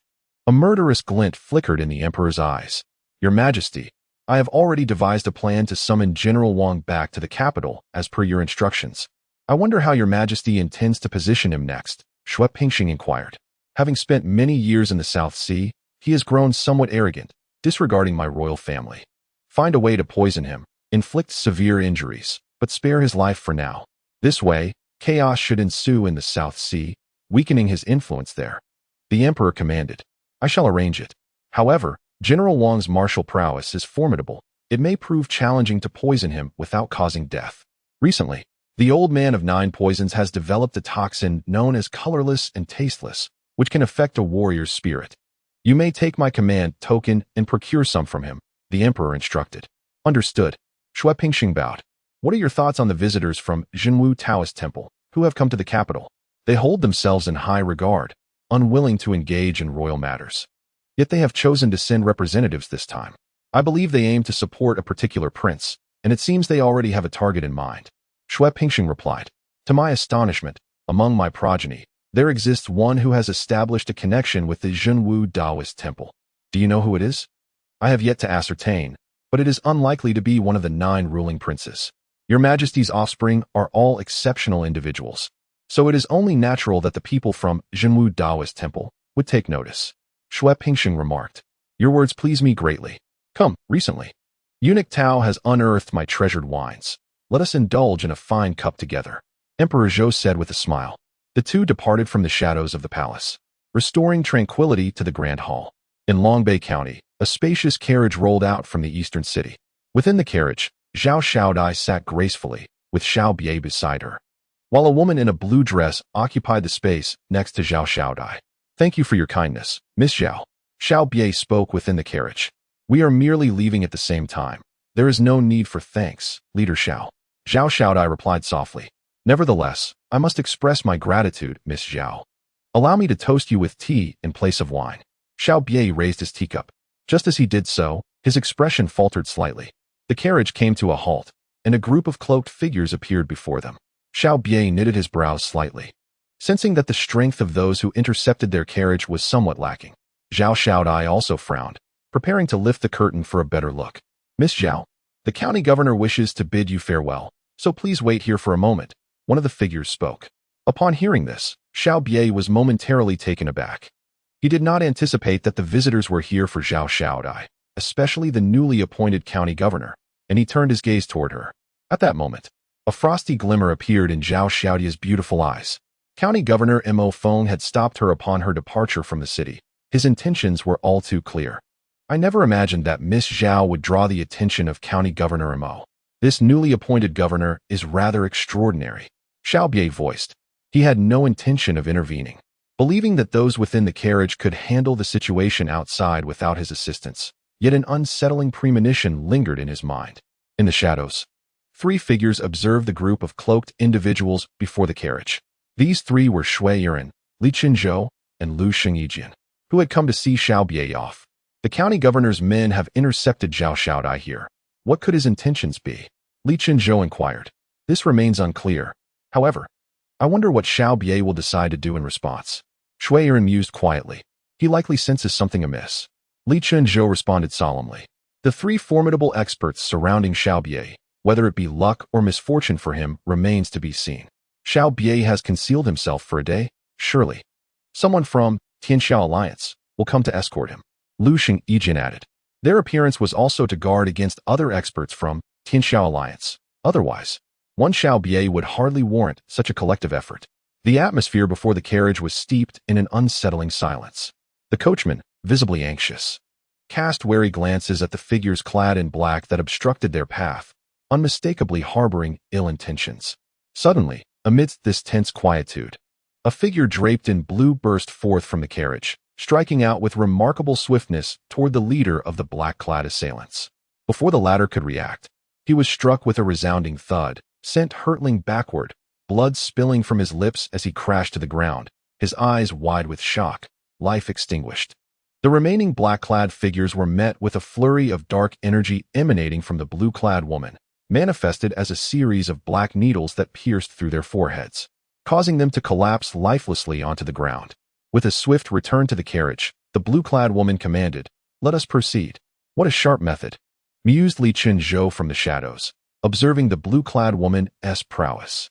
I shall witness the strength of this Xiao Bie, said Lu Xingyijian, moving like a wraith towards the direction of the carriage. Meanwhile, the sky darkened ominously, clouds gathering as a fine drizzle began to fall. The coachman donned a raincoat and conical hat, continuing at a steady pace. Inside the carriage, Xiao Bie gazed out at the falling rain. a slight frown creasing his brow. Amidst this drizzle, I wonder if I shall ever escape from Longbei County, he mused aloud. With that, he struck the carriage roof with his palm, propelling himself into the curtain of rain. Inside, Zhao Xiaodai and the blue-clad woman stared in stunned silence at the now-split carriage, as the delicate raindrops fell softly around them. Zhao Xiaodai picked up an oiled paper umbrella from within the carriage and opened it to shield against the incessant drizzle. The blue-clad woman also unfurled her umbrella, watching as Xiao Bi departed. Do you think he has discovered something? The blue-clad woman inquired. If he had, he would have eliminated us first. With his strength, we would not stand a chance, Zhao Xiaodai replied. Rest assured, my dear, when I leaked the information, the people from the Qinglong Association promised to spare our lives. His restraint suggests he senses something amiss, the blue-clad woman whispered. Then let us follow him and see, Zhao Xiaodai responded. You need not escort us back. I shall handle this. She produced a shard of silver, tossing it to the coachman, who accepted it gratefully before driving away in the damaged carriage. Zhao Xiaodai then set off toward the direction Xiao Bi had taken. Amidst the rain, Xiao Bi paused, his gaze fixed upon Lu Xingjian, who stood before him, clad in black and armed with two long swords at his waist, as if he had been waiting for this moment. The rain fell lightly, deflected by Xiao Bi's protective aura, leaving him untouched. Lu Xingjian, with a countenance as sharp as a blade and eyes as tranquil as a deep pool, emanated an aura of chilling intensity. I did not expect it would be you sent to confront me, he remarked. Xiao Bi gazed calmly at Lu Xingjian. Was the leader of the Xiao Alliance intending to wait for others to arrive? Lu Xingjian scrutinized Xiao Bi, harboring a perplexing thought. Who exactly was Xiao Bi? A figure of such strength should not require Zhao Xiaodai as a cover for escape. After all, a formidable individual like him had numerous means to depart undetected. Particularly, leaving alone would render him even more inconspicuous. Even if they summoned all the forces of Northern June, it would not guarantee the discovery of a powerhouse like Xiao Bi. I am indeed awaiting you, Sanlong Shou Chenzhou, Xiao Bi remarked, fixing his gaze on Lu Xingjian. This time, the four elite masters under the leader's command had met with a tragic end. Should he return empty-handed, given the leader's temperament, he might not perish but would certainly lose his authority within the Tianxiao Alliance. Unlike other factions, the power within the Tianxiao Alliance is concentrated absolutely. The leader acts as the emperor, wielding the power to determine life and death within the alliance. Thus, he was compelled to take risks, to confront the Qinglong Society directly. Boom. Just as Xiao Bi finished speaking, a figure surged forth from the shadows. This figure was robust, clad in a gray robe, his demeanor cold, brandishing a thick black staff that emanated a faint chill. As the towering man appeared, he stomped the ground, causing the recently fallen drizzle to soak the earth, creating a massive crater beneath his foot. Nevertheless, he propelled himself toward Lu Xingjian with the force of a cannonball. Xiao Bi, being the second in command of the Tianxiao Alliance, naturally had his trusted subordinates. The assailant was one such individual. Although he had just stepped into the realm of Tianren, he had mastered formidable hard techniques, rendering ordinary attacks ineffective against his defenses. Lu Xingjian's prowess might approach the level of Dan Tianhua Hai, yet he sensed that Lu Xingjian had only just entered this realm. Many who stepped into Tianren found it difficult to access Dan Tianhua Hai. However, some, like Lu Xingjian and Shui Yiren, easily grasped their martial comprehension post-entrance into Tianren. Otherwise, they could not possibly not be the leaders of the Qinglong Society. After all, the likes of Yan Nantian and Mo Dao Ding Peng, who had previously appeared, did not match Lu Xingjian and Shui Yiren in strength. The reason for his conviction stemmed from his own experience. Xiao Bi was precisely such a person. Qinglong gunning. At this moment, the robust man let out a low roar, a tremendous force emanating from the iron staff, forming a green dragon shadow that enveloped Lu Xingjian, aiming to strike him down with a singular blow. However, while the staff shadow was swift, Lu Xingjian was equally nimble. Evading the descending staff shadow, he appeared right in front of his opponent, as if teleporting. The towering figure, taken aback, attempted to retract the long staff in his grasp. However, with a swift motion, Lu Xingjian unleashed his sword. In an instant, a shimmering gray sword aura erupted forth. The burly man hastily retreated, a dark energy swirling around him, encasing his form like iron. Yet, the gray sword aura sliced through his defenses with ease. penetrating his very being. You. The astonished man gazed at his chest in disbelief. He had dared to strike, firmly believing in his defenses, confident they could withstand Xiang Ying Tian's strike. But contrary to his expectations, the blade was far too sharp. His defenses crumbled effortlessly. Thus, the burly man met his demise on the spot. Not far away, Xiao Bie's pupils constricted in shock. He had not anticipated that his subordinate would fail to withstand a single blow. Xiao Alliance leader, it is now your turn to take the stage. Xiang Ying Tian approached Xiao Bie with an unwavering demeanor. Chapter 473. The sword shatters. The game fails by a move upon hearing Xiang Ying Tian's words. Xiao Bie's expression darkened considerably. Your sword is indeed formidable, Xiang Ying Tian, but do not underestimate me, Xiao Bie. My target is Li Qinzhou. It is said that you, the 3 dragon heads, have harnessed divine might. I am eager to witness his prowess. Xiao Bie regarded Xiang Ying Tian with resolve. Defeat me or slay me, and you may face the 3 dragon heads. Xiang Ying Tian spoke with a calm demeanor. Just as Xiao Bie had witnessed the death of the burly man, a powerful surge of energy emanated from him. Is that so? Then I shall eliminate you first. As he spoke, Xiao Bie produced a black glove from his robe. The glove, as thin as silk, exuded an aura of the extraordinary. Few have seen me in action, and those who have typically met their end. Therefore, your knowledge of me is limited. Before I became the second leader of the Heavenly Alliance, I was known as the Blue Fiend Demon, Xiao Bie declared in a grave tone. As he spoke, his energy surged, and the once ordinary glove emanated a sinister, malevolent aura.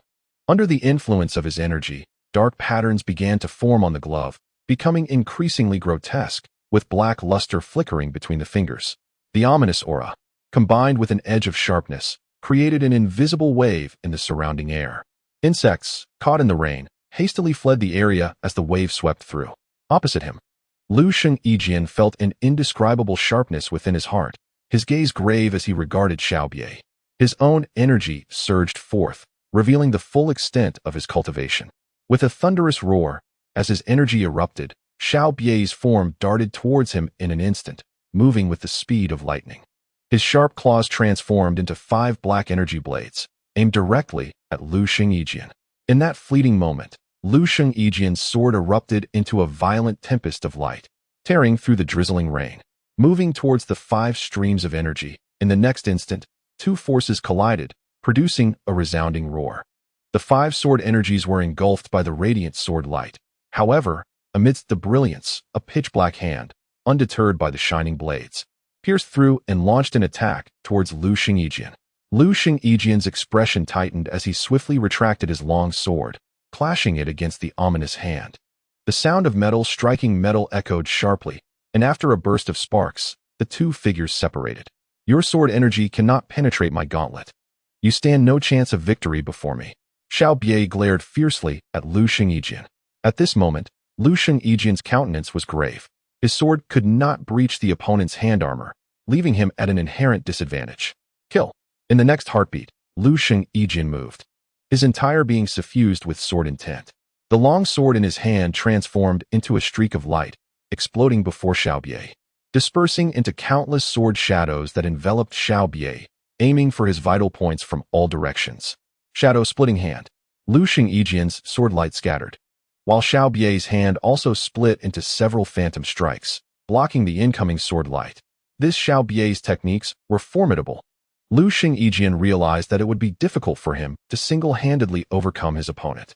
From the shadows, Xue Yiren observed the battle with a solemn expression. His gauntlets are not simple, yet Xiao Bie has not exerted his full strength. Xiang Ying Tian has yet to unleash his most powerful sword technique. We should wait a little longer. Li Qinzhou interjected.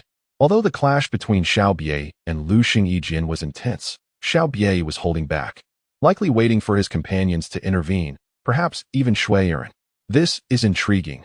I am eager to uncover the source of Xiao Bie's confidence, Li Qinzhou murmured. Meanwhile, under the shelter of an oiled paper umbrella, Zhao Xiaodai and the woman in the blue dress watched the distant battle, astonishment etched on their faces. Xiao Bie is suppressing Xiang Ying Tian, the woman in blue remarked gravely. I wonder if another swordsman from the Qinglong Society will intervene? Zhao Xiaodai whispered beside her. Xiang Ying Tian and Xue Yiren were renowned swordsmen from the Qinglong Society, recently seen in Longbei County. Given Lu Yijian's current predicament, it would be reasonable for Xue Yiren to come to his aid. If both swordsmen attacked Xiao Bie simultaneously, she believed that Xiao Bie would struggle to withstand them. She speculated that Xiao Bie intended to use the imposing man to restrain one of them while dealing with the other himself. Clang, clang, clang. The battle raged on as Xiao Bie's hand reached out, clashing with Lu Yijian's fierce sword light. The moment of collision erupted in dazzling sparks and energy that reverberated through the air, forming a barrier of energy around them that repelled the drizzling rain. Their fierce confrontation had reached a fever pitch, with the ground cracking and energy pits appearing, a violent whirlwind swirling around them, preventing anyone from approaching. Lu Yijian's swordsmanship was formidable, each strike imbued with lethal intent. However, Xiao Bie's movements were swift and fierce, rendering Lu Yijian's sword light ineffective against him. After several exchanges, both parties withdrew momentarily. Yagyu Ichijan unleashed the technique that felled the gray spear. Xiao Bi declared, his gaze fixed upon Yagyu Ichijan. From their earlier confrontation, he had discerned the potency of Yagyu's swordsmanship. Now, he yearned to witness the very moment when the gray spear was decisively vanquished by that singular sword strike. After departing, he had returned to inspect the wounds on the gray spear, recalling the overwhelming and fierce nature of that strike, which Yagyu had yet to wield in their prolonged standoff. As Yagyu Ichijan grasped his sword with both hands, an aura of concentrated energy enveloped him, his vitality surging into the blade. The absolute severance. With a powerful push against the ground, he ascended, unleashing a strike.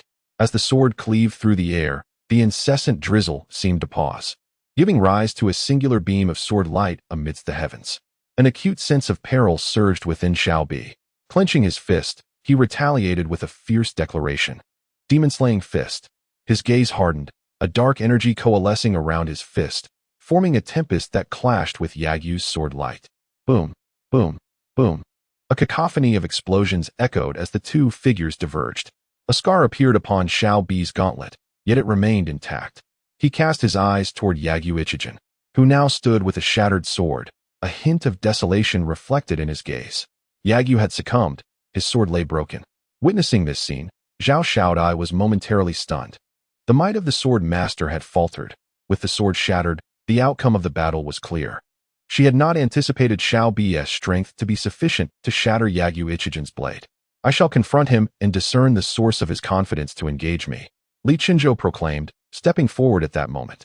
Xue Yiren followed closely behind him, no longer in need of concealment. Chapter 474. Unmatched under the force of fists. As Li Qinzhou advanced, a formidable aura enveloped the surroundings, evaporating the gentle rain in an instant. Perceiving this overwhelming presence, Xiao Bi's expression shifted to one of astonishment as he gazed towards Li Qinzhou. An awe-inspiring momentum surged forth. Zhao Xiaodai and the woman in the blue dress felt their hearts momentarily halt as they turned their attention towards Li Qinzhou, clad in white, and stepping forward. You expressed a desire to engage me. I shall fulfill that wish, Li Qinzhou stated, his demeanor composed as he regarded Xiao Bi.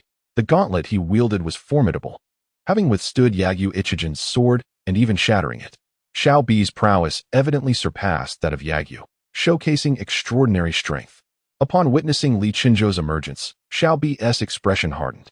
Previously, he had contemplated seizing the opportunity to eliminate Yagyu Ichijan. With Yagyu's sword broken, the latter's momentum would not recover in the short term, creating an opening for an attack. However, with Li Qinzhou's arrival, he immediately exhibited a cataclysmic aura, utterly suppressing Xiao Bi and leaving him no opportunity to strike. Boom. With each step that Li Qinzhou took, his aura intensified, pressing heavily upon the surrounding air. Not far away, Zhao Xiaodai found her breathing growing labored. We must retreat, she exclaimed, instinctively moving backward alongside the woman in the blue dress, stepping back several paces before the oppressive force lessened. Their eyes, filled with astonishment, were fixed upon Li Qinzhou. How could he possess such formidable strength? When Li Qinzhou had first emerged during the battle at Qinglong Temple, though he was hailed as the leader of the three dragons, the aura he exhibited was unremarkable, and many had not regarded him with much seriousness. Yet, upon his second display of power, he revealed a force that was utterly staggering. However, because they had not directly experienced it, Zhao Xiaodai and her companion could not fully grasp the depth of Li Qinzhou's might, leading to some misinterpretation. Today, however, they truly sensed the extent of his strength, how formidable and terrifying it was. Xiao Bai's expression grew grave as he concentrated all his energy. His gaze locked onto Li Chunzhou. He felt a sense of astonishment at the overwhelming presence emanating from him, domineering and assertive. Reminiscent of standing before the leader of the Tianxiao Alliance. You bear a striking resemblance to the Alliance leader. I am eager to witness the might of your fists. As the spark of battle ignited in Xiao Bai's eyes, he declared, in the spirit of respect, I shall unleash my full power to withstand your blow. Should I survive, you may depart unscathed. As Li Chunzhou spoke, a powerful shadow of a fist manifested behind him, exuding an unmatched dominance. The moment it appeared, the world fell silent, cloaked in darkness akin to the depths of night. In that instant, all eyes were drawn to the fist shadow, and Li Chunzhou, illuminated by its presence, radiated an unparalleled aura of supremacy. Raising his hand, he unleashed a punch that enveloped Xiao Bai. As the pressure mounted around him, Xiao Bai realized with dread that escape was no longer an option. Despite his eagerness to witness Li Chunzhou's prowess, deep down, he did not wish to confront him. Had it merely been Shui Yiran, he would have felt confident in his ability to slip away, for she would not have been able to stop him. As for Lu Sheng Yijian, he had already faced defeat, his fighting spirit diminished, posing no substantial threat, thus allowing him to leave. Yet, with Li Chunzhou's emergence and the overwhelming aura he projected, it was clear he had reached the pinnacle of the sea of concentration. His fist intent was as tyrannical as it was undeniable, a force he felt utterly incapable of resisting. While he might withstand a sharp sword intent, he knew he could not counteract the terrifying, dominating power before him. As the fist shadow loomed, he summoned the strength within him, channeling it into his gloved hand. Instantly, the glove radiated a dark luminescence. It was his only reliance, a relic he had fortuitously acquired many years prior, which had previously shattered Lu Sheng Yijian's blade. Amidst the brilliance, the silhouette of a massive black serpent materialized atop his fist. As the power surged within him, the black serpent on the gauntlet transformed into a massive entity, radiating a terrifying force, and struck towards Li Chunzhou. Bang! The two forces collided. Li Chunzhou's fist shattered the serpent, propelling towards Xiao Bai. It did not hold. A chill ran through Xiao Bai as he beheld the descending shadow of the fist. His trump card had failed to block the opponent's strike. He was defeated. Defeat equated to death. Indeed, a formidable practitioner of the Bingshen realm. As he watched the fist shadow descend upon him, Xiao Bai uttered these words. Boom! The fist shadow crashed into Xiao Bai, causing fissures to appear across his body, culminating in a rupture of blood vessels. Blood gushing forth as his form slowly collapsed into a pool of crimson. With this gauntlet, even an ordinary Niacin practitioner from the sea might not have been able to kill you. It's no wonder you didn't flee. Li Chunzhou remarked solemnly as he stood before Xiao Bai's lifeless body. With a flick of his hand, he absorbed the gauntlet that had adorned Xiao Bai's arm into his possession. The force of Li Chunzhou dissipated, as the gentle rain continued to fall from the heavens. At the side, Lu Sheng Yijian began to regain some of his vitality. Casting a glance at the fallen Xiao Bai, a hint of regret flickered in his eyes.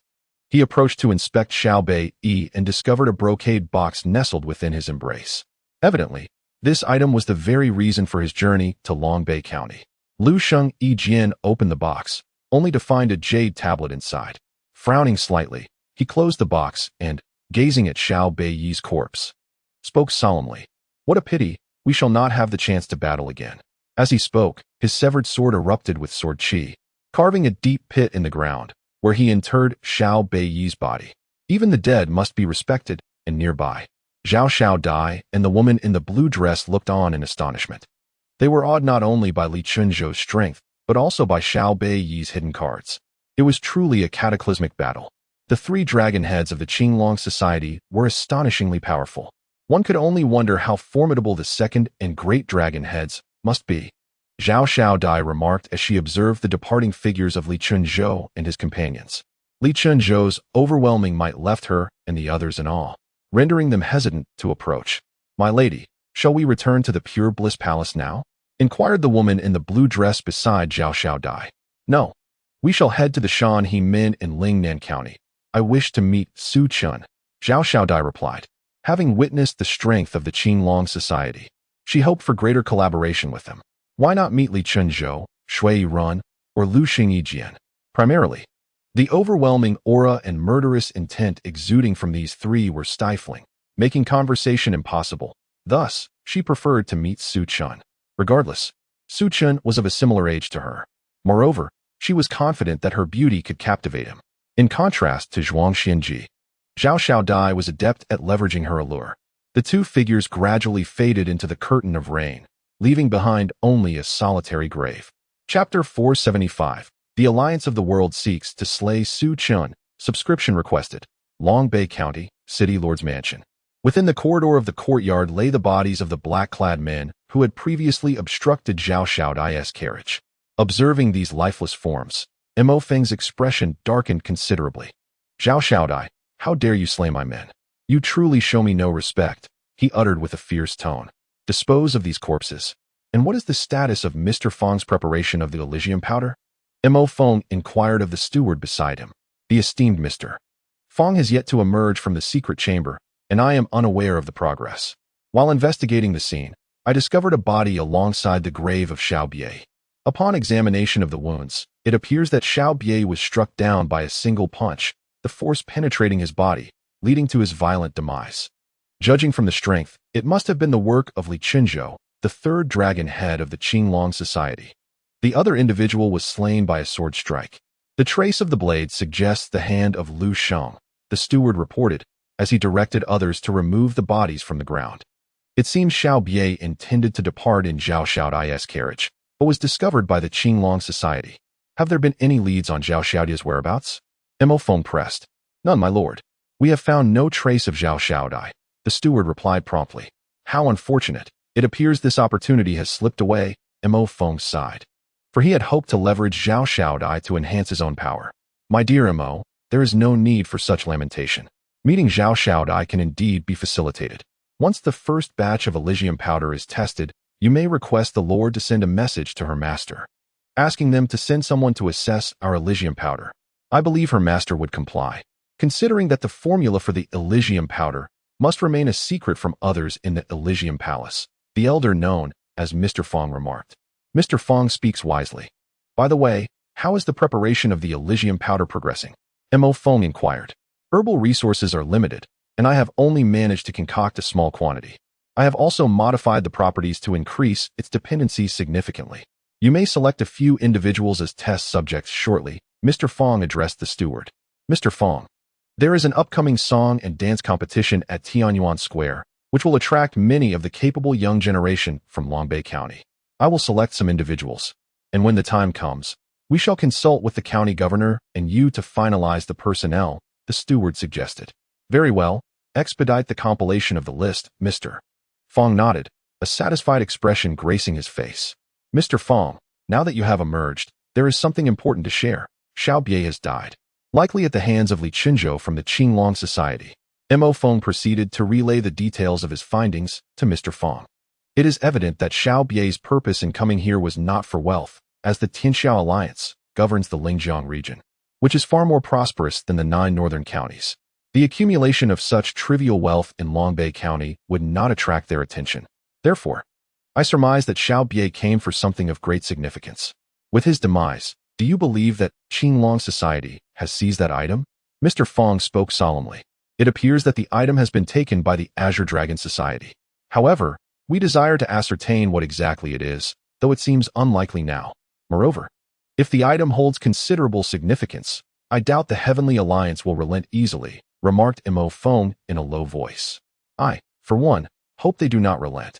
It is only through their confrontation with the Azure Dragon Society that we can clandestinely develop our influence over certain individuals, interjected the elder of the Feng clan. Maintain close surveillance on the movements of the Heavenly Alliance, and devise a method to lure Su Chun to Long Bay County. Only then shall we have an opportunity to exert control over him, the elder continued gravely. The subordinate immediately dispatched a message, instructing the personnel in Lingjiang to relay any news regarding the Heavenly Alliance. The steward promptly responded. As for how to draw Su Chun to Long Bay County, the steward refrained from interjecting. You may proceed with that. Mo Feng waved his hand. In a dimly lit chamber located in the back of a tavern in Long Bay County, A pallid young man was idly toying with an exquisitely slender longsword, which bore peculiar grooves stained with mottled dark red. It was evident that this sword had claimed numerous lives. It seems that Li Chunzhou has reached the level of concentration within the sea. Otherwise, he would not have been able to slay Xiao Bi. What a pity! I never anticipated that you would not perish by my hand, Xiao Bi, but instead at the hands of the Azure Dragon Society. The very item sought by the Alliance leader has fallen into their possession, the pale-faced youth mused solemnly. Despite his calm demeanor, a chilling undertone permeated his words. When my subordinate approached, he discovered that the corpse of Alliance leader Xiao had been unearthed from its grave. It remains unclear whether the Azure Dragon Society seized the item from Xiao Bi, or if it was taken by others. The cloaked figure before him hurriedly explained. What? Are you suggesting that someone disturbed Xiao Bi's grave and exhumed his remains? Upon hearing this, the pallid youth's tone turned icy. Regardless of the Azure Dragon Society, I demand to know who dared to desecrate Xiao Bi's resting place. I shall have them dismembered, the pale youth declared coldly. Cough, cough. After uttering those words, he was seized by a fit of coughing. He retrieved a handkerchief from his pocket to cover his mouth, revealing a trace of dark blood upon the cloth. My lord, you, the cloaked figure exclaimed, rushing forward. It is merely an old ailment. I shall not perish from it, the pale youth waved dismissively. First, ascertain who disturbed Xiao Bi's grave and inform me immediately. Yes, my lord, the subordinate replied as he bowed and exited the room. The pale youth returned the long sword to his waist, where it rested without a sheath. He lifted a jug of wine from the table and took a sip. Azure Dragon Society, you have slain so many of our heavenly alliance. You too shall pay a price. Once I have dispatched the one who desecrated Xiao Bi's remains, I shall make my way to Lingnan County. Su Chun, I hope you can withstand a few exchanges under my blade. The young man's face bore a fierce expression of murderous intent. Although the Qinglong Society has risen to become the dominant power in the northern 9 prefectures, it has not established branches in various locations as other factions have. Those who wish to kill members of the Qinglong Society find it nearly impossible to locate them. Thus, their focus shifts to Su Chun of the Tianshan Sect, the young leader of the Qinglong Society, if slain by the hands of the Tianshan Alliance, would suffer a profound humiliation, simultaneously demonstrating the might of the Tianshan Alliance to the world. Chapter 476, The Sorrowful Sword, The Grieving Wind, subscription requested, as night deepened. Mo Feng and Mr. Feng found themselves in the back courtyard of the prefectural governor's residence, enjoying wine in a cool pavilion. Despite the fact that this region is one of the foremost cities in the northern 9 prefectures, it was unexpected that the Qinglong Society had not stationed anyone here. Mo Feng took a sip of his drink and remarked, I have yet to comprehend the structure of the Qinglong Society. Logically, they should embody a mysterious and formidable force. Yet they have become somewhat overt, establishing themselves as the hegemon of the northern 9 prefectures. Mr. Feng shook his head. It is indeed peculiar. Perhaps their motives are driven by wealth. Su Chun might very well be a puppet of the Qinglong Society, given the title of young leader merely to facilitate the siphoning of resources from the martial world of the northern 9 prefectures. Mo Feng mused softly.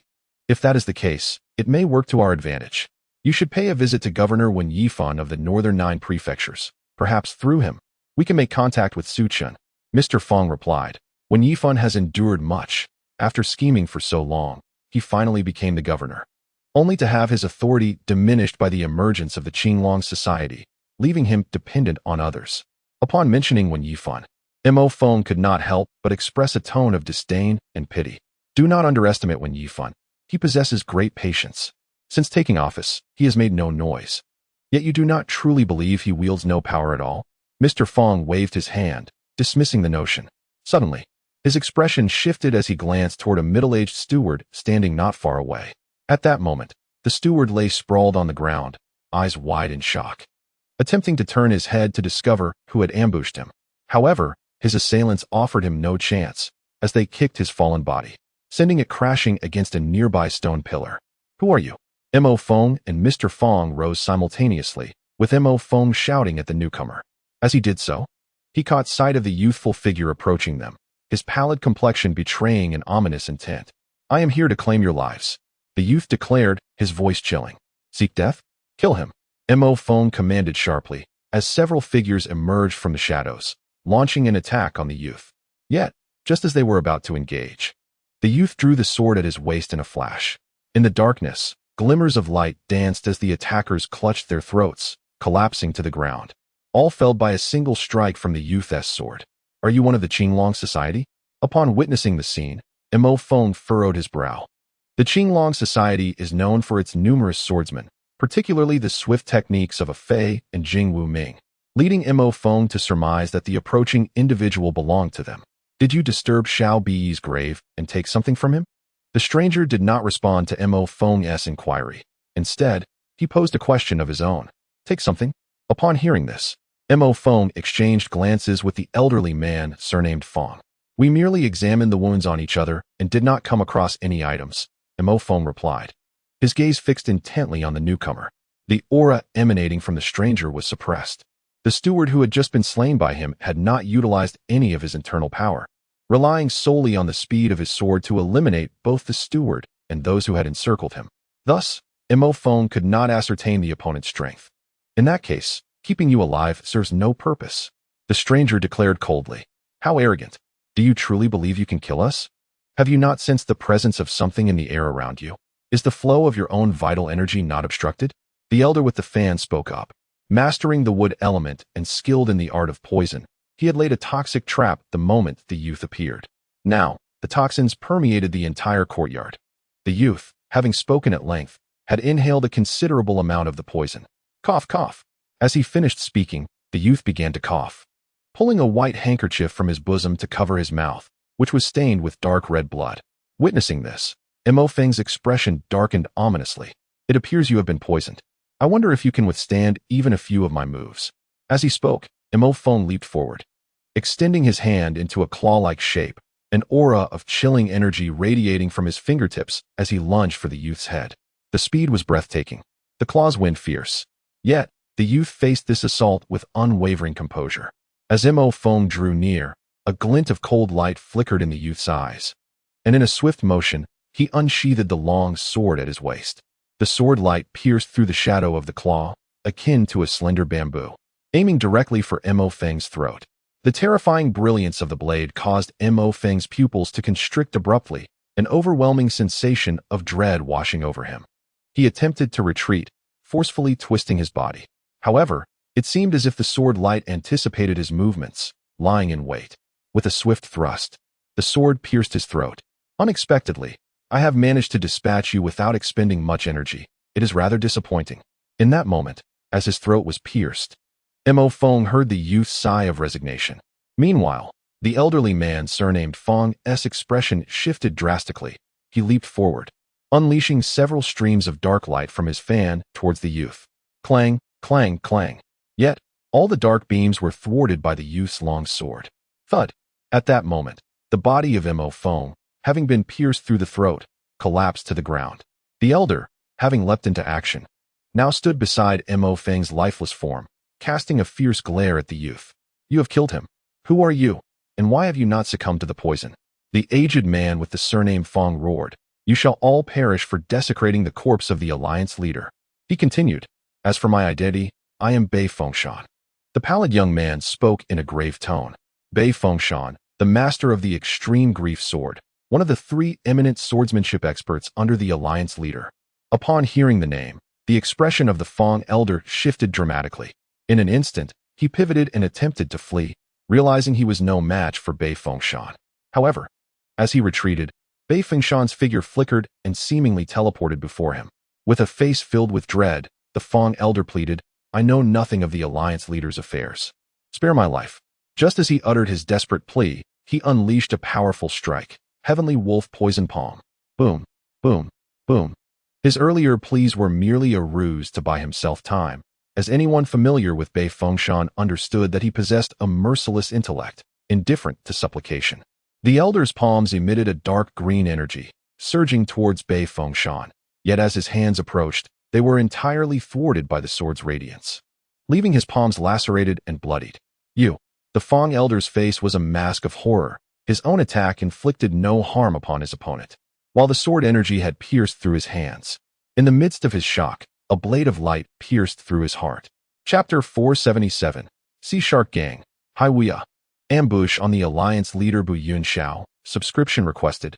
Instantly, the Feng elder felt his vitality drain away, his energy spiraling out of control. Why are you unaffected by my poison? He gasped, clutching his chest as he gazed at Bei Fengshan. He had surrounded himself with toxins, yet his opponent remained unharmed. Still breathing, seemingly absorbing the very poison meant to incapacitate him. Perhaps I've consumed too many antidotes, or maybe your poison lacks potency, Bei Fengshan replied coldly. There will be those who avenge us. You shall meet your end. After uttering his final words, the Feng elder collapsed lifelessly to the ground. His strength had proven insufficient. Next, it would be Su Chun's turn. Bei Fengshan's form vanished into the courtyard. The following day, a gentle drizzle persisted, saturating the air with a humid essence and imparting a breath of spring rain as a soft breeze caressed the skin. The news of the newly appointed county magistrate's assassination took the entire Longbei County by surprise. The Great Zhou dynasty had numerous factions within the martial realm, yet adhered to specific protocols, one of which was to refrain from harming the officials of a county. However, the newly appointed magistrate had scarcely arrived in Longbei County before meeting his demise. This act was a blatant affront to the Great Zhou dynasty, and the Ministry of Personnel would undoubtedly express their fury over this incident. Some city lords, who had set out to welcome the newly appointed magistrate, turned back midway. With the magistrate's assassination, it was evident that the repercussions were too significant and had no bearing on them. It was wise to avoid entanglement in such matters.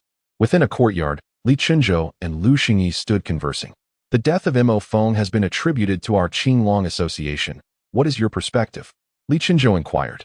I examined the corpse within the magistrate's estate. It was the work of a sword master, ruthless and astonishingly swift, Lu Xingyi replied. The swordsmanship of a Fei and Jing Wuming bears a striking resemblance, and it is unlikely that such masters exist within Longbei County. I suspect that this may be the handiwork of the Tianxia Alliance. The leader of the Tianxia Alliance commands 3 renowned swordsmanship experts. One, the famed sword, has fallen to my blade, while the other 2 remain. One of them is the sinister sword wielder, Xiu Huatang, who brandishes a weapon that drains the blood of its victims. The other, known as the sorrowful sword, is enigmatic. His age and visage remain unknown, yet he is reputed to be the foremost among the 3, likely surpassing the prowess of the famed sword I vanquished. It is quite possible that he is the one, Lu Xingyi remarked. Both Lu Xingyi and Shui Yiren possess a profound dedication to swordsmanship. Thus, they paid particular attention to the 3 sword masters under the Tianxia Alliance during their investigations. It appears that the sorrowful sword may indeed be lurking within Longbei County. However, what could be his intent in assassinating the newly appointed county governor? Framing us seems improbable, as there is no substantial evidence. The Ministry of Officials of the Great Zhou dynasty would not take action against our Qinglong Society. Li Chenzhou furrowed his brow slightly, stating, I shall remain in Longbei County for the time being to observe the developments. You must relay the situation here via carrier pigeon to our leader. Shui Yiren is estimated to take a few more days before he can return to the Shanghai Gate. After Li Chenzhou received the gloves from Xiaobie, along with the jade token, he instructed Shui Yiren to deliver these items to Su Chun at the Shanghai Gate. The gloves would aid Su Chun in enhancing his strength. Within a secret chamber of the Shanghai Gate, illuminated brightly, Su Chun sat cross-legged on a mat, his exposed skin a vivid crimson. With his vital energy surging like boiling water, raising the temperature in the room, the rolling energy coursed through his meridians, forming a vast rotating force that incessantly tempered his body. Although Su Chen's energy was on the rise, the progress was somewhat slow. He thus focused on fortifying his vital energy and physical form. To be frank, he felt an immense pressure. The summoned figures wielded formidable strength. Yet he found his own power vastly inferior, a situation he wished to avoid. Any sovereign of an era must possess formidable strength. As time passed, his vital energy ebbed and flowed like the tides, circulating around him with a commanding presence. This state persisted for quite some time until his energy gradually calmed. As he sat in meditation, Su Chen slowly opened his eyes, which were filled with deep contemplation. At present, my physical form and vital energy are comparable to an ordinary celestial being at the 7 trials. Yet I fear I cannot withstand the assaults of a celestial being at the 8 trials. In terms of sharp blades, I possess the golden silkworm garment for protection, and my overall strength has significantly improved compared to before. I still have some celestial pills on hand, which I can consume to further enhance my strength. Nevertheless, this advancement in power is already quite extraordinary. Su Chen mused. Following this enhancement of his physical form, he planned to continue cultivating his energy and further elevate his physical and vital capabilities. However, he lamented that he had yet to break through to the 7th level of the Shana skill. In contrast to the methods I have acquired within the system, I faced no significant obstacles. However, the mountain river technique of the mountain river sect proved to be a challenge. Prior to my cultivation, I attempted to transcend to the 7th layer of this technique, yet the outcome was unsatisfactory. Previously, I utilized the 6th layer of the mountain river technique to step into the realm of transcendent beings. Aspiring to further elevate my skills, I soon discovered that the 7th layer posed considerable difficulties. Unlike the 6th layer, which dealt with the terrain of mountains and rivers, the 7th layer focused on expanding one's dantian. A larger dantian would grant me an advantage over ordinary practitioners at the 9th difficulty of the transcendent realm after overcoming the 9 trials. However, my energy still fell short, indicating that I must enhance my vital energy to successfully cultivate the 7th layer of the mountain river technique. I pondered. After a moment of meditation, I rose and exited the secluded chamber. Outside, a disciple of the mountain river sect stood at the entrance. Upon seeing me emerge, he approached and said, "Master, Elder Yuan requests your presence in the Hall of Masters. He mentioned that the deputy leader of the Sea Shark Gang, Hai Wuya, is awaiting you inside." I almost forgot about that. A sudden thought crossed my mind, prompting me to head toward the Hall of Masters. Shortly thereafter, I entered the Grand Hall. Within, a young man clad in blue was conversing with Yuan Su Yun. Upon noticing my entrance, he immediately stepped forward and bowed respectfully.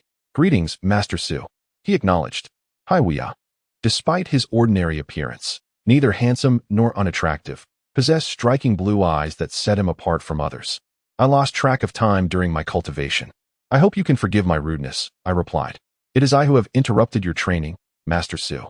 I have come to seek your cooperation, or rather, to discuss an alliance with the Azure Dragon Society to contend against the Heavenly Alliance," Hai Wuya stated, revealing his purpose. The Heavenly Alliance is the dominant force in the Lingjiang region, and they are not easily confronted, I remarked as I settled into a chair in the center of the hall. "Indeed, it is a formidable challenge, which is why we are considering an alliance with the Azure Dragon Society," Hai Wuya responded. "So, it seems you are not the only ones aiming to confront the Heavenly Alliance," I noted with interest. "To be honest, my Sea Shark Gang alone lacks the courage to challenge the Heavenly Alliance.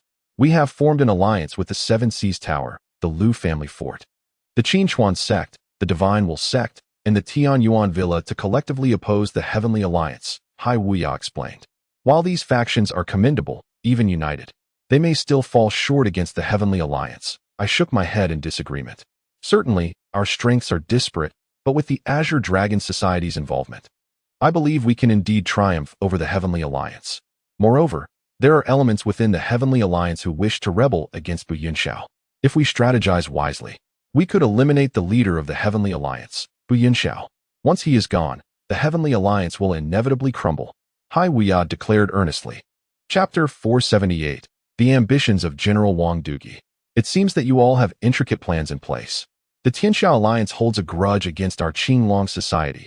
Naturally, we hope to confront them together. However, once the Tianxiao Alliance is dispelled, what shall we, the Qinglong Society, gain?" Su Chen gazed at Hai Wuya and remarked on the tumultuous affairs of the martial world, with its myriad of grievances and vendettas, where interests are paramount. Upon hearing Su Chen's words, a glimmer of delight appeared on Hai Wuya's face. "I wish to see what formidable experts the Qinglong Society can mobilize. If you can summon masters of the sea-nurturing realm, the allocation of spoils shall be substantial," he said. "To encircle and eliminate the leader of the Tianxiao Alliance, Bu Yunxiao, one must possess experts of the sea-nurturing realm, otherwise, it is impossible to vanquish him. The Tianxiao Alliance has dominated the Lingjiang region for centuries, boasting profound foundations. Bu Yunxiao, having taken command 50 years ago, transformed the Tianxiao Alliance into the unrivaled sovereign of the Lingjiang region, obliterating any who dared to oppose him. I wonder how many experts of the sea-nurturing realm you intend to deploy against Bu Yunxiao?" Su Chen inquired, eager to discern the details of Hai Wuya's side. "We can mobilize 2 sea-nurturing realm experts, one of whom is my father, while the other is a master from General Wang's side. Therefore, Should we succeed in subduing the Tianshao alliance, I shall claim 60% of the spoils, be it territory or otherwise, Hai Wuyo declared. Surprised by Hai Wuyo's words, Su Chen was taken aback to learn that the leader of the Sea Shark Gang had attained the strength of the sea-nurturing realm, a revelation that exceeded his expectations. As for the presence of a sea-nurturing realm expert beside General Wang, Su Chen felt little astonishment. If our Qinglong Society deploys a sea-nurturing realm expert, what shall we receive? Su Chen pondered momentarily before speaking. 20%, with another 20% reserved for our allied partners. Hai Wuyo replied. Upon hearing this, Su Chen's expression shifted slightly. Are you jesting, young Master Hai? If we dispatch a sea-nurturing realm expert, our Qinglong Society would receive merely 20%? One must recognize that sea-nurturing realm experts vary in strength. Su Chen could hardly fathom the disparity. 6% for them, while his own side garnered only 2%. Master Su, although our Sea Shark Gang claims 60%, we must also allocate 30% to General Wang and 10% to the governor of Lingjiang. In truth, we are only left with 20% as well. Hai Wuyo quickly countered.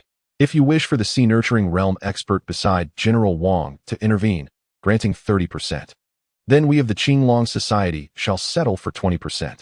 Young Master Hai, such terms lack sincerity. If you desire our Qinglong Society to send forth a sea-nurturing realm expert, we require 40%. Su Chen shook his head in disagreement.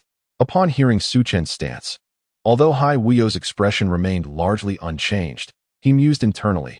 I did not anticipate the Qinglong Society to be so avaricious, demanding 40%. Do not dismiss the matter lightly. If you are confident in your ability to eliminate Bu Yunxiao, you need not seek our Qinglong Society's assistance. 40% is not excessive. Master Hai, if the probability is indeed 40%, I shall endeavor to persuade the adept from the Azure Dragon Society to take action. Su Chen did not merely state that 4/10 sufficed to dispatch someone. Rather, he conveyed his capacity to persuade. Upon hearing Su Chen's assertion, Hai Wuyo fell into contemplation and remarked, I must confer with my father regarding this matter. I will return to discuss the specifics at a later time. Su Chen had made his position abundantly clear, insisting on the necessity of 40%, a decision beyond his authority. Thus, he required his father's counsel. Chief Steward Yuan, please see Master Hai off, Su Chen instructed, opting not to escort Hai Wuyo personally, but instead delegating the task to Yuan Suiyin. Please, Yuan Suiyin gestured, leading Hai Wuyo away. The hall fell into a profound silence as Su Chen drummed his fingers against the armrest of the wooden chair, the rhythmic sound echoing through the chamber. A clash between the Celestial Alliance and the Azure Dragon Society was inevitable. With sufficient reinforcements on his side and ample time at his disposal, he could strike with overwhelming force to seize the Celestial Alliance. Should that occur, he would gain dominion over their territory entirely. However, it seemed the Sea Shark Gang had long plotted to engage the Celestial Alliance. Otherwise, they would not be contemplating an offensive against them. When two tigers vie for supremacy, perhaps I could emerge as the opportunistic fisherman. Thus, Su Chen sought a share of 40%, claiming such a substantial portion would likely displease General Wang, a formidable figure within the Sea Shark Gang. While the Sea Shark Gang held the reins, the involvement of General Wang's associates indicated his participation in the strategy against the Celestial Alliance. Now that General Wang Digu had returned from the South Sea to the capital, his intentions concerning the Lingjiang region raised questions. Su Chen gradually rose from his seat and proceeded to the study behind the hall. Within the study, he unfurled a geographical map of the Great Zhou dynasty, scrutinizing the terrain of the Lingjiang region. Upon examining the landscape, his eyes sparkled with insight. The Lingjiang region derived its name from its proximity to the Mang River, a waterway traversing a significant portion of the Great Zhou dynasty, originating beyond its borders and culminating in the South Sea. The 13 prefectures of Lingjiang lay at the river's left bank. If he could gain control of Lingjiang and subsequently the 13 prefectures of Cangling on the right bank, he could monopolize the entire northern transport route of the Mang River basin. Such grand ambitions.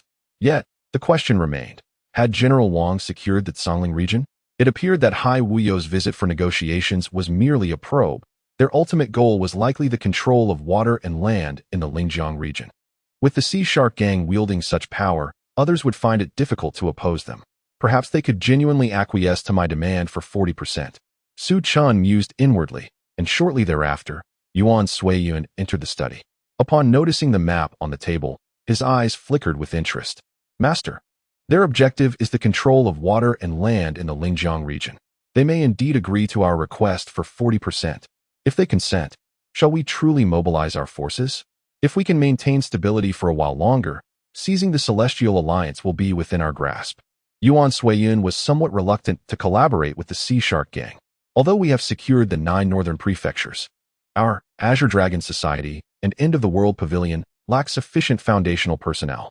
The development of foundational members is not something that can be accomplished overnight. Therefore, if they are willing to offer 40% of the profits, let Li Qinzhou make the journey. Su Chen remarked. While we have a few notable individuals enrolled, they are all experts. The remaining personnel are too few. Aside from the disciples drawn from the Beggar's Sect last time, there have been no further selections. Bai Choufei from the Golden Wind and Drizzling Rain Pavilion has invested a substantial amount of resources in training personnel, yet the results are slow due to the limited time.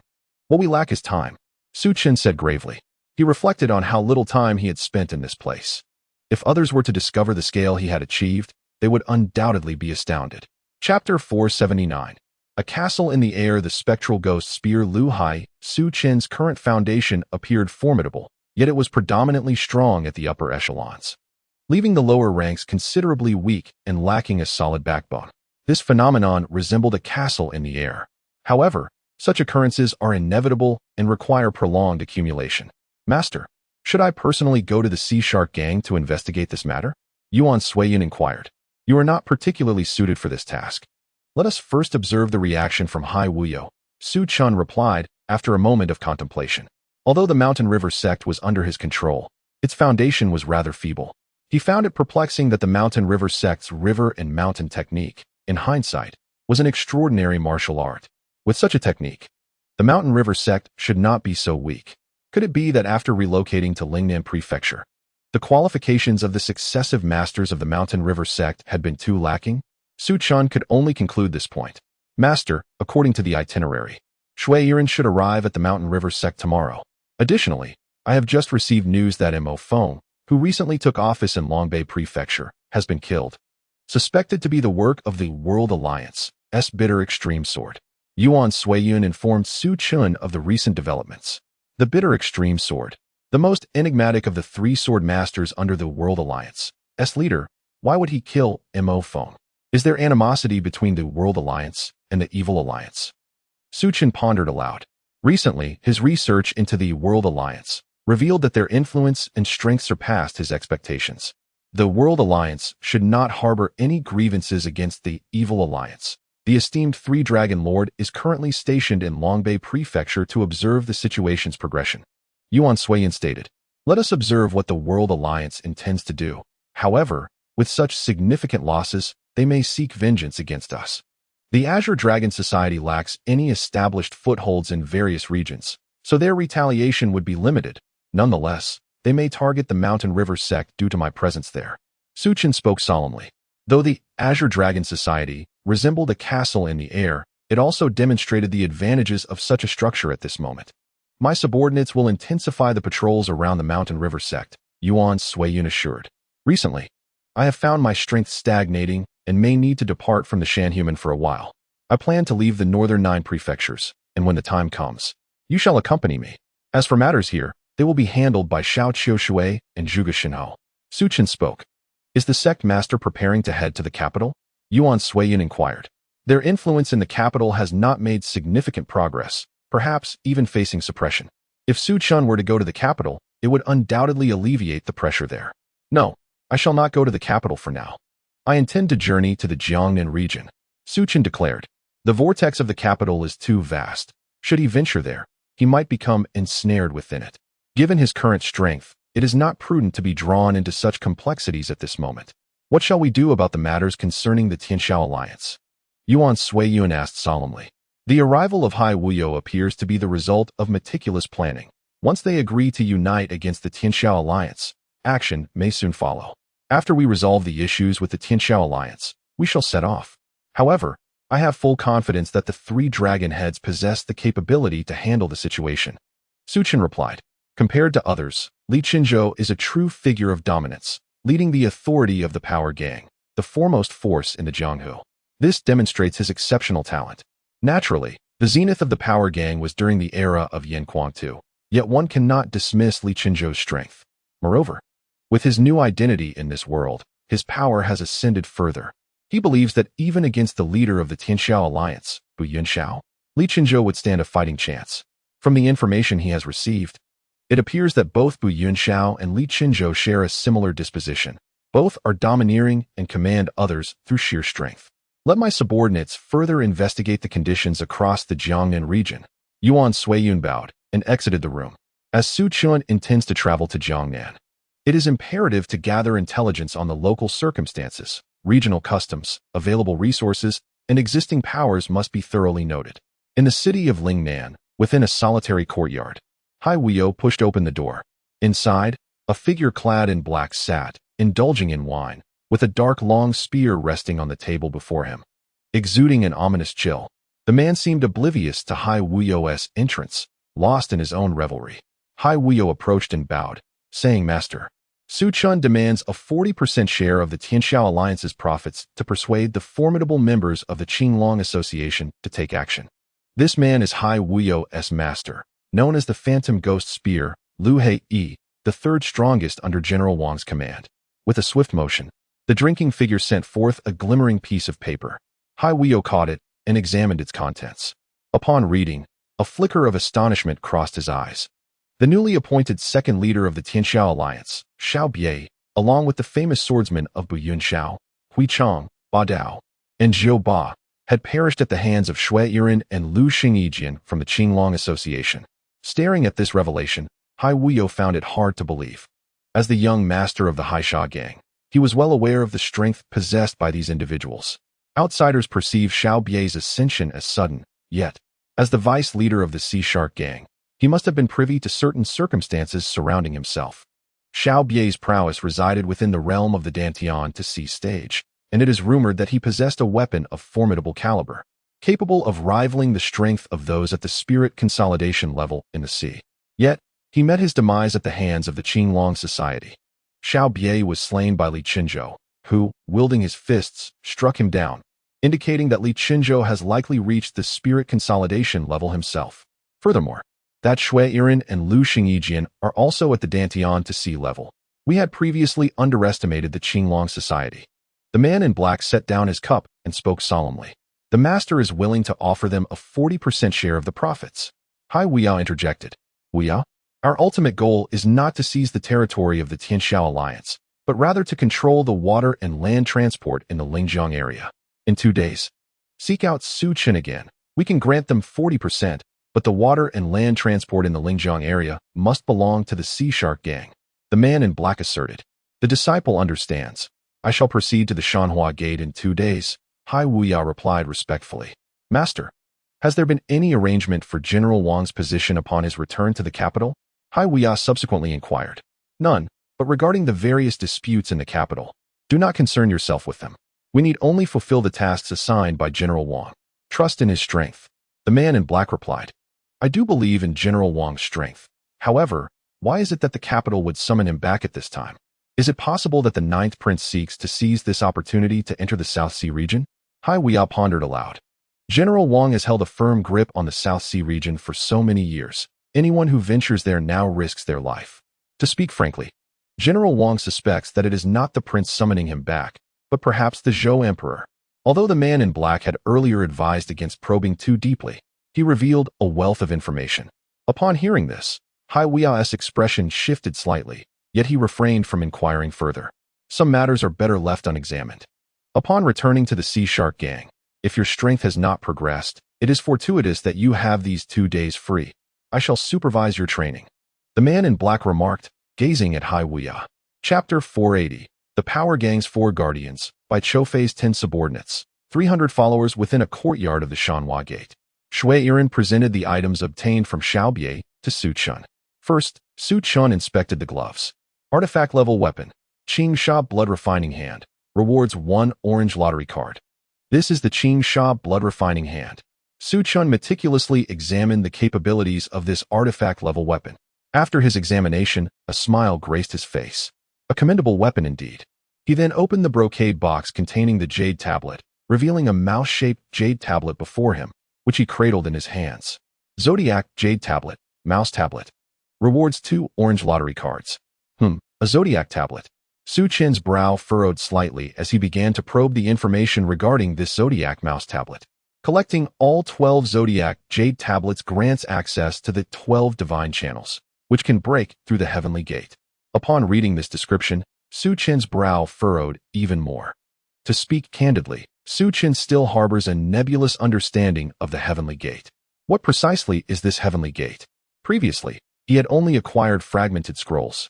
However, the recently mentioned 12 Zhaoshan Sutra is complete. Mastering it would allow one to breach the heavenly gate, indicating its extraordinary nature. He carefully placed the 12 Zodiac Mouse tokens into a brocade box and stored it within his spatial ring. Glancing back at the 3 orange lottery cards he had just obtained, combined with the one he had accumulated recently, he now possessed 4 orange lottery cards. Without hesitation, Su Chen decided to draw from the 4 cards. Acquired the Power Gang's 4 Great Protectors, received 10 subordinates of Bai Chou-Fei from the Golden Wind and Drizzle Tower. Obtained 300 ordinary members of the Golden Wind and Drizzle Tower, received 10 celestial pills. Upon reading this information, Su Chen felt an exhilarating surge of fortune. He had not anticipated such extraordinary luck. He murmured to himself. Immediately, he assessed the strength of these individuals. The 4 protectors of the Power Gang exhibited varied strengths. 2 were at the Celestial 6th difficulty, while the other 2 were at the Celestial 5th difficulty. Bai Chou-Fei's 10 subordinates also displayed a range of powers, with 7 at the Celestial 1st difficulty and 3 at the peak of the Spirit Refinement stage. Although their strength was not formidable, the presence of ordinary members at this level was noteworthy. While slightly inferior to the Beggar Gang, they still held considerable merit. Su Chen compared these individuals to the Beggar Gang and shook his head. Turning to Xue Yiren below, he spoke, "Mr. Xue, for the time being, remain within the Shanhua Gate to comprehend the remnants of the Sword Annihilation Path that I previously acquired. Li Qinzhou and Lu Xingyijian are at Longbei County, so your presence is not urgently required. It is fortuitous that you can stay and delve into the Sword Path." With that, Xue Yiren respectfully exited Su Chen's chamber. Su Chen then changed into a different attire, stepped out of the Shanhua Gate, and arrived at a secluded valley. He summoned Bai Chou-Fei's 10 subordinates and 300 ordinary members. "Salutations, Master." The gathered individuals bowed in unison. "You shall await here. Shortly, someone will come to inform you about certain aspects of this world. After you have grasped the situation, you will proceed to the capital to rejoin your former leader." Bai Chou-Fei, Su Chen instructed. The mention of Bai Chou-Fei elicited expressions of joy among the crowd, as they were all subordinates of Bai Chou-Fei and naturally wished to serve under his banner once more. They had previously believed they were alone in this world, unaware that Bai Chou-Fei was also present. "We pledge our unwavering loyalty to our master," they proclaimed, bowing once more. Then, Su Chen glanced at 3 individuals among them and said, "You 3 possess peak spirit refinement strength. Here are 3 celestial pills. Consume and refine them, and your strength shall ascend to the Celestial 1st difficulty." Having just drawn 10 celestial pills, he distributed 3 to the trio. "Thank you, Master." The 3 eagerly accepted the celestial pills. "Do not leave this valley for the time being. Once you are informed, someone will guide you out from the rear." After issuing his command, Su Chen turned and departed, for this was a forbidden area of the back mountain, and the Shanhua Gate members were not permitted to enter. Thus, he had no fear of others discovering their presence. He intends to summon Yuan Suiyun to elucidate the current state of affairs in this world. As for the 4 great guardians under Li Qinzhou, Su Chen has arranged for them to remain at the Shanhua Gate, awaiting Li Qinzhou's return. The intervention of the Tianxiao Alliance will undoubtedly require Li Qinzhou's involvement. Although Li Qinzhou has slain Xiao Bie, his name has yet to resonate throughout the realm. Had he eliminated the leader of the Tianxiao Alliance, Bu Yunxiao, it would have undoubtedly caused a stir throughout the entire Zhou dynasty. Upon his return to the Shanhua Gate, Su Chen felt a sense of tranquility. Previously, he perceived a shortage of personnel at the grassroots level, but now a new group has emerged. Resolving the matter with the Tianxiao Alliance will likely yield some ancient texts, which in turn may allow him to acquire additional lottery cards. After all, he has nearly exhausted the texts retrieved by the Tianshan Sect and the Zitan Palace. It would be more accurate to say he has activated them rather than read them entirely. For the time being, it seems unlikely that he will obtain any more lottery cards, thus conquering the Tianxiao alliance presents itself as a promising source for further activation. Su Chun first summoned Yuan Suiyun, instructing him to guide the team on the back mountain and to bring some silver notes. As the expenses for over 300 individuals in terms of sustenance and lodging are considerable, he then returned to the secret chamber to continue his cultivation. He still possesses 7 celestial pills, which could significantly enhance his strength. However, having consumed a considerable number of them already, and with his realm elevated to the 5th difficulty of the celestial stage, the efficacy of the pills has somewhat diminished. Should he fully refine these 7 celestial pills, he estimates that he will step into the 6th difficulty of the celestial stage. Meanwhile, at the provincial governor's office of the 9 northern prefectures, when Yifan sat in the main hall, his brow furrowed. A swordsman adorned with a blade entered from outside. It was Bailey Xiao, the commander of the northern Jinfu office in Longbei County. Have you discovered who killed Mo Feng? When Yifan inquired as he rose to his feet. Not yet. The wounds were inflicted by a sword, either a thrust through the heart or a precise strike to the throat. The blade's markings are exceedingly fine, suggesting it is a particularly delicate sword.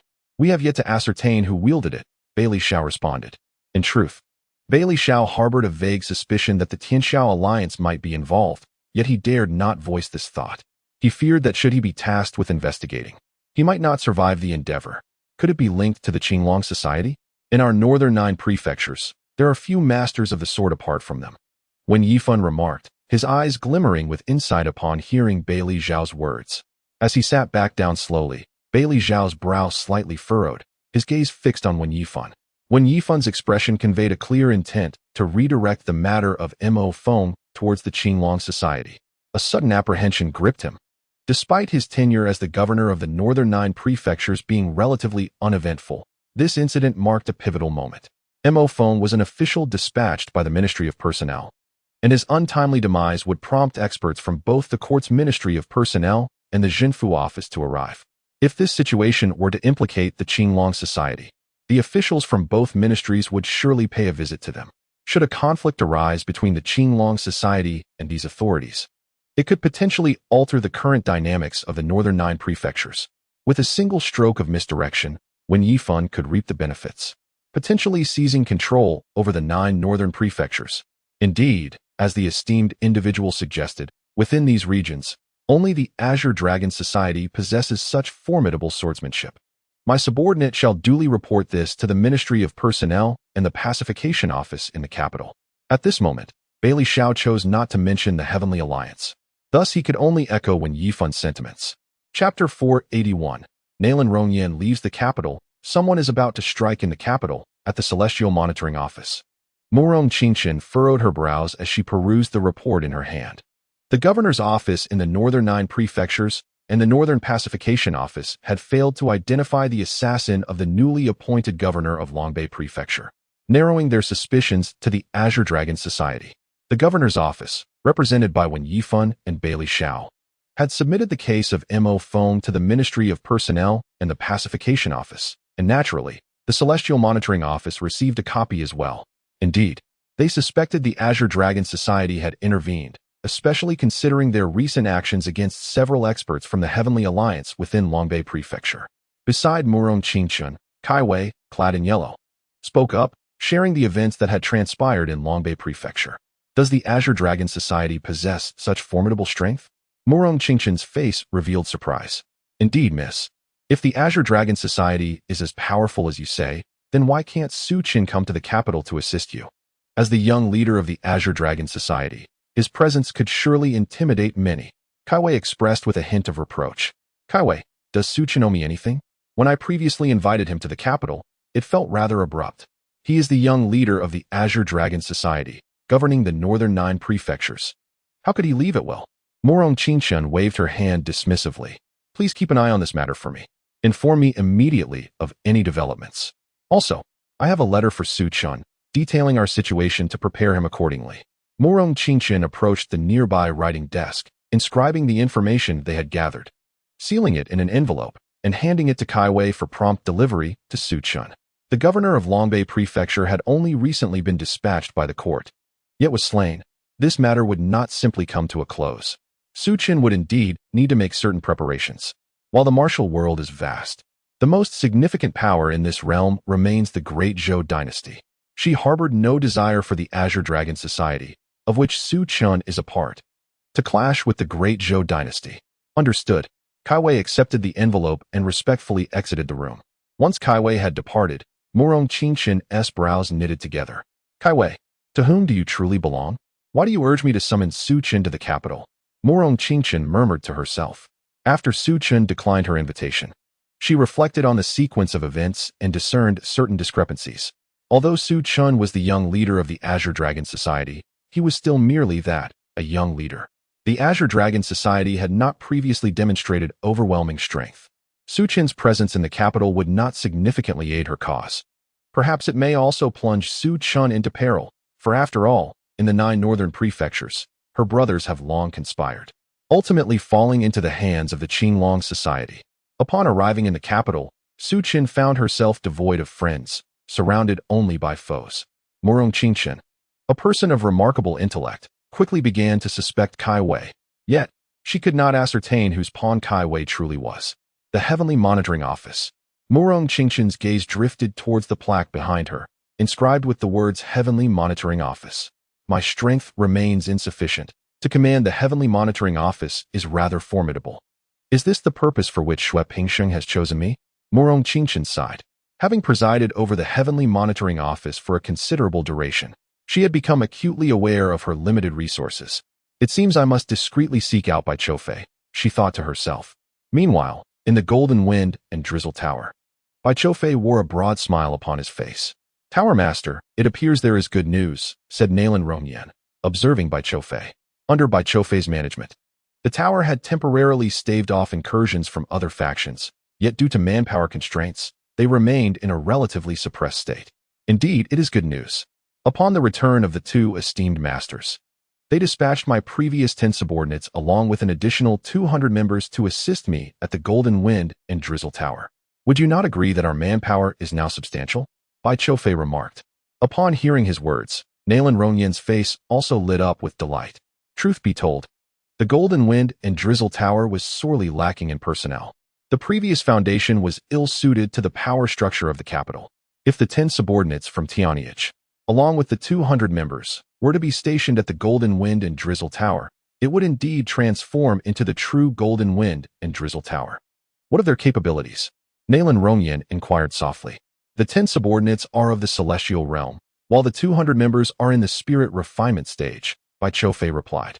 The celestial realm and the spirit refinement stage. Nalen Rongyan's face brightened at this news. Although this was the capital, having a foundation of the celestial realm was indeed formidable. They will likely require about half a month to arrive here. In the meantime, we must stabilize our position. By the way, what is the recent progress with Mr. Shangwan? Bai Chofei had been preoccupied with the approaching year-end affairs, establishing connections with the Crown Prince, and thus had not paid much attention to matters concerning Shangwan Jinong. All the silver has been successfully seized, and we have smoothly eliminated Jin Yu Ling's left-hand man, Wei Xing'an. Furthermore, Mr. Shangwan has allied himself with the 12th Prince and is conspiring against the Golden Money Gang. It is likely that soon, the right-hand man of Jin Yu Ling, Mu Yanhai, will also vanish. Nalen Rongyan stated. Is that so? It seems their plans are progressing well. You should commence your journey to Jiangnan discreetly and establish contact with Chief Qiao as soon as possible. This way, we will secure intelligence from the Jiangnan region for the time being, Bai Chofei suggested. Understood. Nalen Rongyan had also been contemplating the matter of traveling to Jiangnan. Proceed without revealing our tracks. The beggars sect in the Jiangnan region may have attracted the attention of the Lai family and other factions, Bai Chofei instructed. I shall exercise caution.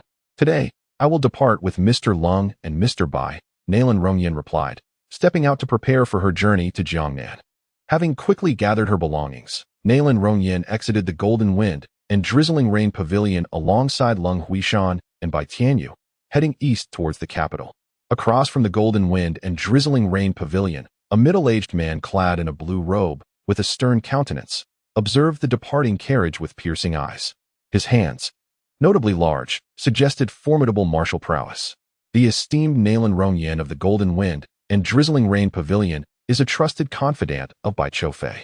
Capturing her may reveal further insights into the pavilion, the man remarked coldly. Master Qin, We have yet to engage with the Golden Wind and Drizzling Rain Pavilion.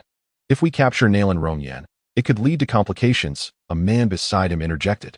As long as we leave no witnesses, who would suspect it was our doing? The Golden Wind and Drizzling Rain Pavilion is not deeply rooted. Nalan Rongyan has not yet attained the transcendent realm, and our investigations have revealed no other experts of that caliber within the pavilion aside from Bai Choufei, Master Qin stated.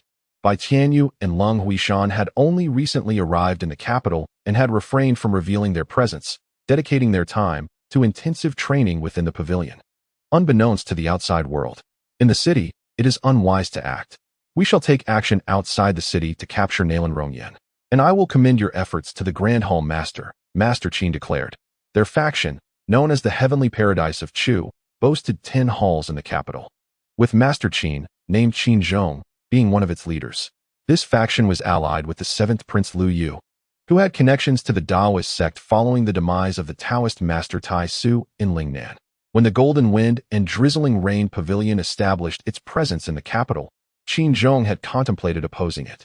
However, the death of Princess Danyang had temporarily hindered his plans.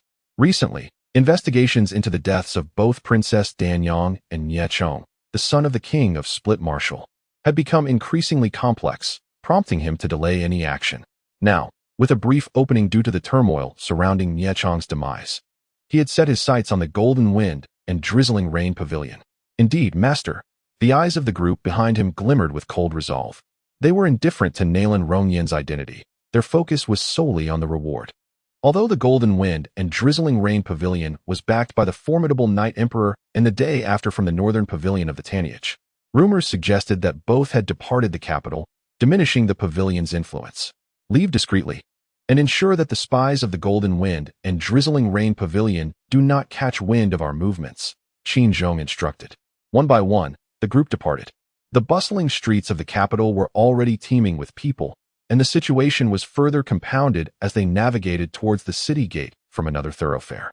At the eastern gate, within a spacious carriage, sat Nalan Rongyan, Leng Huishan, and Bai Tianyu. Leng Huishan was seated cross-legged, while Bai Tianyu gripped his enchanted blade, his strength steadily ascending, forging an ever-stronger spiritual connection with the weapon. Meanwhile, Nalan Rongyan was engrossed in a book, the trio's assembly appearing rather peculiar, as if each was ensconced in their own realm of focus. After the carriage had progressed for some time, it abruptly halted, eliciting a subtle shift in the expressions of the 3 occupants. "Get down," a deep voice commanded, and with that, the coachman was abruptly pulled away by an overwhelming force. Inside the carriage, Leng Huishan's gaze sharpened, and in a flash, he lunged out of the carriage, seizing the coachman and returning him safely inside. His eyes then fixed upon a group of 15 individuals barring their path, the leader exuding an extraordinary aura, indicative of a celestial realm expert, accompanied by another at the pinnacle of the soul refinement stage, while the rest were merely spirit consolidation warriors.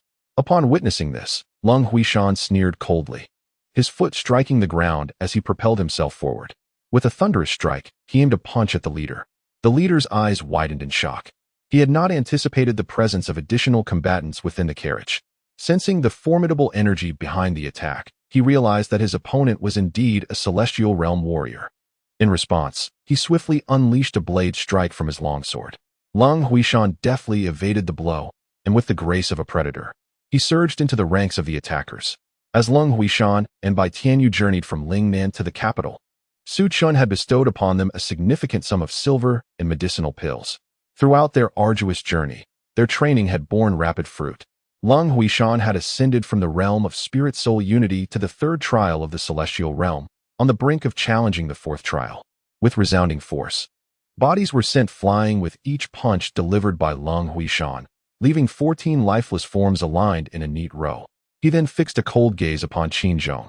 "Your prowess escapes my discernment, yet the incompetence of your subordinates is painfully evident," he remarked icily. Qin Zhong's eyes flared with fury as he prepared to counter Leng Huishan's assault, only to realize that his subordinates had been systematically eliminated. These lackeys were merely meant to facilitate the capture of Nalan Rongyan, a task he had believed would be effortlessly accomplished given his strength. "Who are you? I found no record of you in the archives of the Jin Feng Shiyu building," Qin Zhong demanded, scrutinizing Leng Huishan, though the latter's aura was slightly inferior. It radiated a formidable power. Lung Huishan, guest elder of the Jin Feng Shiyu building, came the reply. In this esteemed establishment, guest elder denoted an individual not bound by the directives of others, solely assisting by Chofei with various matters. Lung Huishan, Qin Zhong's brow furrowed slightly. He had not previously encountered mention of a guest elder at the Jin Feng Shiyu building. Realizing the recklessness of his actions, he resolved to press on despite the unfolding situation. Regardless of your identity, today you shall perish, and I shall take away Nalan Rongyan. As the words fell, a broad hand raised the long blade, striking fiercely towards Lung Huishan, the technique executed with remarkable ferocity. The strength of the heavenly being S5 trials erupted from his body, creating a thunderous wave of blade energy that suppressed Lung Huishan. His gaze sharpened, sensing the oppressive aura emanating from his adversary. Nevertheless, he retaliated with a punch, wielding the might of the heavenly being S3 trials, capable of withstanding a single strike. Observing this, Qin Zhong snorted disdainfully, unable to believe that Lung Huishan could endure his blow. Yet, the act of striking was merely a ruse, for his true prowess lay in the mastery of his palm techniques. With a resounding clash, the blade energy met the force of the punch, sending Lung Huishan staggering back several steps, his feet embedding into the ground to steady himself. However, as they exchanged blows, the fierce winds of their conflict swept aside the dark cloth before them. Inside the carriage, Nalan Rongyan, peering outside, noticed the countenance of her opponent shift slightly. Mr. Bai, the one intercepting us is Qin Zhong, one of the 10 halls of Chutian Heaven, with strength at the heavenly being S5 trials, soon to step into the 6th. He practices a technique known as the Insha Tiger Palm, and his blade techniques are likely a mere facade, Nalan Rongyan remarked, her eyes reflecting a hint of concern.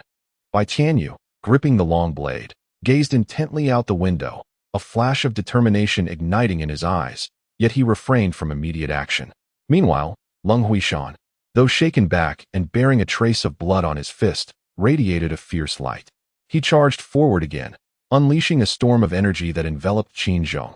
The last strike failed to fell you. This one shall. With a swift motion, Qin Zhong executed his blade technique with astonishing speed, slicing through the shadows of the punch, angling the blade towards Lung Huishan's heart with incredible precision. Sensing the imminent danger, Lung Huishan's internal energy surged, forming a protective barrier to deflect the strike. In that moment, a cruel smile flickered in Qin Zhong's eyes as he released the sword, his palm expanding towards Lung Huishan's head. Just as the attack was about to land, an overwhelming blade intent permeated the air, momentarily halting his advance. At that instant, Bai Tianyu vanished from within the carriage, reappearing before his adversary in the blink of an eye, delivering a lethal strike with the Abyssal Path S3 blades. Qin Zhong's hands were severed, a wretched scream escaping his lips. As he attempted to counter with a punch against the long blade, Lung Huishan retaliated with a devastating blow. The impact sent Qin Zhong hurtling backward, his chest caving in, meeting a grim fate. Chapter 483. The Alliance of Murong Qingshun. The Ministry of Personnel surpasses the garrison office. His demise was not in vain.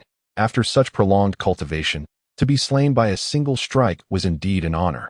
Bai Tianyu approached, plunging his long blade into Qin Zhong's heart, crimson blood gushing forth, flowing into the blade. This ability was a manifestation of the demonic blade he had discovered on his journey to the capital. Perhaps it was due to his enhanced strength that the connection with the demonic blade intensified, awakening its original characteristics. The corpse rapidly shriveled, resembling that of a desiccated elder. The remaining 14 were similarly drained of their lifeblood. After absorbing the energy, the enchanted blade shimmered with a crimson glow, and a surge of power coursed through Bai Tianyu's body. I shall return to refine this power, he declared before retreating into the carriage. Nalan Rongyan, who had been monitoring the battle outside, felt a flicker of intrigue upon witnessing this development. The rapid enhancement of strength among Cold Huishan, Bai Tianyu, and Bai Chofei was remarkable. We must change horses and depart for another location. This will expedite our journey to Jiangnan, Nalan Rongyan suggested upon their return. The carriage driver continued to steer swiftly onward. Upon reaching a relay station, Nalan Rongyan and her companions donned dark clothing and stealthily mounted their horses to leave. In the capital, Bai Chofei perused the information relayed by Nalan Rongyan, his brow furrowing slightly. Qin Zhong, it appears that the 7th prince is settling autumn accounts, he murmured. Nevertheless, the strength of the Chu Tiantang was formidable. The Grand Hall Master was currently in seclusion, striving to transcend to the realm of Tianren Junan. Among the 10 Hall Masters, one possessed the same level of power, and Bai Qiufei realized that his own strength paled in comparison. Engaging them would be rather unwise. Though reinforcements had been sent from his superior, the absence of high-tier combatants rendered his position precarious. It seemed necessary to request the presence of a formidable expert, at least one at the Tianren Junan level. Otherwise, the challenges ahead would become increasingly daunting. After a moment of contemplation, Bai Qiufei refrained from sending a message to Su Chun. If his superior had someone available, they would likely dispatch them to Jin Feng Shiyu. Just then, a voice called from outside, "The master wishes to see you." "Come in, what is it?" Bai Qiufei responded. "Someone wishes to meet the master," said the visitor, presenting a jade token. Upon seeing the token, Bai Qiufei's expression sharpened. "Please, invite them in at once," he ordered, inwardly wondering why Murong Qingchen had suddenly come to him. A moment later, a figure clad in a black cloak entered the room. Bai Qiufei furrowed his brow slightly, gesturing for his subordinates to leave and closing the door behind them. Inside, Murong Qingchen removed her black cloak. "It is a pleasure to meet you, Miss Murong. Please, take a seat." Bai Qiufei greeted her with courtesy, aware of her connection to Su Chun. "There is no need for such formality, Lord Bai. I have come to discuss a potential collaboration with you, not with the Tianjin division," she stated after settling into her seat. "Miss Murong, I am somewhat unclear about your position within the Tianjin division, as it seems you do not wield control over it. This was the reason for my initial hesitance to collaborate with you," Bai Qiufei responded candidly. "Indeed, I do not have authority over the Tianjin division. It remains under the control of the former director, Xue Pingxing. I believe this is precisely why he chose me, as my foundation is shallow and poses no threat to his position. However, I still possess some strength. I cannot rely on the royal family. Yet I have my maternal lineage to count on.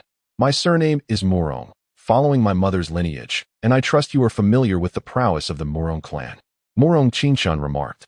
"Miss Murong, I am aware of the strength and influence of the Murong family. Yet it seems they do not extend their support to you or the fourth prince," Bai Qiufei responded. "If the Murong family were to wholeheartedly support the fourth prince, his stature would undoubtedly be more formidable, rather than appearing somewhat diminished. They do not support my elder brother, but they will support me, for I bear the surname Murong. I simply have yet to harness the power of the Murong family. The fact that I can utilize the resources of the Murong clan is known only to the clan leader, and now to you, Mr. Bai, who is the first to be informed." Murong Qingchen stated. "Is that so? I wonder how Miss Murong intends to collaborate," Bai Qiufei mused, his interest piqued by this revelation. Though he refrained from inquiring why Murong Qingchen had access to the Murong family's power, as it was a secret between her and the clan. "I wish to request your assistance in eliminating a certain individual, Lan Xingjiao, the vice head of the Heavenly Supervision Bureau. If he were to be removed, I could dislodge Xue Pingxing's influence within the bureau," Murong Qingchen proposed. "Lan Xingjiao, Xue Pingxing's foremost disciple, possesses strength at the pinnacle of the heavenly realm. Honestly, I am inclined to aid you, Miss Murong, but currently, my resources at the Jin Feng Shiyu Tower are insufficient. Both of my lords have departed back to the Tianya Pavilion," Bai Qiufei explained. "Both lords have returned to the Tianya Pavilion. How long would it take to seek their counsel?" Murong Qingchen inquired. "I am willing to share some special files from within the Heavenly Supervision Bureau with you." Murong Qingchen continued. "As for financial resources, I do not possess much, and I am unsure whether Bai Qiufei would find them appealing. However, I am confident he would be interested in certain documents from the Heavenly Supervision Bureau." Upon hearing her words, Bai Qiufei's eyes sparkled with intrigue. He realized he was rather uninformed about many secrets of the Great Zhou dynasty. Acquiring information from the Heavenly Supervision Bureau would indeed be advantageous for him. Nevertheless, he felt a degree of caution due to his limited relationship with Murong Qingchen. "Miss Murong, why not leverage the power of the Murong family? With their influence, eliminating Lan Xingjiao should pose no challenge," Bai Qiufei inquired, perplexed. "The Murong family's power cannot be mobilized at this moment. There are lingering grievances between the Murong family and my father. If I were to act now, some might convey news of my actions to him. My intention in dealing with Lan Xingjiao is also to gauge Xue Pingxing's response and discern whether he is acting under my father's directive," Murong Qingchen articulated. "Are you suggesting that the Emperor Zhou still controls the Heavenly Supervision Bureau and has not entered seclusion?" Bai Qiufei's brow furrowed upon hearing this information. I am uncertain. That is why I seek to test the waters, Murong Qingchen replied. Is that so? I will send a message via carrier pigeon to the Tianyao Pavilion. How shall I contact you, Miss Murong, when the time comes? 10 days hence, I shall return to the Golden Wind and Drizzling Rain Tower. The company I keep is untrustworthy. Thus, I must come in person, declared Murong Qingchen. Very well. Bai Qiufei nodded in agreement. By the way, you are acquainted with Su Chen. Kindly inform him that the Ministry of Justice and the Ministry of Personnel are likely to dispatch individuals to Longbei County to investigate the assassination of the newly appointed county magistrate. It would be wise for him to avoid any conflict with the other party, as the Ministry of Personnel holds greater influence than the Ministry of Justice. Having said this, Murong Qingchen donned her cloak and turned to depart. Chapter 484. The Alliance of Bai Qiufei. The Ministry of Personnel wields more power than the Ministry of Justice. Bai Qiufei observed the retreating figure of Murong Qingchen, his eyes narrowing slightly. The structure of the Great Zhou dynasty primarily revolves around the system of 3 provinces and 6 ministries, with regional governors and county magistrates, interspersed with certain specialized departments.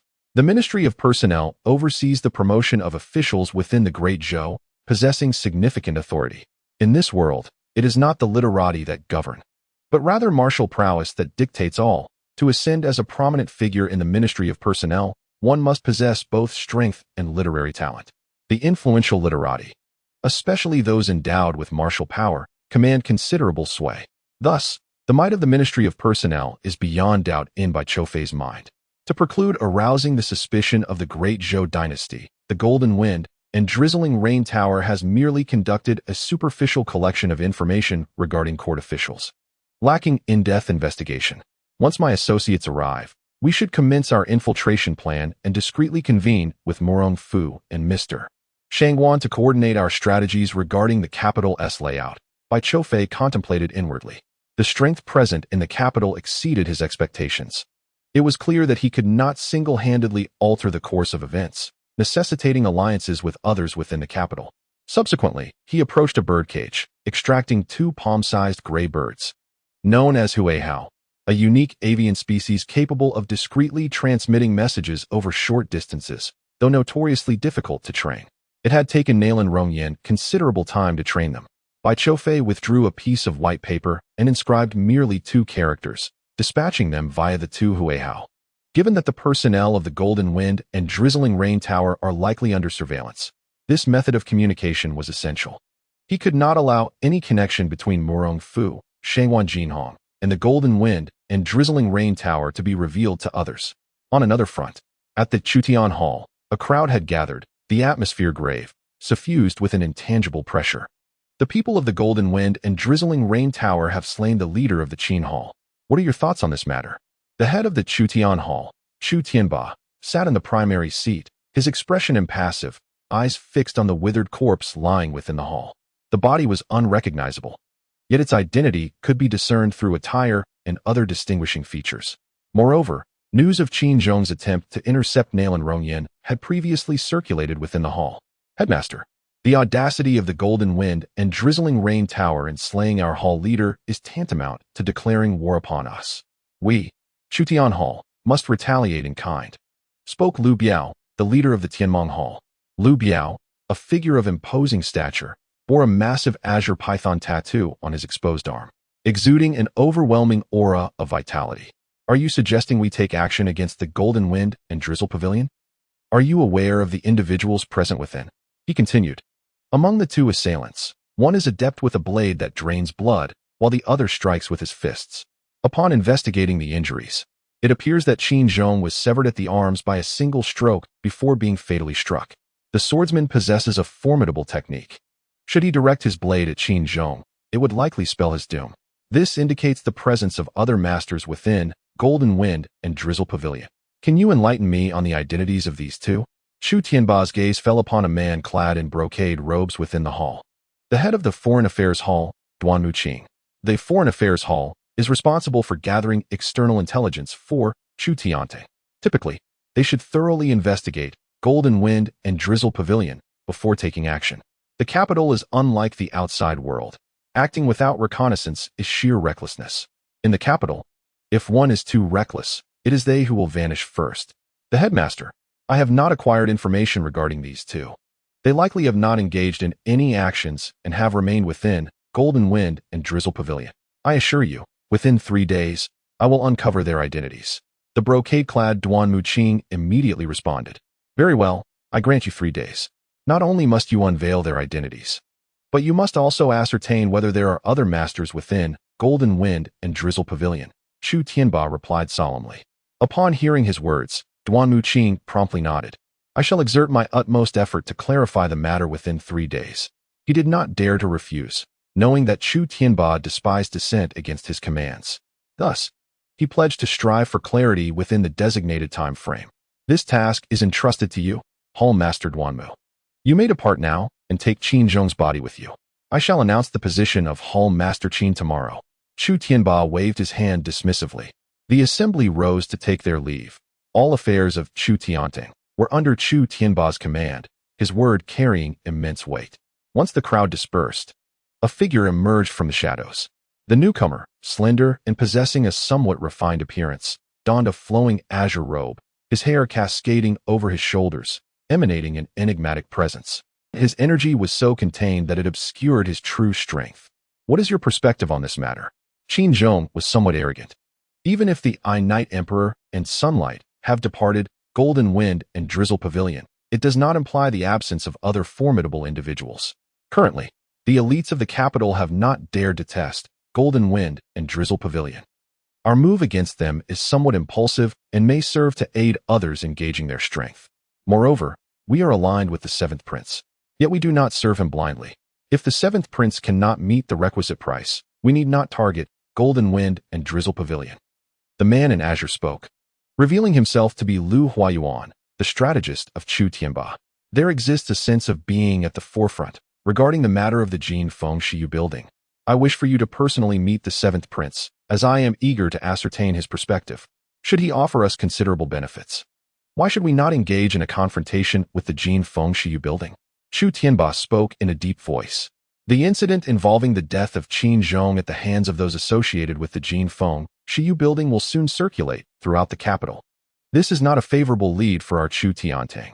Thus, ultimately, we must confront the Jin Feng Shiyu building. If the 7th Prince can provide us with sufficient advantages, he is willing to take the initiative. The Grand Hall Master. The Jin Feng Shiyu building is a force associated with the northern pavilion of the Tianya Pavilion. If we are to take action against them, we must not only guard against the Jin Feng Shiyu building, but also be wary of the northern pavilion behind them and, indeed, the entire Tianya Pavilion.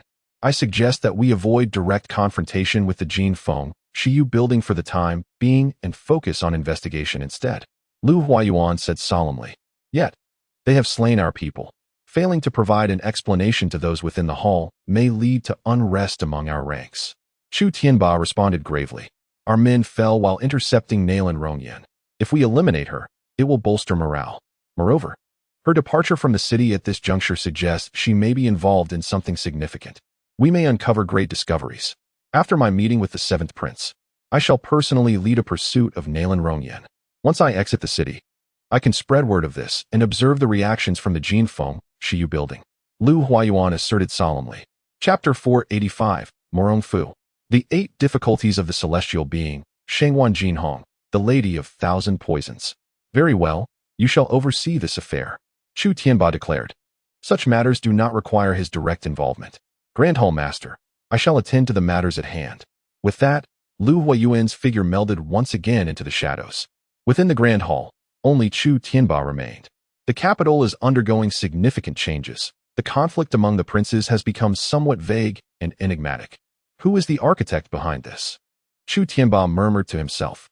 In another location, within Murong Fu's courtyard, in a secret chamber, Murong Fu sat cross-legged within a medicinal vat, which bubbled and hissed like boiling water. Streams of medicinal power continually flowed into his body, forming currents of energy within him.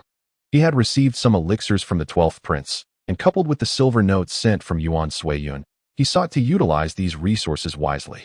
He converted them into a medicinal bath to better absorb the medicinal properties and enhance his strength. Xiao Feng appeared, a formidable force. He and Xiao Feng were known as the Southern Murong and Northern Xiao Feng.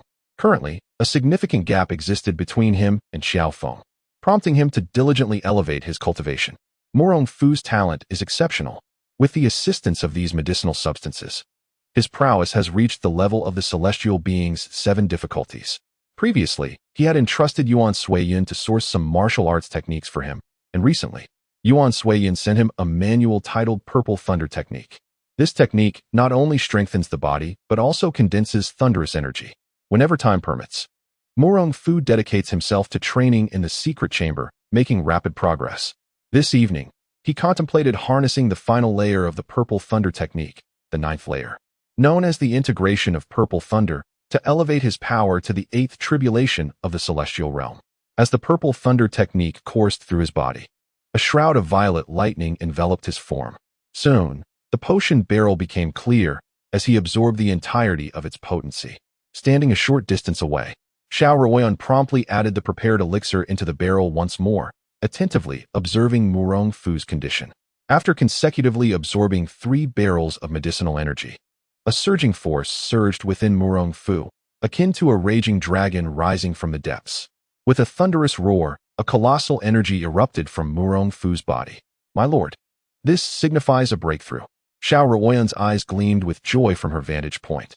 At that moment, Morong Fu opened his eyes, began to restrain his aura, and rose from the wooden tub. Xiao Ruoyan swiftly approached and draped a robe over him. Congratulations, my lord, she exclaimed. Yet, I have merely reached the 8th tribulation. There remains a significant distance to cover, Morong Fu sighed. My lord is a prodigious talent. In such a short span, you have traversed multiple realms, unmatched by ordinary individuals. Xiao Ruoyan remarked. I do not compare myself to the ordinary, Morong Fu replied as he donned his attire and exited the secluded chamber. He had yet to inform Xiao Ruoyan about the matters concerning the beggar's sect. She was only aware of Shangwan Jinhong and by Chou Fei from the Golden Wind and Drizzle Tower. Morong Fu's thoughts lingered on Xiao Feng, as their strengths were currently worlds apart. As they emerged into the grand hall, a gray hawk swiftly appeared before Morong Fu. He reached out, and the hawk alighted upon his palm. After glancing at the note it carried, he gestured for it to depart, shattering the white paper within his grasp. I shall venture out tomorrow. You will manage affairs within the mansion. If the 12th prince seeks me, inform him that I am in seclusion for cultivation, Morong Fu instructed. Understood, Xiao Ruoyan replied. It appeared that Bai Chou Fei was facing a crisis. Otherwise, they would not have been summoned to meet him. Has anything transpired outside today? Morong Fu inquired. Nailan Rongyan departed the capital and encountered individuals from the Chu Paradise upon leaving the city. However, none of the Chu Paradise members survived, Xiao Ruoyan disclosed. The 7th prince of Chu Paradise intends to create trouble for the Golden Wind and Drizzle Tower, disregarding the affairs of Princess Danyang. Morong Fu remarked. Recently, it has been rumored that King Liawu is personally investigating the matters concerning Princess Danyang and Mo Chong, seemingly excluding the 7th prince from the inquiry. I have yet to ascertain the specifics, Xiao Ruoyan responded. Is that so? If it is indeed King Liawu himself conducting the investigation, it may indicate a rift between him and the 7th prince. However, it is somewhat perplexing. If King Liawu were to sever ties with the 7th prince, he would likely adopt a more discreet approach. Why, then, would he move against the Golden Wind and Drizzle Tower at this juncture? Morong Fu furrowed his brow, puzzled yet unwilling to delve deeper into the subject. He intended to meet Bai Chou Fei and address matters thereafter. You may retire for the evening. I shall spend some time in the study, Morong Fu said to Xiao Ruoyan. In the capital, it is essential for one to comprehend the intricate dynamics of survival. Beyond mere martial prowess, a broader understanding is imperative. The capital is home to many skilled fighters, where a moment's carelessness may lead to an encounter with them. Nearby, within a residence, Shangwan Jinhong was indulging in solitary libations. To avoid revealing his connection to Shangwan Jinhong, Jing Wuming discreetly maintained a distance during their meetings. As the night deepened, Shangwan Jinhong, lost in thought while sipping his wine, reflected upon recent events. He had just eliminated Jin Yu Ling's right-hand man, yet reaped little benefit from the act. Nevertheless, he remained indifferent to this fact. His ambitions were currently directed towards infiltrating a hidden treasury of the Money Gang, where a coveted elixir known as the Biyuan Dan awaited. This elixir, enhanced by the Qi Yuan herb, could significantly elevate one's prowess in the celestial realm. Shangwan Jinhong had secretly amassed the Qi Yuan herb, and was now contemplating how to acquire the Biyuan Dan. Since arriving in this locale, his strength had ascended to the 7th level of the celestial realm, and with the aid of his dual rings, he could readily contend with typical 8th-level celestial experts. Given his current standing within the money gang, obtaining the Biyuan Dan through legitimate means was utterly unattainable. Thus, he resolved to infiltrate the treasury and pilfer the elixir. Yet formidable guardians posed a significant challenge to his plans. "Brother Shangwan, why do you sit here alone, drowning your sorrows in drink? Is there anything I can assist you with?" A voice resonated from outside the courtyard. Soon after, a stunning woman adorned in a flowing black gown descended gracefully before Shangwan Jinhong. As she landed, he cast a glance her way, captivated by her elegant figure, which exuded an enchanting allure with every movement. "Madam Yu, what brings you to my humble abode?" Shangwan Jinhong inquired. Within the money gang, he was known as Shangwan He, while the alluring woman before him served as the stewardess of the gang, affectionately referred to as Madam Yu, though she bore the ominous moniker of the Thousand Poisons Madam. Madam Yu, her gaze fixed upon Shangwan Jinhong, harbored a glimmer of intrigue in her eyes. Throughout the money gang, whether feared or adored, everyone who beheld her was consumed by a fervent desire. It could be said that all had their interests and ambitions stirred by her presence, save for Shangwan He. While he found her captivating and allowed his gaze to wander, he lacked the extreme possessiveness that others displayed. Moreover, Shangwan He emanated a certain aura that intrigued her. "Brother Shangwan, I see you are lost in your thoughts while drinking alone. Might you share your troubles with me?" Madam Yu seated herself opposite Shangwan Jinhong and poured herself a glass of wine. "I wish to obtain the Biyuan Dan from the hidden treasury to enhance my strength. Yet it eludes me," Shangwan Jinhong revealed, leaving no room for ambiguity regarding his intentions. Ambition, when revealed, is not always a detriment, particularly in a world that venerates martial prowess. The strong dictate the terms, and it is ambition that fortifies one's strength. Upon hearing the words of Shangwan Jinhong, Madam Yu's beautiful eyes flickered slightly, yet she remained composed. The elixirs within the money gang's treasury, particularly the rejuvenating pills, are coveted by all who have transcended to the celestial realm. This is no secret. I wonder how I might assist you, Brother Shangwan. Madam Yu spoke with a tranquil tone, her gaze fixed upon Shangwan Jinhong. "I wish to infiltrate the treasury and pilfer those rejuvenating pills," Shangwan Jinhong declared, a glimmer of light flashing in his eyes. The notion of stealing the rejuvenating pills elicited a reaction from Madam Yu. She had not anticipated that Shangwan Jinhong would consider raiding the money gang's vault. "Your ambition is audacious. Although the gang leader is currently in seclusion, and while gang leader Jin possesses limited strength, the treasury is guarded by formidable warriors at the Celestial 9 difficulties level. With your current capabilities, infiltration is unfeasible. Even if you incite internal strife within the money gang or face formidable foes, the defenders of the treasury shall not abandon their posts." Madam Yu cautioned. "What of poison? Surely you possess a toxin capable of incapacitating a Celestial 9 difficulties warrior?"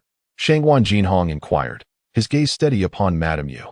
"Brother Shangwan, while I can provide assistance, the guards within the treasury never emerge. Poisoning them poses significant challenges. Their provisions are meticulously overseen by designated individuals, making it exceedingly difficult to introduce toxins," Madam Yu replied. "Regardless of how meticulous the arrangements, there exists an opportunity. It merely depends on one's willingness to act," Shangwan Jinhong asserted solemnly. "I can assist you, but I hope for your future strength to increase. I require the demise of a certain individual. If you can facilitate this, I am willing to offer my utmost support," Madam Yu stated, her gaze unwavering on Shangwan Jinhong. "To assist in the assassination of a person is one matter. I am aware that gang leader Jin Yu Ling holds a particular affection for you. If you solicit his aid, he could command the members of the money gang to assist you," Shangwan Jinhong observed with keen interest. In the money gang, while Madam Yu is undeniably captivating, she remains a prized possession, for gang leader Jin Yu Ling is quite taken with her. "The individual I wish to eliminate is beyond his reach," Madam Yu replied. "Then do enlighten me. Whom do you wish to kill?" Shangwan Jinhong asked in a low voice. "The leader of the money gang, Jin Feihong." A tremor of fear laced Madam Yu's voice, her body quivering slightly as if she harbored a deep-seated dread of Jin Feihong, though she struggled to maintain her composure. Her gaze remained fixed on Shangwan Jinhong. Shangwan Jinhong's expression shifted only slightly with surprise before settling into a serene calmness. He perceived from her demeanor that there was a history between Madam Yu and Jin Feihong. Very well. My purpose in joining the money gang is to ascend as its leader. Jin Feihong must be eliminated, Shangwan Jinhong stated with a placid demeanor. Madame Yu's face registered astonishment at his words. She had not anticipated that Shangwan Jinhong aspired to usurp Jin Feihong and claim the title of leader of the money gang. Are you aware of Jin Feihong's prowess, which lies within the realm of transforming his dantian into the sea? During his recent retreat, he aimed to immerse himself in the depths of concentration. However, I am aware that his seclusion has not proceeded smoothly. He must have encountered a backlash, Lady Yu remarked. How do you know he faced such a backlash? Shangwan Jinhong inquired, her curiosity piqued. Recently, the drug slaves he previously trained have been sent one by one into the secret chamber. I am one of those drug slaves, although I still possess some utility. And I have just recently broken through to the first level of Tianni. However, if the backlash he suffers is too severe, I too could meet my demise. Lady Yu explained. What cultivation technique does he practice, and why would it lead to a backlash? Upon hearing this, Shangwan Jinhong grew intrigued by the nature of Jin Feihong's practice. The Xuanji Zhenma Gong. It is a formidable demonic cultivation technique. However, he has obtained only a fragmented scroll, resulting in certain side effects. Jin Feihong's years of seclusion have not only been aimed at breaking through to the realm of concentration, but also at mending the Xuanji Zhenma Gong, Lady Yu elucidated. If you assist me in obtaining the Bu Yuan Dan, enabling me to take command of the money guild, Jin Feihong shall surely perish. Even if he achieves the realm of concentration, I will find someone to help you eliminate him. In this world, at times, money can indeed wield divine power. Shangwan Jinhong declared. Is that so? With Jin Yu Ling's left arm weakened, you could seize the opportunity to become his left hand and then devise a way to eliminate his right arm, gradually taking control of the money guild. That would be too slow. If I acquire the Bu Yuan Dan, my strength will ascend to the realm of Tianren Banan. At that point, even against those in the realm of Tianren Junan, I shall be capable of combat. Then I will eliminate Jin Yu Ling, and chaos will ensue within the money guild, allowing me to seize control of it before Jin Feihong emerges from his seclusion. Shangwan Jinhong responded. His desire to enter the secret vault or obtain the Bu Yuan Dan is driven by his wish to enhance his power. Once he ascends to Tianren Banan, he is confident that with the assistance of the dragon and phoenix double rings, he can contend with warriors of Tianren Junan. As Shangwan Jinhong spoke, an aura of immense confidence radiated from her. Observing this, Lady Yu's eyes sparkled with a glimmer of insight. I can assist you in poisoning that Tianren Junan warrior. However, the poison will not be lethal. At most, it can only restrain the opponent's strength, suppressing it to around Tianren Banan. Thus, you will need to enter and slay the opponent. I wonder if you are capable of that, Lady Yu stated. Tianren Banan? No problem, Shangwan Jinhong affirmed. Then await my news. Within 5 days, I shall ensure an opportunity arises for you, Lady Yu concluded, turning and departing. Shortly after Lady Yu's departure, a shadow emerged from the darkness. Leader, I shall keep an eye on the situation. It was Jing Wuming. Though Lady Yu's strength is not formidable, her poison is not to be underestimated. You must remain cautious. Should an unforeseen event occur, she must not be allowed to speak, he warned. Shangwan Jinhong nodded. While she trusted Lady Yu, vigilance was still necessary. If she were to divulge Shangwan Jinhong's intentions, it would spell disaster. Chapter 487, Collaboration, Impersonation. An action in the secret vault. Jing Wuming departed. Shangwan Jinhong continued to drink, and as a gray owl descended, she narrowed her eyes, surveying the surroundings. Just in time. I also wish to enlist your assistance, she murmured. For Jin Yu Ling and his subordinates, it is insufficient to rely solely on Shangwan Jinhong and Jing Wuming. Thus, the assistance of Bai Choufei and Murong Fu is essential. He is aware that both individuals are unwilling to be overshadowed by others, and therefore, their cultivation must have advanced. The following day, in an inconspicuous residential courtyard, Bai Choufei, clad in a black robe, entered.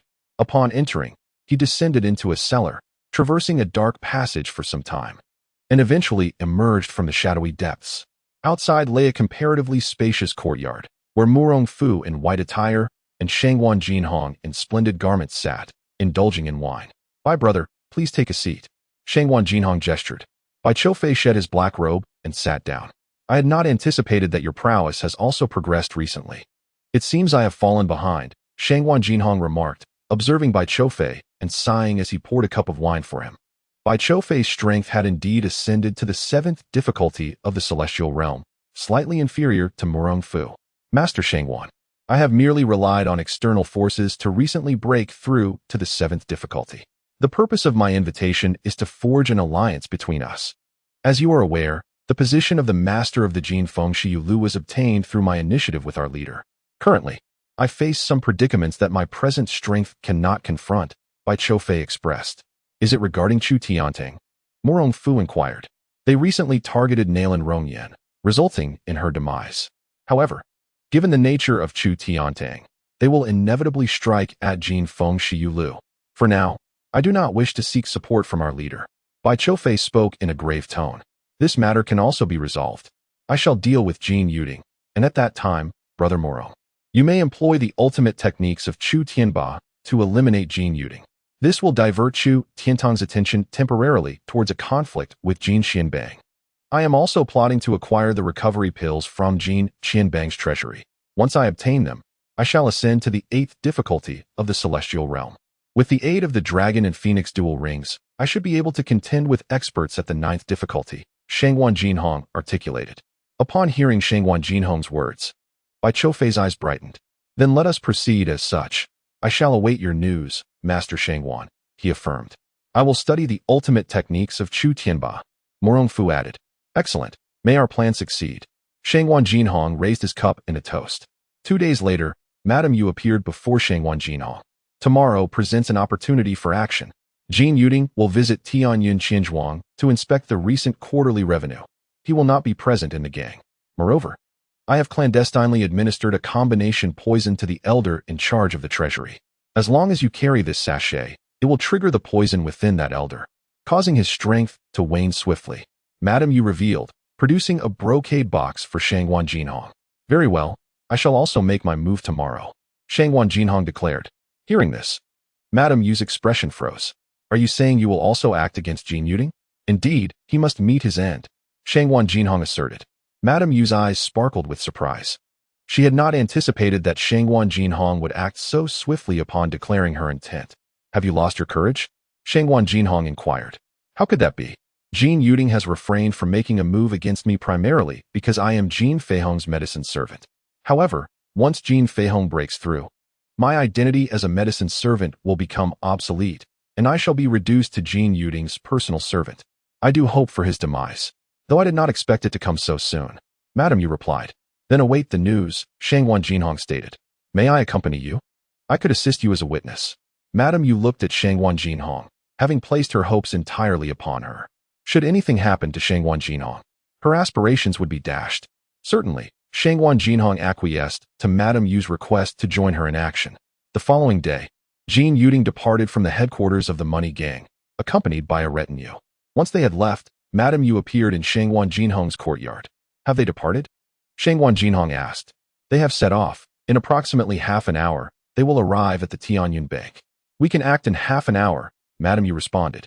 No, we shall act now, Shangwan Jinhong declared as she entered her chamber and retrieved a human skin mask from her bosom. The visage of the mask resembled Qin Chuanha, Jin Yu Ling's right-hand man.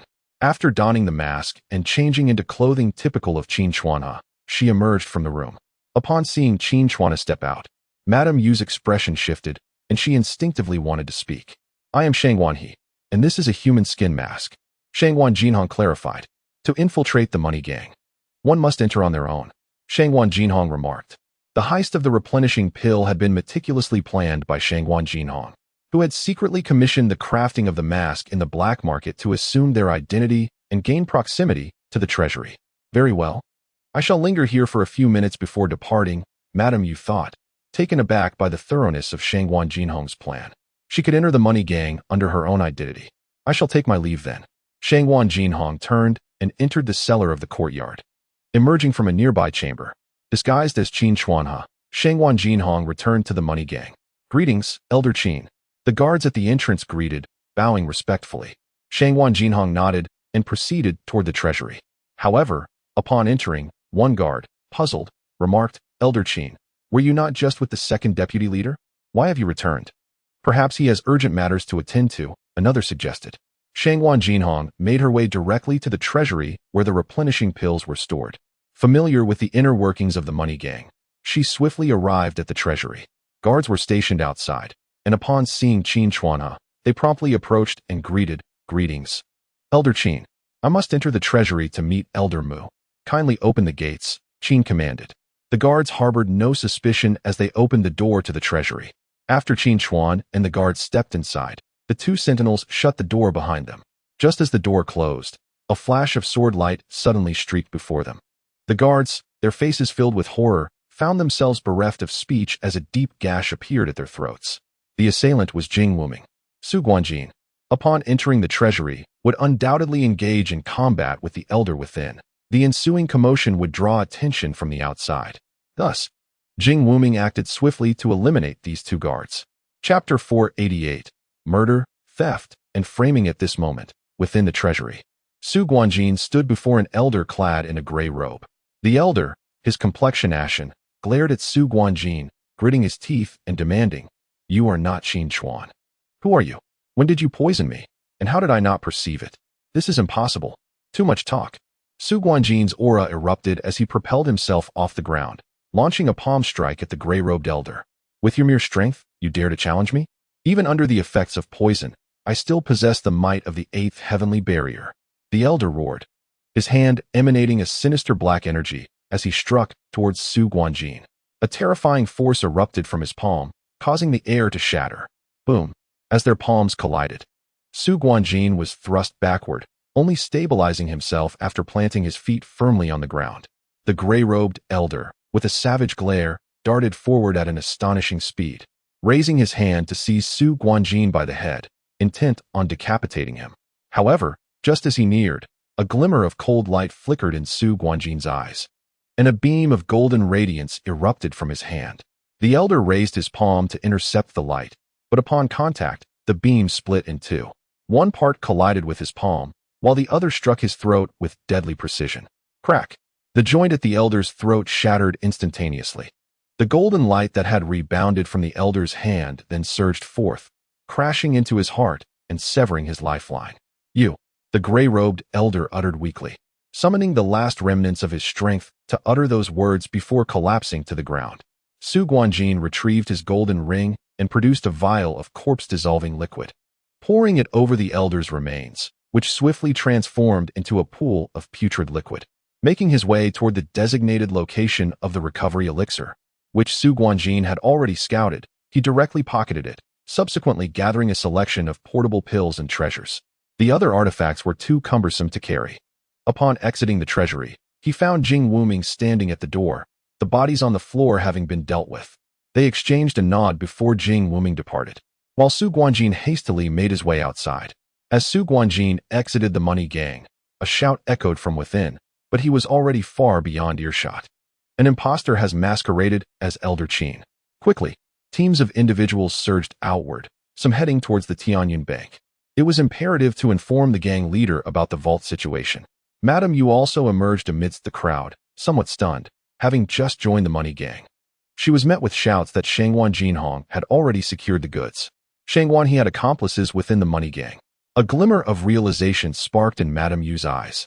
Instead of seeking out Shangwan Jinhong, she chose to follow the members of the money gang towards Jin Yu Ling. She yearned to witness the manner of Jin Yu Ling's demise. Outside the Tianyan Bank, Bai Choufei and Murong Fu were peering through the window of an inn, observing the street. They awaited Jin Yu Ling's arrival. "I will directly ambush Jin Yu Ling. You must immediately intercept the others," Murong Fu declared. Jin Yu Ling's fate must rest in his hands. Naturally, he would employ the formidable techniques of Chutian Baz, Chutian Paradise, wielding the devastating Tian Mie Juhan Palm. Qin Chuan's prowess is at the level of Tianren Chinan. While I can halt him, eliminating him may prove challenging. After you dispatch Jin Yu Ling, swiftly join forces with me to eliminate Qin Chuanha. Bai Choufei responded.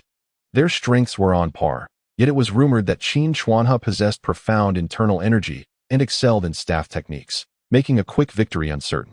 Very well. Murong Fu nodded. They are coming. Bai Choufei's gaze shifted towards the distance as a carriage approached. It was indeed Jin Yu Ling's carriage. Soon, it halted before the Tianyan Bank. Clad in golden attire, Jin Yu Ling descended, accompanied by Qin Chuanha. The latter's expression was severe, garbed in a gray robe. with a copper short staff at his waist, a weapon capable of transformation.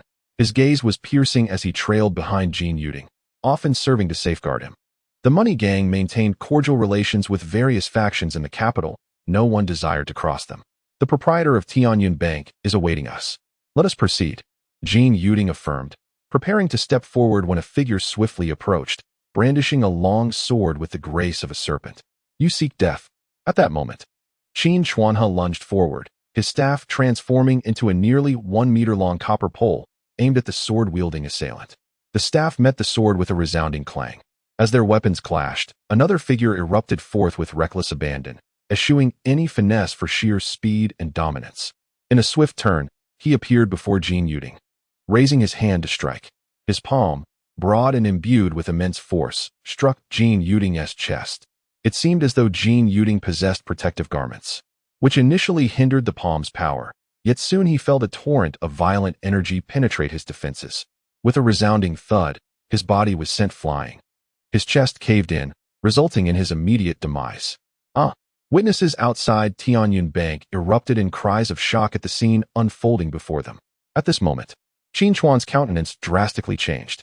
With a swift shake of his staff, he deflected Bai Choufei's long sword, pivoting to assess Jin Yu Ling's condition. However, Bai Choufei would not let such an opportunity slip away. His sword moved with the precision of a finger, unleashing a thunderous strike. This thunder surged through the copper staff, sending a jolt through Qin Chuan's hand. In that fleeting instant, Bai Choufei's sword pierced his opponent's throat. Let us go. The two then executed their movements, darting into a desolate alley, vanishing from the onlooker's sight. The transition from murder to departure was astonishingly swift. Moments later, the crowd began to regain their senses. Not good. The deputy leader has been killed. A wave of commotion erupted among the nearby throngs. Amidst the uproar, numerous figures from the Jin Qian gang approached, their eyes widening in horror upon seeing the two lifeless bodies on the ground. An elder appeared beside Jin Yu Ling, inspecting the wound on his chest. That imprint, it's the heavenly annihilation soul palm, the ultimate technique of Chu Tiantang and Chu Tianba, the elder exclaimed, his face contorting with rage. Chu Tiantang, how dare you lay a hand on our Jin Qian gang? He bellowed, furious. The heavenly annihilation soul palm could only belong to Chu Tianba. Who else could it be? Among the crowd, Madame Yu observed the scene, momentarily stunned.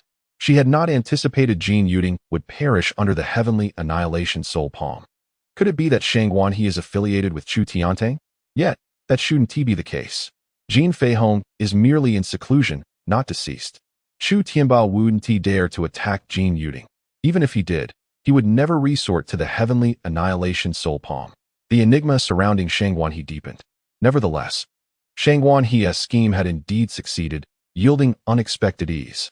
Madame Yu gazed at the two bodies on the ground, her mind racing. The individuals I favor are truly extraordinary, decisive and ruthless. Retrieve the bodies of the leader and elder Qin, and summon all the elders of Jin Qian gang to the council hall for a meeting. The elder commanded sternly. Some swiftly carried away the corpses of Jin Yu Ling and Qin Chuan. In Shangguan Jinhong's chamber, he concealed the acquired items in a dark recess, removing the human skin mask from his face and donning Shangguanhe's visage. Shangguan elder. At that moment, a disciple of the Jin Qian gang rushed in, breathless. What has happened? Shangguan Jinhong inquired. Shangguan elder, grave news. Our treasury has been robbed. The elder guarding it has been brutally slain, and the deputy leader along with Elder Qin has been assassinated outside the Tianyun Bank. I am here to inform the elders to convene at the council hall. The disciple relayed urgently. What? Shangguan Jinhong's expression shifted, revealing astonishment. Come, we must immediately head to the council hall. Without delay, Shangguan Jinhong followed the Jin Qian gang disciple, hastening towards their headquarters. At this moment, within the council hall of the Jin Qian gang, dozens of elders had gathered. On the ground lay two corpses wrapped in white cloth, while in the center of the council hall stood an elderly man clad in black, his countenance dark and foreboding. The aura emanating from the elder was formidable, silencing the assembly of dozens of elders within the hall. As more elders entered, they followed suit, standing quietly to the side. When Shangguan Jinhong arrived, she noticed Madame Yu casting a glance in her direction. Shangguan Jinhong remained composed, standing aside, her gaze briefly flitting to the elder in the black robe at the center. Though she had never encountered this elder before, The powerful presence he exuded was reminiscent of the formidable challenges faced by those at the pinnacle of existence, instilling within her a profound sense of pressure. Madam Yu gradually approached Shangwan Jinhong from behind and conveyed through thought, "This man is the steward of Jin Feihong. He has taken his position in the council hall since our return." Madam Yu relayed this information to Shangwan Jinhong. The steward of Jin Feihong, who was also the steward of the money gang, was unexpectedly far more powerful than Jin Yu Ling. Shangwan Jinhong mused to herself that aside from Jin Feihong, the leader of the money gang, his two brothers possessed significantly weaker capabilities. The reason no one had dared to confront the Jin Yu Ling brothers was primarily due to Jin Feihong's ruthless nature and formidable strength. Although he was in seclusion, no one in the capital dared to provoke the money gang. However, they had now offended a formidable adversary. "Steward Yang, I have examined the wound. The second leader perished under the Tian Mie Juhun palm," Elder Qin reported, his voice grave. Elder Qin was pierced through the throat by a sword. The assailant's speed was astonishing. Additionally, at the treasury, the assailants eliminated Elder Mu and two guards, erasing all traces. However, we have received information from some disciples that the intruders impersonated Elder Qin to gain access to the secret vault. An elder, approximately 50 years of age and possessing the strength of the third level of existence, spoke up. "I have also examined the wounds on Leader Yu Ling. They indeed bear the marks of the Tian Mie Juhun palm. Disseminate this information. I wish to observe the reaction from Chu Tianba's side," he continued. Steward Yang interjected, "Should we not inform the leader about this matter? With our standing, Chu Tianba would hardly regard us." The elder who had spoken earlier replied, "Not at the moment. The leader is currently at a critical juncture and cannot be disturbed. We must first clarify the situation and monitor the response from Chu Tiantang. You all should return and investigate this matter thoroughly. Whoever uncovers the truth behind the deaths of Leader Yu Ling and Elder Qin, I will report to the leader and recommend them for a reward. Whoever brings the true culprit to justice, I will advocate for their promotion to the position of deputy leader of the money gang." Upon hearing Steward Yang's words, the eyes of those gathered in the council hall sparkled with determination. In the realm of martial arts, aside from their pursuit of skill, what mattered most was power. Attaining the role of deputy leader of the money gang would bestow upon them considerable authority. "We shall certainly avenge the second leader and the others," the elders declared in unison, swiftly exiting the council hall, with Shangwan Jinhong and Madam Yu following suit. Within the grand hall, only Steward Yang and 3 other elders remained. Among them was the elder who had spoken earlier. "It is evident that there must be a traitor within our money guild. Otherwise, our adversaries would not be able to track the movements of the second leader with such precision." However, whether the demise of the second leader is connected to Chu Tiantang remains uncertain.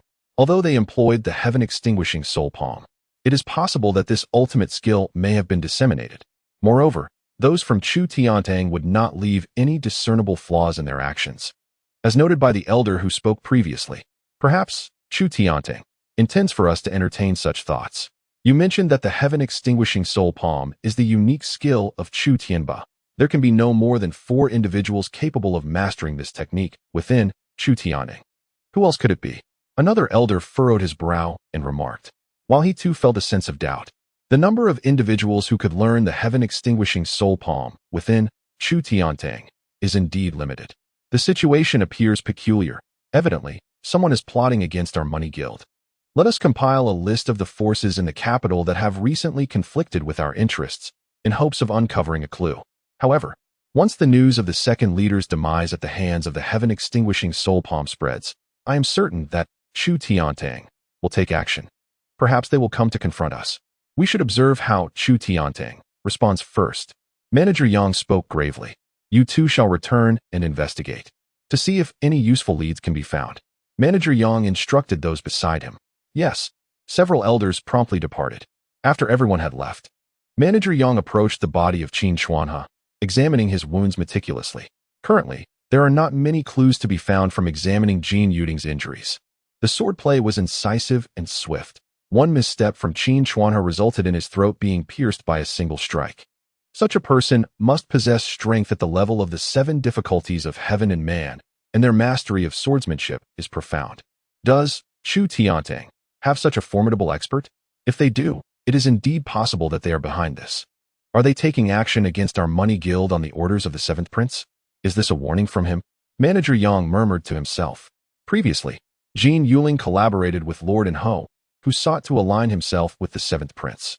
After Jin Yu Ling's death, Jin Yu Ling severed all ties in that regard, effectively ending any cooperation with the seventh prince. Chapter 490. The Enchantress Lu Yu and the madman Sima Kuang. After contemplating the corpse for a moment, Manager Yang proceeded towards the rear courtyard of the Money Guild. In the spacious courtyard stood a woman clad in a flowing purple gown, her long, jet-black hair elegantly arranged, exuding a captivating charm. Her oval face, adorned with delicate features and a subtle touch of makeup, revealed skin as flawless as freshly fallen snow, with eyes like autumn waters, radiating a mesmerizing allure. The purple gown subtly revealed her exquisite collarbone, and with a jade hairpin delicately placed in her hair, she appeared strikingly enchanting. Behind her stood two individuals. One was a voluptuous woman dressed revealingly in a black gown, her fair skin contrasting sharply, and her eyes gleamed with a cold light, unmistakably indicating that she was not to be trifled with.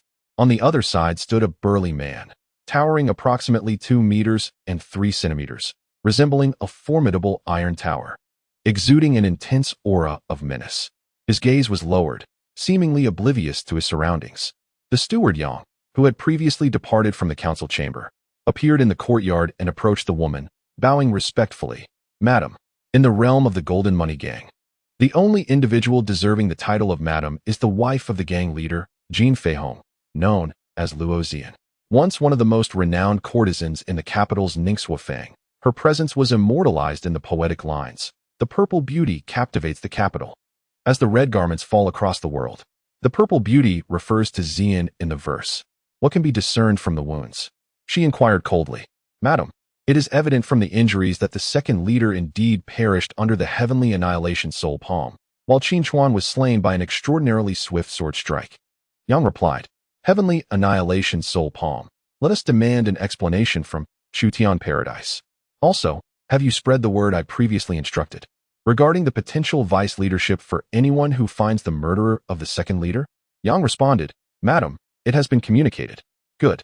I am eager to see if any experts from our Golden Money Gang will emerge under this pressure. The gang has become too stagnant, lacking vitality. With our leader currently in an important seclusion period, I fear that some may attempt to test his condition in this manner. Thus, the Golden Money Gang must maintain its ferocity, Luo Zian declared. Furthermore, you shall immediately proceed to the Qingyi building and issue a bounty of 20 million taels. Regardless of the circumstances, we must eliminate those who have attacked Yu Ting and his associates. She commanded. I believe many will be tempted by this substantial reward. A glint of murderous intent flickered in her eyes. I shall arrange it at once. Yang replied. Make your way to Tian Paradise and meet with Chu Tianba. Soon after, the bounty from the Golden Money Gang was announced at the Qingyi building, causing a stir throughout the capital. Many who caught sight of the bounty could not help but swallow hard. Within the headquarters of Tian Paradise, due to the matters concerning the Golden Money Gang, Chu Tianba swiftly summoned the leaders of Tian Paradise. Greetings, Chief. The 9 hall masters of Tian Paradise entered in succession, bowing before Chu Tianba. His gaze was cold and piercing, resembling a sharp-eyed eagle, as he scrutinized the newcomers, inducing a sense of dread and anxiety among them. Inform me of what transpired with the Golden Money Gang and Jin Yu Ling. Why do rumors circulate that it was my Tian Paradise that instigated the attack? Chu Tianba questioned with a chilling demeanor. Chief, this matter bears no relation to us. It is merely unfounded gossip from the Golden Money Gang. Jin Yu Ling fell victim to the heavenly annihilation soul palm, and they claim it was our doing. Chief, we should issue a warning to the Golden Money Gang. Spoke Lu Biao of the Tian Mang Hall. We must refrain from such actions, for if we do, the Golden Money Gang may perceive it as an affront, potentially leading to conflict with us, Lu Hall Master cautioned. This matter is evidently a scheme to frame us. Once we engage with the Money Gang, we may inadvertently allow others to reap the benefits. One of the leaders spoke up, expressing concern that this storm could escalate, and soon, we might find ourselves targeted by those who wish to harm our true heaven. Not far from Lu Biao, another individual interjected. Clad in black with a dagger sheathed at his waist and eyes sharp as a hawk. Now is not the time for retreat. We must adopt a formidable stance. If true heaven remains passive, others will take action, and we could easily become the targets of many. The capital has always operated on the principle of the strong preying upon the weak. Once you show weakness, you risk becoming prey yourself, regardless of who strikes first. We must assert our strength. Seated at the head of the table, the leader of Chu Heaven maintained a stoic expression while listening to the discussions below. Suddenly, his demeanor darkened, and his eyes turned icy as he abruptly exited the conference hall, appearing in the courtyard outside. A series of anguished screams echoed, followed by the bodies of several Chu Heaven disciples being hurled into the courtyard from outside. Their chests crushed, their bodies mangled beyond recognition. 9 leaders of Chu Heaven followed Chu Tianba outside, their expressions shifting dramatically. How audacious! Who dares to show themselves? One of the leaders barked. In response, a figure leaped into the courtyard, none other than the enchanting woman who accompanied Luo Xian. Master Chu, we come at the behest of our leader to demand an explanation from your Chu Heaven. The celestial annihilation palm is your ultimate technique, and anyone capable of wielding it must possess significant connections, the alluring woman stated, her gaze fixed on Chu Tianba. Feng Wuye Ji, Lu Yu, you dare to intrude upon Chu Heaven, slay my disciples, and expect me to provide you with an explanation? You truly underestimate me, Chu Tianba, he replied, his eyes glinting with cold fury. This Lu Yu, the enchanting phoenix dance, and the reckless warrior Sima Kuang are among Jin Feihong's most formidable subordinates, second only to him within the money gang. Ever since Jin Feihong entered seclusion, these two had vanished from sight. To encounter them now raises suspicions about Jin Feihong's return from his retreat. As Chu Tianba contemplated these thoughts, he spoke coldly. Today, I shall detain you and compel Jin Feihong to personally come to Chu Heaven for the return of my people. As he spoke, an aura erupted from Chu Tianba. The members of the money gang had come to Chu Heaven and killed his disciples, regardless of the circumstances. Chu Tianba was determined to provide an account for his fallen comrades. It seems Master Chu is unwilling to negotiate, the enchanting woman observed, her gaze sharpening as she suddenly unleashed her power. With a flick of her wrist, a multitude of icy stars surged forth from her palm, hurtling toward Chu Tianba. Seeking death, he shouted, retaliating with a powerful strike of his palm. A formidable force emanated from his hand, countering and deflecting the oncoming barrage of cold stars, while simultaneously launching an attack toward the alluring woman. The alluring woman retreated as she made her move. Anticipating the glimmer of cold light reflected towards her, she swiftly drew her hand to her waist, and in an instant, a brilliant flash of white sword light erupted forth. The sharp clangs echoed sharply. Chapter 491. The Fury of Chu Tianba, the Breakthrough of Shengwan Jinhongboom. At that moment, the wall behind her collapsed. A towering figure emerged behind the enchanting woman, a robust man who, with a powerful push against the ground, lunged towards Chu Tianba. His hand descended upon Chu Tianba like a mountain crashing down. Unexpected to see you here, Sima Kuang. Chu Tianba's expression turned cold as he recognized Sima Kuang. He unleashed a punch imbued with a dark energy.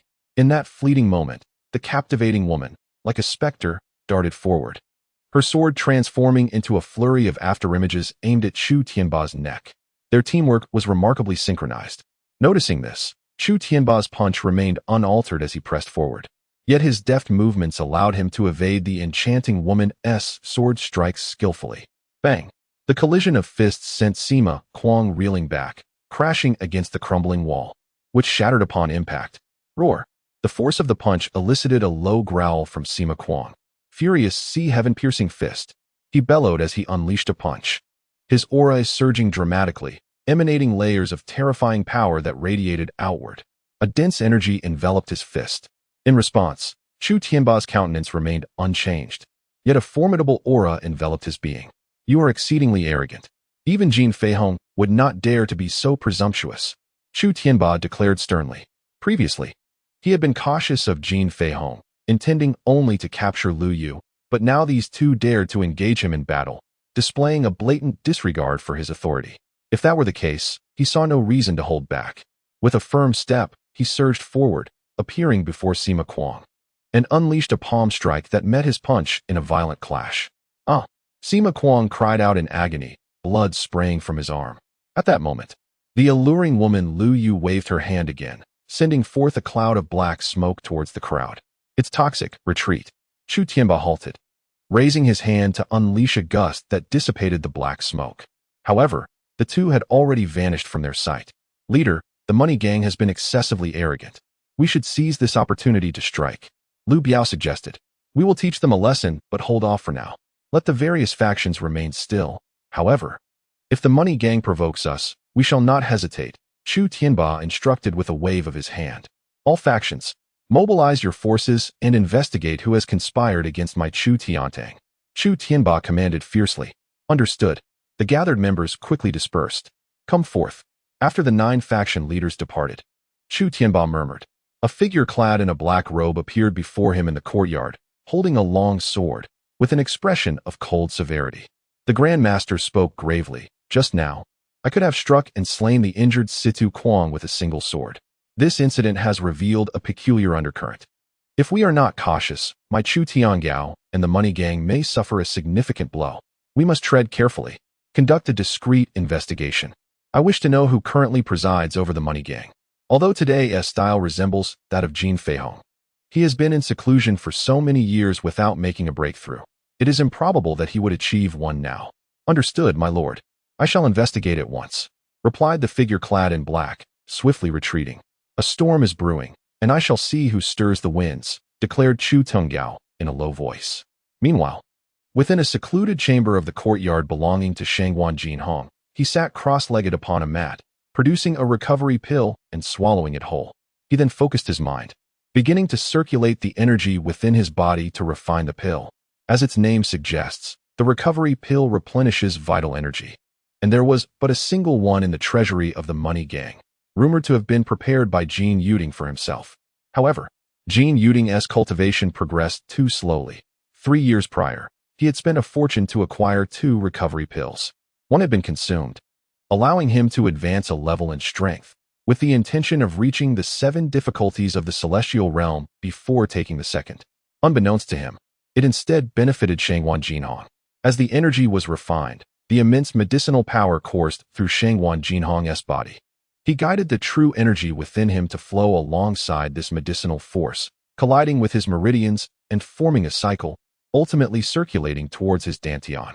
Over time, the potency of the pills surged like a torrent into the dantian, creating a field of energy that began to flow back into his meridians.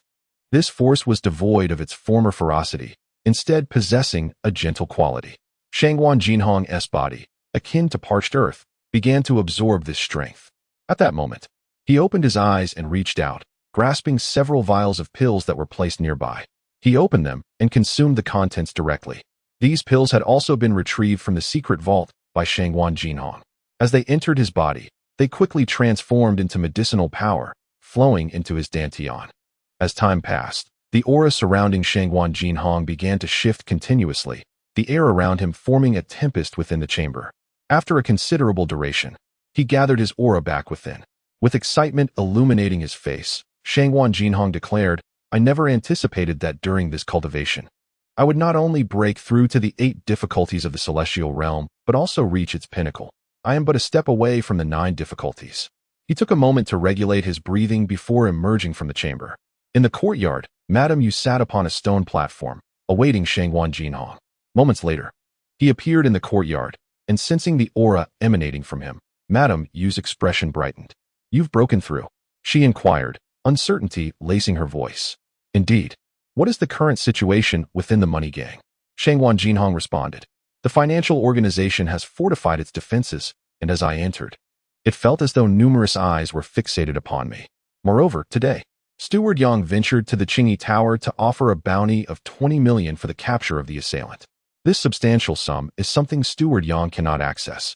I suspect that there are other forces at play within the organization. However, we have yet to uncover who they are. As Lady Yu spoke, a subordinate of Shangwan Jinhong rushed in. Elder, we have just received news that the protector beside the leader, the enchanting Feng Wu Yaoheim Lu Yu, and the tempestuous Sima Kuang have been sighted in Chutian Paradise. However, they were injured by Chu Tianba and have returned to the organization, the newcomer reported. Before his seclusion, Shangwan Jinhong had instructed others to investigate external affairs. Lu Yu and Sima Kuang? Shangwan Jinhong furrowed his brow slightly, as he had not previously heard of these two within the financial organization.